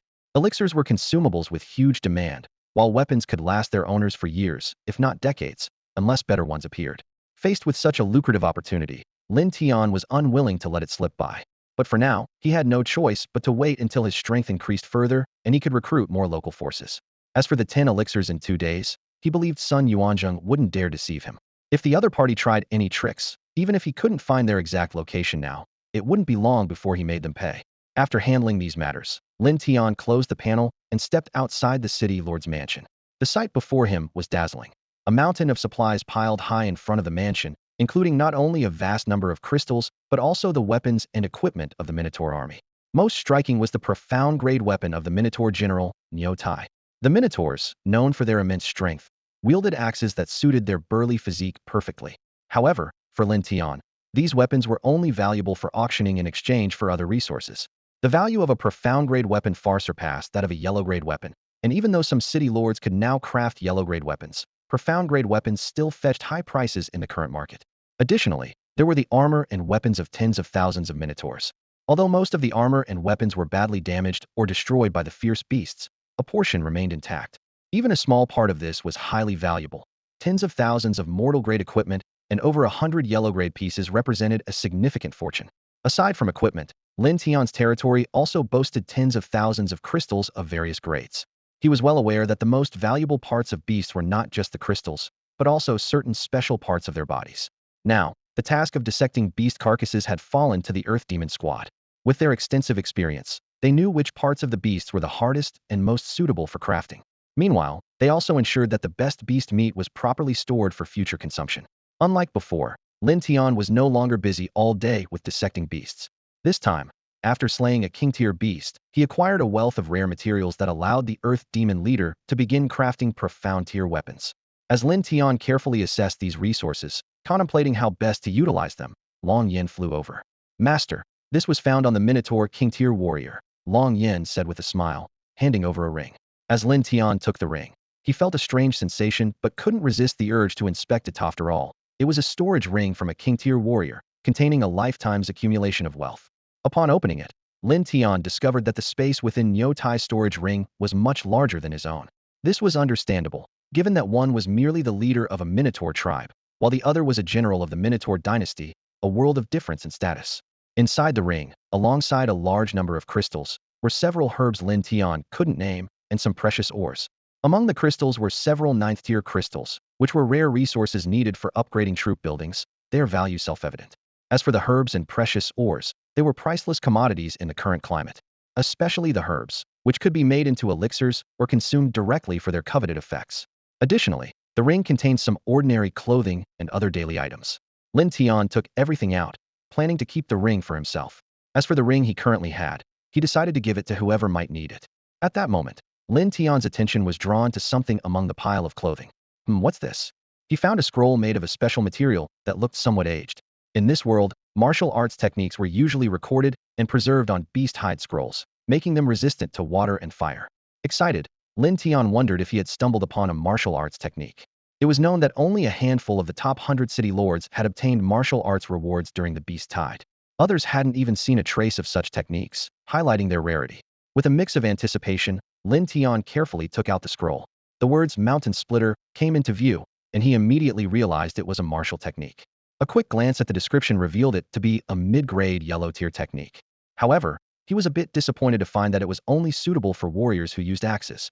Lin Tian pondered to himself. He couldn't specialize in axes since he had already made some achievements in swordsmanship and felt that swords suited him better. Since he couldn't use it, he decided to auction it off to exchange for resources to enhance his strength. This experience gave Lin Tian a new understanding of the situation. He realized that attacking native forces, while lucrative, could easily trigger a chain reaction. For instance, attacking the Minotaur tribe had provoked the Minotaur dynasty's enmity. He anticipated that when he had enough strength to attack the Minotaur dynasty, other forces allied with the dynasty would surely intervene. Lin Tian understood deeply that in this world, risk and reward often went hand in hand. This principle would guide every decision he made in the future. Lin Tian initiated a grand-scale equipment auction. He first listed 100 sets of ordinary-grade equipment in batches on the trading channel, then proceeded to place the yellow-grade equipment individually on the auction platform. Despite the equipment prices having dropped to less than half of what they were before the beast tide, Lin Tian was unfazed. After all, these were spoils of war, and keeping them in storage would be wasteful when they could be exchanged for practical resources. He reserved the profound-grade battle axe and the mountain-splitting axe as the grand finale for a later auction. As thousands of pieces of equipment flooded the trading channel, the entire chat channel erupted in excitement. Players, who had been discussing elixirs, were left speechless by this unexpected spectacle. "Oh my gosh, did Lin Tian just wipe out an entire dynasty?" someone exclaimed. "Very likely. If not a dynasty, then at least a top-tier tribe," another person analyzed. "I counted over 10,000 pieces of equipment, including hundreds of yellow-grade items. Unbelievable." Everyone marveled at Lin Tian's prowess, with some even questioning their own existence. Does Lin Tian even let others live? I might as well give up, someone lamented. However, reality quickly brought these dreamers back to Earth. Nice thought, but reality is harsh. If you dare to give up, beasts, local forces, and other city lords might just wipe you out, a rational voice warned. Many were utterly astounded by Lin Tian's actions, especially the solo cultivators who were too shocked to speak. They quietly flocked to the trading channel, ready to purchase some protective gear. Having lost their troops, they could only rely on hunting fierce beasts to enhance their strength, making a good piece of equipment crucial for survival in dire situations. The auction success exceeded Lin Tian's expectations. He initially thought it would take a long time to sell off so much equipment, but the prices quickly soared through bidding. Once the deals were closed, Lin Tian realized that most buyers were solo cultivators. These individuals had given up their city lord status and lost their troop protection, so they naturally needed weapons and armor for self-defense. Moreover, the wood, stone, and other resources they had accumulated were no longer useful to them and could be better traded for equipment to boost their strength and survival chances. Soon, all the equipment was snapped up. Lin Tian made a significant profit, even more than from the auction before the beast tied. As his strength grew, Lin Tian found it increasingly easier to earn resources. He thought that as everyone's troop strength improved, gathering wood and stone would become easier too. They could even attack a local force's tribe and harvest tens of thousands of units of resources. However, Lin Tian also realized that everything was relative. As collecting resources became easier for everyone, the resources needed to upgrade territories also increased. Everything was developing in a dynamic balance. Lin Tian had a bountiful haul this time, amassing a total of 82,000 units of wood, 5,600 units of stone, and over 1,000 units of refined iron. Such gains were indeed substantial. However, these resources were merely an appetizer. The main attraction lay in the final two treasures. Lin Tian put these two treasures up for auction together, causing a huge stir in the chat channel. The first item was a mid-grade Xian-level battle axe, capable of enhancing combat power by 25. The second was a high-grade Huang-level martial skill book called Mountain Splitting Slash, which could only be practiced by those wielding a battle axe, significantly boosting their strength. Both treasures started at a bid price of 5,000 units of wood, 5,000 units of stone, and 100 units of refined iron, with the highest bidder winning. The appearance of these treasures, especially the martial skill book, immediately drew the attention of countless city lords and rogue cultivators. In an era where only a few city lords possessed martial techniques, the auction of a martial skill was nothing short of sensational. Many city lords and rogue cultivators were eager to acquire it for their own cultivation. The chat channel buzzed with discussions. Is Lin Tian crazy? He's even auctioning off martial skills. I think Lin Tian has gone mad wanting to upgrade his buildings. You don't understand. This might be a special reward Lin Tian received. Don't be foolish. It's probably spoils from conquering some power. Various rogue cultivator alliances urgently convened meetings. The leader of the Baiyun gang gave an impassioned speech. We must secure this martial skill for the Baiyun gang. Everyone contribute, and we'll train according to contribution. The 9-star alliance was not to be outdone. Brothers, it's time to show our unity. Secure this martial skill, and we'll train together, attracting more rogue cultivators in the future. Listening to the grand promises made by the alliance leaders, members were thrilled and handed over all their resources. They knew they lacked martial techniques, hindering their ability to fully unleash their strength, and every time they besieged beasts of the same level, they suffered losses. Now that the opportunity was at hand, no one wanted to miss it. With the rogue cultivator alliances joining in, the price of the Huang-level martial skill skyrocketed. This scene left many city lords stunned. While they hesitated about whether to join the bidding, even the chance to raise the bid became a luxury. The frenzied bidding by the rogue cultivator alliances completely changed the dynamics of the auction. This martial technique, our 9-star alliance wants it, a haughty voice echoed through the auction house. What is your 9-star alliance? Our White Cloud gang will definitely take it, another voice retorted defiantly. Competing for treasures isn't about words, it's about true strength. Our invincible alliance is united, and this martial technique will be ours, a third voice chimed in. The atmosphere in the auction house became tense in an instant, as representatives from various rogue cultivator alliances stood up, determined to claim the valuable martial technique. Their eyes shone with desire and determination, as if this martial technique was their lifeline. The numerous city lords present observed the scene, a hint of understanding flashing in their eyes. They quickly realized the reason behind the fervor. As city lords, they commanded powerful troops and could enhance their strength from the rear. Enhancing personal combat skills was optional. They could wait until their forces grew stronger to conquer local powers and acquire martial techniques for personal training. However, the situation was entirely different for the rogue cultivators. Without formidable strength, they couldn't slay fierce beasts to enhance their power, leaving them stagnant or potentially leading to their untimely demise. For them, This martial technique was the key to breaking through their predicament. Realizing this, the city lords abandoned their pursuit of the martial technique and shifted their attention to another auction item, mysterious grade battle axe. Those city lords with humanoid troops capable of some strength began secretly planning to acquire this powerful weapon for their soldiers. With this battle axe, their troops could potentially fight above their level. Though just a weapon, its impact on combat effectiveness was significant, greatly increasing their chances of success against local powers or other adversaries. Within the auction house's trading channel, the scene had split into two factions. The rogue cultivator alliances fiercely competing for the yellow grade martial technique, while the city lords subtly vied for the mysterious grade battle axe. Yet, regardless of how the competition unfolded, the biggest winner remained Lin Tian. Watching the intense rivalry before him, Lin Tian couldn't help but smile with satisfaction. Today was indeed a good day for him. Seizing a moment amidst the competition, Lin Tian began organizing his gains. He carefully categorized the crystals by grade and methodically stored them in his warehouse. Meanwhile, his dragon squad was busy outside handling the carcasses. The bodies of high-level fierce beasts and above were meticulously preserved, while those below were disposed of. After all, the 30-plus dragons under his command required an astonishing amount of food daily. As a responsible city lord, Lin Tian knew he couldn't let his troops go hungry. Just as Lin Tian was about to check the progress in the trading channel, Long Emo suddenly flew back in with a serious expression, reporting, "Master, someone is approaching the territory." Lin Tian was momentarily stunned but quickly understood. After yesterday's commotion, it was natural for curiosity seekers to come. However, whether the visitors were friendly or hostile remained to be seen.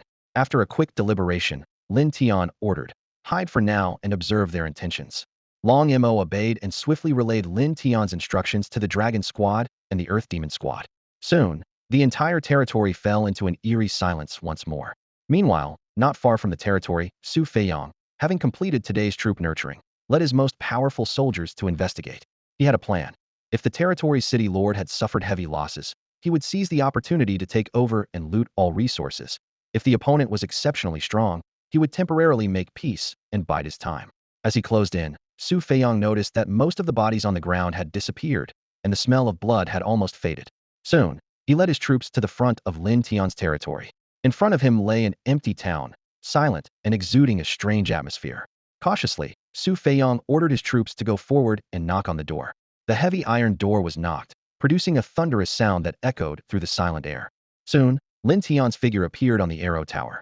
Dressed in spotless robes, he stood in stark contrast to the precarious state of the city walls. "Who are you?" Lin Tian spoke first, his eyes cautiously assessing the newcomer. Su Feiyang wore a friendly smile and cupped his hands in greeting. "Brother, I am also a lord of a nearby territory in the dark forest. Yesterday, I noticed a divine dragon undergoing tribulation here and came out of curiosity to investigate. What exactly happened here yesterday?" Su Feiyang's demeanor was that of a gentleman, seemingly upright and honest. Lin Tian sighed deeply, his face showing a dejected expression. Last night, I intended to fend off the fierce beasts, but unexpectedly, a minotaur appeared and fought them. Then a divine dragon descended to undergo tribulation, battling a terrifying beast. Ultimately, the dragon emerged victorious.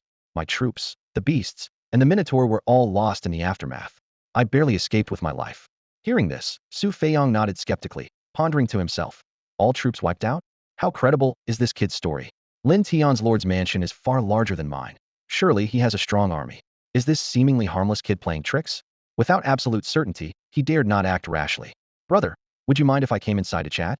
Our territories are so close, we should get to know each other for future mutual assistance," Su Feiyang suggested, aiming to gauge the true strength of Lin Tian's city.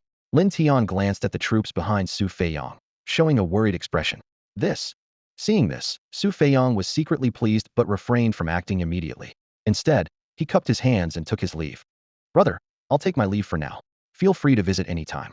The various suspicions were undeniable. The vanished corpses on the ground, Lin Tian's immaculate clothing, and the untouched lord's mansion all raised questions.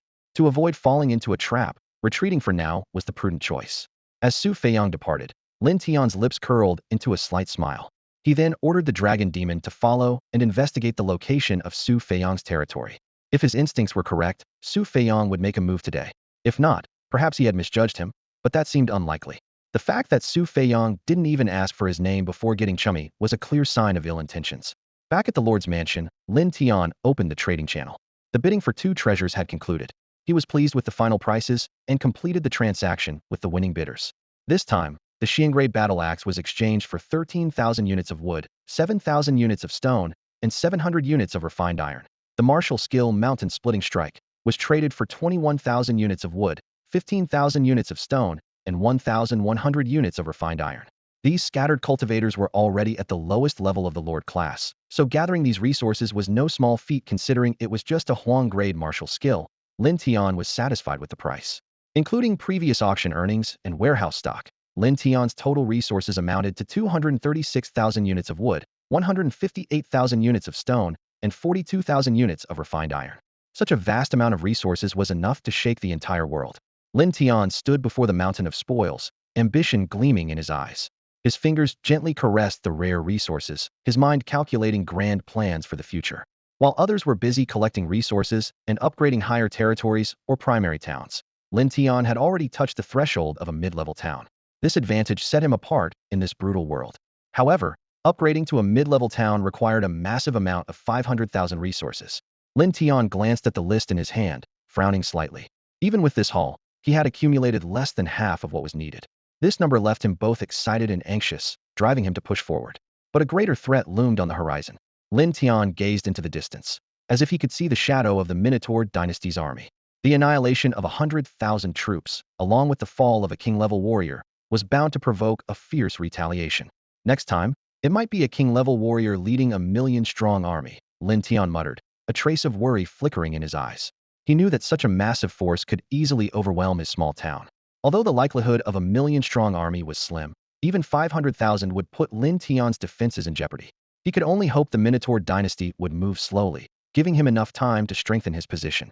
Lin Tian's gaze swept over the spoils once more, a wry smile playing on his lips. The Minotaur dynasty was both a deadly threat and a tremendous opportunity. If he could take down the entire dynasty, upgrading to a mid-level town, or even a high-level town, would be within reach. But the reality was that the disparity in strength was vast. How could one small town stand against a colossal dynasty? Time flew by, and soon it was noon. The bodies near the territory had mostly been dealt with, and the scent of blood in the air had been replaced by the tempting aroma of roasting meat. On the fire, chunks of meat larger than Lin Tian sizzled, releasing an enticing fragrance. Lin Tian sprinkled some unknown spices, intensifying the aroma. After a hearty meal, Lin Tian sampled a few unique fruits from this world, finding their taste intriguing. Rested, he began planning his next move. Dragon Squad. Some of you will go out and scout other nearby forces, and look for spiritual herbs or mineral veins, Lin Tian ordered. The rest will guard the territory and wait for that person's arrival. Reflecting on the elaborate performance he staged that morning, a playful smile appeared on Lin Tian's face. He had intentionally shown a scene of all his troops slaughtered, leaving only himself in a dire situation. It was both a test and a trap. If that person leads victorious troops to attack my territory, it will prove they're a hypocrite, deserving of death. Lin Tian's eyes flashed coldly. But if they come to help me, it will show they have a kind heart and can be recruited as an ally.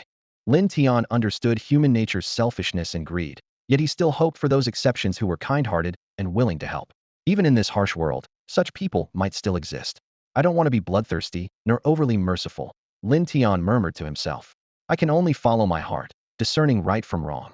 After arranging everything, Lin Tian finally had some leisure time. Grasping his sword, he went into the courtyard to continue practicing the One-Chi sword technique. Having trained in the primordial One-Chi technique the night before, today's practice felt smoother. Things that were once puzzling now seemed clear and transparent.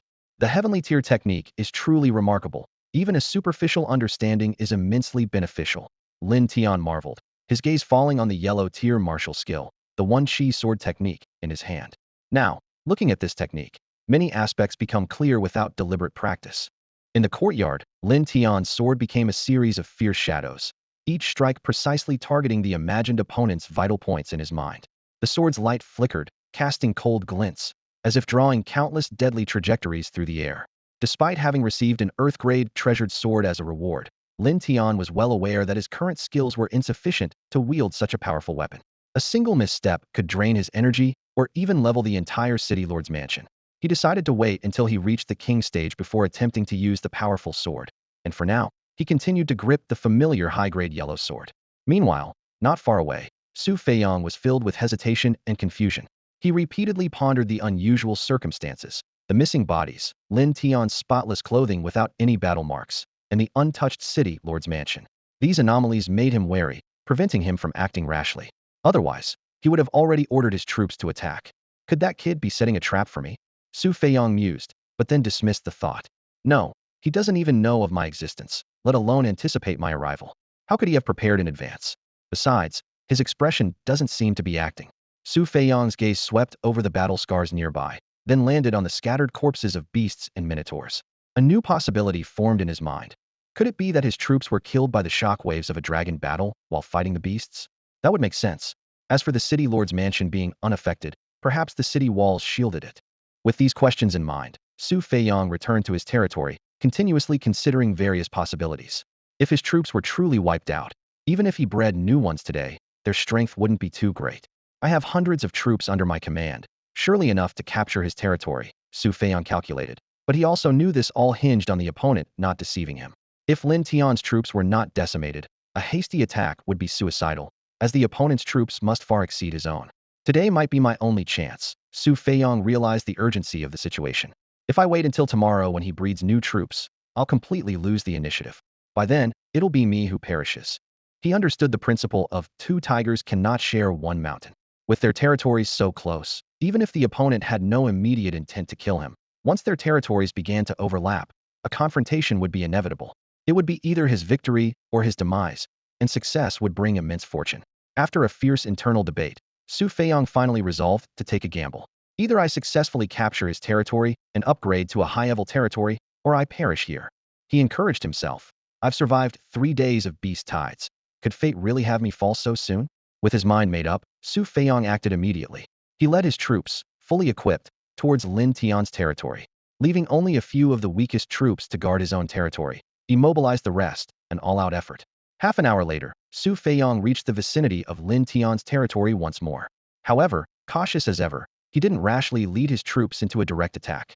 He first sent out scout troops to gather intelligence, intending to confirm the situation before launching an assault. But Su Feiyong never anticipated that as soon as they approached, Long Mo, a king-level expert, had already sensed their presence. Informed of this, Lin Tian shook his head with a smile. They've come at last. He then instructed Long Mo and others to hide, leaving himself alone in the open. After multiple confirmations, Su Feiyong discovered that the territory seemed to only have Lin Tian's presence, along with a dozen or so earth demons of merely 3rd or 4th rank. This discovery completely dispelled his doubts, filling him with wild joy. Ha! It seems fate wants me to end you. The bred troops are so weak. This is a heaven-sent opportunity. Su Feiyong's worries vanished, replaced by immense confidence. His luck today was extraordinary. The bred troops had reached a 7th rank strength, more than capable of crushing Lin Tian's weak troops. Anticipating the impending victory, Su Feiyong was filled with excitement and expectation. Lin Tian deliberately pretended to be unaware, aiming to put on a good show. He knew well that to deceive his opponent, he had to be flawless. If he scared Su Feiyong away, the drama would lose its purpose. Su Feiyong led his Stone Tribe soldiers swaggeringly to the gates of Lin Tian's territory. These Stone Tribe soldiers were colossal beings, seemingly pieced together from giant rocks, each towering and muscular. Despite their bulky appearance, they were impervious to weapons and possessed immense strength. With a wave of Su Feiyong's hand, the Stone Tribe soldiers surged toward the gate like a tide. Boom, boom, boom. Deafening crashes echoed as their stone fists, larger than sandbags, pounded on the iron gate, shaking the entire territory. At that moment, Lin Tian appeared atop the arrow tower. He feigned confusion as he looked at Su Feiyong outside the city, asking, "What are you doing?" Su Feiyong felt no shame. Instead, he laughed heartily. "Brother, don't blame me for being ruthless. That's just how the world is. With our territories so close, you should understand that two tigers can't share one mountain." Su Feiyong was so focused on the gate that he failed to notice the faint calmness on Lin Tian's face. In such a situation, an ordinary person would likely be pale with fear, left with nothing but pleas for mercy. Boom! With a loud crash, the poorly defended gate was breached within minutes. Su Feiyong's face lit up with a victorious smile as he strode into the city, saying, "Brother, there's no point in resisting. Hand over all your resources. Since we're both from China, I can leave you an intact body and even build you a grave. At least that way, you won't be left to rot in the wild." "No need to be so polite," Lin Tian replied, just as the full view of the territory unfolded before Su Feiyong's eyes. The magnificent city lord's mansion, the imposing dragon tribe relief buildings, the forge, and other structures were all awe-inspiring. This inner world starkly contrasted with the outer walls, marked by signs of attack, and even cracks, as if they were two entirely different realms. As Su Feiyong stepped into the city, he felt as if he had plunged into an abyss. A subtle fear crept into his heart as he fixed his gaze on the troop building, which was even larger than his own. Although his troop building had been upgraded to level 2, it still seemed small compared to this one. However, what truly filled Su Feiyong with dread was not the size of the building, but the dragon tribe relief on it. He knew that the reliefs on troop buildings typically matched the troops inside. Could it be that the divine dragon he saw undergoing tribulation yesterday was Lin Tian's troop? Impossible, it couldn't be. He must be bluffing, trying to scare me away. Su Feiyong turned to look at Lin Tian's calm face. Even though he had breached the other's territory, Lin Tian remained unperturbed. He was either confident that his troops hadn't been wiped out, or was putting on a show to scare him off. After hesitating for a minute or two, Su Feiyong suddenly burst into laughter. Ha ha ha, do you really think you can scare me off with this? Building a fake dragon tribe troop building and hiding your real one. I must admit, your bluffing tactic is quite clever. You almost had me fooled. But your biggest mistake was building a dragon tribe troop building. Even you, Lin Tian, can't possibly possess dragon tribe troops. Do you really think a fake dragon tribe troop can intimidate me? After analyzing the situation, Su Feiyong believed he had completely uncovered Lin Tian's scheme, and his fear vanished.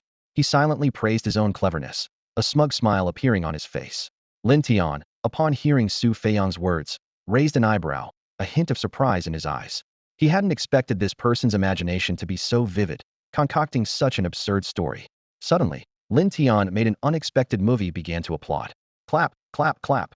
The sound of clapping was crisp in the still air. With a meaningful smile, Lin Tian said, I didn't expect you to see through it. I won't pretend anymore.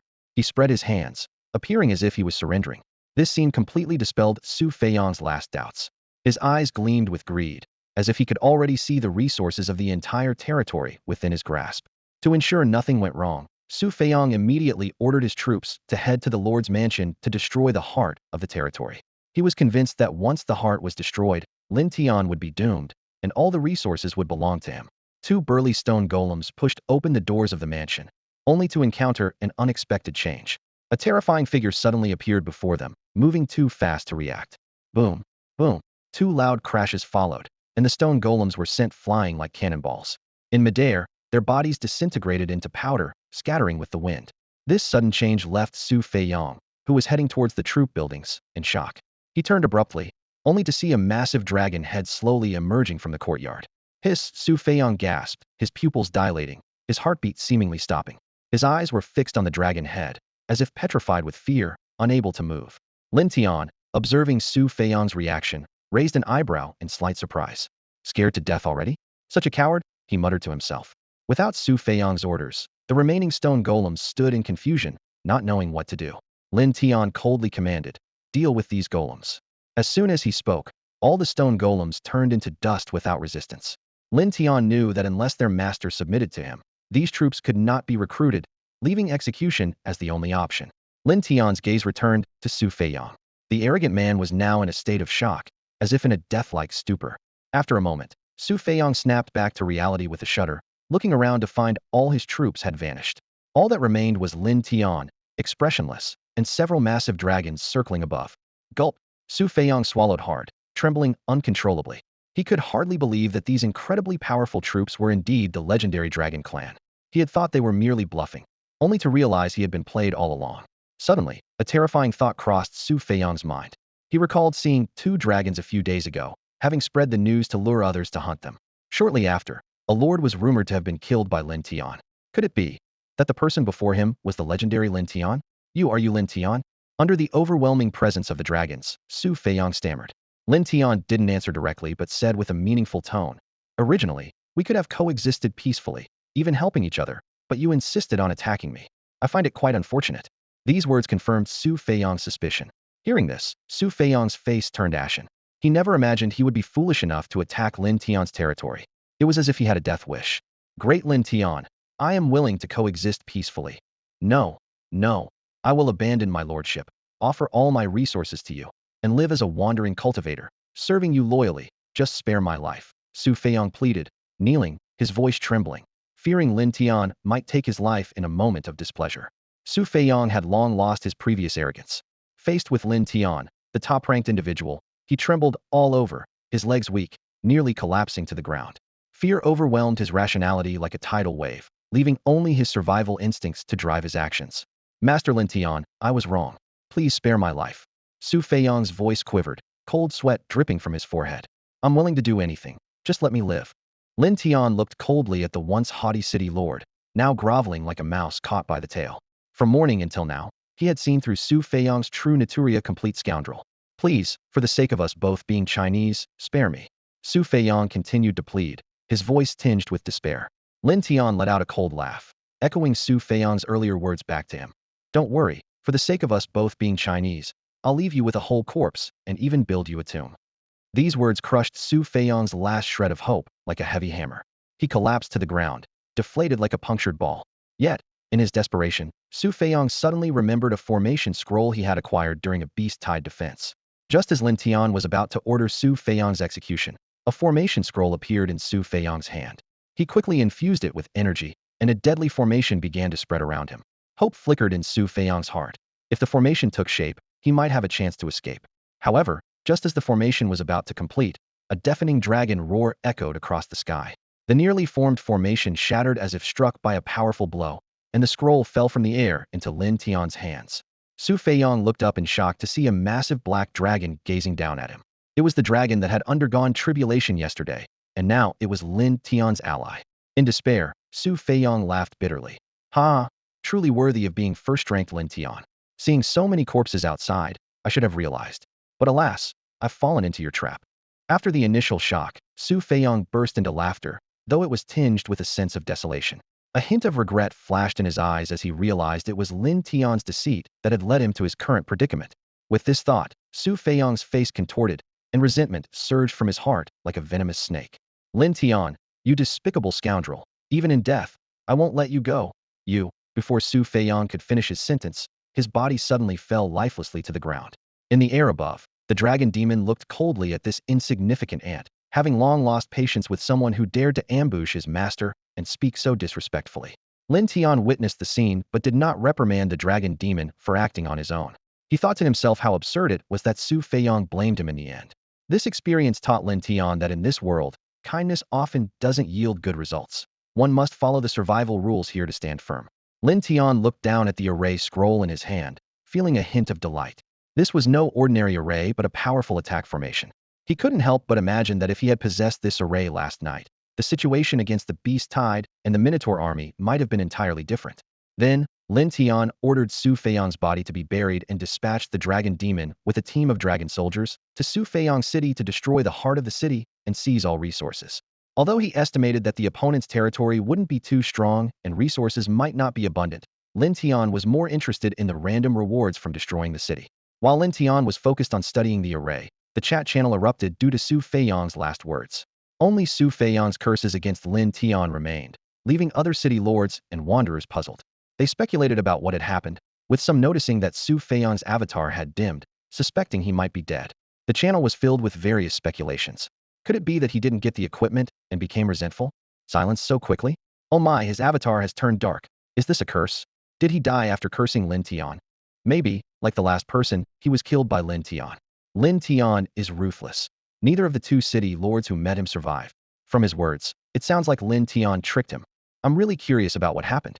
Meanwhile, Lin Tian remained focused on studying the newly acquired array, waiting for news from the dragon demon about the destruction of the city, completely unaware of the discussions happening in the chat channel. This was the second city lord that Lin Tian had killed, causing an uproar in the chat channel. People speculated whether any city lords who had encountered Lin Tian were still alive. Some worried that Lin Tian was a madman who killed indiscriminately, while others recalled the previous city lord mentioning a dragon sighting in the dark forest, inferring that Lin Tian's territory might also be there. This news was like a bombshell, throwing the city lords within the dark forest into panic. Some were relieved their territories weren't in the forest, while others were terrified to realize they were in danger. The chat channel was filled with tension and anxiety. Great Lin Tian, I'm just a nobody trying to survive. Please don't target me, pleaded a city lord claiming their territory was in the dark forest. As news of Su Feiyang's death spread, some quickly deduced the approximate location of Lin Tian's territory. This discovery heightened the fear among the city lords in the dark forest, worried that Lin Tian might attack at any moment. Without the newbie protection shield, they felt defenseless against the number one ranked Lin Tian. Someone suggested renouncing their city lord status and becoming a wanderer to escape the dark forest. There's a wanderer alliance in the dark forest, we could join them and escape together. This suggestion gained quite a bit of support. However, some remained calm. Don't panic, the dark forest is vast. Lin Tian shouldn't find us anytime soon. We have enough time to escape. At that moment, a city lord had a sudden idea. Why do we have to flee? There are hundreds of us city lords in the dark forest. Why not form an alliance like the Wanderers? Are we really afraid of just one Lin Tian? This suggestion was like a shot of adrenaline, giving the frightened city lords hope. Right, we were so scared by Lin Tian's reputation that we didn't consider this. It's a brilliant plan. No matter how strong Lin Tian is, can he really take on hundreds of us? In no time, the city lords of the Dark Forest united and quickly formed an alliance. They joined the Alliance chat channel to discuss strategies. This move inspired city lords in other regions, and soon alliances of city lords sprang up everywhere. Initially, these alliances were loose groups for mutual support, but as the city lords' power grew, so did their territories and exploration areas. This inevitably led to clashes, even conflicts and wars between city lords. For those with weaker military forces, joining an alliance became essential for survival, preventing them from being destroyed in their sleep by stronger city lords. Meanwhile, Lin Tian, deeply focused on studying array diagrams, was oblivious to all this, and even if he knew, he wouldn't care. As a true powerhouse, he neither needed nor intended to create or join an alliance. After some time of dedicated study, he finally mastered the use of an array diagram called the Fierce Killing Array. Lin Tian carefully unfurled the formation scroll in his hands, his eyes gleaming with excitement. This wasn't just any ordinary formation diagram. It was a scroll that already contained a complete formation. He gently stroked the surface of the scroll, feeling the energy it held within. Once activated, it could be used immediately, saving him the trouble of gathering materials and learning how to set it up. Although it was only a yellow-grade formation scroll with limited power, it was a treasure for Lin Tian at this moment. He calculated that as long as he didn't encounter a formidable opponent like a dragon demon, this formation could be quite effective. Once set up and fully powered, even a 9th-level expert would find it difficult to break through easily. Lin Tian frowned in thought. Realizing the formation had a downside, didn't know how to control it, making it impossible to direct its attacks precisely. Once deployed, the formation would indiscriminately attack all targets within its range. He sighed and carefully put the scroll away. Learning formations wasn't something that could be achieved overnight, and without the necessary manuals, he had no way to start. Suddenly, Lin Tian thought of Meng Xiaofei. Did he obtain a formation diagram or a scroll? If it was a diagram and he managed to set it up, wouldn't that mean he had mastered the art of formations? Lin Tian shook his head, thinking this possibility was very slim. Mastering formations wasn't that easy. As Lin Tian was lost in thought, a system notification suddenly appeared. Congratulations on successfully destroying the enemy's lord's heart. You have received a reward, a random blueprint. Following that, a series of notifications about acquired resources appeared. You have obtained all resources from the enemy's warehouse. 1,100 first-level crystals, 830 second-level crystals, 470 third-level crystals. You have defeated a lord, and your influence and reputation have increased. Lin Tian raised an eyebrow at yet another random blueprint. He couldn't help but wonder if the rewards for capturing a territory were always like this. It seemed to depend entirely on luck. If he was unlucky, he might just get an ordinary building blueprint. As for being lucky, he shook his head, unwilling to dwell on such slim possibilities. However, the other resources were quite valuable. In addition to the large number of crystals, there were tens of thousands of units of wood and stone, which was quite a bounty. Lin Tian calculated that compared to auctioning equipment in the morning, this gain was much more worthwhile. Capturing a territory brought such rich rewards, much easier than defeating enemies and looting their equipment. Lin Tian understood that the higher the level of a lord's territory, the more resources could be plundered, and the more valuable the blueprints would be. Compared to his own luck, he valued the opponent's strength more. But even with his current power, he dared not recklessly plunder other lords. If he were targeted by a coalition, the consequences would be dire. Unbeknownst to him, the lords of the Dark Forest had already secretly allied, setting their sights on him. If they knew the exact location and strength of Lin Tian's territory, they might have already launched an attack. Lin Tian's abundant resources and rewards had already attracted many covetous eyes. This alliance not only satisfied some people's ambitions, but also stirred greed in those who originally only wanted to protect themselves. They lingered on the edge of danger, both fearful and excited, unsure of which path to take. Lin Tian carefully unfolded the blueprint in his hands, filled with anticipation. When a bow and a special arrow appeared on the paper, he furrowed his brow. Just a design for an ordinary bow and arrow. What terrible luck. The Earth Demon Squad was already skilled in crafting such weapons. There was no need for this. However, when Lin Tian's eyes fell on the blueprint's description, he was taken aback. This was no ordinary bow. It was a high-grade yellow-level shockwave bow. The description detailed the weapon's incredible power. The arrow would explode upon hitting its target, capable of inflicting lethal damage on creatures below the 7th level. His heartbeat quickened as he carefully read the list of materials. refined iron, crystal stone, fiery rock, or each one was no simple matter. He realized the core of the shockwave bow lay in its special arrow. The most crucial step in its creation was infusing the arrow with the energy of the crystal stone to give it explosive properties. Imagining the power of the shockwave bow, Lin Tian couldn't help but feel excited. Even the tough hide of a 7th-level beast would struggle to withstand such internal explosions. If the arrow's sharpness could be further enhanced, it might even threaten the life of an 8th-level beast. Eagerly, Lin Tian rushed to the forge, handing the blueprint to the Earth Demon leader, ordering them to focus all efforts on crafting the shockwave bow. The creation of Xian-level weapons was temporarily set aside. The immediate priority was preparing for the impending retaliation from the Minotaur dynasty. As he made his way back to the city lord's mansion, Lin Tian pondered the situation. Upon learning of their army's decimation, the Minotaur dynasty would undoubtedly send a stronger force. However, the number of king-level experts they had, and whether they had any hidden emperor-level ancestors, remained unknown. Lin Tian felt acutely aware of his own faction's weakness in the face of an entire dynasty. While lost in thought, a thunderous dragon roar suddenly echoed throughout the territory. Startled by the unexpected dragon might, Lin Tian remembered the matter of Long Feng. He hurriedly checked Long Feng's status, eager to see if the evolution blueprint had brought any breakthroughs. Long Feng approached Lin Tian respectfully and bowed. Master. Lin Tian nodded in response, impatient to examine Long Feng's latest condition. Lin Tian was overjoyed with Long Feng's growth. This young coiling dragon not only had reached the 8th tier in strength and full loyalty, but also possessed 100 potential points. The most surprising development was that Long Feng's bloodline had advanced to the level of a 5-clawed coiling dragon. Nodding in satisfaction, Lin Tian contemplated Long Feng's future. Ordinary 4-clawed coiling dragons might stagnate at the royal tier unless they obtained rare elixirs to break through. However, Long Feng was different. The potential of a 5-clawed coiling dragon far exceeded the royal tier, possibly reaching even higher realms. This is the significant difference one claw can make in dragonkind, truly astounding. Lin Tian couldn't help but marvel, simultaneously praising and encouraging Long Feng.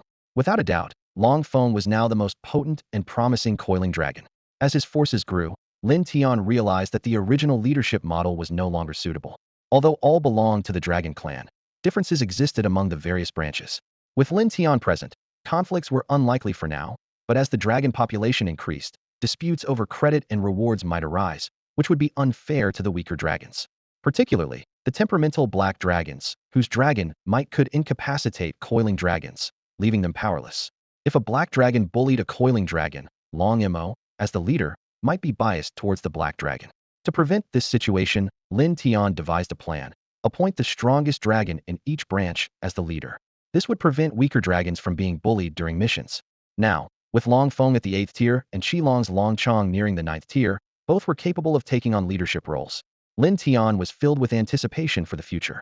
Soon after, Long Mo led the dragon squad back triumphantly, bringing back a large amount of resources, all stored in the warehouse. Su Feiyong, along with his troops and territory, vanished entirely from the myriad races continent. The law of the jungle and survival of the fittest were vividly demonstrated in this situation. Lin Tian couldn't help but think that if his troops were wiped out, he would likely meet the same fate. Next, Lin Tian awaited news from the dragon squad led by Long Yin, who was out scouting other forces. Just then, a system notification unexpectedly arrived. You have annihilated the Minotaur's 100,000-strong army, creating an irreconcilable hatred with them. They will retaliate more fiercely. You have annihilated the Minotaur's 100,000-strong army, significantly boosting your territory's influence and reputation in the Dark Forest. Your territory is now renowned in the Dark Forest. Lin Tian was surprised by this belated notification.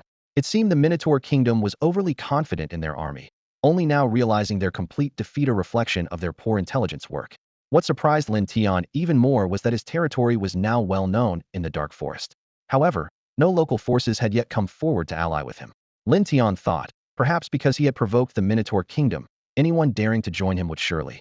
Lin Tian fell into deep thought, considering his next strategy.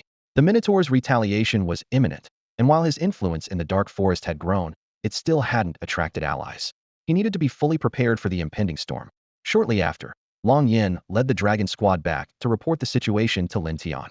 With a grave expression, she said, Sir, last night's tribulation and battle frightened the local forces nearby, causing them to flee in all directions. They relocated overnight, leaving the surrounding area almost deserted.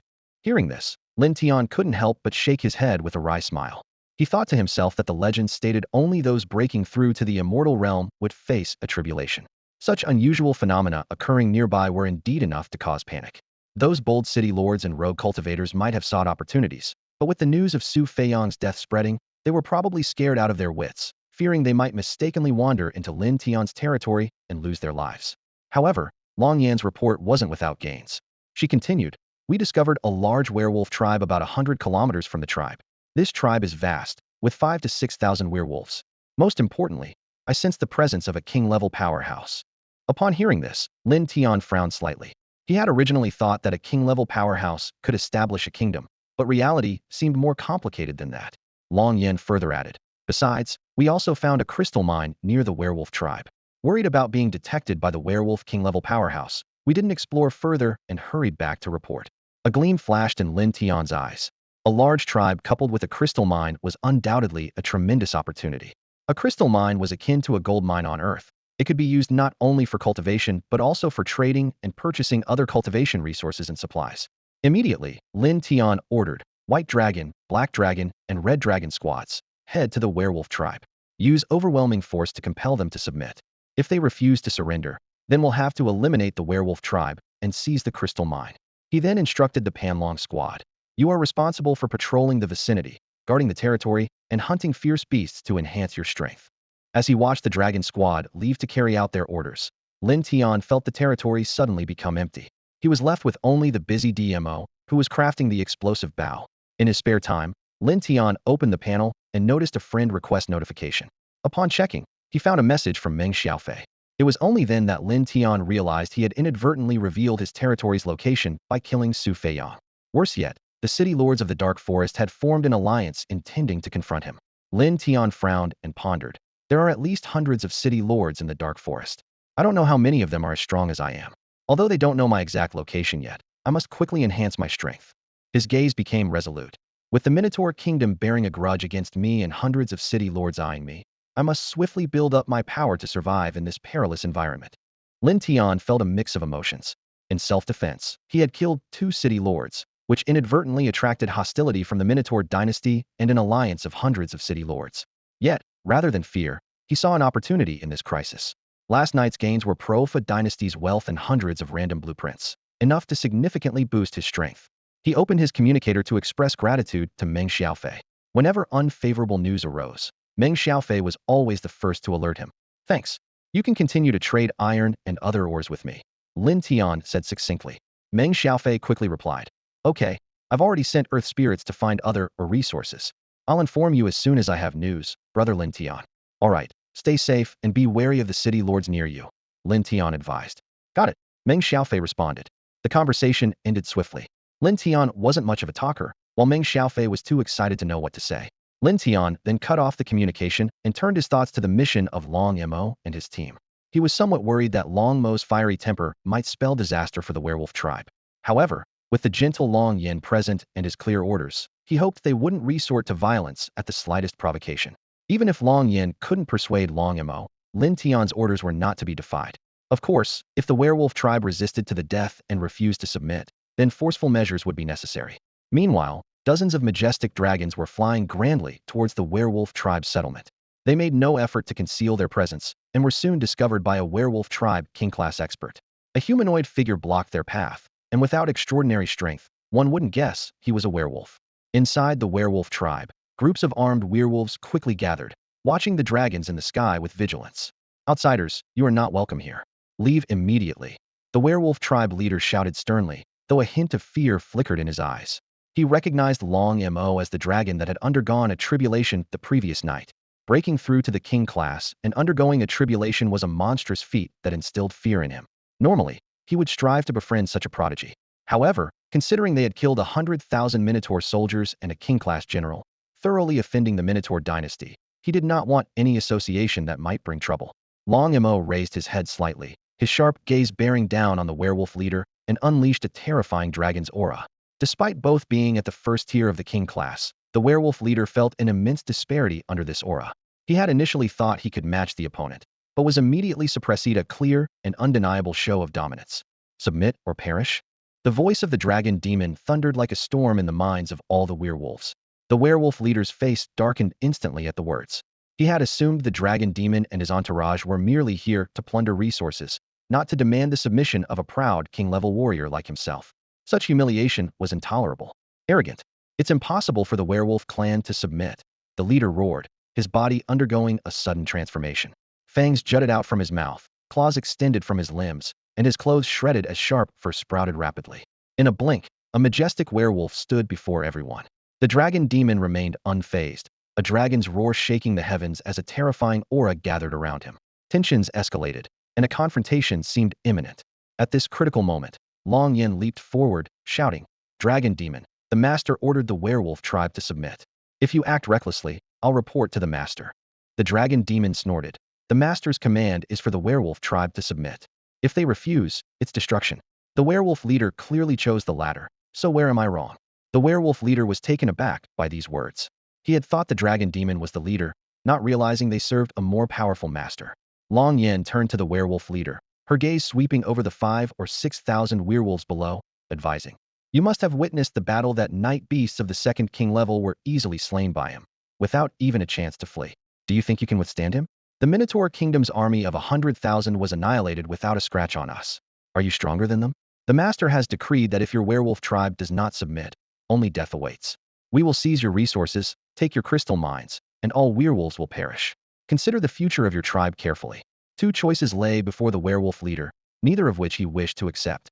Submitting meant pushing the werewolf tribe into another pit of fire, facing the Minotaur Kingdom's retaliation, and becoming cannon fodder against their army. If they did not submit, the entire werewolf tribe would be reduced to ruins, and all its members would face annihilation. "We have never wronged you. Why do you wage war against us?" the werewolf leader demanded through gritted teeth. He recalled the rise of the werewolf tribe in the dark forest. Once a small tribe, their discovery of a crystal mine had catapulted them to power, enabling him to reach king level. Despite their increased strength, they remained low-key, fostering good relations with other forces through trade. Though others coveted the crystal mine, his king-level power deterred them from acting rashly. Thus, the werewolf tribe quietly flourished, never imagining they would face such a disaster today.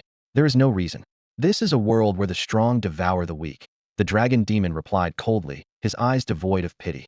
"Submit to the master, and the master will not treat you poorly." Long Yan's voice whispered into the ear of the werewolf tribe leader, carrying a mix of allure and threat. Her gaze swept over the trembling werewolf clansmen around her as she continued. "Look at the Earth Demon tribe. After they submitted, they received a wealth of crystals and elixirs, greatly enhancing their strength. You can achieve the same, as long as you loyally serve the master." Long Yan's words were like a double-edged sword, presenting an enticing prospect while also hinting at a threat. She was acutely aware that the master was about to face retaliation from the Minotaur dynasty and urgently needed to bolster his power. Subduing the werewolf tribe was a strategic move in her plan for the master. Beside Long Yan, Long Mo stood silently, his eyes glinting with a cold light. As a proud member of the dragon race, he disdained persuading these beings he viewed as insignificant ants. However, he silently vowed that should any enemy dare to attack, he would eliminate them all for the master. The werewolf tribe leader was caught in a difficult decision. Submitting meant opposing the powerful Minotaur dynasty, but refusal would bring immediate annihilation. His gaze swept over his clansmen, torn between conflicting thoughts. Sensing the leader's hesitation, Long Yin continued to apply pressure. The master's goal is to become the king of all tribes, and the Minotaur dynasty is merely a stepping stone. You must understand that following the strong is the only way to secure a future. These words plunged the werewolf leader into deep thought. He recalled the astonishing scene he had witnessed the previous night. A black dragon overcoming a thunder tribulation and effortlessly slaying a second-rank king beast. Such terrifying power made him doubt whether he could withstand even 10 moves from the opponent. After weighing the pros and cons, the werewolf leader finally made his decision. He slowly lowered his head, his voice deep and resolute. "Our werewolf tribe is willing to submit." Long Mo was slightly surprised upon hearing this, glancing at Long Yan. To him, it was astonishing that these wolves, unwilling to yield under the threat of death, were persuaded by Long Yan's few words. Subsequently, Long Mo and the other dragons, along with the newly submissive werewolf tribe leader, returned to their territory, ready to report this significant development to the master. The inclusion of the werewolf tribe would undoubtedly add strength to the upcoming battle. At the moment Lin Tian received the system notification, his brow slightly raised. The notification brought mixed feelings. While successfully subduing the werewolf tribe was a cause for celebration, the increased hostility value was concerning. The native forces of the Dark Forest and other werewolf tribes had grown more hostile towards him, undoubtedly sowing seeds of future trouble. Despite this, Lin Tian's territory reputation saw an increase. He pondered silently, realizing that although there were no additional rewards this time, the entire werewolf tribe was the greatest gain. After all, it was a large tribe with a crystal mine, a resource not to be underestimated. Facing the impending retaliation from the Minotaur dynasty, Lin Tian knew that the priority was to enhance his strength. He contemplated two strategies. One was to attack nearby native forces or cities to plunder resources. The other was to continue subduing other forces, thereby strengthening his power and diversifying his troops. As Lin Tian was deep in thought, Long Mo and Long Yin returned to the territory with the werewolf tribe leader. The leader's presence was somewhat unexpected for Lin Tian, who initially thought they had captured a city lord. However, upon sensing the leader's aura, Lin Tian quickly realized this was no human. Long Yin respectfully introduced, "Master, this is the leader of the werewolf tribe." Lin Tian nodded, scrutinizing the werewolf leader with keen eyes. In an instant, information appeared before him. Werewolf, tribe Langba. Identity, werewolf, tribe leader. Growth state, adulthood. Strength level, king stage level 1. Loyalty, 60. Potential, king stage level 9. Lin Tian assessed internally. The strength at the king stage was indeed impressive, but its potential capped at level 9, falling short of Panlong. This was expected, as the werewolf tribe couldn't compare to the dragon race. A loyalty of 60 indicated initial submission, and as long as they weren't treated harshly, this number would likely increase over time. Recalling the time when the Earth Demon leader reached 100 loyalty instantly due to Lin Tian's life-saving deed during the Beast Tide, Lin Tian couldn't help but feel hopeful. The werewolf leader, sensing Lin Tian's gaze, immediately knelt and awkwardly greeted, "Greetings, Master." It was rare to see such a powerful king stage figure, the leader of a werewolf tribe, bowing so humbly to another being. Lin Tian gestured for him to rise, his tone carrying praise. "You have chosen to submit to me, and you will surely feel fortunate and proud of this decision in the future." He then inquired about the specific strength of the werewolf tribe. After careful consideration, Lin Tian made a decision to relocate about 70% of the werewolves, primarily the elderly, women, and children, to reside within his territory. The remaining werewolves would stay at the crystal mine to continue extracting this precious resource for him. This decision ensured the safety of the werewolf tribe while maintaining the crystal mine's normal operation, a win-win situation. Lin Tian believed that over time, this powerful tribe would become a trump card in his hand. The territory was spacious enough to accommodate the newly arrived werewolf clan. Lin Tian had already built several houses using blueprints and could easily expand further by purchasing more from the trade channel. His intention was clear to win over the werewolves, show sincerity, and truly integrate them into his own force. The werewolf leader personally inspected the territory and saw the earth demons, now under Lin Tian's control, diligently crafting weapons. A satisfied expression spread across his face. This scene assured him that Long Yan's words were true, and his worries were finally put to rest. He realized that the future of the werewolf clan was undergoing a significant transformation at this very moment. The leader then returned to the tribe to mobilize everyone for the relocation. 70% of the werewolves moved to the new territory, while the remaining 30% stayed to guard the crystal mines, continuing their excavation while warding off other covetous forces. Lin Tian stood on the top floor of the Lord's mansion, looking down at the endless stream of werewolves arriving with their families. He felt a deep sense of satisfaction. His city was finally becoming lively. He had purchased and built over 100 house blueprints, and the rest would have to be constructed by the werewolves themselves. Had cleared out the entire trade channel of house blueprints. The werewolf leader rubbed his eyes in disbelief. In just a few hours, so many houses had appeared as if by magic. This new city could accommodate the more than 3,000 werewolves who had moved. If there were more, they would have to live outside the city walls. As the werewolves entered the city, they quickly noticed Lin Tian's presence. Conversations buzzed as Lin Tian became the center of attention. His handsome appearance drew gasps from the female werewolves, who speculated about his identity and strength. However, some began to question Lin Tian's intentions, fearing they might become cannon fodder. With his 8th-tier strength, Lin Tian heard all the whispers. Lang Ba's face darkened, and he shouted to silence his people. He hurried to the front of the Lord's mansion to apologize to Lin Tian. Lin Tian simply smiled lightly and said, "It's fine." Soon, only busy figures remained in the town. Some werewolves moved into their new homes, while others raced against time to build their own houses, hoping to finish before nightfall. Once everything was settled, Lang Ba returned to the Lord's mansion, respectfully presenting a storage ring filled with various grades of crystals, the entire savings of the werewolf clan. After inspecting it, Lin Tian generously allowed Lang Ba to keep half for the clan's cultivation. This unexpected gesture deeply moved Lang Ba, as he had not anticipated such an outcome when he arrived. Lin Tian seized the opportunity to ask Lang Ba in detail about the power distribution within the Dark Forest. As a member of a major tribe, Lang Ba had interactions with most of the forces within the forest, making his information undoubtedly reliable. Lang Ba explained that the entire Dark Forest was ostensibly divided between two major dynasties, the Tauren dynasty and the Fierce People dynasty. However, the forest was vast, and besides the fearsome beasts that roamed it, many tribal groups also inhabited the area. Among these tribes were powerful forces, like the werewolf tribe, which had king-level warriors. Even the two dynasties did not dare to provoke these tribes lightly, and could only maintain control by collecting annual tributes. Using his own tribe as an example, Lang Ba explained, our werewolf tribe not only pays a fixed tribute each year, but also can only trade with other tribes or the Tauren dynasty. The Dark Forest was rich in resources, filled with spiritual herbs and crystal mines, along with countless fierce beasts, which sustained numerous tribes.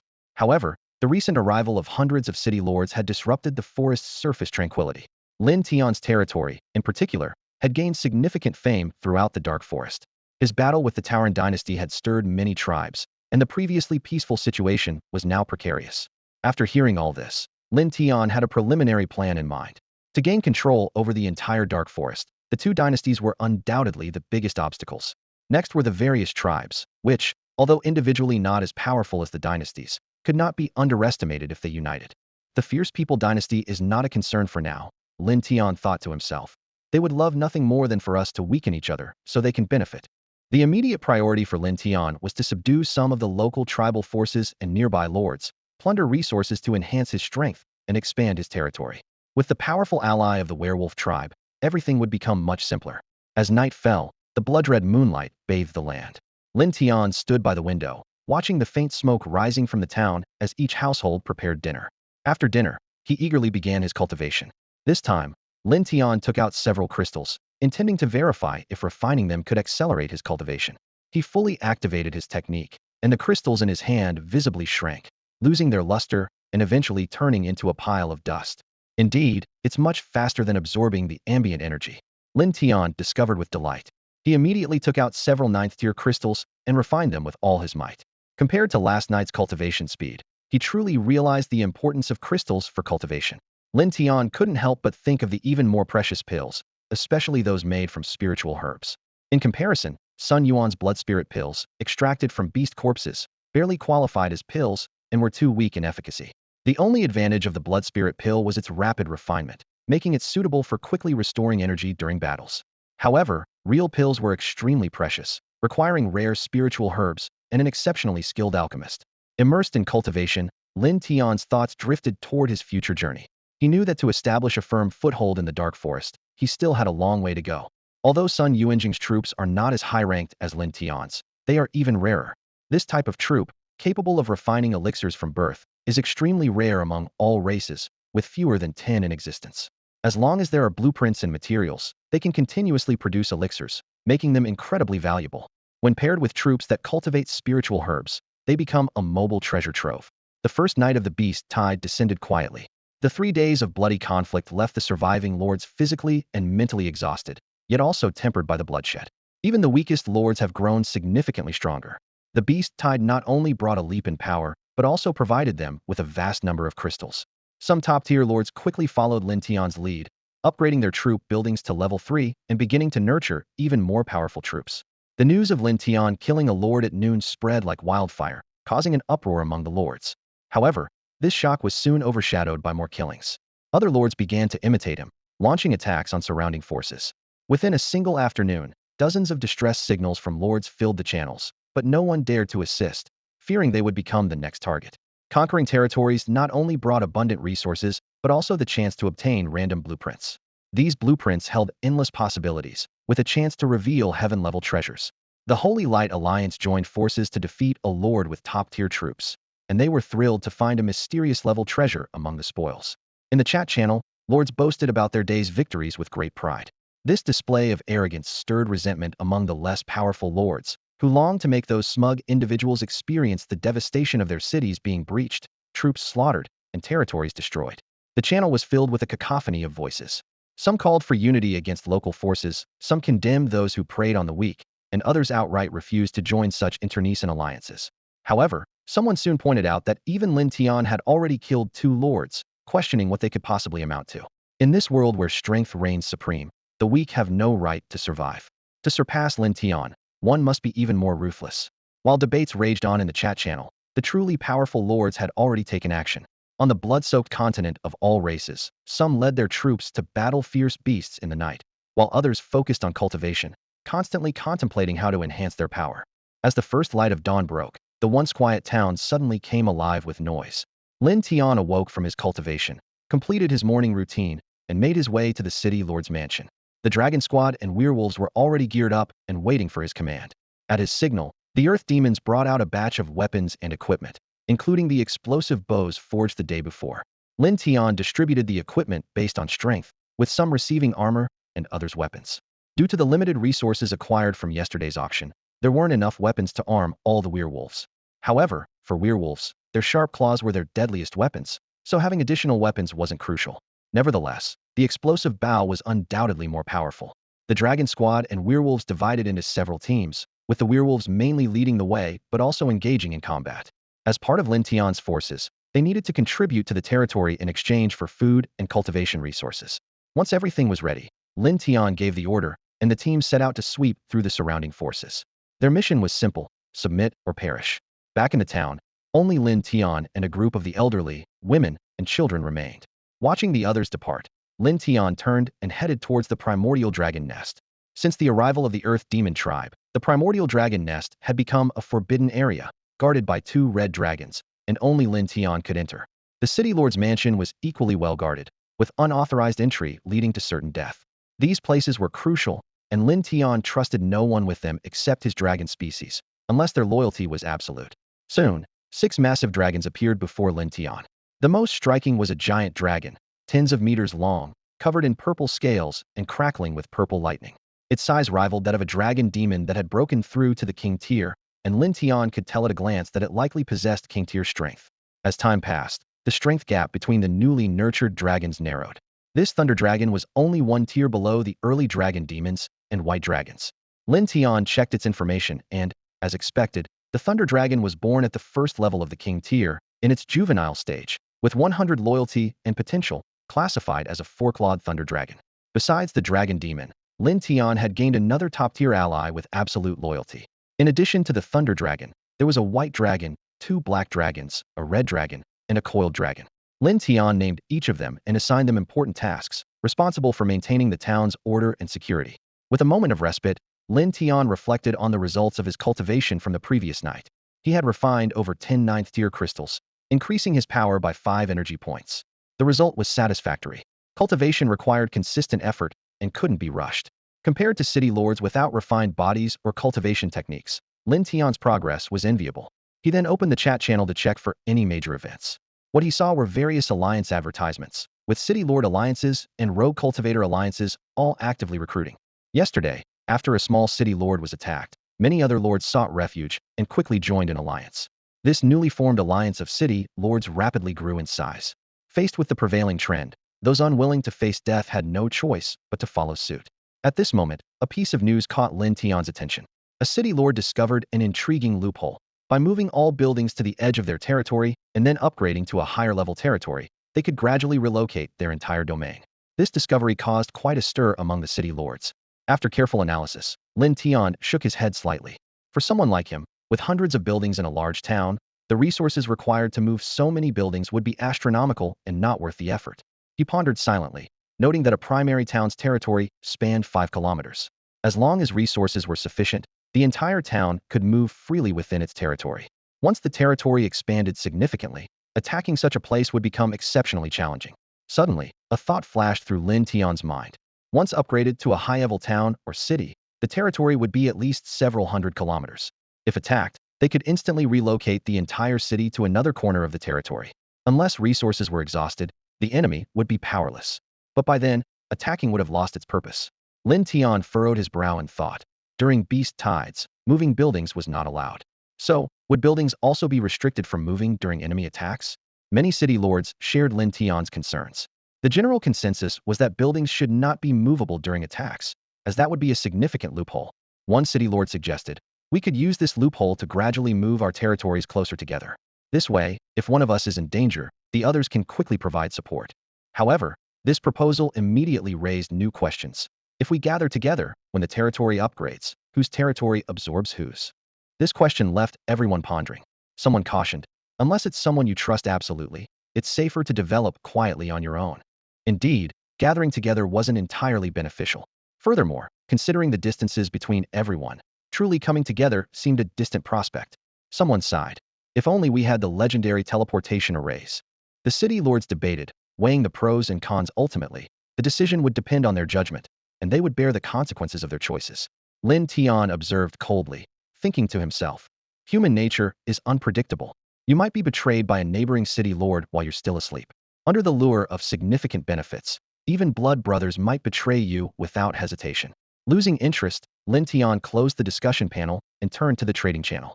Nowadays, the trading channel was a bustling marketplace, offering everything from weapons and equipment to food, fruit, and even basic necessities like water. Lin Tian shook his head with a light laugh. These items held no appeal for him. The items he truly valued were considered priceless treasures by ordinary city lords. Unless faced with life-or-death situations, who would be willing to trade such items? After closing the panel, Lin Tian stepped out of his room. By then, the dragon squad had returned triumphantly, with the joy of victory evident on each member's face. A group of werewolves and the dragon squad returned triumphantly, with the ground piled high with various spoils of war. The equipment gleamed with a cold light, the food emitted an enticing aroma, and stones and wood were neatly stacked, silently narrating their victory. These supplies clearly came from a recently conquered small tribe. For this powerful team, half an hour was enough to end the battle. Led by the werewolves, they easily swept through over a dozen tribes in a day. The young werewolves, participating in such a raid for the first time, saw their expressions gradually shift from initial fear and unease to pride and excitement. When Lin Tian arrived, they immediately lined up neatly, eyes shining with anticipation, awaiting his praise. Lin Tian took in the scene and didn't hold back his words of commendation. After a few brief and powerful compliments, he took out a pile of crystals as a reward. The werewolves accepted the crystals, their joy evident, eager to rush to the next target. In truth, the werewolves didn't exert much effort in this great battle. The formidable dragon squad took on almost all the fighting, with the werewolves acting more as guides. Soon, other squads returned one after another, each with substantial gains. Lin Tian gazed at the mountain of supplies before him. Tens of thousands of units of wood and stone, thousands of crystals and pieces of equipment. Such abundant spoils filled him with joy. He calculated privately that at this rate of development, in just a few days, he could upgrade the town to an intermediate level. After unloading their supplies, each squad immediately set off for the next target without pause. At this pace, they hoped to clear out all the native forces within 100 kilometers in a single day. With each tribe eliminated, Lin Tian received system notifications that the native forces' hostility towards him in the dark forest was steadily increasing. Lin Tian understood that such large-scale slaughter would inevitably provoke a strong backlash from the native forces. But he couldn't afford to retreat. He had to eliminate their living forces as quickly as possible. By the time they reacted, they would likely be powerless to challenge him. Time flew by, and Lin Tian remained busy, carefully sorting and inventorying the plundered supplies. By noon, the squad led by Long Mo returned triumphantly. Their target was a large tribe 80 kilometers away, where a king-level warrior resided. This tribe had repeatedly oppressed the werewolf tribe, coveting their crystal mines, making it a prime target for Wolf Ba. The tribe's leader refused to surrender, ultimately being slain by Long Mo himself.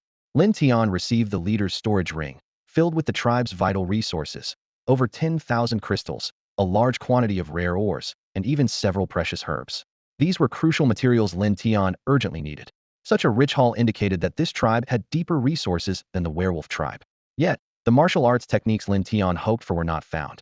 Such rare resources are usually only found in dynasties or ancient tribes.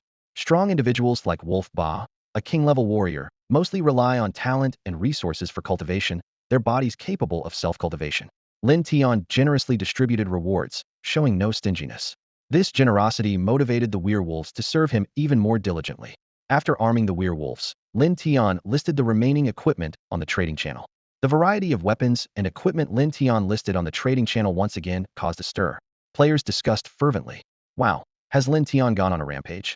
I took a close look, and there are at least 5 or 6 tribes worth of equipment here. Terrifying. Nothing grows where Lin Tian passes. Could Lin Tian have become a bloodthirsty demon? I kind of feel sorry for the Dark Forest Lord. If Lin Tian finds them, it's probably a dead end. Ba, I advise Lin Tian to commit fewer sins. How did a monk get in here? Monk, could your unit type be a monk? Is a monk a unit type? Anything is possible. The discussions buzzed, and Lin Tian's actions once again became the focus of everyone's attention. Lin Tian paid no attention to the surrounding gossip, focusing solely on his goal, accumulating resources and enhancing his strength. He swiftly sold all his weapons and equipment, including a precious Xiantir weapon. The transaction was quite lucrative, yielding 73,000 units of wood, 56,000 units of stone, and 6,000 units of refined iron, not to mention resources gathered from various tribes. The addition of the werewolves significantly boosted efficiency, resulting in a bounty far exceeding Lin Tian's expectations in just one morning. This outcome proved that his strategy of recruiting local forces was the right approach, even though it was not an easy process. Lin Tian felt a surge of ambition to expand his influence further, but quickly reined it in with reason. He realized that overextending could backfire, and weaker factions might not be as beneficial. After lunch, several teams prepared to set out again. Lin Tian, after some thought, decided to join them personally. He assigned Long Yan, a formidable 9th-tier warrior, to stay behind and guard their territory against unforeseen events. Despite her reluctance and desire to follow and protect her master, Long Yan obeyed his orders. Standing proudly on Long Mo's back, Lin Tian surveyed the vast mountains and rivers below. Even at Long Mo's lightning-fast speed, Lin Tian felt no discomfort due to his current level of cultivation. Instead, he was filled with boundless pride. Soon, a lush mountainous forest appeared on the horizon, and the 100-kilometer journey was over in an instant. Lin Tian's gaze fell on the towering figures, the mountain giants, his target for this expedition. These giants, living among the forests, were not as clumsy as they might seem due to their size. On the contrary, their forest life had honed their incredible strength and agility. With sheer physical power alone, they could easily defeat opponents of the same tier. Lang Ba had mentioned that the current leader of the mountain giants was once invincible among his peers in the dark forest when he was young, even capable of challenging older, stronger warriors. Since breaking through to the king tier and becoming the chieftain, few dared to provoke the mountain giants. Rumor had it that this leader had reached the 3rd level of the king tier and could even hold his own against 4th-level king tier warriors, making the mountain giants one of the most formidable tribes in the dark forest. Lin Tian dared to challenge such a formidable opponent because he already had 3 king tier warriors under his command. Even if the mountain giant leader was as powerful as a 4th-level king tier warrior, Lin Tian was confident in victory through the combined efforts of his 3 warriors. Moreover, with Long Mo now awakened to its devouring ability, the 2 dragons and 1 man together could outlast even in a prolonged battle. The main reason Lin Tian was concerned was the possibility of the mountain giant tribe joining forces with other tribes against him. With a distance of only a little over 100 kilometers, failing to strike first could lead to endless troubles. More importantly, the mountain giant tribe possessed a crystal mine larger than that of the werewolf tribe, along with a special ore, both of which were immense treasures. There was a chance of extracting king-tier crystals from the mine, crucial for upgrading troop buildings. Relying on killing king-tier experts for enough king-tier crystals was nearly impossible. Even wiping out all the king-tier experts in the Dark Forest and the 2 great dynasties wouldn't suffice. Mining the crystal mine became the best option. The strength of the mountain giant tribe leader was largely due to the mineral resources at his disposal. With a supply of king-tier crystals, even a pig could be elevated to a strong being. Moreover, the mountain giant tribe leader could fight across tiers, indicating his talent was not lacking. Lin Tian and his group made no attempt to conceal their presence and were soon discovered by the mountain giant tribe. As they arrived over the tribe's territory, a massive figure in golden armor emerged from a house. He exuded a terrifying aura, his king-tier, 3rd-level presence daunting. This person was the leader of the mountain giant tribe. Seeing the invading dragon and werewolf tribes, the leader of the mountain giant tribe sneered contemptuously. These outsiders dared to challenge him. He couldn't even remember the last time he had to fight for real. It seemed his fearsome reputation was fading. Wolf Ba, a disgrace to the werewolf tribe, submitting to an outsider. You've brought shame to your kind. The mountain giant tribe leader taunted, flying slowly into the air, instantly recognizing Wolf Ba. Feeling humiliated, Wolf Ba roared. Shan Wudi, today is your death day. Your mountain giant tribe will also be destroyed. Let's see how long you can remain arrogant. Ha! Shan Wudi laughed as if he'd heard the biggest joke. You 3 king-tier level 1 ants think you can kill me? He glanced at Long Mo and Long Zhan with disdain. Even 3 king-tier level 1 experts were nothing to him. He didn't fear even king-tier level 4 experts. As for Lin Tian standing on Long Mo's back, he was completely ignored. An 8th-tier ant, Shan Wudi thought he could crush him with a single finger. The name Shan Wudi, paired with his arrogance, seemed fitting. Lin Tian lightly leaped, landing gracefully on the top of a towering ancient tree like a swallow. His movement was immediately understood by the 2 dragons and 1 person. They ceased exchanging words with Shan Wudi and swiftly moved to encircle him. At this moment, Shan Wudi also noticed Lin Tian. He was not a fool. From the actions of the two dragons and the person, it was clear that Lin Tian was the one they followed. How could Lin Tian, who was merely an 8th-level ant, command the loyalty of 3 king-level powerhouses? This question barely formed in his mind before the overwhelming pressure from the 3 descended upon him like a tidal wave. Boom. Shan Wudi's entire being trembled as the terrifying pressure of his 3rd-level king power surged forth, like a towering mountain meeting the onslaught of 3 mighty forces. It seemed as if an invisible power clashed in the air, causing the surrounding trees to shake violently and leaves to scatter. The accompanying werewolves felt their very souls tremble under this collision of pressures, their legs weakening involuntarily, with some even collapsing to their knees. Below, in the mountain giant tribe, cries of agony rose as weaker members clutched their heads in pain during this terrifying clash, some even vomiting blood.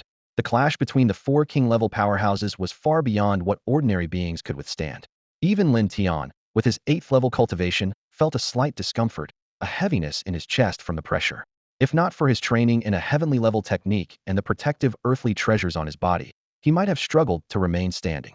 Shan Wudi keenly sensed his tribe's suffering, a flicker of pain in his eyes. His aura suddenly surged, and he unleashed a full-force punch, the wind from which roared as if to tear the space apart. Boom. The 2 dragons and 1 person were forced back dozens of feet by this earth-shattering punch. Then, Shan Wudi flew towards the distance, clearly indicating a desire to fight elsewhere. Continuing the battle here would inevitably harm the innocent tribe members below. Even if he emerged victorious, the loss to his tribe would be immeasurable. In the center of the battlefield, Lang Ba instantly transformed into his werewolf form, muscles bulging and claws gleaming coldly. The battle was about to erupt.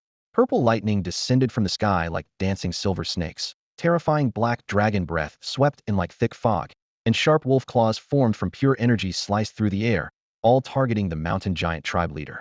Despite the overwhelming onslaught, Shan Wudi remained fearless. Relying solely on his physical strength, he punched repeatedly, each strike containing world-shattering power, obliterating all incoming attacks. For a moment, the sky shook violently, and the terrifying shockwaves swept everything within miles into dust. On another battlefield, at Lin Tian's command, the dragon squad and werewolves roared thunderously, charging towards the mountain giant tribe like a tide. The giants, seeing the swarming enemies, were ablaze with fighting spirit, muscles tensing as they prepared to meet the attack. In an instant, the 2 sides clashed. A giant's punch created a massive pit in the ground, and an unfortunate werewolf caught in the blow turned into a cloud of blood. However, this horrific scene did not deter the other werewolves. Instead, it ignited their ferocity. The werewolves, with their nimble bodies, weaved through the giants like butterflies among flowers. Their claws flashed like lightning, leaving deep, bone-exposing gashes on the giant's rough skin. The dragon squad circled in the air, moving as fast as lightning, making it incredibly difficult for the giants to hit them. Each dragon unleashed energy-condensed breath, like cannonballs aimed at the giants' heads. Even if not fatal, the hit giants temporarily lost the ability to fight back. In these critical moments, the black dragons seized the opportunity, their claws striking like lightning at the opponents' heads. The werewolves maneuvered on the ground, and the black dragons swooped from above, their coordination seamless. This strategy allowed them to momentarily suppress the massive giants. Suddenly, a giant felt intense pain in his foot and looked down to see a werewolf carving a deep wound in his ankle with its claws, blood gushing out. Roaring in anger, the giant lifted his foot to crush the audacious werewolf. But at that moment, a dragon's tail whipped like a long lash, striking the giant's temple heavily. The unexpected blow sent the giant's head ringing, his body uncontrollably flying away. He crashed to the ground, his head still buzzing, momentarily unable to react. A werewolf seized the fleeting chance, quickly leaping onto the giant. It opened its massive jaws and bit down on the giant's throat. In an instant, the life of this colossal being ended. The mountain giant tribe's grand elder, at the peak of the 9th level, witnessed this and was engulfed in a murderous fury. His wrinkled face twitched, and his eyes seemed to blaze with fire. When had the mountain giant tribe ever suffered such slaughter? Today's humiliation would be avenged 100-fold. However, he was tightly entangled by Long Zhan, who was also at the 9th level, and found himself at a disadvantage. Long Zhan soared in the sky while he was trapped on the ground, making the battle seem particularly unfair. But war has never been about fairness. Lin Tian stood atop a towering ancient tree, coldly observing the battle below. There was no hint of joy on his face, as the number of dragons in this squad was too few, totaling only 12. The Panlong and Chiron had gone to attack other tribes, leaving only this dragon squad and thousands of werewolves. In just a few minutes since the battle began, they had killed over a dozen mountain giants. But this victory came at a cost, as the werewolves also lost over a dozen comrades.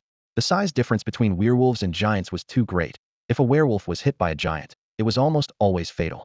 This gap was insurmountable. The elder of the giant tribe, who was battling Long John, suddenly noticed Lin Tian standing atop the ancient tree, calmly watching the battle. He realized that it was this person who had given the attack order. Clearly, Lin Tian was the enemy leader. A thought struck the elder. If he could kill Lin Tian, the enemy would surely fall into chaos, giving the giants a chance. Otherwise, if the fight continued, the outcome was uncertain. Even if they ultimately defeated all the invaders, the giants would suffer heavy losses and might even face complete decline. Roar! The elder let out a deafening roar to the other giants. Instantly, several giants' gazes turned towards Lin Tian. Two giants with 8th level strength broke away from the battle and charged towards Lin Tian's position. Seeing this, Lin Tian instantly conjured a long sword that shimmered with a cold light. He hadn't intended to fight, knowing the giants' heavy-handed attacks could leave him crippled even if he survived. But now, with the giants targeting him, he had no choice. He thought to himself that it was a good opportunity to test the results of his recent training. Boom! One of the giants leaped high, its fist larger than Lin Tian, coming down like a small mountain. Lin Tian chose to avoid the blow, his form flickering as he lightly leaped to another tree with the grace of a swallow. Boom! The giant's fists missed, but they shattered several towering ancient trees into dust, leaving a massive crater in the ground. This explosive power made Lin Tian wary. No wonder the mountain giants were invincible among their peers. Even with his own 8th level strength, he dared not take such a punch heat in. He couldn't help but wonder how strong the more gifted Shan Wudi was. Now it's my turn. Lin Tian had been preparing his move since he leaped. With the giant's attack missing, it was time for him to counterattack. The drawn sword hummed, as if thirsting for blood. Swish! He swung his sword, unleashing hundreds of sharp sword energies like an impenetrable net towards the two giants below. The sword energy, filled with terrifying killing intent, surged forward. The giants tried to evade, but it was too late. Slash! Slash! Instantly, dozens of deep wounds appeared on the giants, with blood gushing out like fountains. Seeing the damage caused by the sword energy, Lin Tian felt quite satisfied.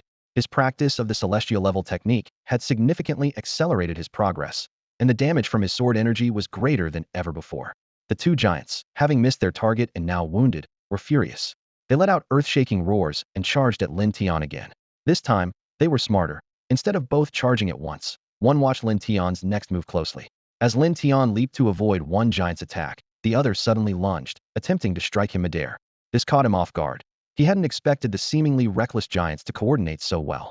Just as he was about to be struck by a giant's punch, in a critical moment, Lin Tian swung his sword, choosing to meet the giant heat-in. Clang! A metallic clash rang out, sparks flying. Lin Tian felt a tremendous force surge through his sword, sending him flying backward, astonished by the giant's immense strength. Lin Tian flipped through the air, tumbling several times before he was sent flying dozens of meters like a kite with a broken string. Thinking quickly, he used the tree trunks along his path to slow down, barely avoiding a face-first crash into the dirt. Once he landed steadily, he shook his numb right hand, silently cursing the giant's strength, which was comparable to a mining machine. Looking at the high-grade yellow sword in his hand, he saw it was now riddled with cracks after clashing with the giant, essentially rendered useless. Despite feeling a pang of regret for the sword that had been his companion for several days, Lin Tian decisively tossed it aside. In the next moment, a brand new sword appeared in his hand. Compared to the previous high-grade yellow sword, the sheath alone of this new sword was worlds apart. The cold aura emanating from the blade was palpable, and the golden dragon carved on the hilt was a display of majesty. With a metallic clang, the sharp blade was unsheathed, exuding a terrifying brilliance. The aura of this earth-tier treasure swept across the surroundings instantly. The two giants, who were advancing with the momentum of victory, were momentarily stunned by the aura of the earth-tier sword in Lin Tian's hand. From this sword, they sensed an unprecedented threat of life and death, as if it could easily end their lives. Though they hesitated for a few seconds, the giants quickly resumed their fierce assault on Lin Tian.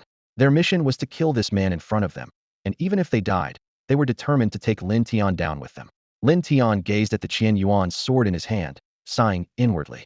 He had planned to use this sword after breaking through to the king tier, but the mountain giant's punch had disrupted his plans, forcing him to draw the Qian Yuan's sword earlier than intended. Even with his current 8th tier strength, the sword felt extraordinarily heavy.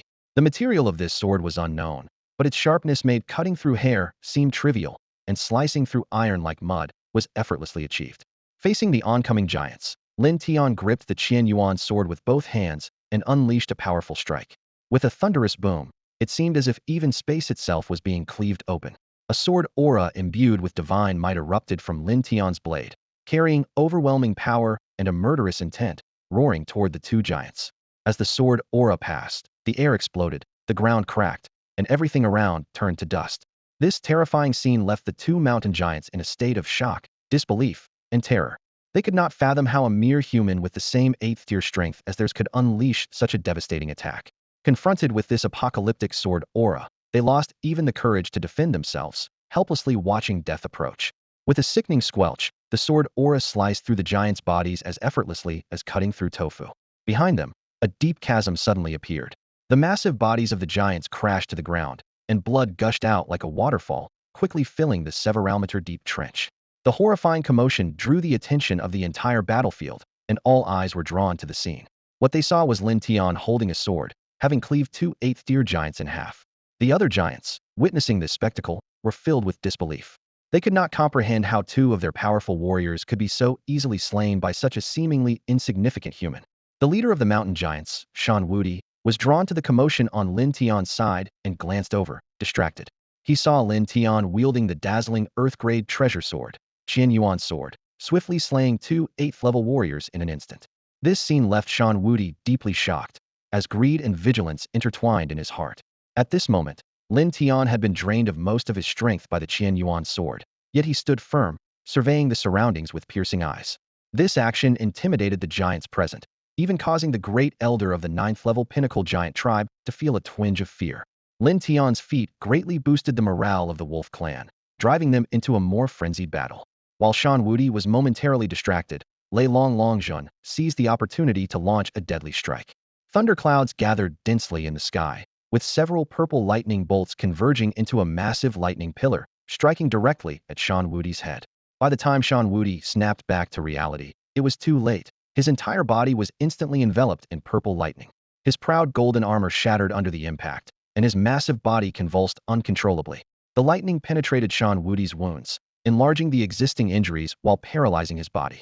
Overwhelmed with shock, Shan Wudi realized he had made a fatal mistake. In a battle of this caliber, even a moment's lapse could result in catastrophic consequences. Dragon Demon and Wolf Ba capitalized on this rare opportunity, attacking simultaneously. Dragon Demon's claws pierced toward Shan Wudi's heart, while Wolf Ba left a ghastly wound on his back. Despite such severe injuries, Shan Wudi did not die immediately. He let out an earth-shattering roar that even dispersed the thunderclouds above. However, this was merely a dying struggle. With his heart fatally wounded, even Shan Wudi's formidable 3rd-tier king-level vitality couldn't enable him to recover on his own. He never imagined that after a lifetime of dominance, he would lose his life at this critical moment due to a momentary lapse. Shan Wudi's eyes flashed with reluctance and regret, as he realized his legendary invincibility had come to an end. Shan Wudi's heart was filled with unwillingness. He knew that once he perished, the entire mountain giant tribe would be doomed. His eyes were bloodshot, filled with endless killing intent as he glared fiercely at the three adversaries, Long Mo, Long Zhun, and Lang Ba. Gravely injured and on the brink of death, his only option was to take these three enemies down with him, hoping to give his tribe a sliver of hope. A bunch of despicable scoundrels. Even if I die, I'll drag you down with me. Shan Wudi roared internally.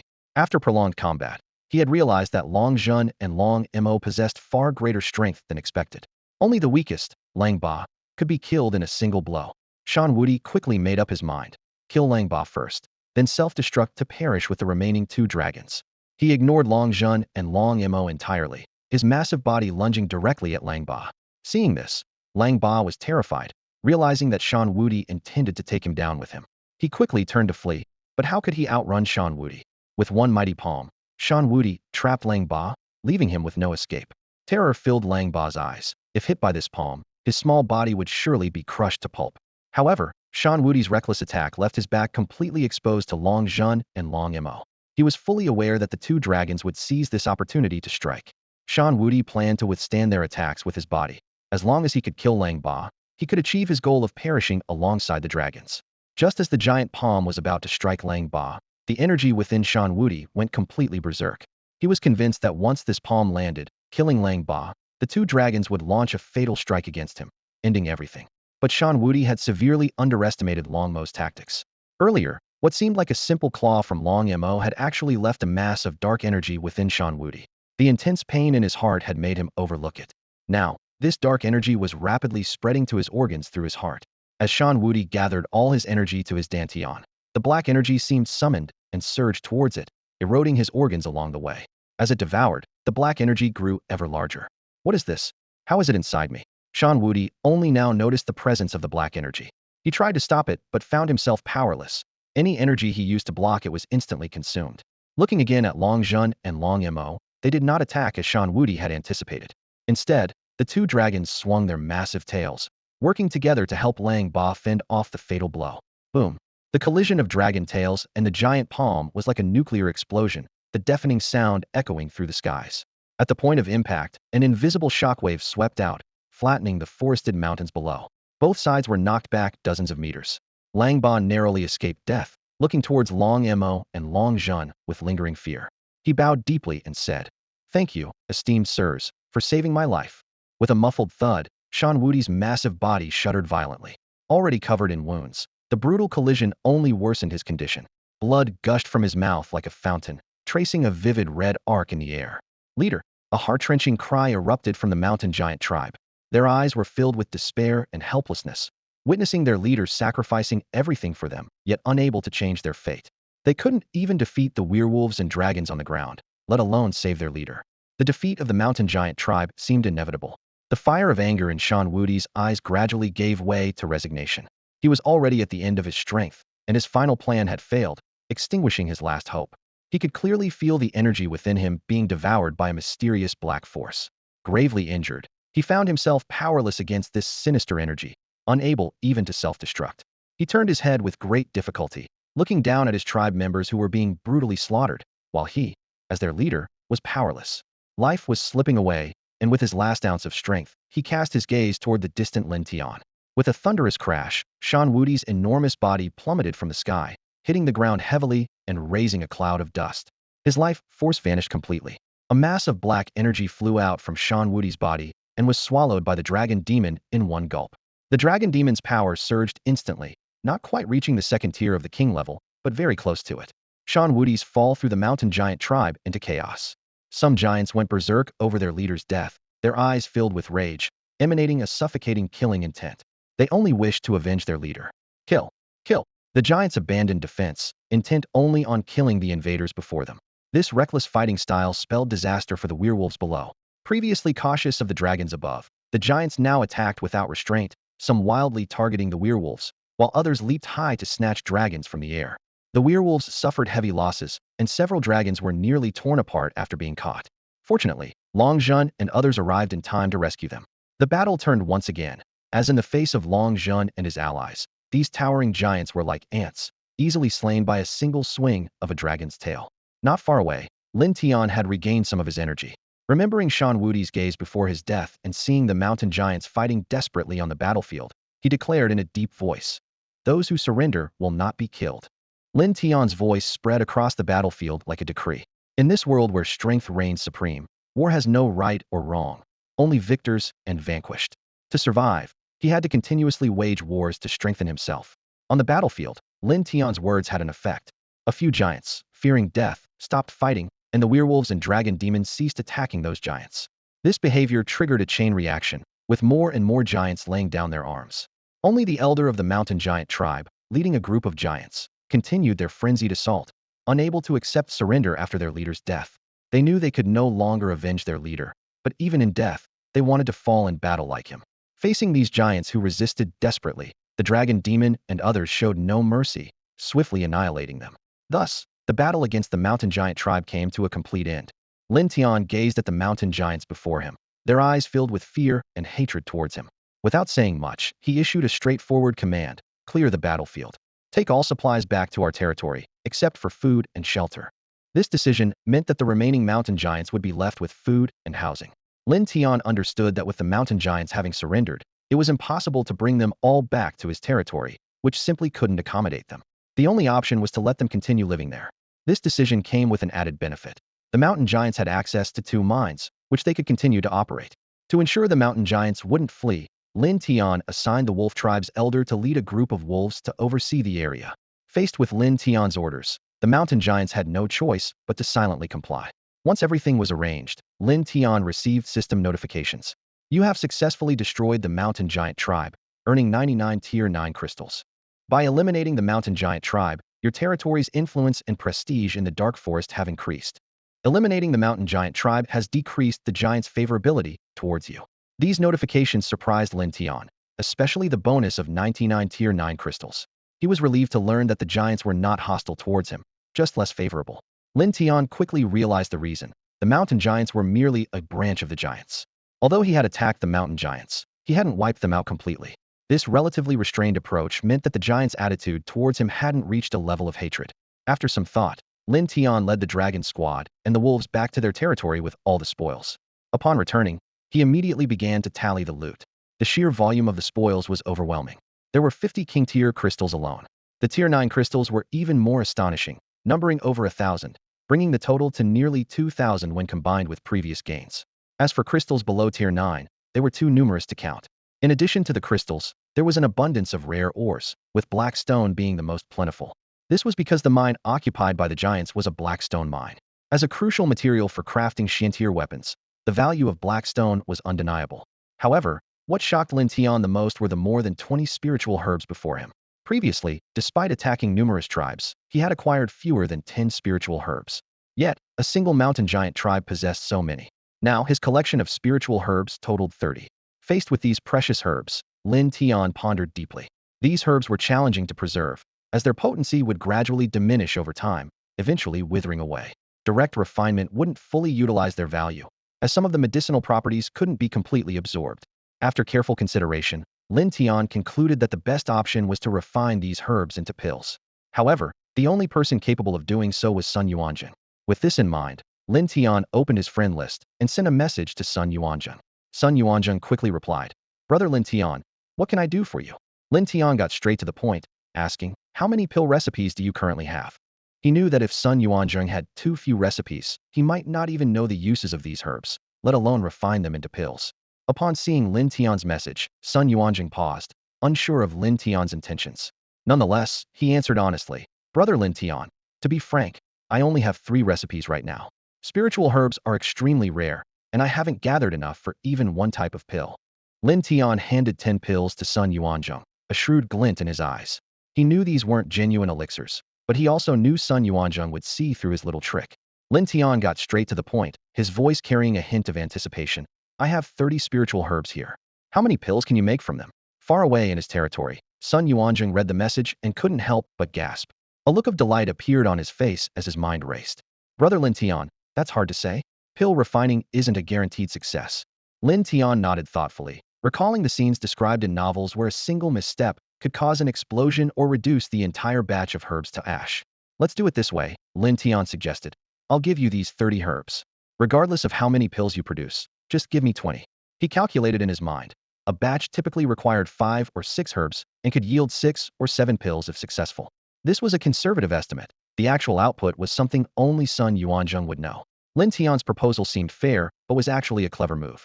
If successful, Sun Yuanjun could make a substantial profit, but if several batches failed, he might not make much at all, or even incur a loss. Sun Yuanjun weighed the pros and cons carefully and finally agreed. His decision wasn't purely profit-driven. Refining pills would provide energy and skill for his troops. The higher the skill, the greater the success rate, and there was even a chance to obtain rare pill recipes. All these incentives made the endeavor worthwhile. With the deal struck, Lin Tian handed over the 30 herbs to Sun Yuanjun. After handling the herb transaction, Lin Tian turned his attention to the massive giant tribe weapons and armor. These armors were several times larger than him, and he pondered if any city lord had giant tribe troops. With a mindset of giving it a try, Lin Tian listed the giant tribe equipment on the trading channel. If they didn't sell, he would have to melt them down and forge them into other gear. Lin Tian's actions immediately stirred up a buzz on the channel. Lin Tian is listing equipment again, and this time it's from the giant tribe? Did he wipe out a giant tribe settlement? I'm so used to being shocked by Lin Tian's moves. Even if he ascends to immortality one day, I wouldn't be surprised. We can't use giant tribe equipment. Then don't buy it, are you dumb? Lin Tian looked at these discussions and shook his head helplessly. These people seem to have nothing better to do than watch the trading and chat channels all day. Just then, a message caught everyone's attention. Who does Lin Tian think he is? Our Star God Alliance leader has already upgraded troop buildings to level 3 and nurtured a king tier troop. If you want to join our alliance, do it quickly. The entry requirements will soon increase. This message was like a bombshell, igniting a flurry of conversation in the channel. Wow, king tier troops? That's incredible. I've only just nurtured 8th tier troops. The Star God Alliance was founded by Wang Xingyuan, right? No wonder they're so powerful. So, the top 10 on the leaderboard probably all have king tier troops. Goddess Roaming, ranked 8th, has also started an alliance. I'm going to join hers. The discussions were lively, and Lin Tian quietly absorbed the information, forming new plans in his mind. In the chat channel of the Star God Alliance, a message about king tier troops caught Lin Tian's attention. He frowned slightly as he read the information carefully. Some city lords had harvested a large number of crystals during the Beast Tide, successfully upgrading their troop buildings to Tier 3 and beginning to nurture king tier troops. This news put pressure on Lin Tian, making him realize that if any city lord got a little lucky and continued to produce king tier troops, they could surpass his ranking. Lin Tian took a deep breath, reminding himself that pressure could also be a motivator. As he continued to browse the chat logs, he noticed that the number of city lords who had nurtured king tier troops was not small. Shaking his head, he closed the panel and decided to inventory the supplies collected by other teams. While he had wiped out the mountain giant tribe, other teams had successfully eliminated surrounding tribes, bringing back a large amount of resources. Meanwhile, several kilometers away from the mountain giants, in a hidden mountain hollow, a mysterious young man was leading a group of dark, muscular troops. These troops exuded a strong aura of magic as they followed the young man out of their territory and into the forest, gradually approaching the direction of the mountain giants. The young man keenly sensed the great battle that had just occurred in the distance, the terrifying energy fluctuations catching his attention. After the battle ended, his curiosity got the better of him, and he decided to lead his troops to investigate. Soon, they arrived at the battlefield. The bodies had been cleared, leaving only traces of battle and residual bloodstains. A 9th tier troop carefully sensed the area before respectfully reporting to the young man. Master, there are traces of several king tier auras left on the battlefield. It seems more than 2 king tier entities were involved. A battle among several king tier entities? The young man frowned, realizing the situation might be more complicated than he had imagined. He was considering whether to retreat, yet felt a sense of unwillingness. Just then, a 9th tier troop suddenly became alert. Master, there's movement over there. The young man immediately led his troops toward the indicated direction. Soon, they arrived at a large crystal mine. Inside the mine, a group of werewolves and mountain giants were gathered. The young man quickly assessed that this was a sizable crystal mine, and his eyes involuntarily showed a hint of greed. As long as we take over this large crystal mine, we can gain an endless supply of crystals, easily enhancing our strength and upgrading troop buildings, he thought to himself. A nearby 9th tier troop noticed the young man's intentions and quickly advised, Master, this is likely a war caused by the crystal mine. The werewolf tribe defeated the giant tribe and seized the mine. The remaining giants have been enslaved, and the werewolf tribe must have at least 1 king tier entity. Giants. Hearing this, the young man suddenly remembered the information he saw in the chat about Lin Tian attacking a giant tribe. Could it be this giant tribe? The thought of fleeing arose in his mind. However, he soon noticed a discrepancy. No. How could Lin Tian's troops be werewolves? Mere werewolves aren't even as good as my troops. How could he take first place with werewolves? Turning to his troops, the young man asked, Are these werewolves native forces? Or are they like you? The 9th tier troop immediately responded, Master, these werewolves are native forces. They have the unique aura of native forces. Hearing this, the young man breathed a sigh of relief, dismissing concerns about Lin Tian. It must be a coincidence, he muttered to himself. Then, his gaze locked onto the 9th tier werewolf tribe elder in the mine, a glint of viciousness in his eyes. Do you think we can kill him? The young man once again set his sights on the large crystal mine. He knew well that such a mine could yield king tier crystals, let alone those below king tier. His current troop buildings were still short of crystals needed to upgrade to Tier 3. Once upgraded, he could nurture king tier troops like the leader of the Star God Alliance. He contemplated his troops' quality, which was not inferior, as evidenced by the 9th tier troops he had nurtured. Now, with the opportunity right in front of him, he knew he had to seize it. The young man's eyes gleamed with a sinister light as his plan took shape. He intended to silently eliminate all the werewolves in the area, ensuring no information leaked out. By the time the other werewolves realized, he would have upgraded to a level 3 unit building, nurturing a king tier unit. At that point, even if the werewolf tribe had king tier powerhouses, he would have no fear. His confidence stemmed from the extraordinary fire demon tribe. Behind him stood a 9th tier unit, a bloodfire demon tribe member just nurtured that morning. In the young man's eyes, the mere werewolf tribe was no match for them. However, when he inquired about the 9th tier bloodfire demon, the response made his face darken. Master, if he escapes with all his might, I might not be able to stop him, the demon replied softly, with a hint of apology in its voice. Useless, the young man cursed, reluctantly choosing to retreat. He thought through gritted teeth. Once I nurture another 9th tier unit tomorrow, I'll be able to wipe them out. and it just so happens they've also mined crystals. Back at his territory, the young man carefully considered his next move. Gradually, a sly smile appeared on his lips, as if he could already see the dawn of victory. Meanwhile, after hours of hard work, Lin Tian finished inventorying all the supplies. He listed the items he didn't need on the trading channel to exchange for more useful resources. For the werewolves who died in battle today, Lin Tian generously provided substantial compensation to their families. As he distributed a large amount of crystals, Lin Tian felt no pain in his heart. He knew this was what he needed to do. Only then would the werewolves willingly fight for him. Having dealt with everything, Lin Tian checked Lang Ba's status. To his relief, Lang Ba's loyalty had risen to 80. At this level, the chance of betrayal was nearly non-existent.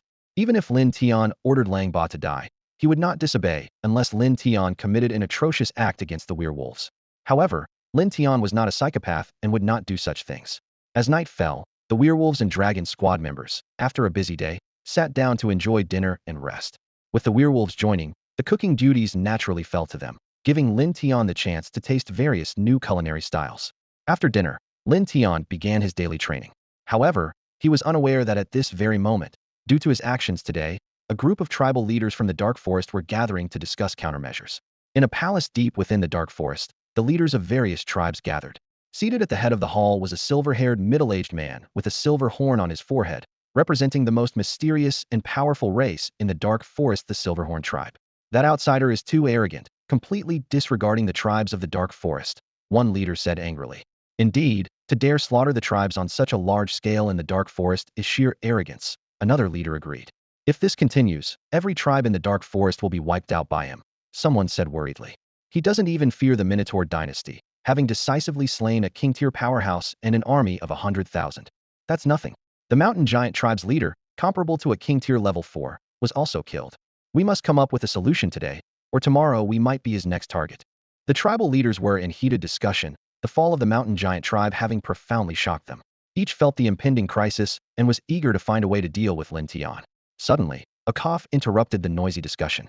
Ahem! The entire hall fell silent, and all eyes turned to the top of the hall, in unison.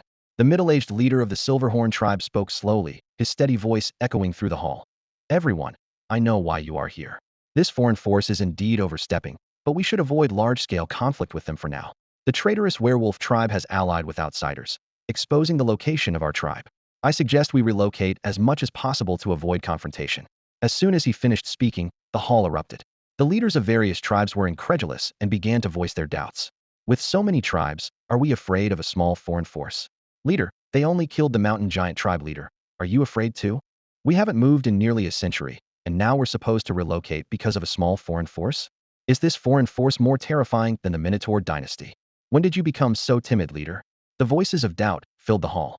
The leaders were clearly unwilling to accept the Silverhorn leader's proposal, believing that by uniting, they could easily eliminate the foreign threat. Despite the overwhelming skepticism, the Silverhorn leader remained unmoved. He quietly observed the leaders, waiting for the noise to subside. When it did, he spoke slowly. I have news that the Minotaur dynasty has dispatched Niu Xianlai, leading an army of 300,000, determined to crush this foreign force. The hall fell silent at his words. Realization dawned on the leaders' faces. Brilliant strategy, leader. Let them fight each other. Regardless of who loses, it benefits us. The Minotaur dynasty sent Niu Xianlai. They must be truly enraged. With Niu Xianlai involved, the foreign force likely stands no chance. If the foreign force is eliminated, it saves us the trouble. If Niu Xianlai and his army are defeated, there'll be a show to watch. Both sides suffering losses is our opportunity. I apologize for doubting you earlier, leader. With just one statement, the Silverhorn leader transformed the hall's atmosphere from doubt to agreement. This was precisely why the leaders rushed here at the first sign of crisis. The exact strength of the Silverhorn tribe was unknown, but the Minotaur dynasty feared them enough not to claim the entire Dark Forest and enslave all the tribes. This indicated the Silverhorn tribe's formidable power. Additionally, other powerful tribes, comparable to the Mountain Giant tribe, were united under the Silverhorn tribe's leadership. After further discussion, each tribe found a new place to settle. With plans in place, the leaders hurried back to their tribes to organize an overnight move. During this process, the werewolf tribe, which had betrayed the Dark Forest, became the target of scorn. If not for their betrayal, it would have taken the foreign force much longer to find the tribes. Night quickly fell and quietly passed. Lin Tian, who had meditated all night, opened his eyes to the warm morning light. He got up, stretched, and felt refreshed. After a brief preparation, Lin Tian went outside and, as usual, issued the days Dursto have the werewolves lead raids on nearby tribes. Meanwhile, he approached the troop buildings to nurture the dragon species for the day. This routine had long become second nature. Today's luck was clearly not as good as yesterday's. Lin Tian stood before the primeval dragon nest, his gaze sweeping over the 6 newly hatched dragons, 2 white dragons, 2 black dragons, and 2 coiling dragons. He calculated silently, realizing that although this combination wasn't as ideal as yesterday's, it wasn't too bad either. After all, the primeval dragon nest was entirely based on luck. Even if it produced 6 coiling dragons one day, it wouldn't be surprising. Lin Tian named each of the 6 dragons, and then sent them off to familiarize themselves with the surroundings and take on the responsibility of protecting the territory.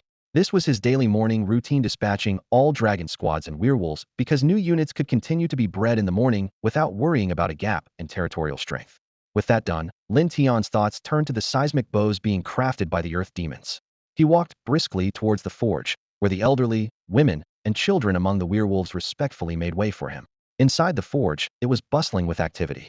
The earth demon leader, seeing Lin Tian arrive, quickly set aside his work to greet him respectfully. Under his guidance, Lin Tian arrived at the area where the seismic bows were stored.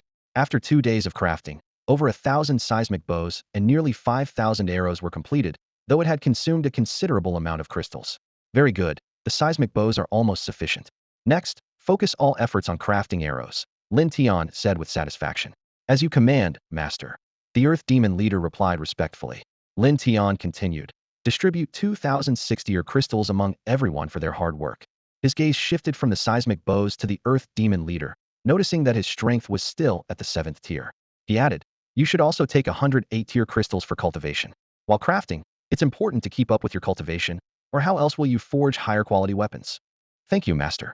The earth demon leader exclaimed, kneeling in gratitude, secretly pleased that their contributions hadn't been forgotten. After leaving the forge, Lin Tian dealt with other matters while waiting for the dragon squads to return. Hours passed, and everything else was settled, yet the dragon squads and werewolves had not returned. By yesterday's timing, they should have been back. Even if they had gone to more distant places after clearing nearby tribes, they should have returned by now.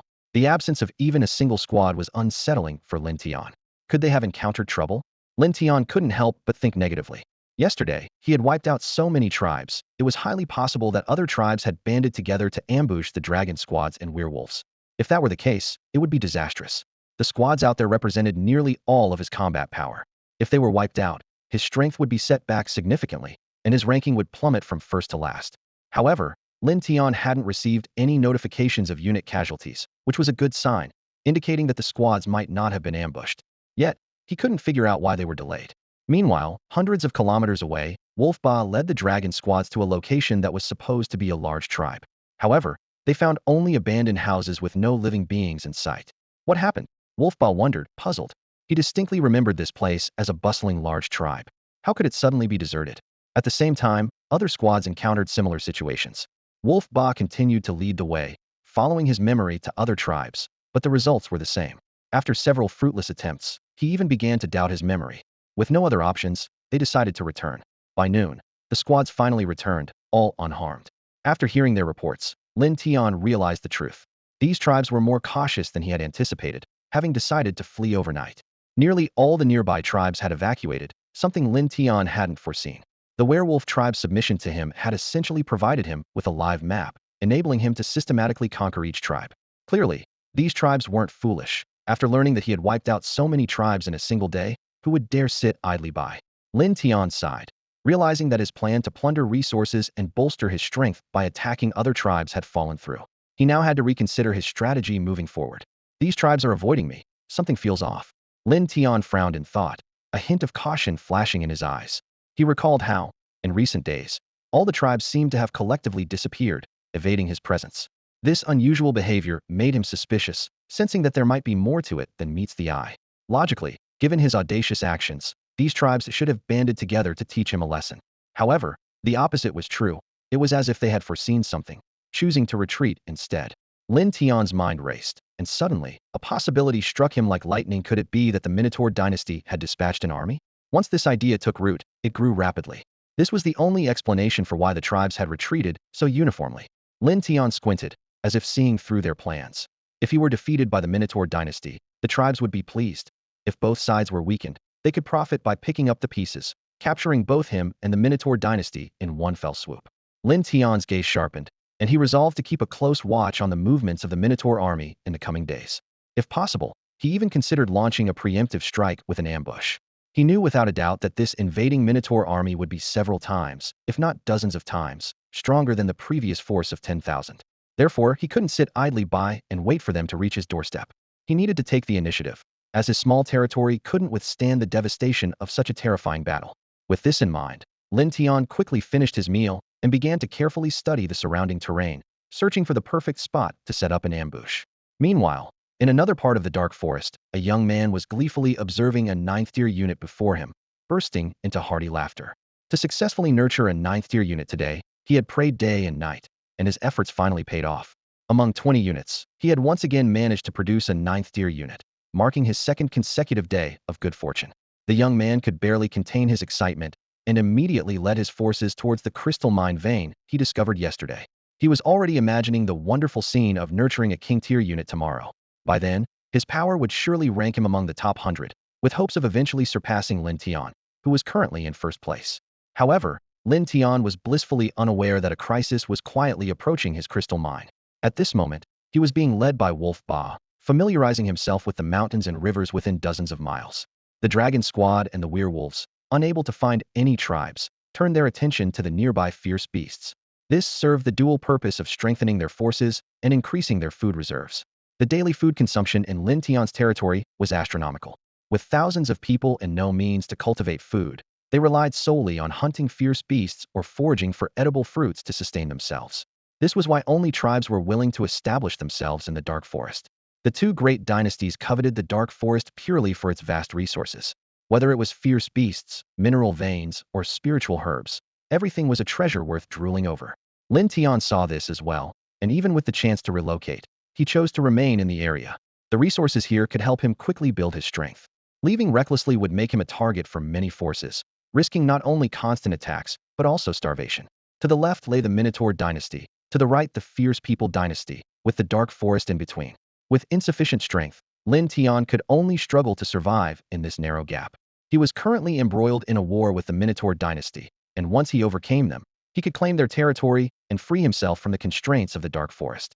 Of course, he would never easily relinquish the dark forest, with its endless treasures. As Lang Ba was sketching the nearby terrain for Lin Tian, a voice only he could hear suddenly echoed in his ears. This was a unique ability of the werewolf clan, allowing them to transmit messages over certain distances, with the range extending as their skills improved. Lang Ba's expression changed abruptly as he quickly reported to Lin Tian. "Master, there's a force attacking the crystal mine of the mountain giant clan." Lin Tian's head snapped up in surprise. He had only taken control of the mountain giant clan yesterday, and now someone was already launching an attack. The speed was indeed unexpected. However, his surprise quickly turned into a cold determination. With a flash of icy resolve in his eyes, Lin Tian ordered without hesitation. "Take people and support them immediately. Whoever dares to target me, show no mercy." "Understood," Lang Ba responded, swiftly leading a team of elite warriors to provide support. As a member of the werewolf clan, he was deeply anxious, knowing that his own people, including the clan's elder, were guarding the mine. Watching Lang Ba depart, Lin Tian fell into deep thought, quickly analyzing potential enemies in his mind. The local tribes had long since retreated into hiding and wouldn't risk exposing themselves now. The two great dynasties were also unlikely to do such a thing. This left other city lords as the most probable culprits. With this in mind, Lin Tian relaxed a bit, thinking that if it was indeed another city lord, Lang Ba should be able to handle it. As for the possibility of the opponent having king-level troops, Lin Tian considered it negligible, as he knew there were no other top 10 city lords in the dark forest besides himself. Meanwhile, the crystal mine of the mountain giant clan was engulfed in chaos. A group of burly fire demons, exuding dark magic and black flames, were fiercely battling the werewolf clan. The werewolf clan elder, a ninth-tier powerhouse, was being frantically besieged by two equally powerful blood fire demons. Every attack from the fire demons was ruthless and brutal, and within minutes, the werewolf elder was covered in fresh wounds. The other werewolves were steadily retreating under the assault of hundreds of fire demons, suffering heavy casualties.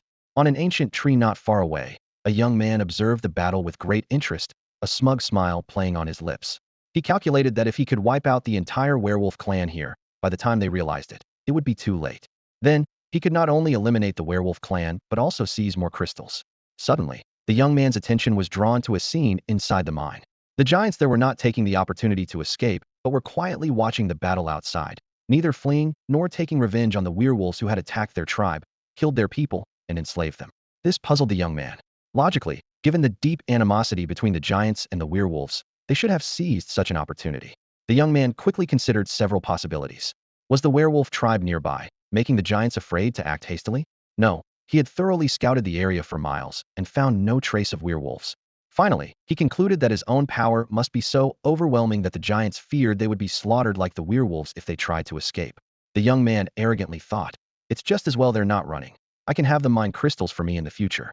Watching his two ninth-tier subordinates effortlessly suppress the werewolf clan elder, the young man felt even more triumphant. However, just as the battle seemed to be nearing its conclusion, a sudden sense of impending danger jolted the young man into alertness. An unexpected change was quietly unfolding. The young man watched as his troops were on the verge of victory and was about to leap down from the tree branch to inspect the crystal ore when a sudden, unsettling wave emanated from afar. He looked up and saw a blurred figure flying towards them at an astonishing speed, too fast to discern any details. A king-tier warrior?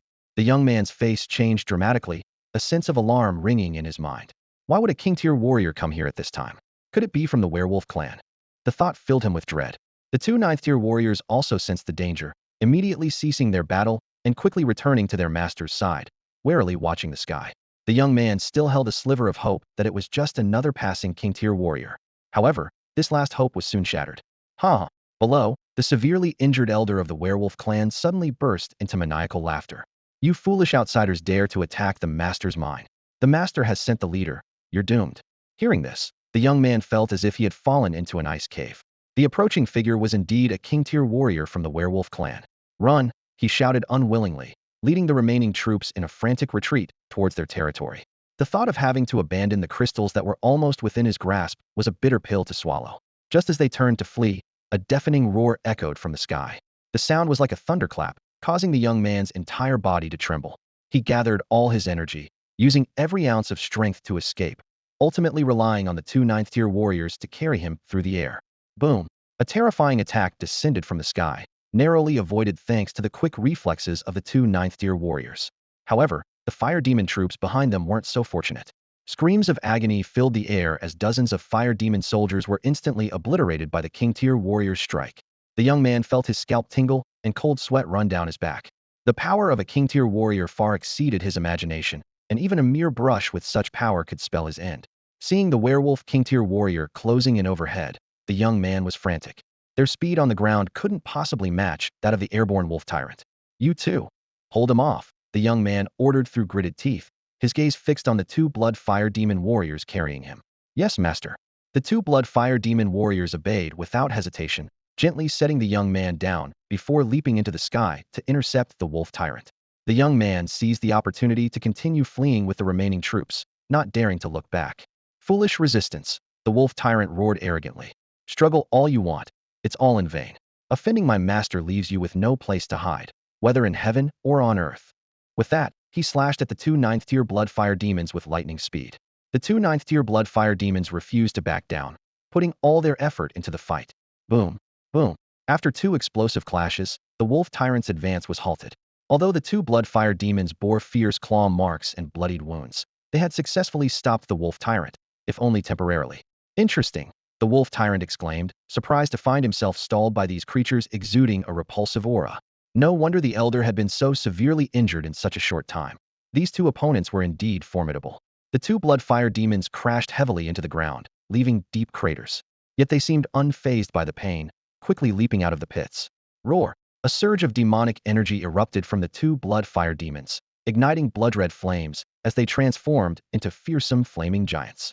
Their bloodthirsty eyes locked onto the wolf tyrant, and they roared defiantly, launching a fierce attack. They were determined to carry out their master's command, even if it meant burning their own vital essence to stop the wolf tyrant.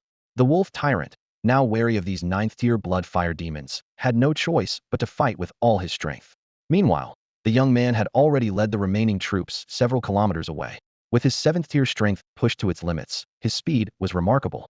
The wolf tyrant, entangled by the two blood fire demons, found himself unable to break free, forced to watch helplessly as the young man made his escape. Langba unleashed his overwhelming fury on the two blood-fire demons. These ninth-tier warriors burned their blood essence, temporarily boosting their strength to a half-step king tier, allowing them to barely fly. Time and again, Langba knocked them away, yet they fearlessly stood in his path. The ground trembled with the continuous roar of their clashes. After dozens of brutal confrontations, the two blood-fire demons finally collapsed, exhausted, unable to rise from the deep pit. Langba coldly approached and ended the lives of these tenacious opponents with his own hands. Just then, his werewolf subordinates caught up. The wounded were quickly sent back to the territory for treatment. Langba surveyed the area, his gaze shifting between the two bodies and the distant, vanished figures of the young man and his companions, his heart ablaze with anger. A king-tier warrior, he had been delayed by two ninth-tier ants, allowing the enemies who attacked the mine to escape. How could he face his superiors after such a failure? Chase them! Langba roared, his voice shaking the air. He led the werewolf army, following the faint scent lingering in the air, pursuing the direction the young man fled. His mission was to eliminate all invading enemies, yet the target slipped away right under his nose, a grave dereliction of duty. Meanwhile, the young man, with his remaining troops, fled back to his territory in a panic, seeking refuge in the Lord's mansion, still shaken. He was acutely aware that he was a step away from death. The sacrifice of the two ninth-tier bloodfire demons pained him deeply. They were elite troops he had painstakingly nurtured, and who knows when he could cultivate such powerful units again. This operation had been a complete loss. Not only did he fail to obtain any crystals, but he also lost his two strongest cards. The young man pondered. The king-tier warrior was merely the leader of the werewolf. What kind of terrifying existence was this master he spoke of? Someone who could command a king-tier warrior must be even more formidable. He regretted his actions deeply, wishing he could slap himself. He had only intended to attack a crystal mine, but how could he have anticipated provoking such a fearsome force? Although he had narrowly escaped, there was no guarantee that they wouldn't track him back. Without his two strongest cards, how could he defend his territory if they found it? Abandoning his position as lord to become a wanderer was an absurd idea. If they could locate his territory, they could track him anywhere. How far could he truly run? Now, the young man could only hope for a stroke of luck, a slim chance of survival. While waiting nervously, the young man shared the situation through the alliance and trade channels. He didn't expect anyone to come to his aid. No one would risk facing a force with a king-tier warrior lightly. It was all his own greed, his attempt to bite off more than he could chew, that led to this disaster. In the chat channels, people expressed their sympathy for the young man's plight. Some lamented. He was so close to becoming a big shot like Lin Tian, but he made one wrong move and ended up being chased by a king-tier warrior. Even when faced with a great opportunity, you need the life to seize it. A large crystal mine. That's a treasure trove capable of yielding king-tier crystals. If I had a large crystal mine, surpassing Lin Tian would be a breeze, someone daydreamed. You're dreaming, another mocked. A force with a large crystal mine would at least have a king-tier warrior guarding it. A king-tier warrior? Even if I upgraded my top-tier troops and buildings to level 3, I might not be able to nurture a king-tier unit. It's just not fair. This thought echoed in the young man's mind like a relentless hammer pounding at his reason. He stared at the messages in the chat channel, his eyes reflecting a mix of resentment and despair. Why could others upgrade to tier 3 troop buildings and nurture king-level troops, while they couldn't? Fairness? The young man scoffed. On their first day in this world, their troops didn't even have first-tier strength, whereas others had already reached second or third tier. It was never a fair competition from the start. His gaze swept over the chat channel, noticing a mention of a struggling comrade. He knew that person's chances were slim. Even if they survived until tomorrow, they couldn't possibly nurture a king-level troop. It was a dead end, a conclusion that tightened his heart. Suddenly, a message caught his attention. Someone suggested abandoning the lordship and becoming a rogue to escape. This idea was like a ray of hope in the darkness, reigniting a flicker of hope within him. He realized it was only a slim chance if the enemy didn't pursue them. If they did, it would still be a dead end. But at this moment, he couldn't care less. How will I know unless I try? I can't just wait to die, he muttered to himself, determination flashing in his eyes. He stood up, his gaze sweeping over the loyal troops around him. Many of them had survived beast tides alongside him, comrades in arms. A pang of reluctance surged through him, but the desire to survive quickly overshadowed it. He turned and headed unhesitatingly to the top floor of the Lord's mansion. There lay the lifeline of all lords, the heart of the Lord. However, at that moment, a sudden change occurred. A suffocating, terrifying aura swept in from afar, halting his steps abruptly. This aura was unforgettable. It was the powerful presence that had driven him to flee for his life. His heart sank, realizing fate wasn't inclined to grant him a chance to survive. Ironically, he had survived the terrifying beast tides, only to face annihilation due to one wrong decision. Outside, Lang Ba stood proudly, his gaze coldly surveying the territory before him. With a slight wave of his hand, the heavy iron gate collapsed instantly. Hundreds of werewolves surged in like a tide, commencing a merciless slaughter. The fire demons attempted to resist, but against Lang Ba, they were powerless. The strongest among them, even the 8th-tier fire demons, were killed with a single move before they could cast a spell. The remaining fire demons were quickly overwhelmed and slaughtered by the werewolves, whose eyes burned with the fury of vengeance for their fallen kin. Lang Ba did not partake in the slaughter. Instead, he walked directly into the Lord's mansion and headed for the top floor. He had already sensed that the mastermind behind all this was there. When Lang Ba reached the top floor, he saw the young man standing before a massive crystal, his eyes fixed intently on the heart of the Lord. The young man had intended to abandon his lordship, destroy the heart, and let everything return to nothingness. He couldn't bear to see his loyal troops slaughtered at this moment. However, the system's prompt cruelly shattered his last hope. Your territory is under attack by an enemy lord's forces. You cannot relinquish your lordship. At that moment, disbelief filled the young man's mind. These werewolves were actually troops of some lord? No, more accurately, these native werewolves had submitted to a lord. What shocked him the most was that the leader of the werewolves was a king-level being. The young man couldn't imagine what kind of lord could command the allegiance of a king-level being. But he knew, without a doubt, that in the entire Dark Forest, only Lin Tian could possess such power. How could Lin Tian be so strong? This was a question he would never find the answer to, even in death. Meanwhile, the chat channel erupted with the young man's message. Lin Tian's prowess once again shocked countless people, sparking waves of discussion that surged through the channel like a storm. The young man already had an answer in his heart, but he couldn't help wanting to hear it confirmed. He gazed at the imposing Lang Ba before him, his throat bobbing as he hesitated to speak. A flicker of disdain passed through Lang Ba's sharp, beastly eyes as he coldly spat out, "You are not worthy to know my master's name." Before the words had fully left his mouth, Lang Ba had already made his move. The shadow of death loomed over the young man's heart in an instant, rendering him utterly rigid, without even a thought of resistance. In the face of this king-tier powerhouse, all struggle was futile. The young man's body slowly collapsed, blood spreading across the floor like a blooming red lotus. With the collapse of the heart of the territory, the entire domain instantly turned to ruins. Amidst the swirling dust, Lang Ba's figure gradually vanished into the distance. Meanwhile, Lin Tian was contemplating the identity of the person who had ambushed the crystal mine. He opened the chat channel and, as expected, quickly saw a message claiming someone was being pursued by a king-tier werewolf. Lin Tian frowned slightly, already convinced that this person was the attacker. The subsequent developments took Lin Tian by surprise. That person actually managed to escape from Lang Ba's grasp, and even more astonishingly, he guessed that the werewolf had submitted to Lin Tian. This news was like a bombshell, causing a huge uproar in the chat channel.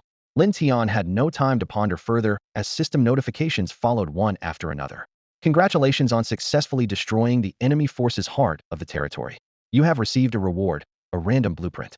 You have acquired all the resources from the enemy force's warehouse. 34,000 units of wood, 31,000 units of stone, 3,000 units of refined iron. You have defeated a lord, increasing your influence and prestige. These notifications undoubtedly confirmed that Lang Ba had dealt with that city lord. However, the information leaked by the young man before his death caused an uproar in the chat channel. A local power's king-tier powerhouse submitting to Lin Tian? That's too unbelievable. Fake news, definitely fake news. What level has Lin Tian's strength reached? I can't even imagine. This is just his speculation. It might not be true. Maybe he was just trying to frame Lin Tian before dying. That makes sense. No matter how strong Lin Tian is, he can't be that strong. Exactly. If Lin Tian could make a king-tier powerhouse submit, it would mean he has at least several king-tier units under him, which is impossible. Skepticism was rampant as people found it hard to accept Lin Tian's immense strength. After all, currently only a few of the top 100-ranked city lords had nurtured king-tier units, with most city lords possessing at most 9th-tier units. Yet Lin Tian having several king-tier powerhouses seemed inconceivable just 2 days after the beast tied. However, some offered a different perspective. It's not impossible. Upgrading to a Tier 3 unit building, with Lin Tian's types of units, the probability of nurturing king-tier units is quite high. Indeed, otherwise the likes of the Dream Goddess couldn't have just upgraded to a Tier 3 unit building and nurtured a king-tier unit. The discussion continued to heat up, with Lin Tian's strength once again becoming the center of everyone's attention. As night fell, the murmurs of the city lords echoed in the air. One sighed, "I've almost gathered enough 6th-tier crystals, but I don't have a single 7th-tier mutation crystal." Another agreed, "Same here, those 7th-tier mutated beasts are so hard to find. Otherwise, I would have upgraded to the 3rd-level troop building by now." Someone suggested, "Why not try our luck tonight? Beasts are more active at night, making it easier to encounter 7th-tier mutated ones." This idea resonated with the group. prompting a city lord to declare, "I plan to act tonight. I can't waste any more time.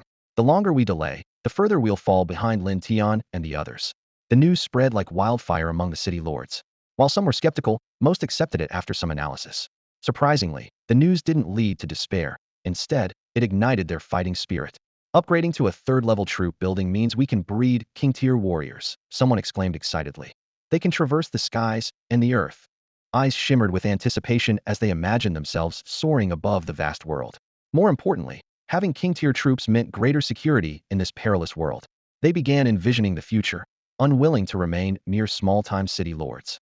Meanwhile, atop a large tree in a dense forest, a captivating woman with a bow and arrow was taking aim at a nearby tribe. She was Ultraman, currently attacking a large tribe. In the sky, an illusory fox radiated a seven-colored light, and within moments, the tribe's king-tier warrior fell under its spell, a blissful expression on his face. On the battlefield, an aura of enchantment enveloped the entire tribe, leaving all the men entranced and defenseless. Ultraman's arrows seemed divinely guided, each hitting its mark, with system notifications flooding in. Suddenly, a message interrupted her focus. She opened it to find the latest news about Lin Tian. Not only had he subdued a king-tier werewolf warrior, but he also commanded several king-tier troops. This revelation left Ultraman's stunning face in shock, unable to calm down for a long time. She had thought she was closing the gap with Lin Tian, but in reality, he was still far ahead. Subjugating an entire native tribal force, Ultraman had to admire Lin Tian's audacity and boldness. Her curiosity grew, and she longed to meet this man in person. Ultraman began contemplating her own advantages. "My troops possess the power of enchantment, which might make it easier to subdue forces than him." She decided to start with small or medium-sized tribes, rather than directly challenging forces with king-tier warriors like Lin Tian. If her troops could indeed use enchantment to gradually win these forces' loyalty, it would be a significant breakthrough. She started envisioning the future, a vast number of native forces battling for her across the lands, reigning supreme among all races. Becoming the empress of all races was just within reach. Ultraman instructed her subordinates to keep a close watch on Lin Tian's movements. Her alliance, with over 1,000 city lords, was already a top-tier presence among many alliances. As night fully descended, Ultraman gazed into the distance, her heart filled with anticipation and ambition for the future. Lin Tian's actions to conquer local forces stirred waves among the city lords. Instead of simply annihilating these entrenched powers and plundering their resources, he paved a path for mutual benefit. By subduing them, he not only gained all their resources, but also strengthened his own power, a true win-win situation. However, was conquering local forces really that easy? Outside the dark forest, a burly man rode a massive beast, advancing into the depths of the forest. A pack of fierce animals followed him with an intimidating presence. Confidence sparkled in his eyes as he thought, "Conquer local forces? If Lin Tian can do it, why should I fear?" Just yesterday, scouts he had sent discovered a local tribe in the dark forest. Initially, he planned to lead his army to annihilate them and seize their resources. But after seeing the news about Lin Tian in the chat channel, he became intrigued and decided to try incorporating the tribe into his domain. The strongest member of this tribe was only at the 9th tier, while he had already developed king-level troops yesterday. Annihilating such a tribe was a piece of cake. Soon, he led his troops to the tribe's front. The tribe's residents, seeing these uninvited guests, armed themselves with weapons, their faces full of hostility. The burly man was indifferent to their attitude, gently stroking the head of the beast beneath him. Instantly, a terrifying aura of a king-level expert swept over the entire tribe, causing everyone's faces to change and their hearts to fill with irresistible fear. Under the burly man's intimidation, a few dissenters were executed on the spot. The remaining quickly surrendered, and the entire tribe was successfully subdued. Looking at the tribe members who now obediently followed his commands, the burly man felt disdain, thinking, "Surrendering so easily, there's no challenge at all." He mused to himself, "Lin Tian can conquer large tribes, presumably with 2 king-level troops. In a few days, I'll also have 2 king-level troops. By then, I can target large tribes and catch up with, or even surpass Lin Tian." Currently, his territory had upgraded to a basic town, and his troop buildings had reached level 3, putting him on par with Lin Tian. Whether he could surpass Lin Tian depended on his own strategy. Meanwhile, Lin Tian was focused on the random blueprint in his hand, showing little interest in the discussions about him in the chat channel, only skimming through them. As the blueprint slowly unfolded, revealing its contents, Lin Tian couldn't help but exclaim, "Wow." It turned out to be a defensive formation scroll of lower-tier Xian level. It could release a protective shield with a diameter of 3,000 meters, activated by simply inputting energy. Lin Tian never expected to obtain such a treasure. His luck was extraordinary. A lower-tier Xian-level shield would be difficult for even a dragon demon to break in a single strike. With this shield, his territory safety was assured, allowing him to focus on dealing with the army of the Minotaur dynasty without worry. Lin Tian was secretly delighted, as the enemy's attack had unwittingly brought him such a great gift. He decided to study the scroll carefully, which would not only enhance his understanding of formations, but also prepare him for any future entrapments by formations. Before long, Lang Ba returned to the territory with a large amount of resources. Although this victory was significant, the werewolf troops had suffered some losses. Such is the brutality of war. There are casualties regardless of victory or defeat. Lin Tian deeply understood this, feeling somewhat heavy-hearted. Lin Tian stood before the formation structure, focusing intently on understanding it. Despite his increased knowledge of formations, this progress was merely scratching the surface of the vast knowledge of formations. He mused that having a blueprint might deepen his understanding, but such an idea seemed an unattainable luxury at the moment. After finishing his contemplation, Lin Tian exited the building, only to be greeted by a pile of tasks awaiting his attention. He first took stock of the acquired materials, then dealt with various trivial matters concerning the werewolf tribe. After nearly an hour of busy work, he managed to organize everything properly. Suddenly, he remembered that today was the second day since Sun Yuanzheng had promised to give him 10 pills. It's already afternoon, and there's still no news. Lin Tian frowned. Could he have run off with my spiritual herbs? Opening his friend list, Lin Tian's attention was drawn to Meng Xiaofei, who hadn't contacted him in several days. Wu Jin Mine. Seeing these words, Lin Tian recalled that Wu Jin Mine was an essential material for forging the Bailing sword. After days of battles and plundering, he was close to gathering all the materials needed for the sword, with Wu Jin Mine being the rarest or in the dark forest. Meng Xiaofei, after days of searching, finally discovered a new vein, which was indeed Wu Jin Mine. Based on the current market value, Lin Tian offered a fair price. Meng Xiaofei agreed almost without hesitation. The transaction was quickly completed, exchanging 5,000 units of crystals for 1,000 units of Wu Jin Mine. Lin Tian chatted with Meng Xiaofei for a while to understand his situation. After the conversation, Lin Tian sent a reminder message to Sun Yuanzheng. If he really ran off, I'd be at a huge loss, Lin Tian thought. Soon, Sun Yuanzheng replied. Brother Lin Tian, sorry, I forgot because I was busy. I pulled an all-nighter making the pills last night, and was totally exhausted. Lin Tian was a bit surprised. This guy actually stayed up all night refining pills. It seemed that Sun Yuanzheng was not only relying on his troops, but was also diligently learning the art of pill making. This aligned with Lin Tian's philosophy. Despite having powerful troops, he never gave up on his own cultivation. No problem, Lin Tian replied briefly. Sun Yuanzheng didn't waste any more words and quickly delivered the 10 blood spirit pills to Lin Tian. He was busy refining pills, not only fulfilling Lin Tian's order, but also preparing for tomorrow's auction. Of the pills made from 30 spiritual herbs, 20 were for Lin Tian, and the rest were his. Whether he could make a significant profit depended on the auction. However, with the dozens of blood spirit pills he had prepared, he was confident he could make a small profit. Lin Tian looked at the blood spirit pills in his hand, pondering who to reward them to. Although the pills' effects were weak, comparable to a few crystals, their absorption rate was dozens of times faster than that of crystals. After some thought, he decided to distribute them as rewards to Dragon Demon, Wolf Ba, Dragon Jun, Dragon Foam, Dragon Chong, Dragon John, and a few other strong warriors. Lin Tian checked his cultivation level, realizing he was close to breaking through to the 9th stage. These pills were of little use to him, and even less so to Dragon Demon and the others. However, as a reward from their master, no matter how insignificant, they held great significance for them. Subsequently, Dragon Demon and the others led their squads to clear nearby beasts, especially Dragon Fang's Panlong squad, who worked even harder to hunt beasts in order to boost their strength for the upcoming battles and ensure their survival. After completing all his tasks, Lin Tian finally found time to practice his sword techniques. Facing the unknown powerful forces of the Minotaur dynasty, he understood that every increment in strength increased his chances of success. Sitting cross-legged, his sword gently trembled in his hand, and sword energy flowed around him. He knew he couldn't solely rely on his troops. Enhancing his own strength was equally crucial. At this time, on the continent of 10,000 races, city lords in every corner were racking their brains to enhance their power. Some relied on brute force, leaving scorched earth in their wake. Others manipulated schemes, inciting conflicts to benefit from the chaos. Some ventured into deep forests, hunting fierce beasts and steadily building their strength, while others hid in the shadows, collecting minerals and resources to trade for the necessary supplies to boost their power. Their goals varied. Some sought mere survival, while others harbored ambitions of becoming regional overlords. By upgrading their territories to dynasties, they could become true rulers, reigning over a nation and enjoying an emperor's luxurious life. There were even those who aimed to seize the supreme imperial throne, pursuing eternal immortality. After Lin Tian advanced to the 8th tier, he clearly felt his lifespan increase to around 150 years. He estimated that if he could break through to the king tier, his lifespan could reach at least 300 years. This prospect was astonishing. Time flew by, and nightfall arrived with a blood moon hanging high. The world seemed to become a playground for fierce beasts. Several teams returned with bountiful spoils, and Lin Tian nodded in approval, seeing their tired yet excited faces. Currently, Lin Tian did not intend to have them continue hunting fierce beasts at night.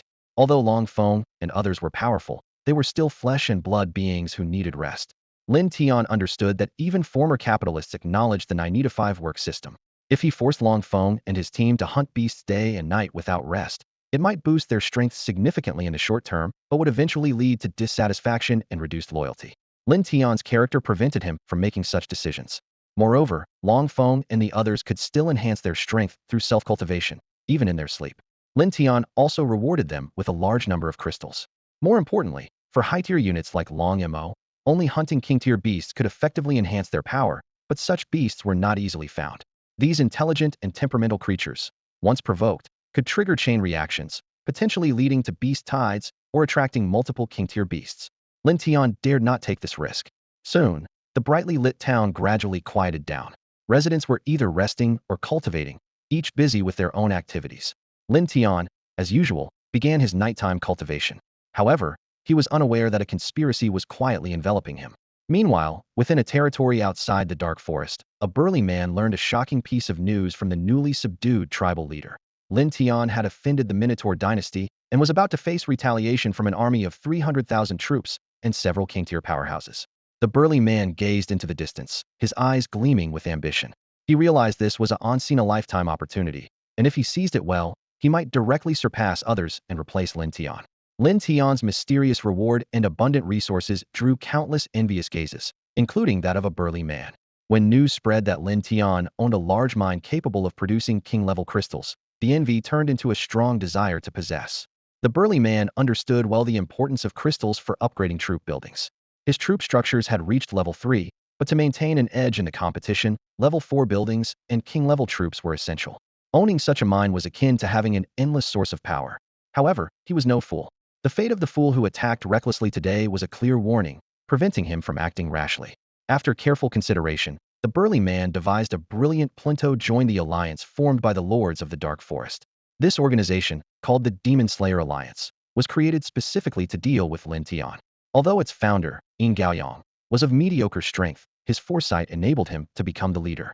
The entry of the burly man Pang Feichen, ranked 15th into the alliance, undoubtedly invigorated it. Standing in the center of the alliance hall, Pang Feichen delivered a rousing speech. Each word was like a spark, igniting the fighting spirit within the attending lords. Yet, no one noticed the fleeting sinister smile at the corner of his mouth. Back in his quarters, Pang Feichen bent over a rough map on the ground. Lin Tian's location was prominently marked. He muttered to himself, "Lin Tian, you probably can't even dream that I have already learned of the impending invasion by the Minotaur Empire. While you focus on the threat ahead, I will deliver a fatal blow from behind. Your heart of the territory will eventually become mine." As he spoke, a fierce glint appeared in Pang Feichen's eyes, as if he could already see himself ruling over the world, stepping over Lin Tian's fallen body. As the morning sun cast its rays, Lin Tian awoke from his slumber, feeling no different from the day before. He quickly gathered his thoughts, recalling yesterday's arrangements. Several teams had set out to hunt fierce beasts, while another was tasked with scouting the movements of the Minotaur dynasty's army. Lin Tian had already mapped out the key routes that the Minotaur army would take. He understood well that, due to their arrogance, they would never opt for concealed marches or surprise attacks, as it would go against their pride. Lin Tian planned to take the initiative once the enemy was within 100 kilometers, determined not to ambush but certainly not to sit idly by. Although the exact strength of the Minotaur army remained unknown, Lin Tian could envision a formidable force. Facing such a strong enemy hidden was clearly unwise. After much contemplation the previous night, he had devised an initial strategy, but with the battlefield ever-changing, he needed to be thoroughly prepared. Standing before the troop-building structure, Lin Tian did not immediately begin nurturing new forces. He first offered a sincere prayer, hoping for a stroke of luck in the upcoming battle that would allow him to produce a troop of king-level strength. Although he already had 3 king-level warriors under his command, this was insufficient against the Minotaur dynasty, which boasted more than 3 king-level warriors, and the tribes within the Dark Forest. After his prayer, Lin Tian began the process of nurturing troops. Soon, 6 figures appeared before him. 3 white dragons, 1 black dragon, and 2 red dragons. Though there was no thunder dragon, the lineup was impressive enough, suggesting that his prayers had indeed brought him a bit of fortune. Lin Tian named the new dragons and assigned them tasks before returning to the Lord's mansion. He opened the chat channel to check for any major events, but was most concerned about whether Sun Yuanzhong had completed his alchemy. Sun Yuanzhong was supposed to hold an auction today, which meant the alchemy should be done by noon at the latest, or the auction would be jeopardized. Opening his friends list, Lin Tian was delighted to find a message from Sun Yuanzhong sent early in the morning, confirming the completion of the alchemy. Soon, 20 crystal-clear pills, emitting a rich medicinal fragrance, appeared in Lin Tian's hands, making his mouth water.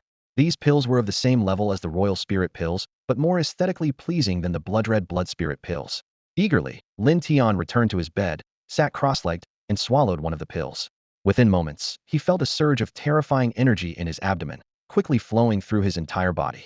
Lin Tian immediately activated his cultivation technique to refine this energy. Half an hour later, his aura had soared, filling the room with the overwhelming presence of his 8th level power. Though the pill was fully refined, Lin Tian did not open his eyes. He seemed to touch upon a threshold or step in the ethereal realm, a key to a higher level. This step was tantalizingly close, yet felt impossibly distant, as if an insignificant barrier kept him from crossing over despite his efforts. Is this the threshold for a breakthrough in cultivation? Lin Tian pondered to himself. He recalled the previous times he had forced a breakthrough using energy, but experiencing a genuine breakthrough now felt entirely different. Let's try again. Lin Tian resolved, taking out a pill from his pocket. He gazed at the translucent pill in his hand, filled with anticipation. I'm practicing a heavenly tier technique. How can the 9th tier threshold possibly stop me? As the pill dissolved in his stomach, Lin Tian felt a surge of energy within. He closed his eyes, focusing intently on refining the pill, hoping to break through to the 9th tier in one go. His energy levels climbed rapidly, soon reaching the critical point of the 8th tier, just a step away from the 9th. Time ticked by, and half an hour passed. Lin Tian's face flushed slightly as a massive energy brewed within him. He took a deep breath, ready to use his cultivation power to break through the 9th tier barrier. Break! With a mental shout, Lin Tian gathered all his energy, launching it like a massive wave toward the 9th tier gate. He aimed to step over that threshold and officially enter the 9th tier realm. Boom! With a muffled sound from within, the surrounding energies seemed summoned, surging wildly into Lin Tian's body.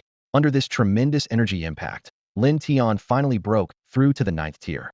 Feeling the power he had cultivated, Lin Tian was filled with pride. He could clearly sense that his current strength had multiplied several times compared to when he was at the 8th tier. He looked at the remaining 18 pills and felt grateful for having such valuable resources. As Lin Tian was adjusting to his new strength, a message suddenly exploded in the chat channel. A rogue cultivator, while traveling, had unexpectedly discovered a wondrous place. It contained a spring capable of cleansing and purifying one's body, removing impurities. Such a rare resource takes at least hundreds of years to form, its value beyond words. After refining the spring, the rogue cultivator transformed completely and skyrocketed from the 4th tier to the 8th tier. This astonishing stroke of luck immediately sparked envy and discussion among everyone. Such luck? I'm so envious I could cry. To venture out alone with just 4th tier strength. Who else has such courage? Makes me want to leave the league and seek my own fortune. However, some voices of reason reminded, it's not that easy. Opportunities like this are 1 in a million. Many who ventured out alone never returned, falling prey to beasts. Indeed, many friends from the same league, full of ambition, went out to explore and were never heard from again, someone agreed. The discussion soon shifted to more practical topics. Someone excitedly said, we rogue cultivators are finally about to have a king-tier powerhouse. City lords like Lin Tian only have king-tier soldiers under their command, while their own strength is lacking. Rogue cultivators will rise. I heard the guy still has some of that spring left. I wonder if he'll sell it, someone curiously asked. Can you even afford such a priceless treasure? Another person mocked. The conversation turned to an upcoming pill auction. Someone worriedly said, I remember there's a pill auction today. I wonder if I have enough savings to buy a pill to boost my strength. Don't even think about it. Someone poured cold water on the idea.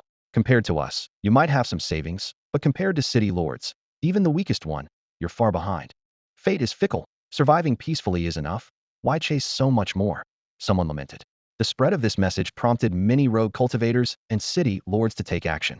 Many set out hoping to find great opportunities near their territories. Among the city lords, there were undoubtedly many like Lin Tian who had already found such opportunities, but everyone kept it discreet.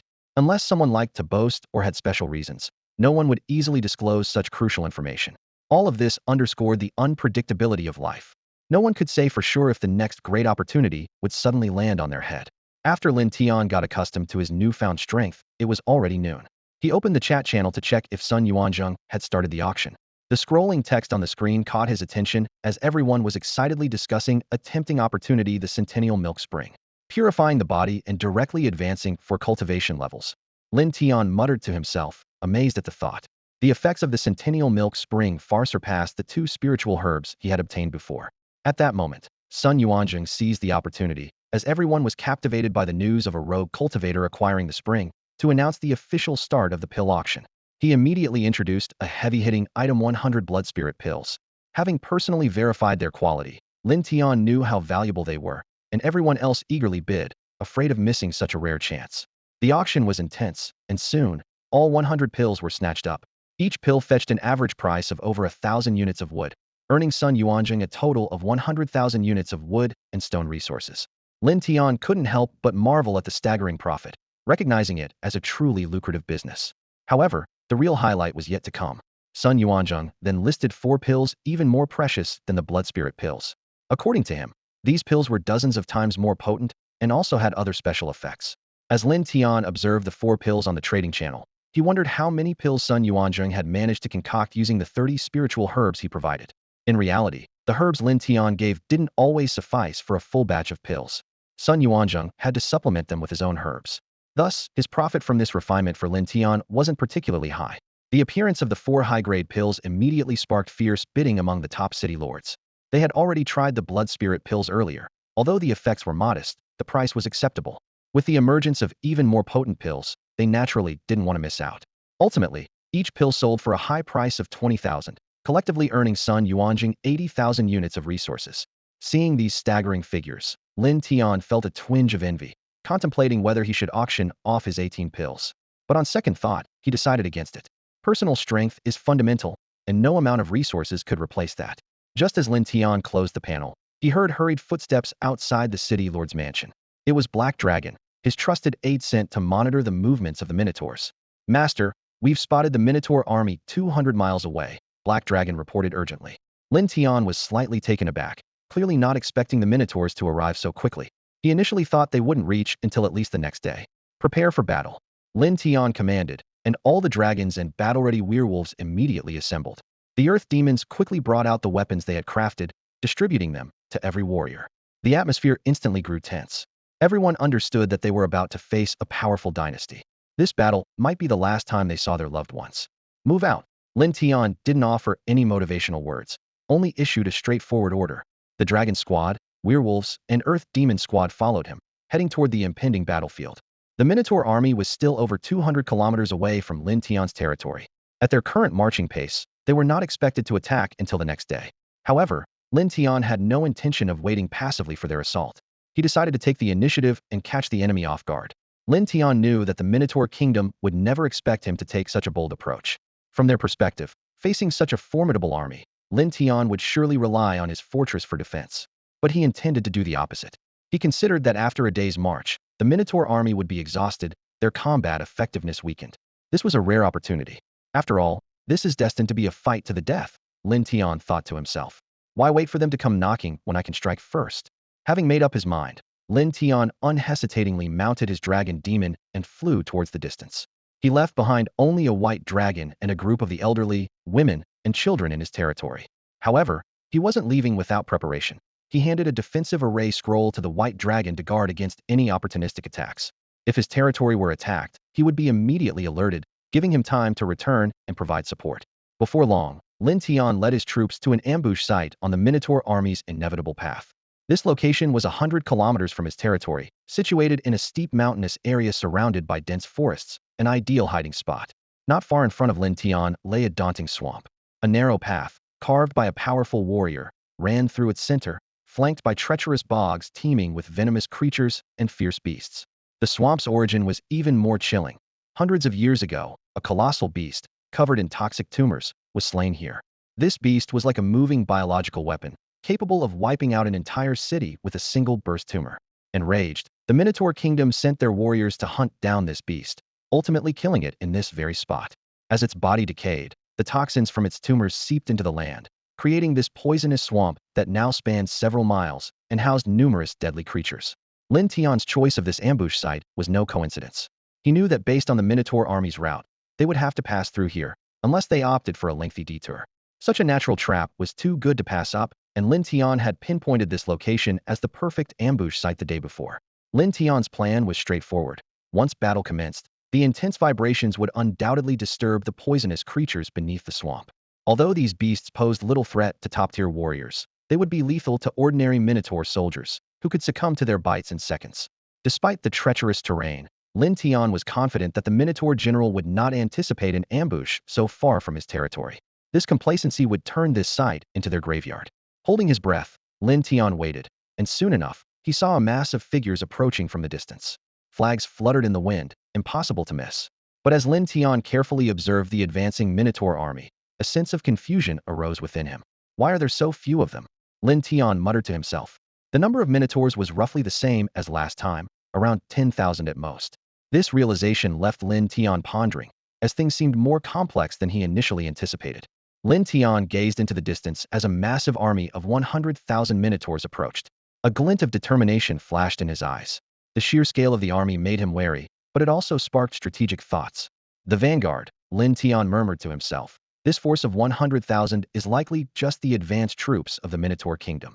He recalled how the Minotaurs had lost a similar-sized army in their last battle and couldn't help but let out a cold smile. They wouldn't make the same mistake twice by sending such a small force again. This time, they're probably testing our strength with this vanguard. His gaze swept over the swamp behind him, where his elite troops lay hidden. Although the enemy outnumbered them by tens of thousands, the terrain was exactly the advantage he needed. Pick them off one by one, he calculated, so that when the main Minotaur force arrives, we'll have the upper hand. Suddenly, the distant army came to a halt.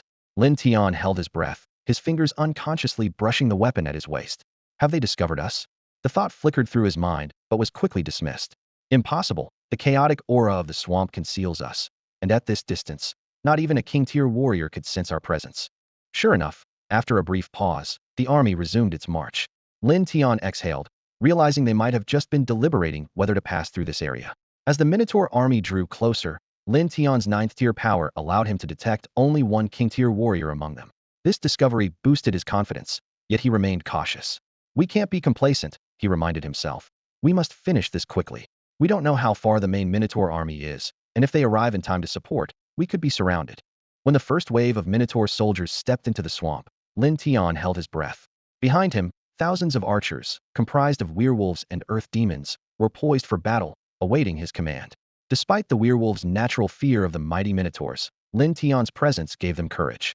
They knew as long as Lin Tian stood with them, retreat was not an option. Fire! At Lin Tian's command, thousands of explosive arrows rained down on the Minotaur army. The arrows streaked through the air, covering the battlefield in an instant. Boom, boom, boom. Minotaur soldiers hit by the arrows were instantly reduced to bloody mist, their crimson blood bursting in the air like cruel fireworks. Caught off guard by the sudden onslaught, the exhausted Minotaur troops descended into chaos. Damn it, it's an ambush! The king-tier warrior of the vanguard roared, sweeping his hand to detonate the explosive arrows midair. As he turned, he saw his soldiers either reduced to blood mist or suffering severe injuries. The strange arrows shocked him, but the situation left no time for contemplation. Looking toward the source of the arrows, a familiar figure caught his eye, sending a chill down his spine. It's you. He recognized Lin Tian, the fearsome adversary who had decimated their 10th Sand-strong army and a king-tier general. Daring to ambush me, the Minotaur general bellowed. You're courting death. Today I'll take your head, and the world will know the consequences of crossing the Minotaur kingdom. However, upon sensing that Lin Tian was only 9th tier, his heart leaped with joy. Just a 9th tier ant, he thought smugly. Defeating him will be easy. Once he's dead, my fame will spread throughout the kingdom, and the king will surely reward me. Promotion and fortune are within reach. The Minotaur general soared into the air, his weapon gleaming as he charged toward Lin Tian. But just as he was about to strike, a thunderous dragon roar echoed across the battlefield. Roar! A massive black dragon soared from behind Lin Tian, its mighty roar destabilizing the Minotaur king-tier warrior. 3 king-tier warriors? The Minotaur general was stunned, with only one thought left: escape. He dared not hesitate, turning to flee the battlefield. But the dragon demon wouldn't allow it. The black dragon flashed forward, blocking the Minotaur warrior's path and cutting off his retreat entirely. In this critical moment, A cold smile played on Lin Tian's lips. This battle was just beginning. A fierce battle erupted between the two sides. The powerful Minotaur warrior clashed intensely with the dragon demon, their figures rapidly intertwining on the battlefield, exchanging blows as waves of energy roiled around them. The Minotaur warrior, possessing the strength of the second level of the king rank, initially thought victory was assured. However, he was shocked to discover that despite the dragon demon being only at the first level of the king rank, its combat power far exceeded expectations. How is this possible? The Minotaur warrior thought in shock, suddenly realizing why the other two king rank warriors had held back. They had already discerned that the dragon demon's strength was sufficient to handle the situation. Gritting his teeth, the Minotaur warrior inwardly vowed, "You want to kill this general? I'll skin you alive first." With that, he launched a more ferocious assault, bombarding the dragon demon relentlessly. On the other side of the battlefield, the Minotaur army of 100,000 was in dire straits. Behind Lin Tian, archers operated like precision machines, firing thousands of arrows per second, creating a deadly rain of arrows.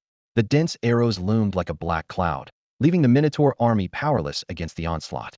Cries of agony echoed as over 10,000 Minotaurs fell in a brief moment. The marshland was in utter chaos. Explosive arrows landed in the swamp, with continuous explosions. Toxic gas rose from the marsh, spreading like a ghost. The Minotaur soldiers near the swamp were the first to suffer, collapsing after inhaling the poison. The disaster continued. Poisonous creatures in the swamp were stirred and surged out. In the chaos, Minotaur soldiers couldn't watch their step, crushing many poisonous insects underfoot. The surviving insects retaliated furiously, their sharp fangs piercing the Minotaur's skin. The battlefield was filled with more harrowing screams as bitten Minotaurs succumbed to the poison instantly. Seeing the critical situation, a Minotaur leader made a decisive call: "Stay calm. Warriors above the 6th rank, cover the retreat. All other soldiers, withdraw immediately." Leading by example, he charged into the swarm of insects, killing hundreds with a single strike. Other high-ranking warriors followed suit, converting their internal energy into shields to fend off the insect attacks. Under their protection, the ordinary soldiers began retreating. Lin Tian observed and immediately commanded, "Attack." The werewolves and earth demons behind him put away their bows and arrows, joining the dragons to split into two groups for the assault. One group pursued the fleeing Minotaurs, while the other engaged the enemy forces that had crossed the swamp. It was the perfect opportunity, as the Minotaur's elite were preoccupied with the insects. Several dragon squads pierced into the Minotaur army like swords, unleashing merciless slaughter. The ordinary Minotaur soldiers were as fragile as paper in their presence, unable to retaliate. The werewolf troops, witnessing this, were greatly encouraged. They howled and charged into the enemy ranks, no longer seeing the Minotaurs as invincible foes. The battlefield was awash with blood as many fleeing Minotaurs fell. Especially Wolf Ba and Long Zhun, two king-rank warriors, cut through the enemy ranks effortlessly, mowing down foes like wheat. Even 9th-rank warriors couldn't withstand them for a second. This brutal scene left the Minotaur king-rank warriors enraged, as these were the elite forces their Minotaur kingdom had meticulously cultivated. On the battlefield, the clash between the two king-level warriors was like an avalanche and a tsunami combined, with dazzling light shooting skyward. Lin Tian and Long Mo joined forces to face the fierce offensive of the Minotaur king-level warrior. However, as Long Mo's devouring ability gradually showed its power, the strength of the Minotaur warrior was steadily diminishing. The Minotaur warrior, already at a slight disadvantage, found it increasingly difficult to resist as time went on. He was forced to switch from defense to offense, though his heart was filled with unwillingness. Seeing his soldiers being mercilessly slaughtered, he roared, "The general will soon lead the army here, and that will be your doom." Lin Tian calculated silently.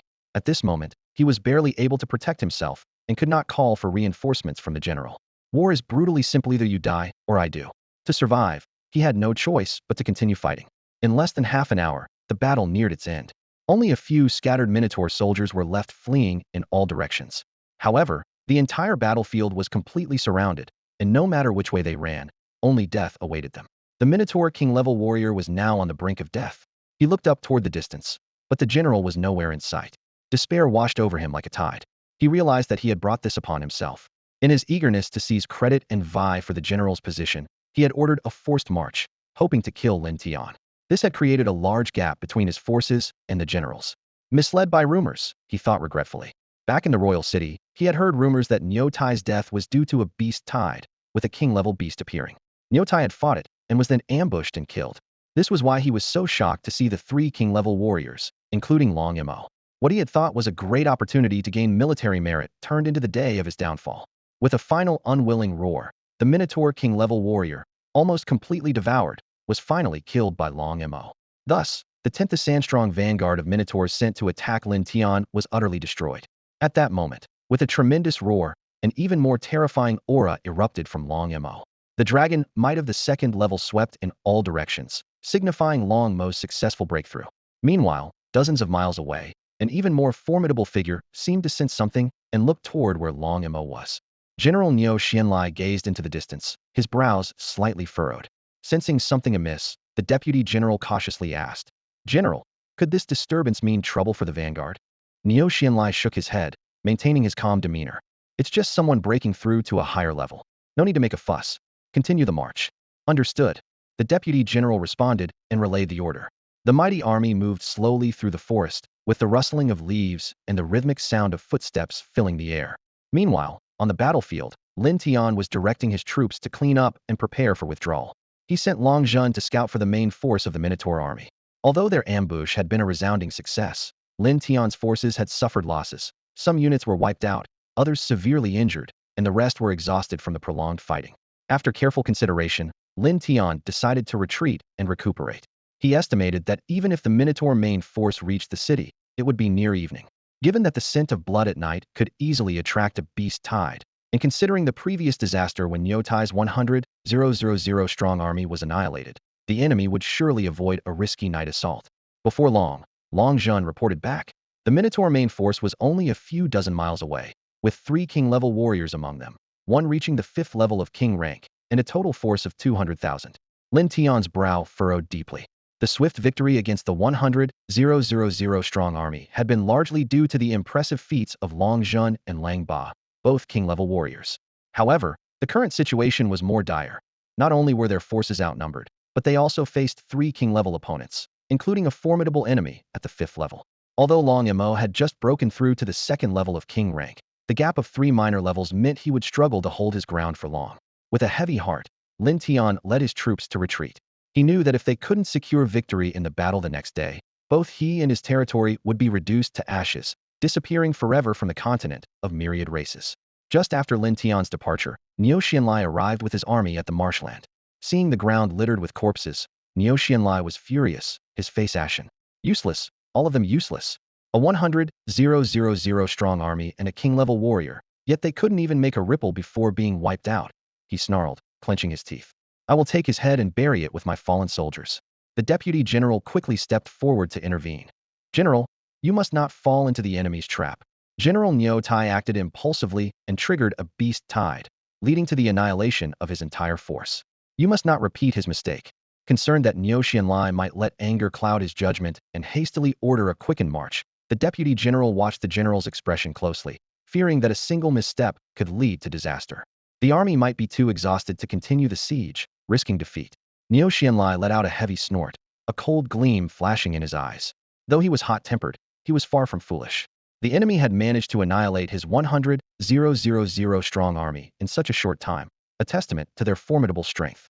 He quickly calculated the situation. The enemy's territory was still 100 kilometers away, and factoring in the time needed for marching and resting, it would be difficult to eliminate them by nightfall. Taking a deep breath, Niu Xianlai issued a stern command. "Set up camp and rest here. Ensure the bodies of our fallen Minotaur soldiers are properly buried. Do not let them be exposed to the elements. Additionally, deploy elite scouts to monitor enemy movements without error." He knew that if they failed to deal with the remains of the fallen soldiers promptly, it would soon attract beasts, leaving nothing behind. This was something he couldn't allow. Meanwhile, Lin Tian had returned to his own territory. His mind was racing with thoughts on how to deal with the impending threat of the 200,000 strong Minotaur army. Assessing his own forces, he found that, excluding the elderly, women, and children, only about 3,000 were combat-ready. The disparity in strength was like a vast chasm before him. What troubled Lin Tian even more was the presence of a 5th-level king-tier warrior among the enemy. He understood well that top-tier warriors were the key to determining the outcome of the war. If he could eliminate the enemy's 3 king-tier warriors, there might still be a glimmer of hope against the massive army. However, under his command, there were only 3 king-tier warriors. Among them, Long Mo, a dragon demon, was set to face the 5th-level king-tier warrior, but Lin Tian wasn't entirely confident. To break this deadlock, he needed to acquire another king-tier unit. Yet, the creation of such units was beyond his control. There was no guarantee one would be ready by tomorrow. To prevent unforeseen events, Lin Tian decided to prepare in advance. Besides waiting for a new unit, there was another option: create a king-tier warrior.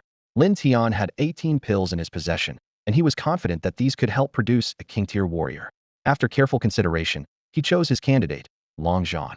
Long Zhan was the first black dragon Lin Tian had nurtured, and he had reached the 9th tier during the second beast tide. After several battles, his strength was nearing the peak of the 9th tier and could break through to the king tier at any moment. Barring unforeseen circumstances, Long Zhan was certain to advance to the king tier after the upcoming battle. But Lin Tian couldn't wait. If there was no new king tier unit to assist Long Mo by tomorrow morning, he faced an 80% chance of losing the battle, an outcome he couldn't accept. Lin Tian immediately summoned Long Zhan and explained the situation briefly. The opportunity to break through to the king tier was something Long Zhan eagerly desired, as it meant providing more support to his master. Without hesitation, Lin Tian handed over 5 pills to Long Zhan and prepared a large number of crystals. He arranged for Long Mo to guard Long Zhan, ensuring the breakthrough process went smoothly. Having set everything in motion, Lin Tian didn't idle. He spent a considerable amount of crystals in the trading channel to purchase various useful blueprints, including those for traps and defensive structures, making final preparations for the impending battle.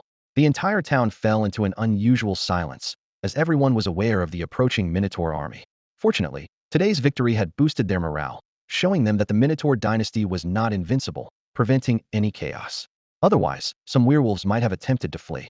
Meanwhile, news of the Minotaur's 300,000 strong army, losing 100,000 troops upon entering the Dark Forest, spread rapidly across the land like wildfire. The annihilation of the 100,000 strong army swept through the Dark Forest like an unexpected storm.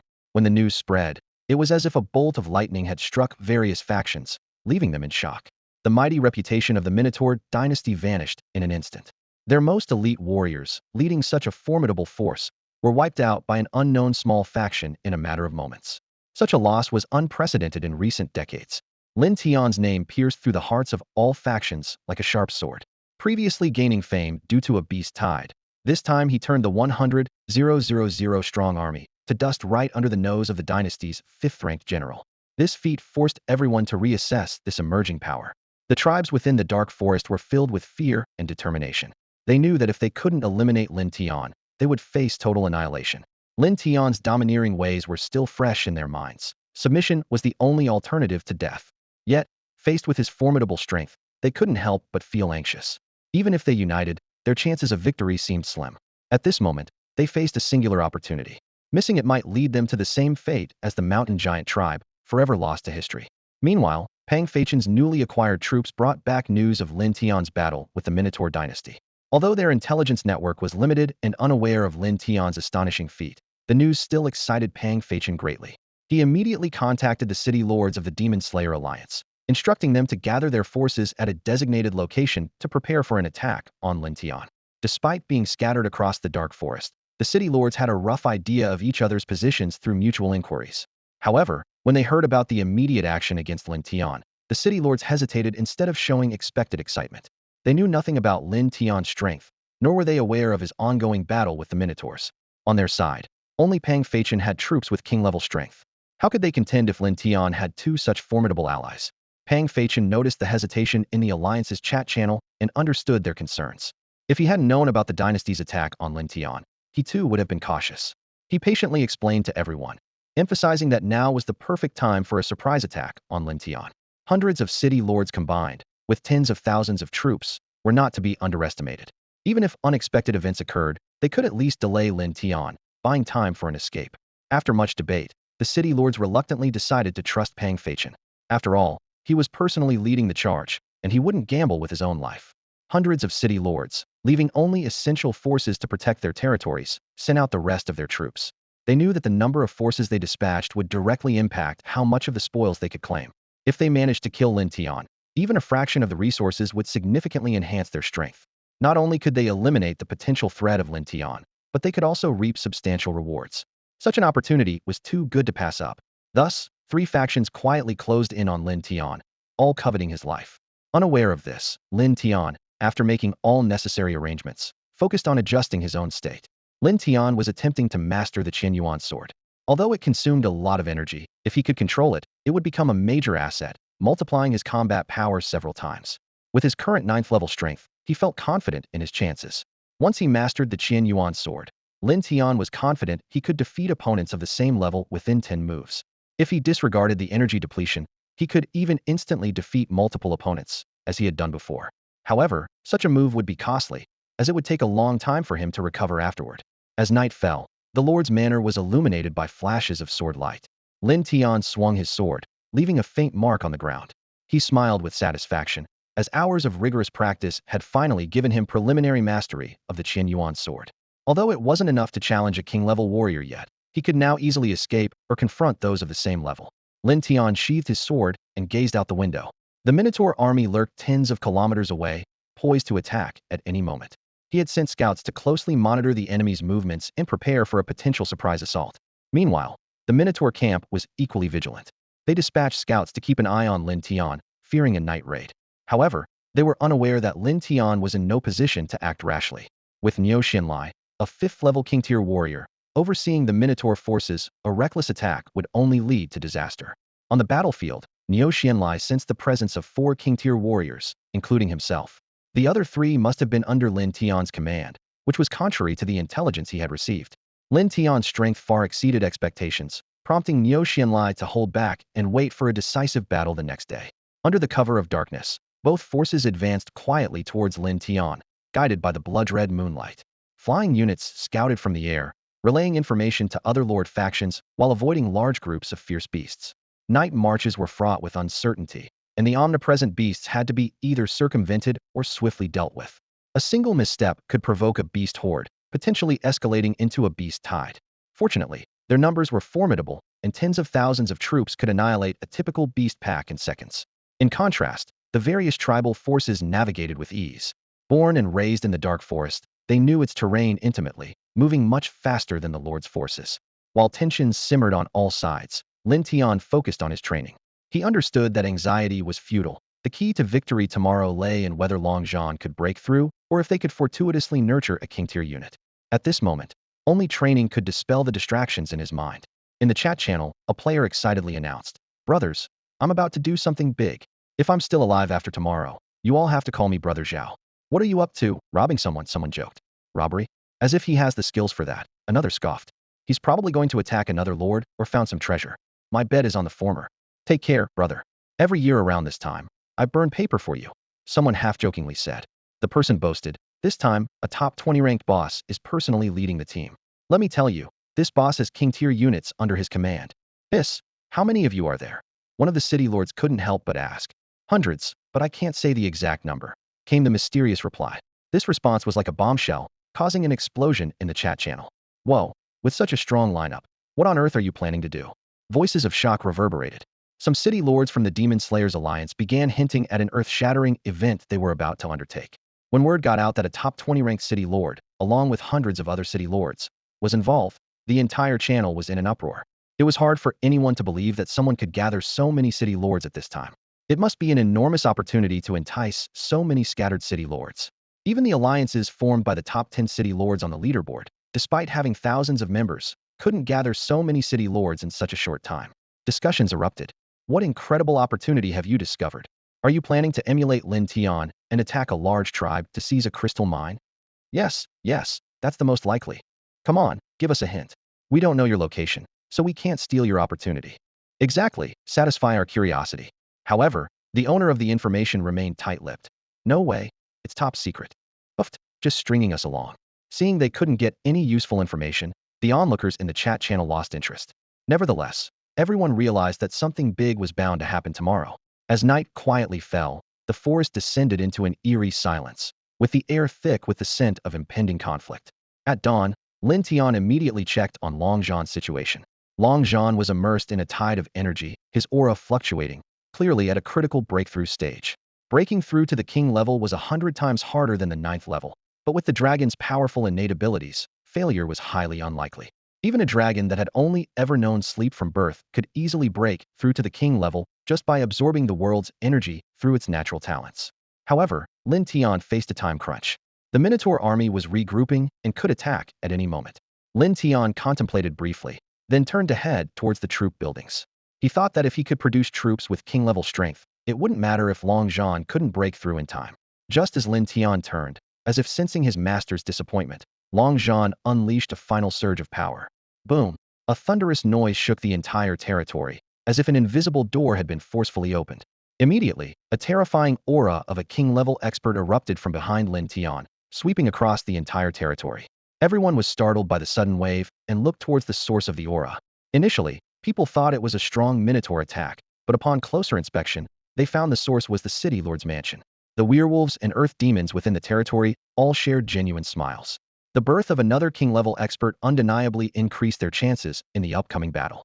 Lin Tian turned to see Long Zhan, who had broken through to the first level of the king stage, and a pleased smile appeared on his face as he nodded approvingly. Well done.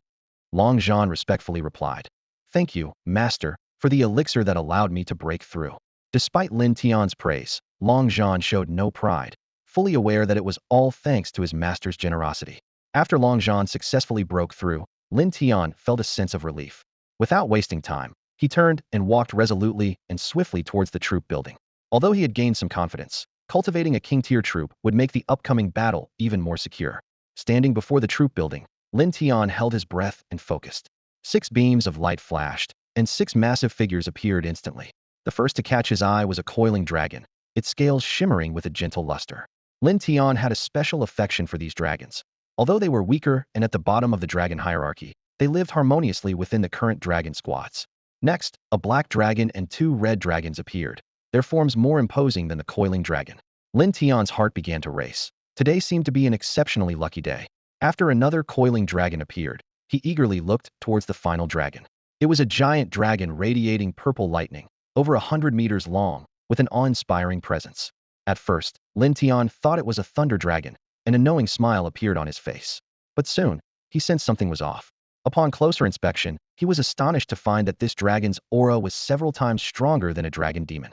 Despite these newly born dragons trying hard to conceal their auras, Lin Tian's keen senses, honed by his strength, detected them. He quickly checked the details of this lightning dragon. Storm Thunder Dragon. Growth stage, juvenile. Power level, King Tier level 4. Loyalty, 100. Potential, 5-clawed Thunder Dragon. Lin Tian was so excited he almost jumped for joy, but in front of the troops, he merely allowed a slight smile. With this, the Minotaur at King Tier level 5 was no longer a threat. The Storm Thunder Dragon could not only handle King Tier level 5, but even pose a challenge to a level 6 opponent. He named the Storm Thunder Dragon Long Bao, and proceeded to name the other dragons as well. Once finished, he returned to the City Lord's mansion to organize all the soldiers ready for battle. In a rare move, Lin Tian delivered a passionate speech aimed at the werewolves and earth demons to boost their morale. Just as he finished, scouts brought news. The Minotaur army had mobilized and was advancing towards their territory, expected to reach the city in half an hour. Lin Tian immediately ordered preparations for battle. He was confident in his victory. The Minotaur army had only 3 king-tier powerhouses, while he had 5, with comparable strength. As long as nothing unexpected happened, victory was assured. Soon, a thunderous rumble could be heard in the distance. Lin Tian looked up to see a vast Minotaur army surging like a tide from the dark forest. Their overwhelming momentum seemed capable of flattening the city. Above the 200,000 strong army, 3 figures stood motionless. When the 3 Minotaur leaders saw that Lin Tian's territory was merely a small town, they initially showed incredulous expressions, which quickly turned to disdain. Clearly, they believed they had been overly cautious. This small town is not even as large as a single city in the Minotaur Empire. Niu Xianlai gazed coldly at the unremarkable town ahead, his heart burning with anger. Yesterday, an army of 100,000 was wiped out here. Today, he led 200,000 elite troops to the town, determined to avenge the humiliation. Inside the town, there were no more than 5,000 elderly, women, and children combined. Niu Xianlai couldn't comprehend how Niupu had been defeated. He gritted his teeth, pondering how to explain the loss of 100,000 soldiers to the emperor. A nearby general, ranked as a king, agreed. The general speaks the truth. Even if they stretched their necks out to be chopped, it shouldn't have been possible to wipe out 100,000 so quickly. Niupu was reckless and greedy for glory. He deserved his fate. But it's a pity about the soldiers. Another king-ranked general cautioned. However, considering Niupu was a king-ranked warrior and couldn't even escape, this small town likely has 3 king-ranked fighters. We must not be careless. Niu Xianlai, exuding authority, nodded slightly, his jade horns glinting as he said in a deep voice, "You have a point." On the city wall, Lin Tian gazed at the overwhelming Minotaur army, his eyes fixed on the 3 figures in midair, including Niu Xianlai. He knew that to end the conflict swiftly, these 3 were crucial. With his current power, 20,000 troops were not something he could easily handle. The reason they had swiftly defeated the 100,000 soldiers yesterday was due to the terrain. Most of the Minotaur soldiers had been poisoned or bitten by venomous creatures. Now, with 200,000 troops surrounding the city, although it's just double, it was a scale of battle his current domain level could hardly withstand. Under Lin Tian's command, apart from 5 king-ranked warriors, there were barely 2,000 combat-ready fighters. The enemy's forces outnumbered his by 100-fold. However, if Xianlai and the other two were killed, the Minotaur army would lose its backbone, fall into chaos, and scatter. Lin Tian silently prayed for no unexpected events. He hadn't forgotten about the tribes in the dark forest. If they united and attacked, it would be even more troublesome than the current 200,000 troops. As Lin Tian pondered, Xuanli's voice boomed across the battlefield. Boy, you've only developed a single town and dare to provoke the Minotaur Empire. I admire your courage. Lin Tian, unfazed, responded loudly. No need for admiration. I've only wiped out 20,000 of your troops. With this 20,000, it's only 40,000, which is nothing compared to your empire's million-strong army. These words hit Xianlai like a sledgehammer. His face darkened, his teeth clenched. Because of this young man, the Minotaur Empire had become a laughingstock to other powers. He had intended to suppress Lin Tian, but didn't expect such arrogance, as if he was of no consequence. As a grand general of the 5th king rank, Xianlai couldn't show weakness. He sneered. With my 200,000 troops, what do you have to play against me, with your 3,000 old and weak soldiers? Ha ha ha ha. The Minotaur army erupted in uproarious laughter, mocking Lin Tian's overconfidence. Lin Tian remained unmoved, responding with overwhelming confidence. A mere 200,000 troops, I'll slaughter you like chickens and dogs. His entire being exuded a kingly aura, his gaze like lightning, fixed on Xianlai. The army of 200,000 Minotaurs was momentarily shaken, as if they had seen a supreme ruler. An impulse to kneel surged within them, but they quickly snapped back to reality.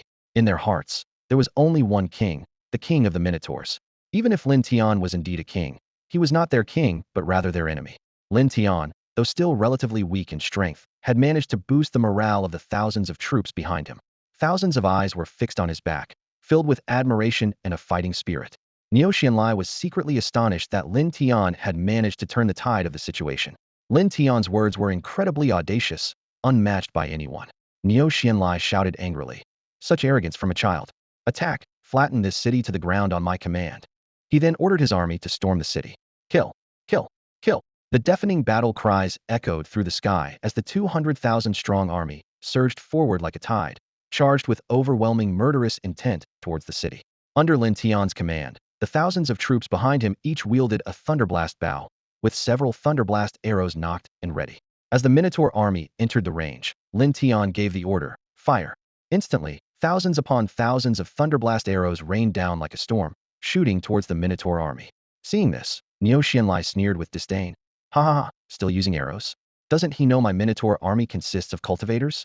Mere arrows can't even penetrate our armor. To him, causing damage to his army would require at least large-scale ballistae. His troops had a minimum requirement of third-tier cultivation, and as the top general of the Minotaur kingdom, countless Minotaurs vied to join his ranks. However, as the arrow storm hit the Minotaur army, an unbelievable scene unfolded. The once impenetrable armor was pierced as if it were made of paper, and the sharp arrows embedded themselves into their bodies. The air was immediately filled with cries of agony from the troops. Even more terrifying, those who were hit and thought themselves lightly injured suddenly heard a series of explosions. Boom, boom, boom.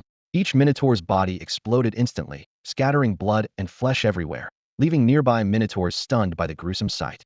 Some Minotaurs, although not directly hit, were injured by the shockwaves of the explosions, resulting in severed limbs and horrific injuries. These thunderblast arrows were crafted using 7th and 8th tier crystals, with explosive power that was formidable. Initially, the Minotaur army's overconfidence led to significant casualties. This single volley of arrows resulted in the deaths of several thousand Minotaurs, and with the injured included, nearly 10,000 were lost. In a matter of moments, the Minotaur army had lost 1/20th of its strength. Hovering in the air, Xianlai witnessed the unfolding chaos, utterly dumbfounded by the brutal scene before him. What kind of weapon is this? Xianlai was both shocked and puzzled. On the surface, these appeared to be ordinary arrows, yet they exploded upon impact.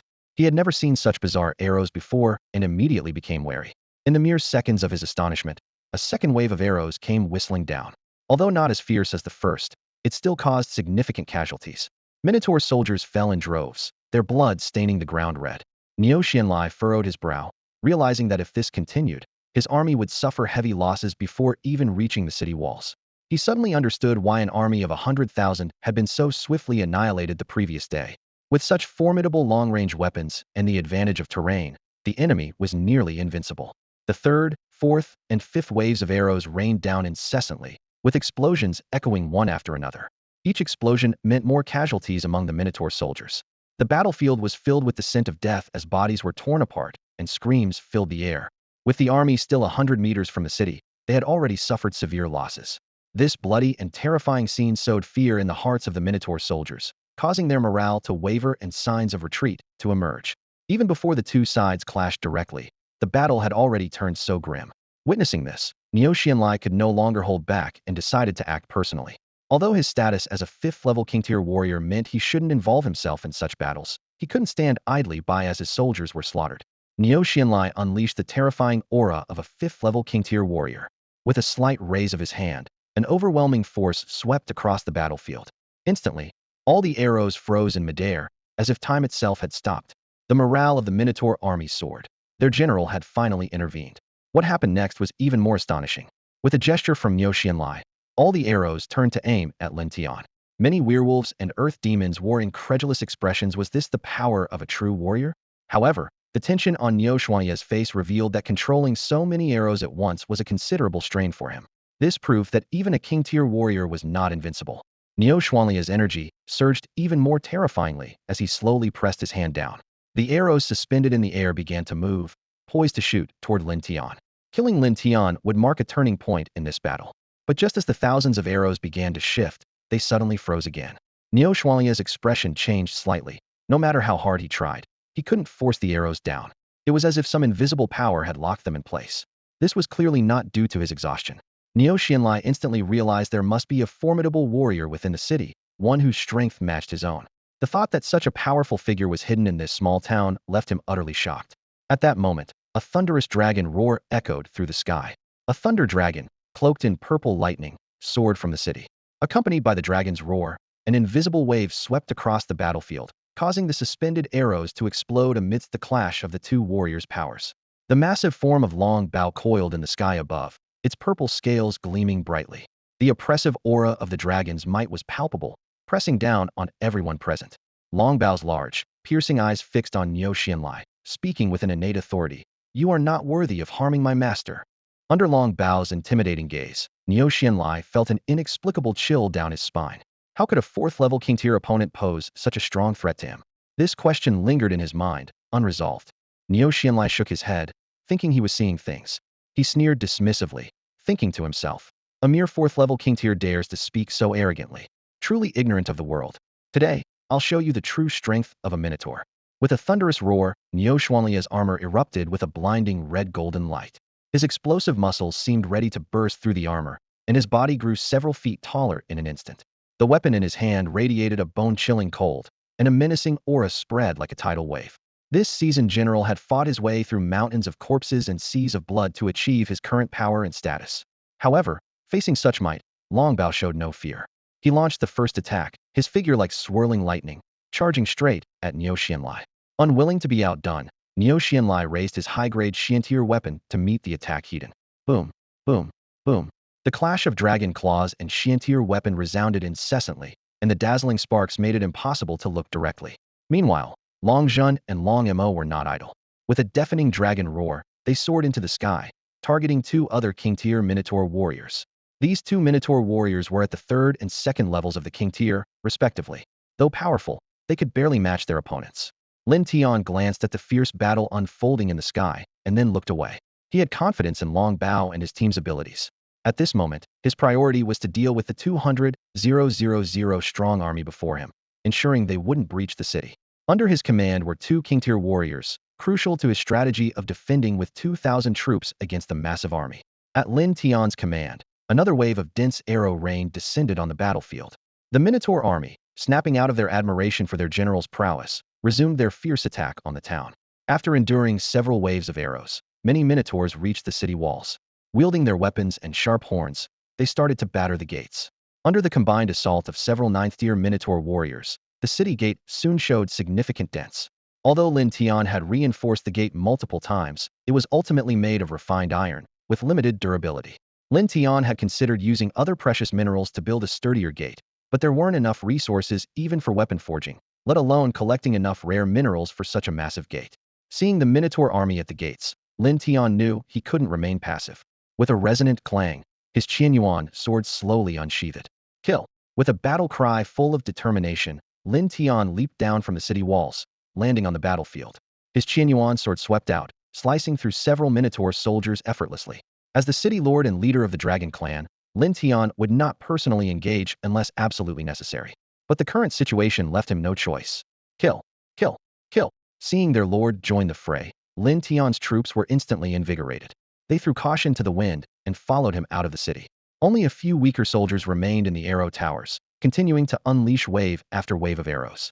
At that moment, Lang Ba and Long Zhan, two king-tier warriors, also appeared, causing another stir on the battlefield. Their presence spread like a tidal wave, and the advancing Minotaur army collectively paused, disbelief etched on their faces. They never expected to face two king-tier warriors. Niu Xianlai, engaged in a fierce battle with Long Bao, also sensed the presence of the king-tier warriors below. He looked down, eyes widening in shock and disbelief. How is this possible? Niu Xianlai was utterly astonished. How can such a small town have 5 king-tier warriors? The intelligence clearly stated there were at most 3, one of whom was a werewolf king-tier warrior they had recruited. How have so many king-tier warriors suddenly appeared? It was due to the intelligence he received that Niu Xianlai led 3 king-level experts here, as such experts were rare and valuable. However, Lin Tian's power far exceeded his expectations. The strength of this emerging force was astonishing. After exchanging a few blows with Long Bao, Niu Xianlai realized that his opponent's strength was formidable. Although Long Bao's cultivation level was a tier lower, his power was on par. Niu Xianlai couldn't imagine how long he could hold out if 2 more king-level experts joined the fray. Fortunately, the other 2 king-level experts were occupied with his army, unable to focus on this side for the time being. Niu Xianlai calculated in his mind that he must quickly deal with this troublesome opponent to prevent the other 2 from having the chance to gang up on him. With this thought, a vicious glint flashed in Niu Xianlai's eyes. He immediately unleashed his most powerful martial skills, attacking Long Bao like a storm. Long Bao was not to be outdone, fully displaying his innate abilities. Hundreds of purple lightning bolts roared toward Niu Xianlai, like dragons emerging from the sea. The fierce confrontation between the 2 powerhouses was more thrilling than any blockbuster film. Lightning flashed in the sky, and shockwaves rolled, as if the whole world had changed color. Meanwhile, the situation on the battlefield below grew increasingly tense. The sudden involvement of 2 king-level experts instilled fear in many Minotaur soldiers. They knew they were no match for such powerful beings and couldn't withstand even a single finger from them. Sensing the low morale, the Minotaur leaders personally led charges, shouting, "Charge! Retreat! And face execution!" Their voices echoed across the battlefield, attempting to rally their troops. Despite the addition of 2 king-level experts to the battle, Lin Tian and his less than 2,000 troops seemed outmatched against the remaining army of over 100,000. The vast Minotaur forces surged forward like a tide, and Lin Tian's troops, like a lone boat in the ocean, seemed on the verge of being overwhelmed. In a matter of minutes, Lin Tian's forces lost hundreds of men. Blood splattered onto him, and his armor took on a sinister crimson hue. Coupled with his commanding presence, he struck fear into the hearts of many Minotaurs. Yet the Minotaur soldiers continued to charge at him relentlessly. Several 9th-tier Minotaur leaders noticed Lin Tian's rampage on the battlefield. With fierce glints in their eyes, they converged on Lin Tian. Soon, as Lin Tian fought the Minotaur soldiers, he sensed several powerful auras closing in. Looking closely, Lin Tian spotted several 9th-tier Minotaur experts hidden among the crowd, preparing for a sneak attack. Realizing their cover was blown, the Minotaur leaders no longer hid and launched a thunderous assault. Several powerful attacks aimed at Lin Tian. Facing the crisis, Lin Tian remained calm. The Qianyuan sword in his hand emitted a blinding light, and with lightning speed, he swung it several times. Hundreds of sharp sword energies danced like silver snakes, carrying immense power as they slashed toward the approaching Minotaurs. The Minotaur leaders felt a deadly threat from the sword energies and quickly retreated to defend themselves. Lin Tian seized the moment, leaping into the air to target one of the Minotaur leaders. He knew that against several equally powerful foes, he could only defeat them by dividing and conquering, not by direct confrontation. With the enemy spread out, it was the perfect opportunity. One 9th-tier Minotaur leader barely managed to fend off dozens of sword energies with his weapon. Just as he was about to laugh and say, "Is that all?" to draw Lin Tian's attention and create a chance for others to attack, he saw a gleaming long sword thrusting toward his face. The leader was shocked and quickly raised his weapon to block. However, he didn't know that Lin Tian had anticipated this, and the thrust at his face was just a feint. Smack! Lin Tian delivered a powerful kick to the head of a Minotaur soldier while airborne, using the momentum to twist his body. His Qianyuan sword deftly shifted direction, slicing past the 9th rank Minotaur leader, skillfully evading its attack. The leader's eyes widened in shock, fear evident on its face. Lin Tian's strike was too swift for any defense. With a soft huff, the Qianyuan sword effortlessly pierced through the armor, penetrating the leader's body. Thud! The heavy body hit the ground, and just like that, the formidable 9th rank warrior was effortlessly dealt with by Lin Tian. The 3 remaining 9th rank warriors surrounding Lin Tian turned pale. They had just managed to fend off Lin Tian's sword aura, only to witness their companion's demise in an instant. Lin Tian turned to face them, expressionless, his long sword gleaming coldly. "Come on, let me send you on your way," Lin Tian said coolly, his tone full of disdain. The surrounding Minotaur soldiers were so frightened by the scene that they backed away, their weapons trembling in their hands. The 3 leaders exchanged glances, a fierce determination reigniting in their eyes. They understood there was no turning back now. As tensions mounted, a sudden sense of impending doom enveloped the 3 Minotaur leaders. Before they could react, a thunderous explosion echoed, and a massive crater, dozens of meters wide, replaced their position. 3 mangled bodies lay quietly at the bottom of the pit. Lin Tian was momentarily stunned and looked up to see that it was Long Zhan from the other side of the battlefield who had stepped in to help. Shaking his head with a mix of amusement and exasperation, he resumed his battle. The battlefield stretched for miles, far surpassing any previous beast tied in scale. A vast, dark army surged forward, launching an assault on a small city. Both sides were locked in fierce combat, oblivious to 2 forces stealthily approaching from afar. These 2 forces, stationed on either side of the battlefield, were unaware of each other's presence. Upon seeing the dense ranks of Minotaur soldiers, they gasped in shock. "Look, is that a dragon?" someone suddenly exclaimed, pointing towards the distant sky. It wasn't that they had poor eyesight. The dragon battlefield lay on the other side, several miles away. Coupled with the deafening roars and battle cries of the Minotaur army, their focus had remained fixed on the immediate conflict. Everyone looked up towards the heavens, following the sound, and saw 3 divine dragons fiercely battling Niu Xianlai and his men. This awe-inspiring scene left all the city lords dumbfounded, as gasps of shock echoed through the crowd. Is this really Lin Tian's territory?" One city lord stammered, eyes filled with disbelief. "Could we have come to the wrong place?" "Yeah," another city lord chimed in, his face pale. "I've heard there's a dragon's nest in the dark forest. Could we have mistakenly entered dragon territory?" Fear began to spread among the crowd. "With so many king-level experts, we need to retreat immediately," someone urgently suggested. "If they discover us, we might not even have the chance to escape." "This is terrifying," a city lord said, trembling. "If my troops went up there, they'd be wiped out without even making a splash. This is like a battle of the gods. Any one of them could easily crush us." Fear washed over everyone like a tidal wave. No one could believe this battlefield could be Lin Tian's territory. If it truly was, did that mean Lin Tian's troops were dragons? The thought was hard to accept. Standing at the forefront, Pang Feichen shook his head, speaking with certainty. "This is definitely Lin Tian's territory. I've received information that Lin Tian offended the Minotaur dynasty, and they've dispatched an army of 300,000 to attack him. These Minotaur soldiers are clearly besieging Lin Tian's territory."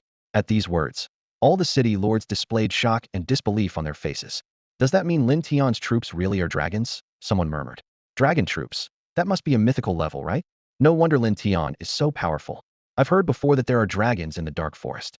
So it turns out they are Lin Tian's troops," another city lord realized, then fell back into panic. "Everyone who's seen Lin Tian's troops has died. Are we going to meet the same fate?"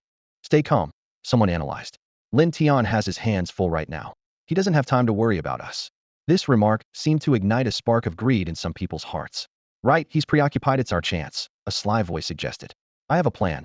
We can pretend to come as reinforcements and trick him into opening the gates. Once inside, we can join forces and destroy his heart of the territory. Then everything he has will turn to ashes, and all resources will be ours." At this suggestion, everyone exchanged glances, all eyes turning towards the distant city, surrounded by the dark mass of Minotaur soldiers. No one dared to speak hastily, aware of the risk involved in the plan. "Imagination is beautiful, but reality is harsh," a cautious city lord pointed out. "With our strength, even reaching the city gates is questionable." "Indeed, this plan is too risky," another agreed. "One misstep, and we could face total annihilation." After some discussion, most city lords leaned towards a more cautious strategy. "I suggest we wait until they've worn each other down before we take action," someone proposed. "Let the clam and the snipe fight, and the fisherman profits."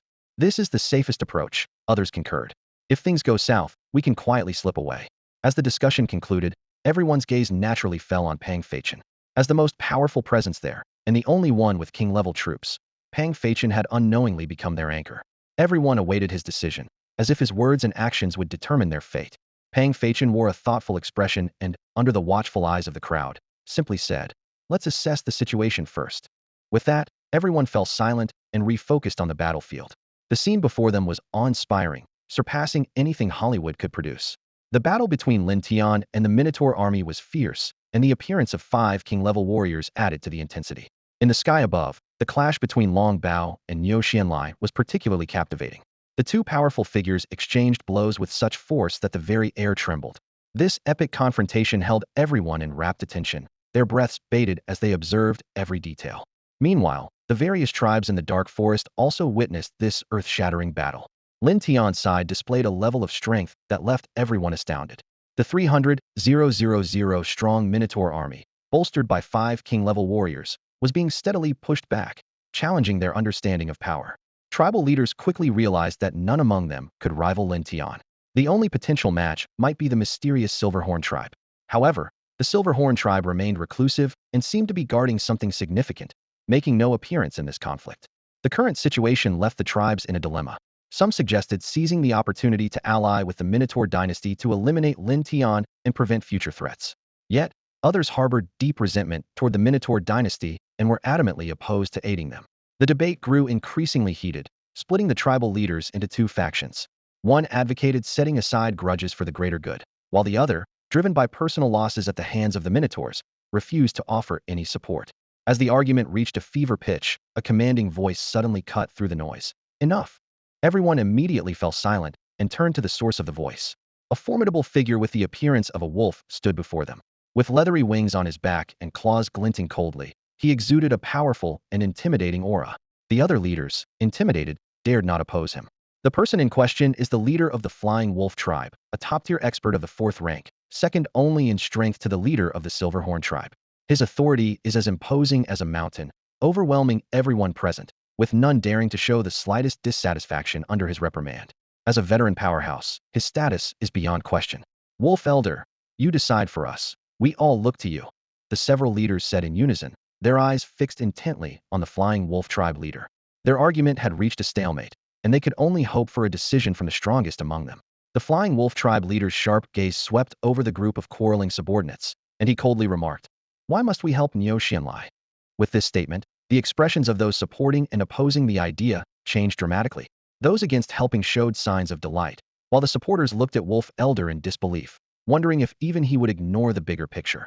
Just as someone was about to speak up to persuade him, Wolf Elder raised his hand to stop them and continued, "No matter who wins between them, it does us no good. But what if they both end up badly injured?" The crowd was momentarily stunned, unable to grasp Wolf Elder's intention. Could it be possible for both forces to destroy each other? Seeing their confusion, Wolf Elder's lips curled into a cunning smile, and he explained, "They are evenly matched and will inevitably harm each other. At that point, whether Niu Xianlai prevails or Lin Tian wins, we can reap the benefits without lifting a finger. If Niu Xianlai wins, we can eliminate him and blame Lin Tian, leaving the Minotaur dynasty helpless. If Lin Tian wins, we can take him down while he's exhausted, killing 2 birds with 1 stone." Upon hearing this, the leaders suddenly understood, praising Wolf Elder's wisdom. They realized how narrow-minded they had been, only focusing on choosing sides and overlooking the greatest opportunity right before them. "Brilliant plan," someone exclaimed, slapping the table in excitement. "If this plan succeeds, it not only takes care of Lin Tian, but also severely weakens the Minotaur dynasty. We could even take this chance to unilaterally cancel our tribute to them." The leaders enthusiastically discussed the plan, praising it endlessly. Thus, the two factions quietly lay in wait, biding their time for the perfect moment. Meanwhile, on the battlefield, Lin Tian and Niu Xianlai were oblivious to the scheming behind the scenes. They were locked in a frenzied battle, both sides fighting with bloodlust. Lin Tian wielded his Qianyuan sword like the scythe of death, continuously harvesting the lives of Minotaur soldiers. The ground was stained red with blood, forming winding streams. Severed limbs and bodies were scattered everywhere, with the corpses of Minotaurs, earth demons, and wolves piling up. Even the dragon squad wasn't spared, with several Panlong and Qi dragons severely injured, fortunately rescued in time by Long Zhan and taken back to the city. As Lin Tian gradually regained his senses amidst the slaughter, he realized he had already killed over 1,000 minotaurs, his energy nearly depleted and his strength waning. Looking around, Lin Tian saw nothing but corpses at his feet, with the numbers of earth demons and wolves reduced to less than half. He understood that continuing to fight like this was futile. On the battlefield, Lin Tian's orders were as loud as thunder. Retreat into the city. Activate the defensive formation. The command quickly spread throughout the army, rippling like waves. Exhausted werewolves and earth demons covered each other as they hurriedly retreated. The king-tier warriors, Wolf Ba and Long Zhan, along with White Dragon and Black Dragon, stayed behind to buy precious time for the army's withdrawal. Seeing this, the Minotaur army mistakenly believed victory was within reach, letting out earth-shattering roars as they charged wildly. However, the nearly exhausted Lin Tian did not immediately retreat into the city. He gazed at the remaining 100,000 strong Minotaur army, brewing a groundbreaking plan to buy more time for his side to catch their breath. Outside the battlefield, many city lords witnessed Lin Tian's sudden retreat and concluded that he was about to be defeated. They murmured among themselves, "Lin Tian is bound to lose. The numerical disparity is at least 100-fold. It's a crushing defeat. How can he possibly win?" Someone lamented, "What a pity. All of Lin Tian's resources and treasures are going to the Minotaur kingdom." Another sneered, "Lin Tian is really courting death. The beast tide had just passed, and now he's provoking such a powerful force. This is a kingdom power, stronger than a large tribe, capable of wiping us out with a wave. No matter how mythic his troops are, being too arrogant is digging his own grave." The city lords, either sighing or smirking, all believed that Lin Tian's territory was about to be overrun by the Minotaur army. Meanwhile, the chat channel, usually peaceful, was abuzz with lively discussions about various anecdotes and interesting stories. Suddenly, a strange message shattered the calm. "Ha ha! Lin Tian is doomed this time." Instantly, the entire channel fell into an eerie silence, as if everyone had vanished in an instant. After a long pause, someone cautiously responded, "Are you always this bold? Daring to curse Lin Tian?" Then, more voices of doubt emerged. "What's happening? Are you out of your mind, talking nonsense in broad daylight? What did Lin Tian do to you for you to dream of his demise? This kid is beyond saving. Might as well take him for cremation." Amidst the mocking voices, the person explained, "Lin Tian has offended a kingdom force and is now being besieged by 300,000 troops and several king-tier warriors. He's already been driven back into the city and will soon be overrun." This statement sparked further skepticism and ridicule. "Is this for real? How do you know? Are you on the scene?" I suspect he dreamed it. In his dream, he led 300,000 troops to attack Lin Tian, beheading him, then woke up. "Ha ha ha, can you not be so funny? A kingdom force, what kind of existence is that? Lin Tian isn't a fool. He wouldn't recklessly offend such a power without having the strength." Facing skepticism, the person insisted, "What I'm saying is absolutely true. I'm right there on the scene, hiding in the shadows." Someone teased, "Brother, where are you? I'm there too. Give me your location. I'll come find you." 300,000 troops and king-tier warriors. Any ordinary person would have run away in fear, and you're daring to peek. The person responded, "I'm not the only one here. Our entire Demon Slayer Alliance is present." This piqued the interest of some. Demon Slayer Alliance? I think I've heard of it, like an alliance in the dark forest. Suddenly, another voice joined the discussion. "What this brother said is true. I'm here too. Lin Tian's strength is insanely strong. Facing 300,000 troops and several king-tier warriors, he's been fighting for hours. Corpses are everywhere, and the ground is almost a river of blood." Faced with these claims of eyewitness accounts, someone posed a crucial question. "Since you say you're on the scene, tell us, what are Lin Tian's troops? Quick, quick, tell us, what type of troops does Lin Tian have?" An urgent message in the chat channel instantly ignited everyone's curiosity. The channel buzzed with excitement. Countless messages flooded in like a tide, drowning the screen. Even the usually aloof top city lords couldn't help but sneak into the channel, holding their breath in anticipation. Under such pressure, the members of the Demon Slayer Alliance dared not play any tricks. They knew well that while this crowd might joke with them, they could never afford to tease these big shots. So, they dutifully sent Lin Tian's troop information into the chat channel. Just as the information was about to be revealed, the battlefield situation took an unexpected turn, heading in a direction no one anticipated. The werewolves and earth demons hastily retreated into the city, activating the defensive formations. Outside, hordes of minotaurs surged like a tide, fiercely attacking the formations. Yet, all eyes were focused on one person, Lin Tian. Instead of retreating, he stood his ground in the center of the battlefield, facing the assault alone. More and more minotaurs surrounded him, in dense, endless waves, like a swarm of locusts, daunting to behold. "Kill him! Kill him!" Deafening shouts of battle cries echoed from all directions, all anger directed at Lin Tian alone. Facing such peril, Lin Tian unexpectedly charged in the direction away from the city. He stepped on the bodies of minotaurs, hacking his way forward with difficulty. Luckily, the dragon squad provided aerial support. Otherwise, he would have long been swallowed by the overwhelming tide of enemies. As more minotaur soldiers were drawn to him, Lin Tian felt a surge of joy. Almost there, he thought. Time to deliver my gift to you. Seeing the distance with the minotaur army closing to its limit, Lin Tian suddenly struck. He slashed several times, then leaped into the air with lightning speed. Long Zhan caught him in time, shielding him from all attacks. Standing on Long Zhan's back, overlooking the enraged minotaur army below, Lin Tian's lips curled into a smile. He retrieved a scroll from his storage ring, and with his laughter, a formation enveloped the minotaur army below. The minotaur soldiers trapped inside immediately fell into chaos, attacking wildly, only to find themselves enclosed by an invisible barrier they couldn't break through.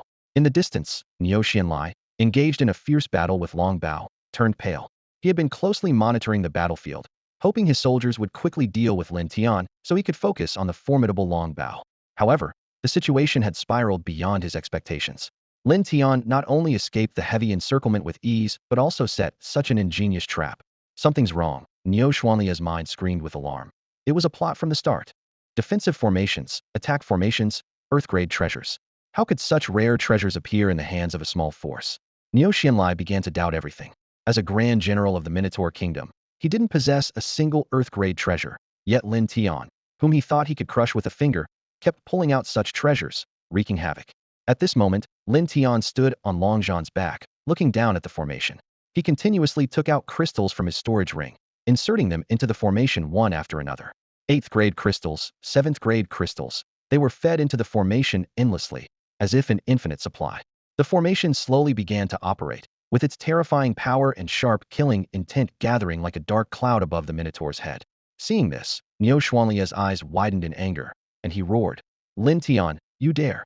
He spun around forcefully, charging towards Lin Tian like a frenzied bull, intending to kill him and break the formation. Inside the formation, a dense crowd of Minotaur soldiers, numbering 30 to 40,000, were trapped like fish in a net, restless and uneasy. Niu Xianlai knew well that if the formation activated, it would be a one-sided massacre. The soldiers' strength was nowhere near enough to withstand the formation's power. Lin Tian continuously infused the formation with crystals, rendering any attacks ineffective, like stones sinking into the sea. The source of Niu Xuanlia's fury lay in this: if Lin Tian used the formation to slaughter all 40,000 Minotaur soldiers, the battle would be decided, and he would be inevitably defeated. However, Long Bao would not stand by and watch its master be killed. It soared into the sky, unleashing terrifying purple lightning that blocked Niu Xuanlia's path like an inescapable net. Forced to stop, Niu Xianlai had to contend with Long Bao, helplessly watching the formation gradually take shape, his inner rage nearly consuming him. "Everyone, attack the formation. Break it at any cost." Niu Xuanlia's furious shout echoed across the battlefield, like a thunderclap in every Minotaur's ear. Upon hearing the order, the Minotaur army, both inside and outside the formation, attacked it with frenzied determination. Those who couldn't reach the main formation turned to assault the protective array. Under the intense assault, the two formations flickered with light, as if on the verge of collapse, yet they stubbornly held firm. Unbeknownst to Niu Xianlai, Lin Tian had already stockpiled hundreds of thousands of crystals. Supporting the formation until activation was a trivial matter for him. Boom, boom, boom. Under the bombardment of tens of thousands of Minotaur soldiers, the formation emitted thunderous roars. At its top, a heart-stopping aura began to gather, morphing into various attack forms. Though the Minotaurs inside the formation had not yet been attacked, they felt a growing sense of dread, as if the Grim Reaper's scythe hovered above them. Desperately, they attacked the formation, hoping to break this death trap at the final moment. Buzz! With a deafening roar, the formation fully formed, and the attack above completed its transformation. The Minotaur army below sensed something amiss and looked up. Countless blades appeared out of thin air, suspended above them, gleaming coldly and instilling fear. Whoosh, whoosh, whoosh. In an instant, thousands of blades descended like a deadly rain of swords. Ah! Screams of agony erupted one after another, like a harrowing symphony of death. The sudden sword rain caught the Minotaurs off guard, and many soldiers fell before they could even react. "Defend yourselves." With a loud shout, some of the stronger soldiers sprang into action, attempting to fend off the energy blades formed by the formation. However, their efforts were as futile as trying to stop a chariot with one's arms, achieving little success. Witnessing this scene, Lin Tian couldn't help but be surprised. It's so powerful right from the start. He quickly realized that he had added too many crystals, greatly enhancing the formation's power. The formation then conjured other attacks, now striking not only from above, but from all directions. A relentless barrage of blades, spears, and arrows enveloped the Minotaur army in a shroud of death. The stronger Minotaur soldiers could barely hold their ground, while the weaker ones were like lambs to the slaughter, powerless against the onslaught of the formation. The killing array unleashed wave after wave of attacks, like the scythe of death, relentlessly reaping the lives of the Minotaurs. Lin Tian stood at the center of the formation, a flicker of shock in his eyes. The myriad attacks conjured by the array, fueled by the constant influx of crystal energy he provided, formed a perfect killing machine. The Minotaur army was trapped within, like beasts in a cage, unable to resist. Niu Xianlai was furious, his roars thunderous and deafening. He glared at Lin Tian, his eyes ablaze with hatred, wishing to tear him apart. The other two Minotaur King-level warriors were equally enraged, their attacks becoming more frenzied, determined to kill Long Zhun and Long Mo before breaking through the formation to get to Lin Tian. However, their efforts were in vain. The King-level third-tier Minotaur battling Long Mo began to feel the situation turning dire, as his energy rapidly depleted and his strength waned. In contrast, Long Mo seemed unaffected, gradually gaining the upper hand. The other Minotaur King-level warrior fighting Long Zhun was also in a difficult position, his body numb and movements sluggish from relentless lightning strikes. Despite their higher cultivation level, they were being forced back. If this continued, they would not only be unable to protect themselves, but once the battle below ended and the other two King-level warriors arrived, they would stand no chance. Outside the battlefield, both forces watched in disbelief.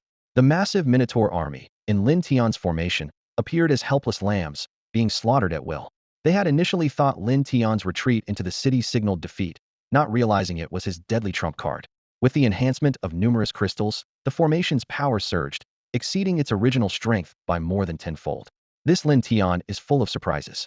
Niu Xianlai is likely to lose, someone murmured. Exactly, let him exhaust all his tricks on Niu Xianlai, so we can reap the benefits, another agreed. But what if he has even stronger cards up his sleeve? Someone questioned. Impossible. He's so young, only at the 9th tier. How could he possess so many treasures? Don't underestimate him. The sword in his hand is an Earth-grade treasure, something only empires can possess. This kid resembles the Lai Ren tribe a bit. Could he be some prince from the Hunter tribe? We know all the strong figures of the Lai Ren tribe. If they had so many powerful warriors in secret, they would have taken over the entire Dark Forest, or even conquered the Minotaur Empire by now. What kind of creatures are fighting Niu Xianlai? I've never seen anything like them, and there's no record in ancient texts. They are indeed intriguing.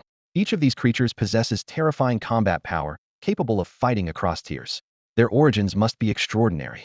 Compared to the shocked tribes, the city lords on the other side were completely stunned. Faced with Lin Tian's brutal killing techniques, they were unable to recover for a long time. Even Pan Feichin, who possessed king-tier troops, was no exception. Previously, the massive Minotaur army had obscured their view, preventing them from seeing the battle unfold and witnessing Lin Tian's blood-soaked, awe-inspiring performance.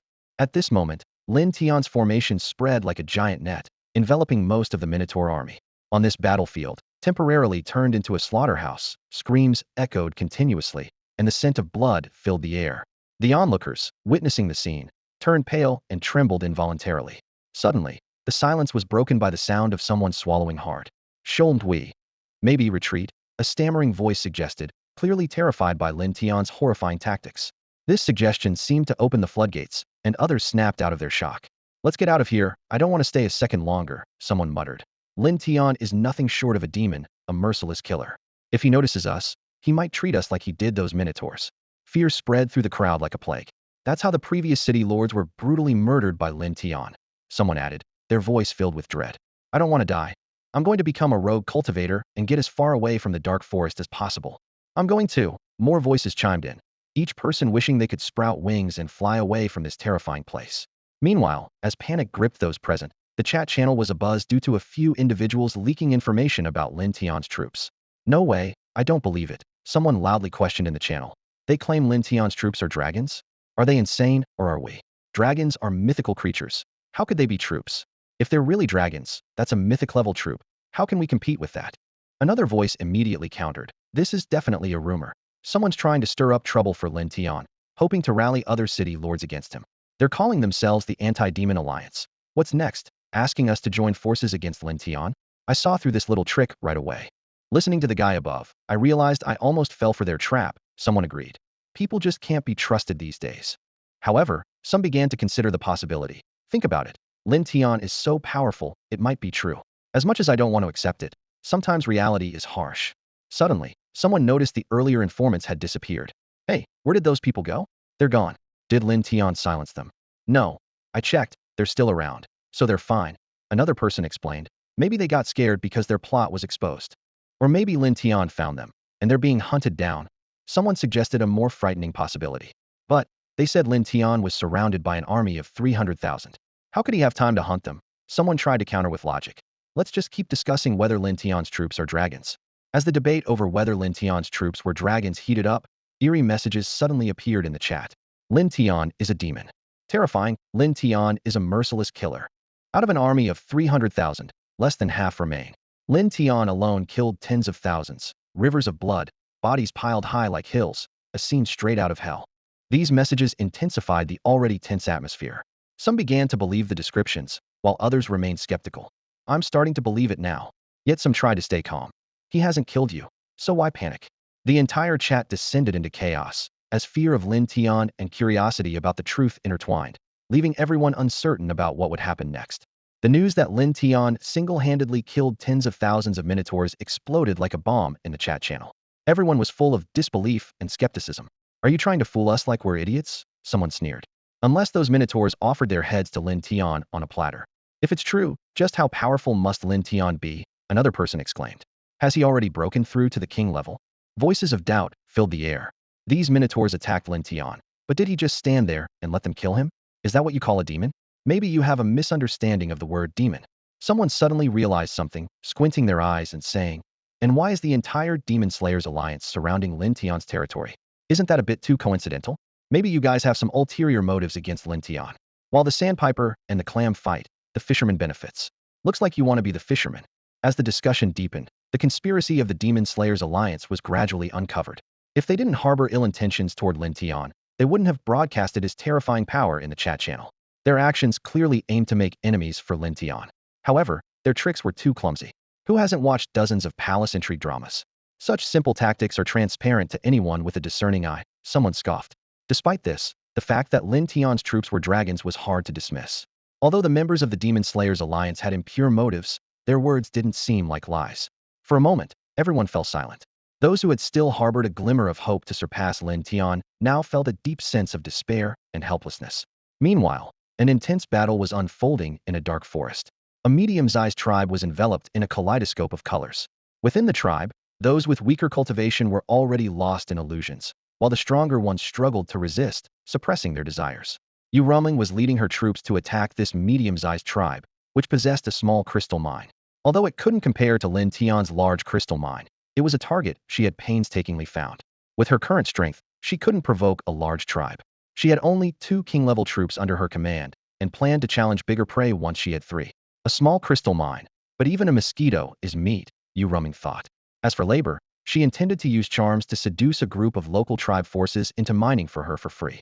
Under the dual effects of charm and illusion, they would likely work themselves to death without ever waking up. As the battle neared its conclusion, Ultraman prepared to check today's spoils. Just then, someone in the alliance tagged her. When she opened it, she was stunned. Lin Tian's troops are dragons? Everyone in the Dark Forest Demon Slayers alliance saw it with their own eyes. Ultraman took a deep breath, finding it hard to calm down. Her Fox clan might be an immortal level troop, but dragons were undoubtedly superior.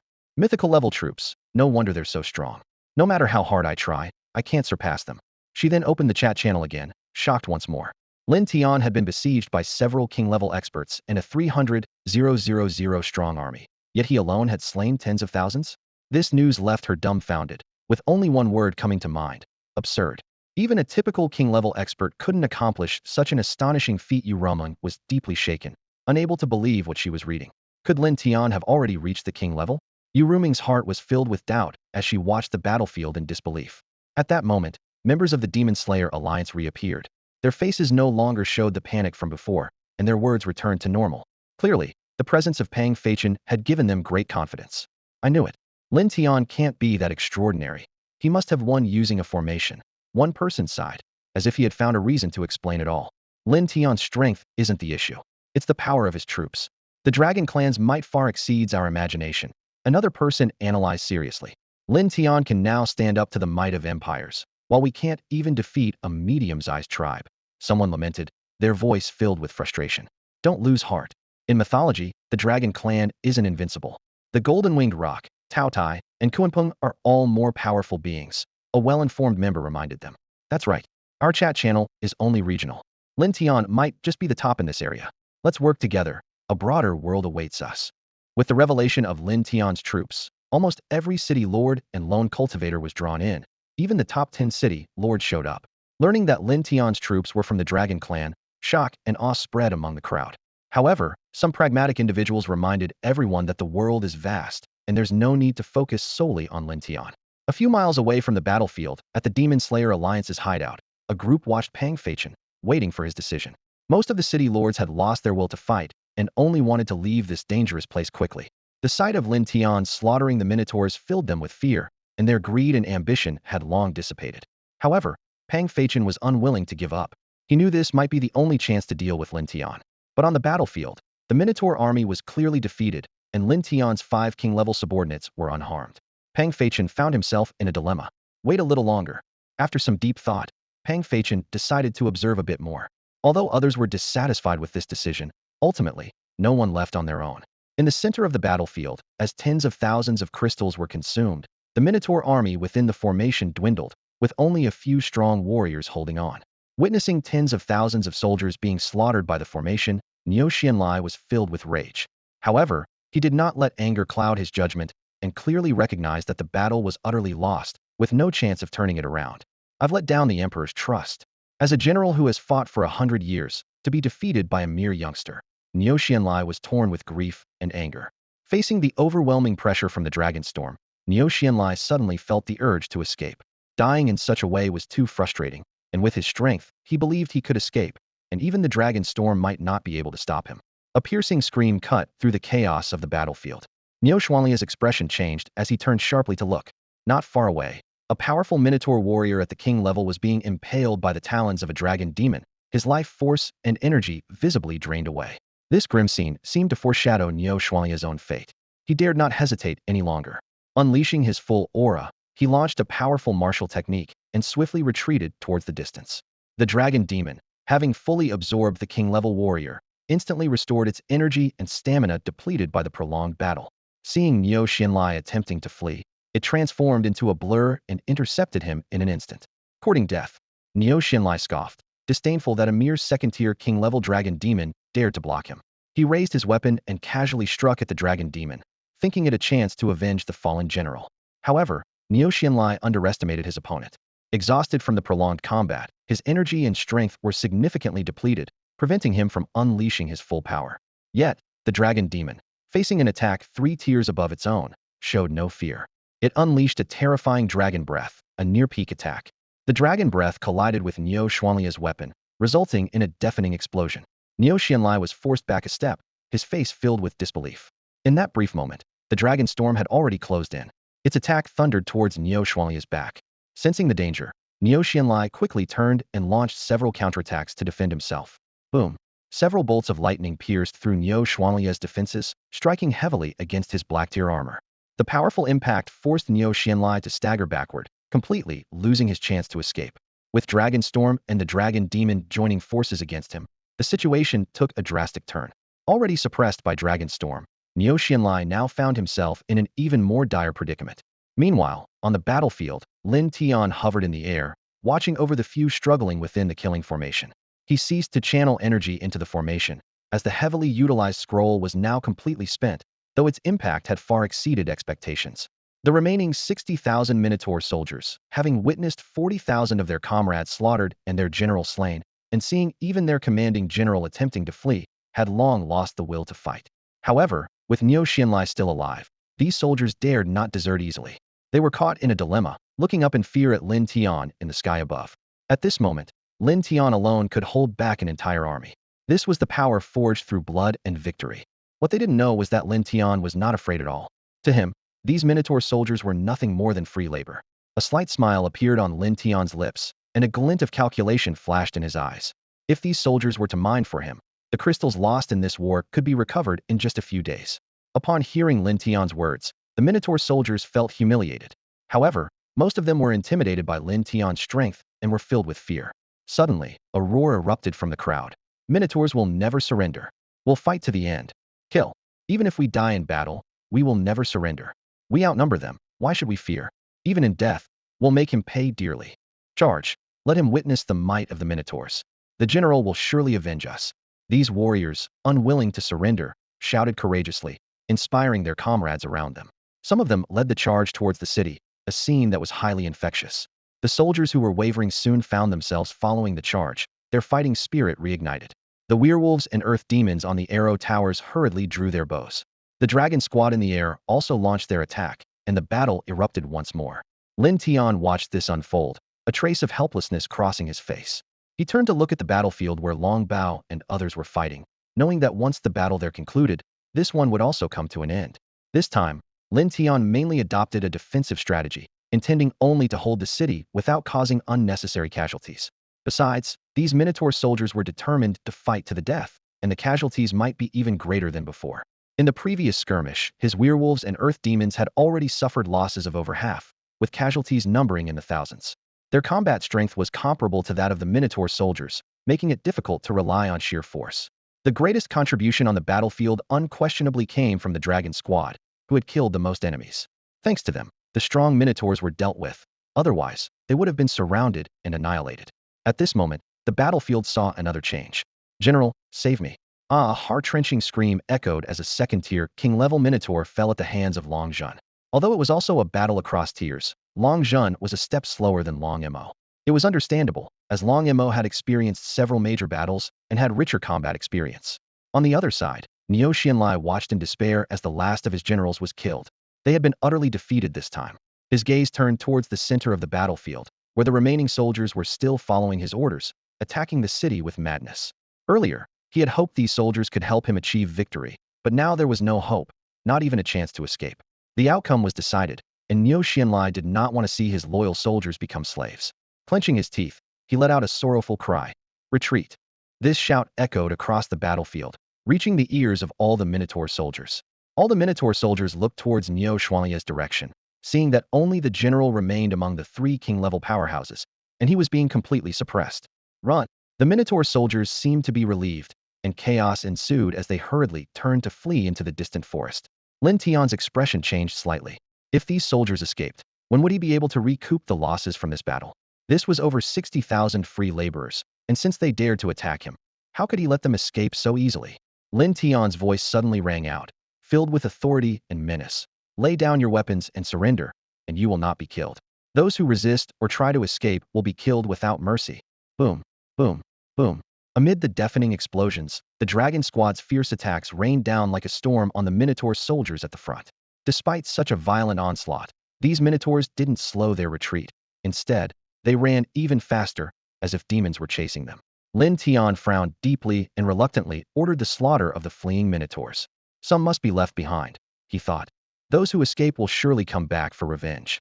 Meanwhile, the werewolves and earth demons surged out of the city gates like a tidal wave, shouting, "Lay down your weapons and surrender, and you will not be killed." The werewolves were thrilled, hardly believing they had won the battle despite being so outnumbered. This victory was something they could boast about for a lifetime. An incredible scene unfolded on the battlefield. Just over 1,000 were pursuing more than 60,000, encircling and intercepting them, creating a spectacular sight. At the same time, on the battlefield in the sky, Niu Xianlai, besieged by 3 dragons, had lost all hope of escape. His bloodshot eyes scanned over Long Bao and the others, as he roared, "If there's no way out for this general, then I'll take some of you with me, even in death." Before he finished speaking, a red pill appeared in his palm, which he instantly swallowed. Long Bao and the others couldn't even see what kind of pill it was. After consuming the pill, Niu Xianlai's veins bulged, his aura surged rapidly, and his facial muscles twisted. The energy in the surrounding air frantically rushed into his body. Boom. The energy within Niu Xianlai gathered wildly, breaking through to the 6th level of the king tier.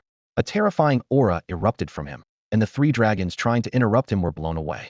His power had skyrocketed, his eyes were blood red, and a chilling malevolence emanated from him, transforming him into a fearsome demon. Lin Tian was startled by this aura and turned to look at Niu Xianlai. A pill that boosts power? Directly breaking through to the 6th level of the king tier. Lin Tian quickly analyzed. This isn't an ordinary pill. Regular pills might increase strength by a few times, but he directly broke through to the 6th level, far exceeding that. The stronger the pill, the greater the side effects. He isn't trying to escape. He's fighting to the death. which means the pill's side effects will likely kill him. Lin Tian hurriedly shouted to Long Bao and the others. Don't confront him, Heaton. Just stall him. Hee hee. Niu Xianlai let out a sinister laugh. You want to stall me? Then I'll kill you first, and see if they dare face me, Heaton. He was now a completely different person, as if possessed by evil. As Niu Xianlai prepared to charge at Lin Tian, he suddenly sensed a hidden group of people several miles away. Upon closer sensing, he was surprised to find that it was people from various tribes who had been secretly watching the battle. With his increased power, his sensing range had expanded significantly, allowing him to easily detect the tribes hiding in the forest. Damn, we've been discovered. The tribes, seeing Niu Xianlai looking in their direction, instantly turned pale. The expressions on everyone's faces made it easy to imagine the beating they had received from Niu Xianlai in the past.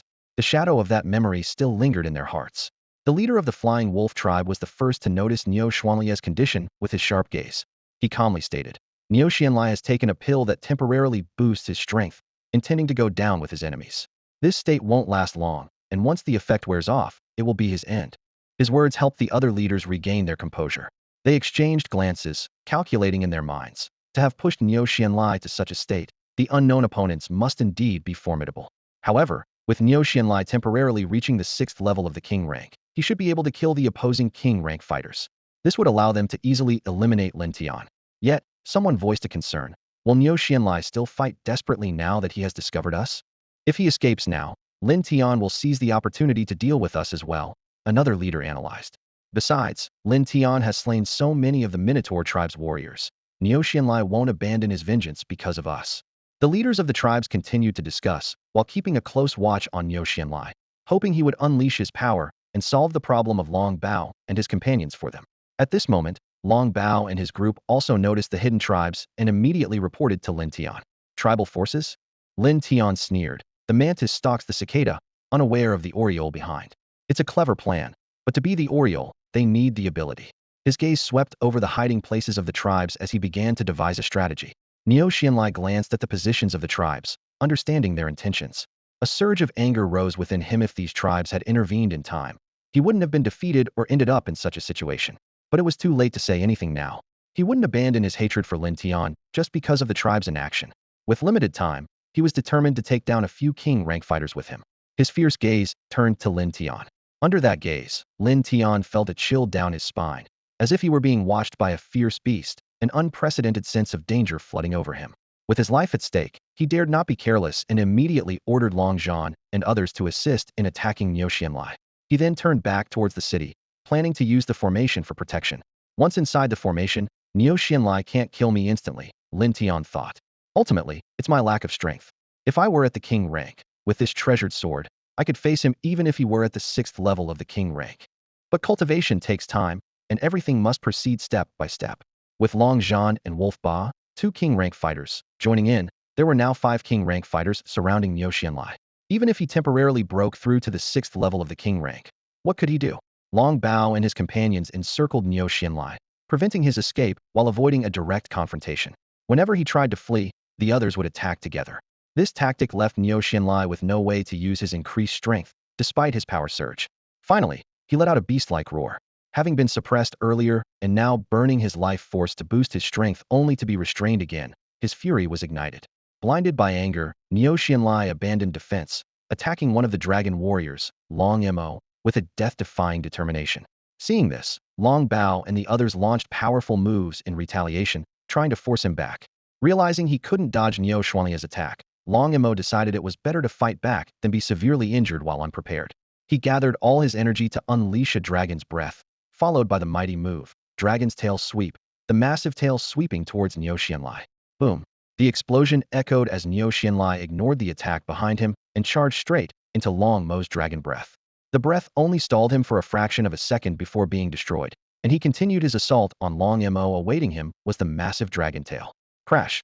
Niu Xianlai's weapon collided with the tail, the terrifying energy wave causing shock. Space seemed to freeze for a moment. Then Long Mo's entire body was sent flying.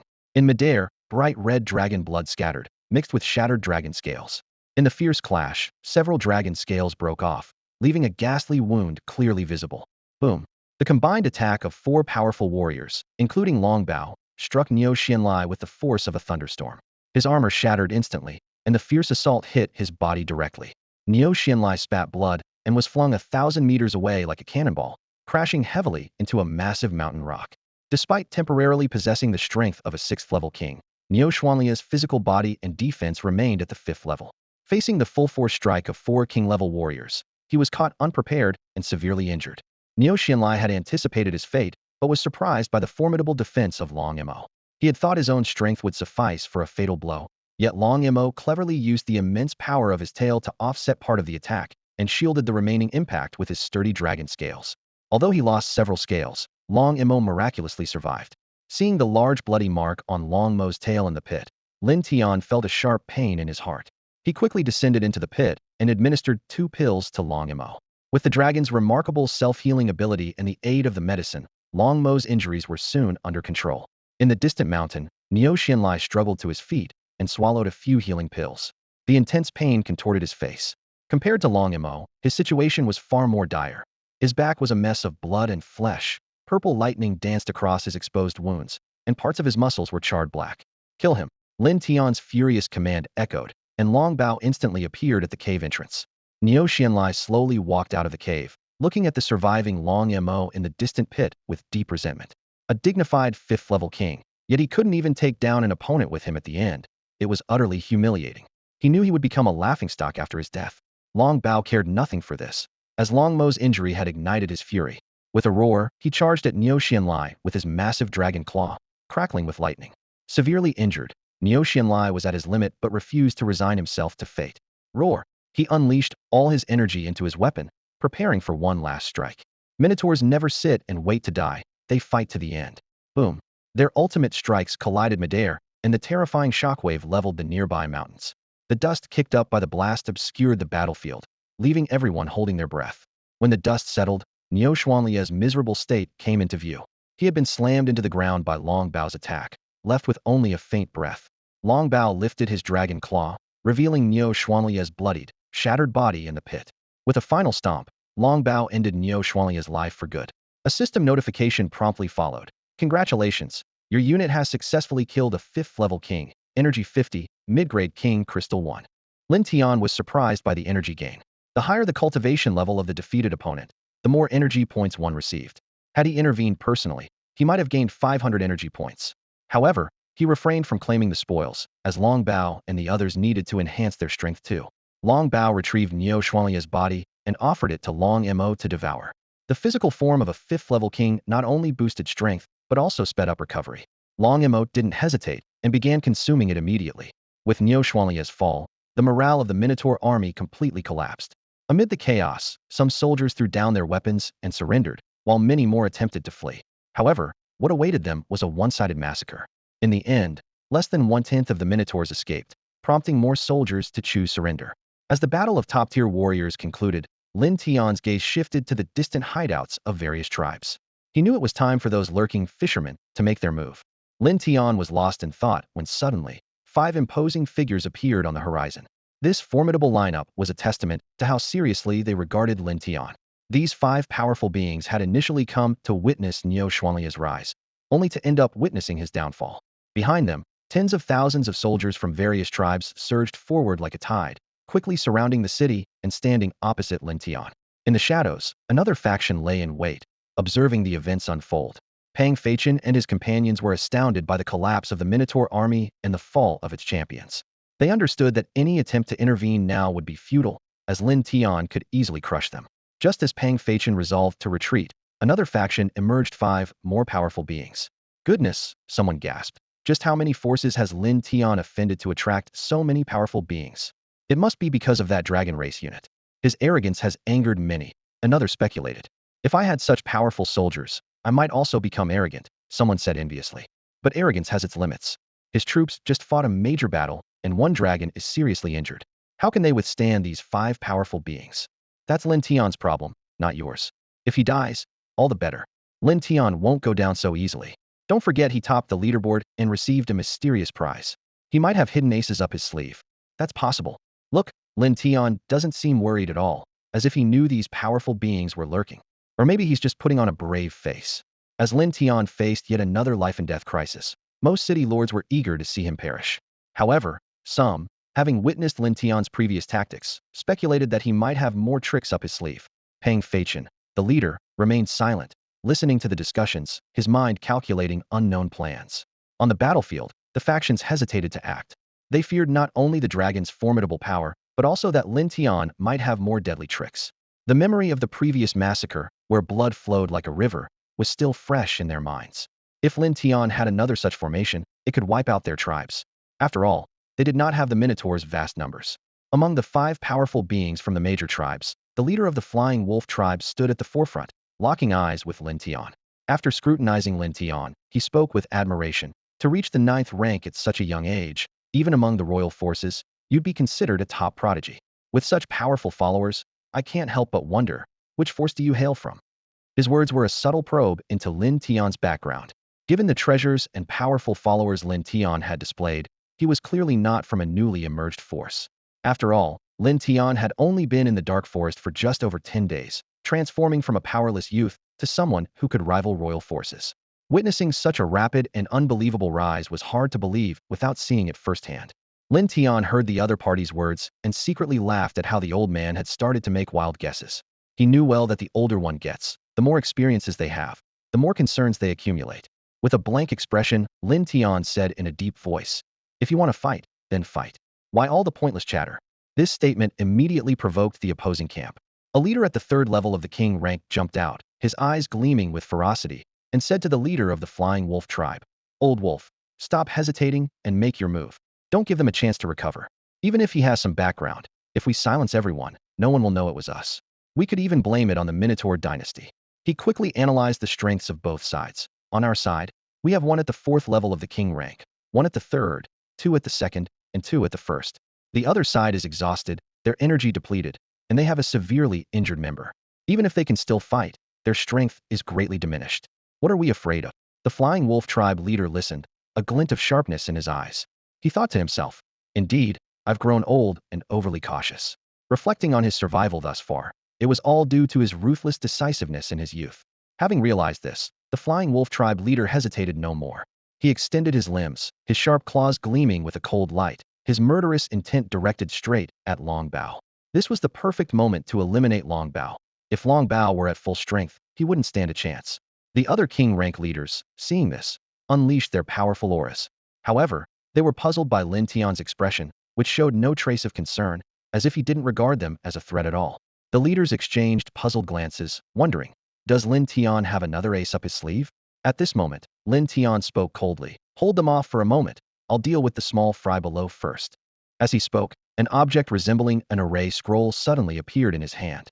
Hiss! The leaders gasped, alarms ringing in their minds. Could Lin Tian possess a killing array?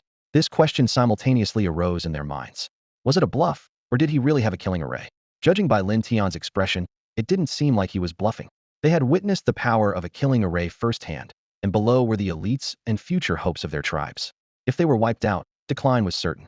The leaders were caught in a dilemma, to retreat or to fight to the death. In this tense moment, Pang Feichen, after careful consideration, made a shocking decision. The other city lords, upon hearing it, were collectively dumbfounded, staring at him in disbelief, wondering if Pang Feichen had lost his mind. The array scroll in Lin Tian's hand was indistinguishable between real and fake, leaving the various leaders in a dilemma. They understood that even if they eventually won, their clans would face annihilation. As both sides were deadlocked, Pang Feichen, hidden in the shadows, spoke slowly, his gaze sweeping over the crowd. "Let's go help Lin Tian." His words were like a thunderbolt, shocking those who were ready to flee.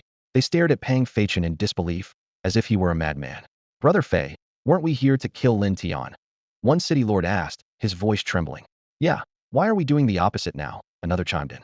"If Lin Tian turns on us without a word, aren't we walking into a trap? You go if you want, but I don't want to die," one city lord said frantically. "I'll go back right now, give up my city lord status, and become a wanderer. I don't believe Lin Tian can find me." "I'm not going either. I haven't lived long enough," another echoed. Everyone voiced their opposition to Pang Feichen's decision, feeling he was pushing them into the fire. Even if Lin Tian didn't kill them, with 5 king-level experts on each side, they feared they wouldn't even qualify as cannon fodder. Pang Feichen looked around calmly and posed a question. "Have we offended Lin Tian?" This question left everyone speechless. They looked at each other and finally shook their heads collectively. After all, it was their first time meeting Lin Tian, so how could they have offended him? With this answer, Pang Feichen continued. Since we haven't offended Lin Tian, why should we fear him? The crowd felt there was some sense in his words. However, a few people lowered their heads guiltily. They had not only leaked information about Lin Tian's forces, but also tried to turn others against him. Seeing this, Pang Feichen elaborated on his plan. Helping him now is a perfect opportunity to get close to him. Not only can we gain his favor, but we can also temporarily avoid his wrath. Once close to him, we'll have plenty of opportunities in the future. If we save his life and he turns on us, he'll face public scorn. Lin Tian is a smart person and won't act rashly. These words were the result of Pang Feichen's careful consideration. He had even thought of how to explain their presence there. Upon hearing this, everyone realized the wisdom in his plan. Someone praised, "This strategy is brilliant." Lin Tian would never see it coming. When the time comes to stab him in the back, he won't even know how he died. It's flawless. The crowd praised Pang Feichen's plan. However, a city lord suddenly asked quietly, "Why don't we take this chance to join those people and eliminate Lin Tian together?" The moment he spoke, all eyes turned to Pang Feichen again. To them, this seemed like a better plan with less risk. Lin Tian was surrounded by 5 king-level experts, and if they attacked from behind, Lin Tian would surely be defeated. After all, with the addition of Pang Feichen's own king-level experts, there would be a total of 6, leaving Lin Tian with no chance. Pang Feichen shook his head. He had considered this plan initially, but found it unfeasible upon closer thought. He explained slowly, "If we join them and eliminate Lin Tian, who would be the biggest winner?" "Definitely us," a city lord answered without hesitation. The other city lords nodded in agreement. To them, once Lin Tian was dead, the entire dark forest would be theirs. Pang Feichen slowly shook his head, a deep gleam flashing in his eyes. "No," he said in a low voice. "The biggest winners are the local tribal forces. Don't forget, like Lin Tian, we are outsiders in their eyes. With Lin Tian as a cautionary tale, who would allow us to continue developing in the dark forest? To eliminate potential threats, they would surely destroy us without hesitation." His words hit everyone present like a heavy blow to the heart. They suddenly came to their senses, realizing the grave consequences, and couldn't help but gasp. Their thoughts had been entirely consumed by Lin Tian and his resources, completely overlooking this fatal risk. "Brother Fei is truly insightful. I can't compare," a subordinate sincerely praised. "From now on, as long as Brother Fei doesn't mind, I'll follow him." "Me too," others chimed in. Pang Feichen's intelligence and wisdom impressed many present. Not only did he possess great strength, but his mind was also admirable. Many city lords willingly expressed their desire to become his followers, believing that following such a leader was the path to a promising future. The leader of the Demon Slayer Alliance, Yin Gaoyang, stood silently watching. He knew well that his position as the alliance leader was quickly becoming an empty title, but there was nothing he could do about it, as he could not compare to Pang Feichen. After a heated discussion, everyone agreed to Pang Feichen's decision to assist Lin Tian. Soon, Pang Feichen led tens of thousands of various troops charging out from the depths of the forest. This massive formation caught the attention of both sides in the standoff. More reinforcements? The tribal leaders were taken aback when they saw Pang Feichen leading the charge. It was clear that he was of the same race as Lin Tian, so what else could it be but reinforcements? Especially with the addition of another king-level powerhouse behind Pang Feichen, Lin Tian's side now had 6 king-level powerhouses, one more than their side. However, what they didn't know was that Lin Tian was also a bit bewildered. He immediately recognized that these people, like him, were city lords. After all, he couldn't mistake such a vast array of troops. But why were these people gathered together and on his territory? He didn't believe they would be kind enough to come to his aid just because they heard he was in trouble. Pang Feichen quickly led his people to the bottom of the city and was the first to shout, "Brother Lin, we heard you were in trouble, so we rushed here to assist." Lin Tian was skeptical, but since they were ostensibly there to help, he had to be courteous. "Thank you all for coming to help me. I appreciate it," he said to the crowd. "No need to be so formal, Brother Lin." Pang Feichen replied with a smile. He found Lin Tian easier to get along with than expected, a stark contrast to the Lin Tian, who only knew how to slaughter on the battlefield earlier. On the other side, the tribal leaders' expressions changed repeatedly upon hearing that they were indeed there to support Lin Tian. They were already wary of Lin Tian's formation scrolls and dared not act rashly. Now, with another king-level powerhouse and tens of thousands of troops, how could they possibly respond? The leaders exchanged glances with the Flying Wolf Tribe's leader, conveying the same message. The Flying Wolf Tribe's leader's fighting spirit, which had just surged, gradually dissipated in the face of this sudden turn of events. Seeing the looks from the other leaders, he let out an unwilling roar. "Retreat." That's all for today. Thank you so much for watching. I hope you guys enjoyed. If you wish to have another part of this recap, please give us at least 1,000 likes. Please don't forget to comment and subscribe to our channel for more content like this. Until next time.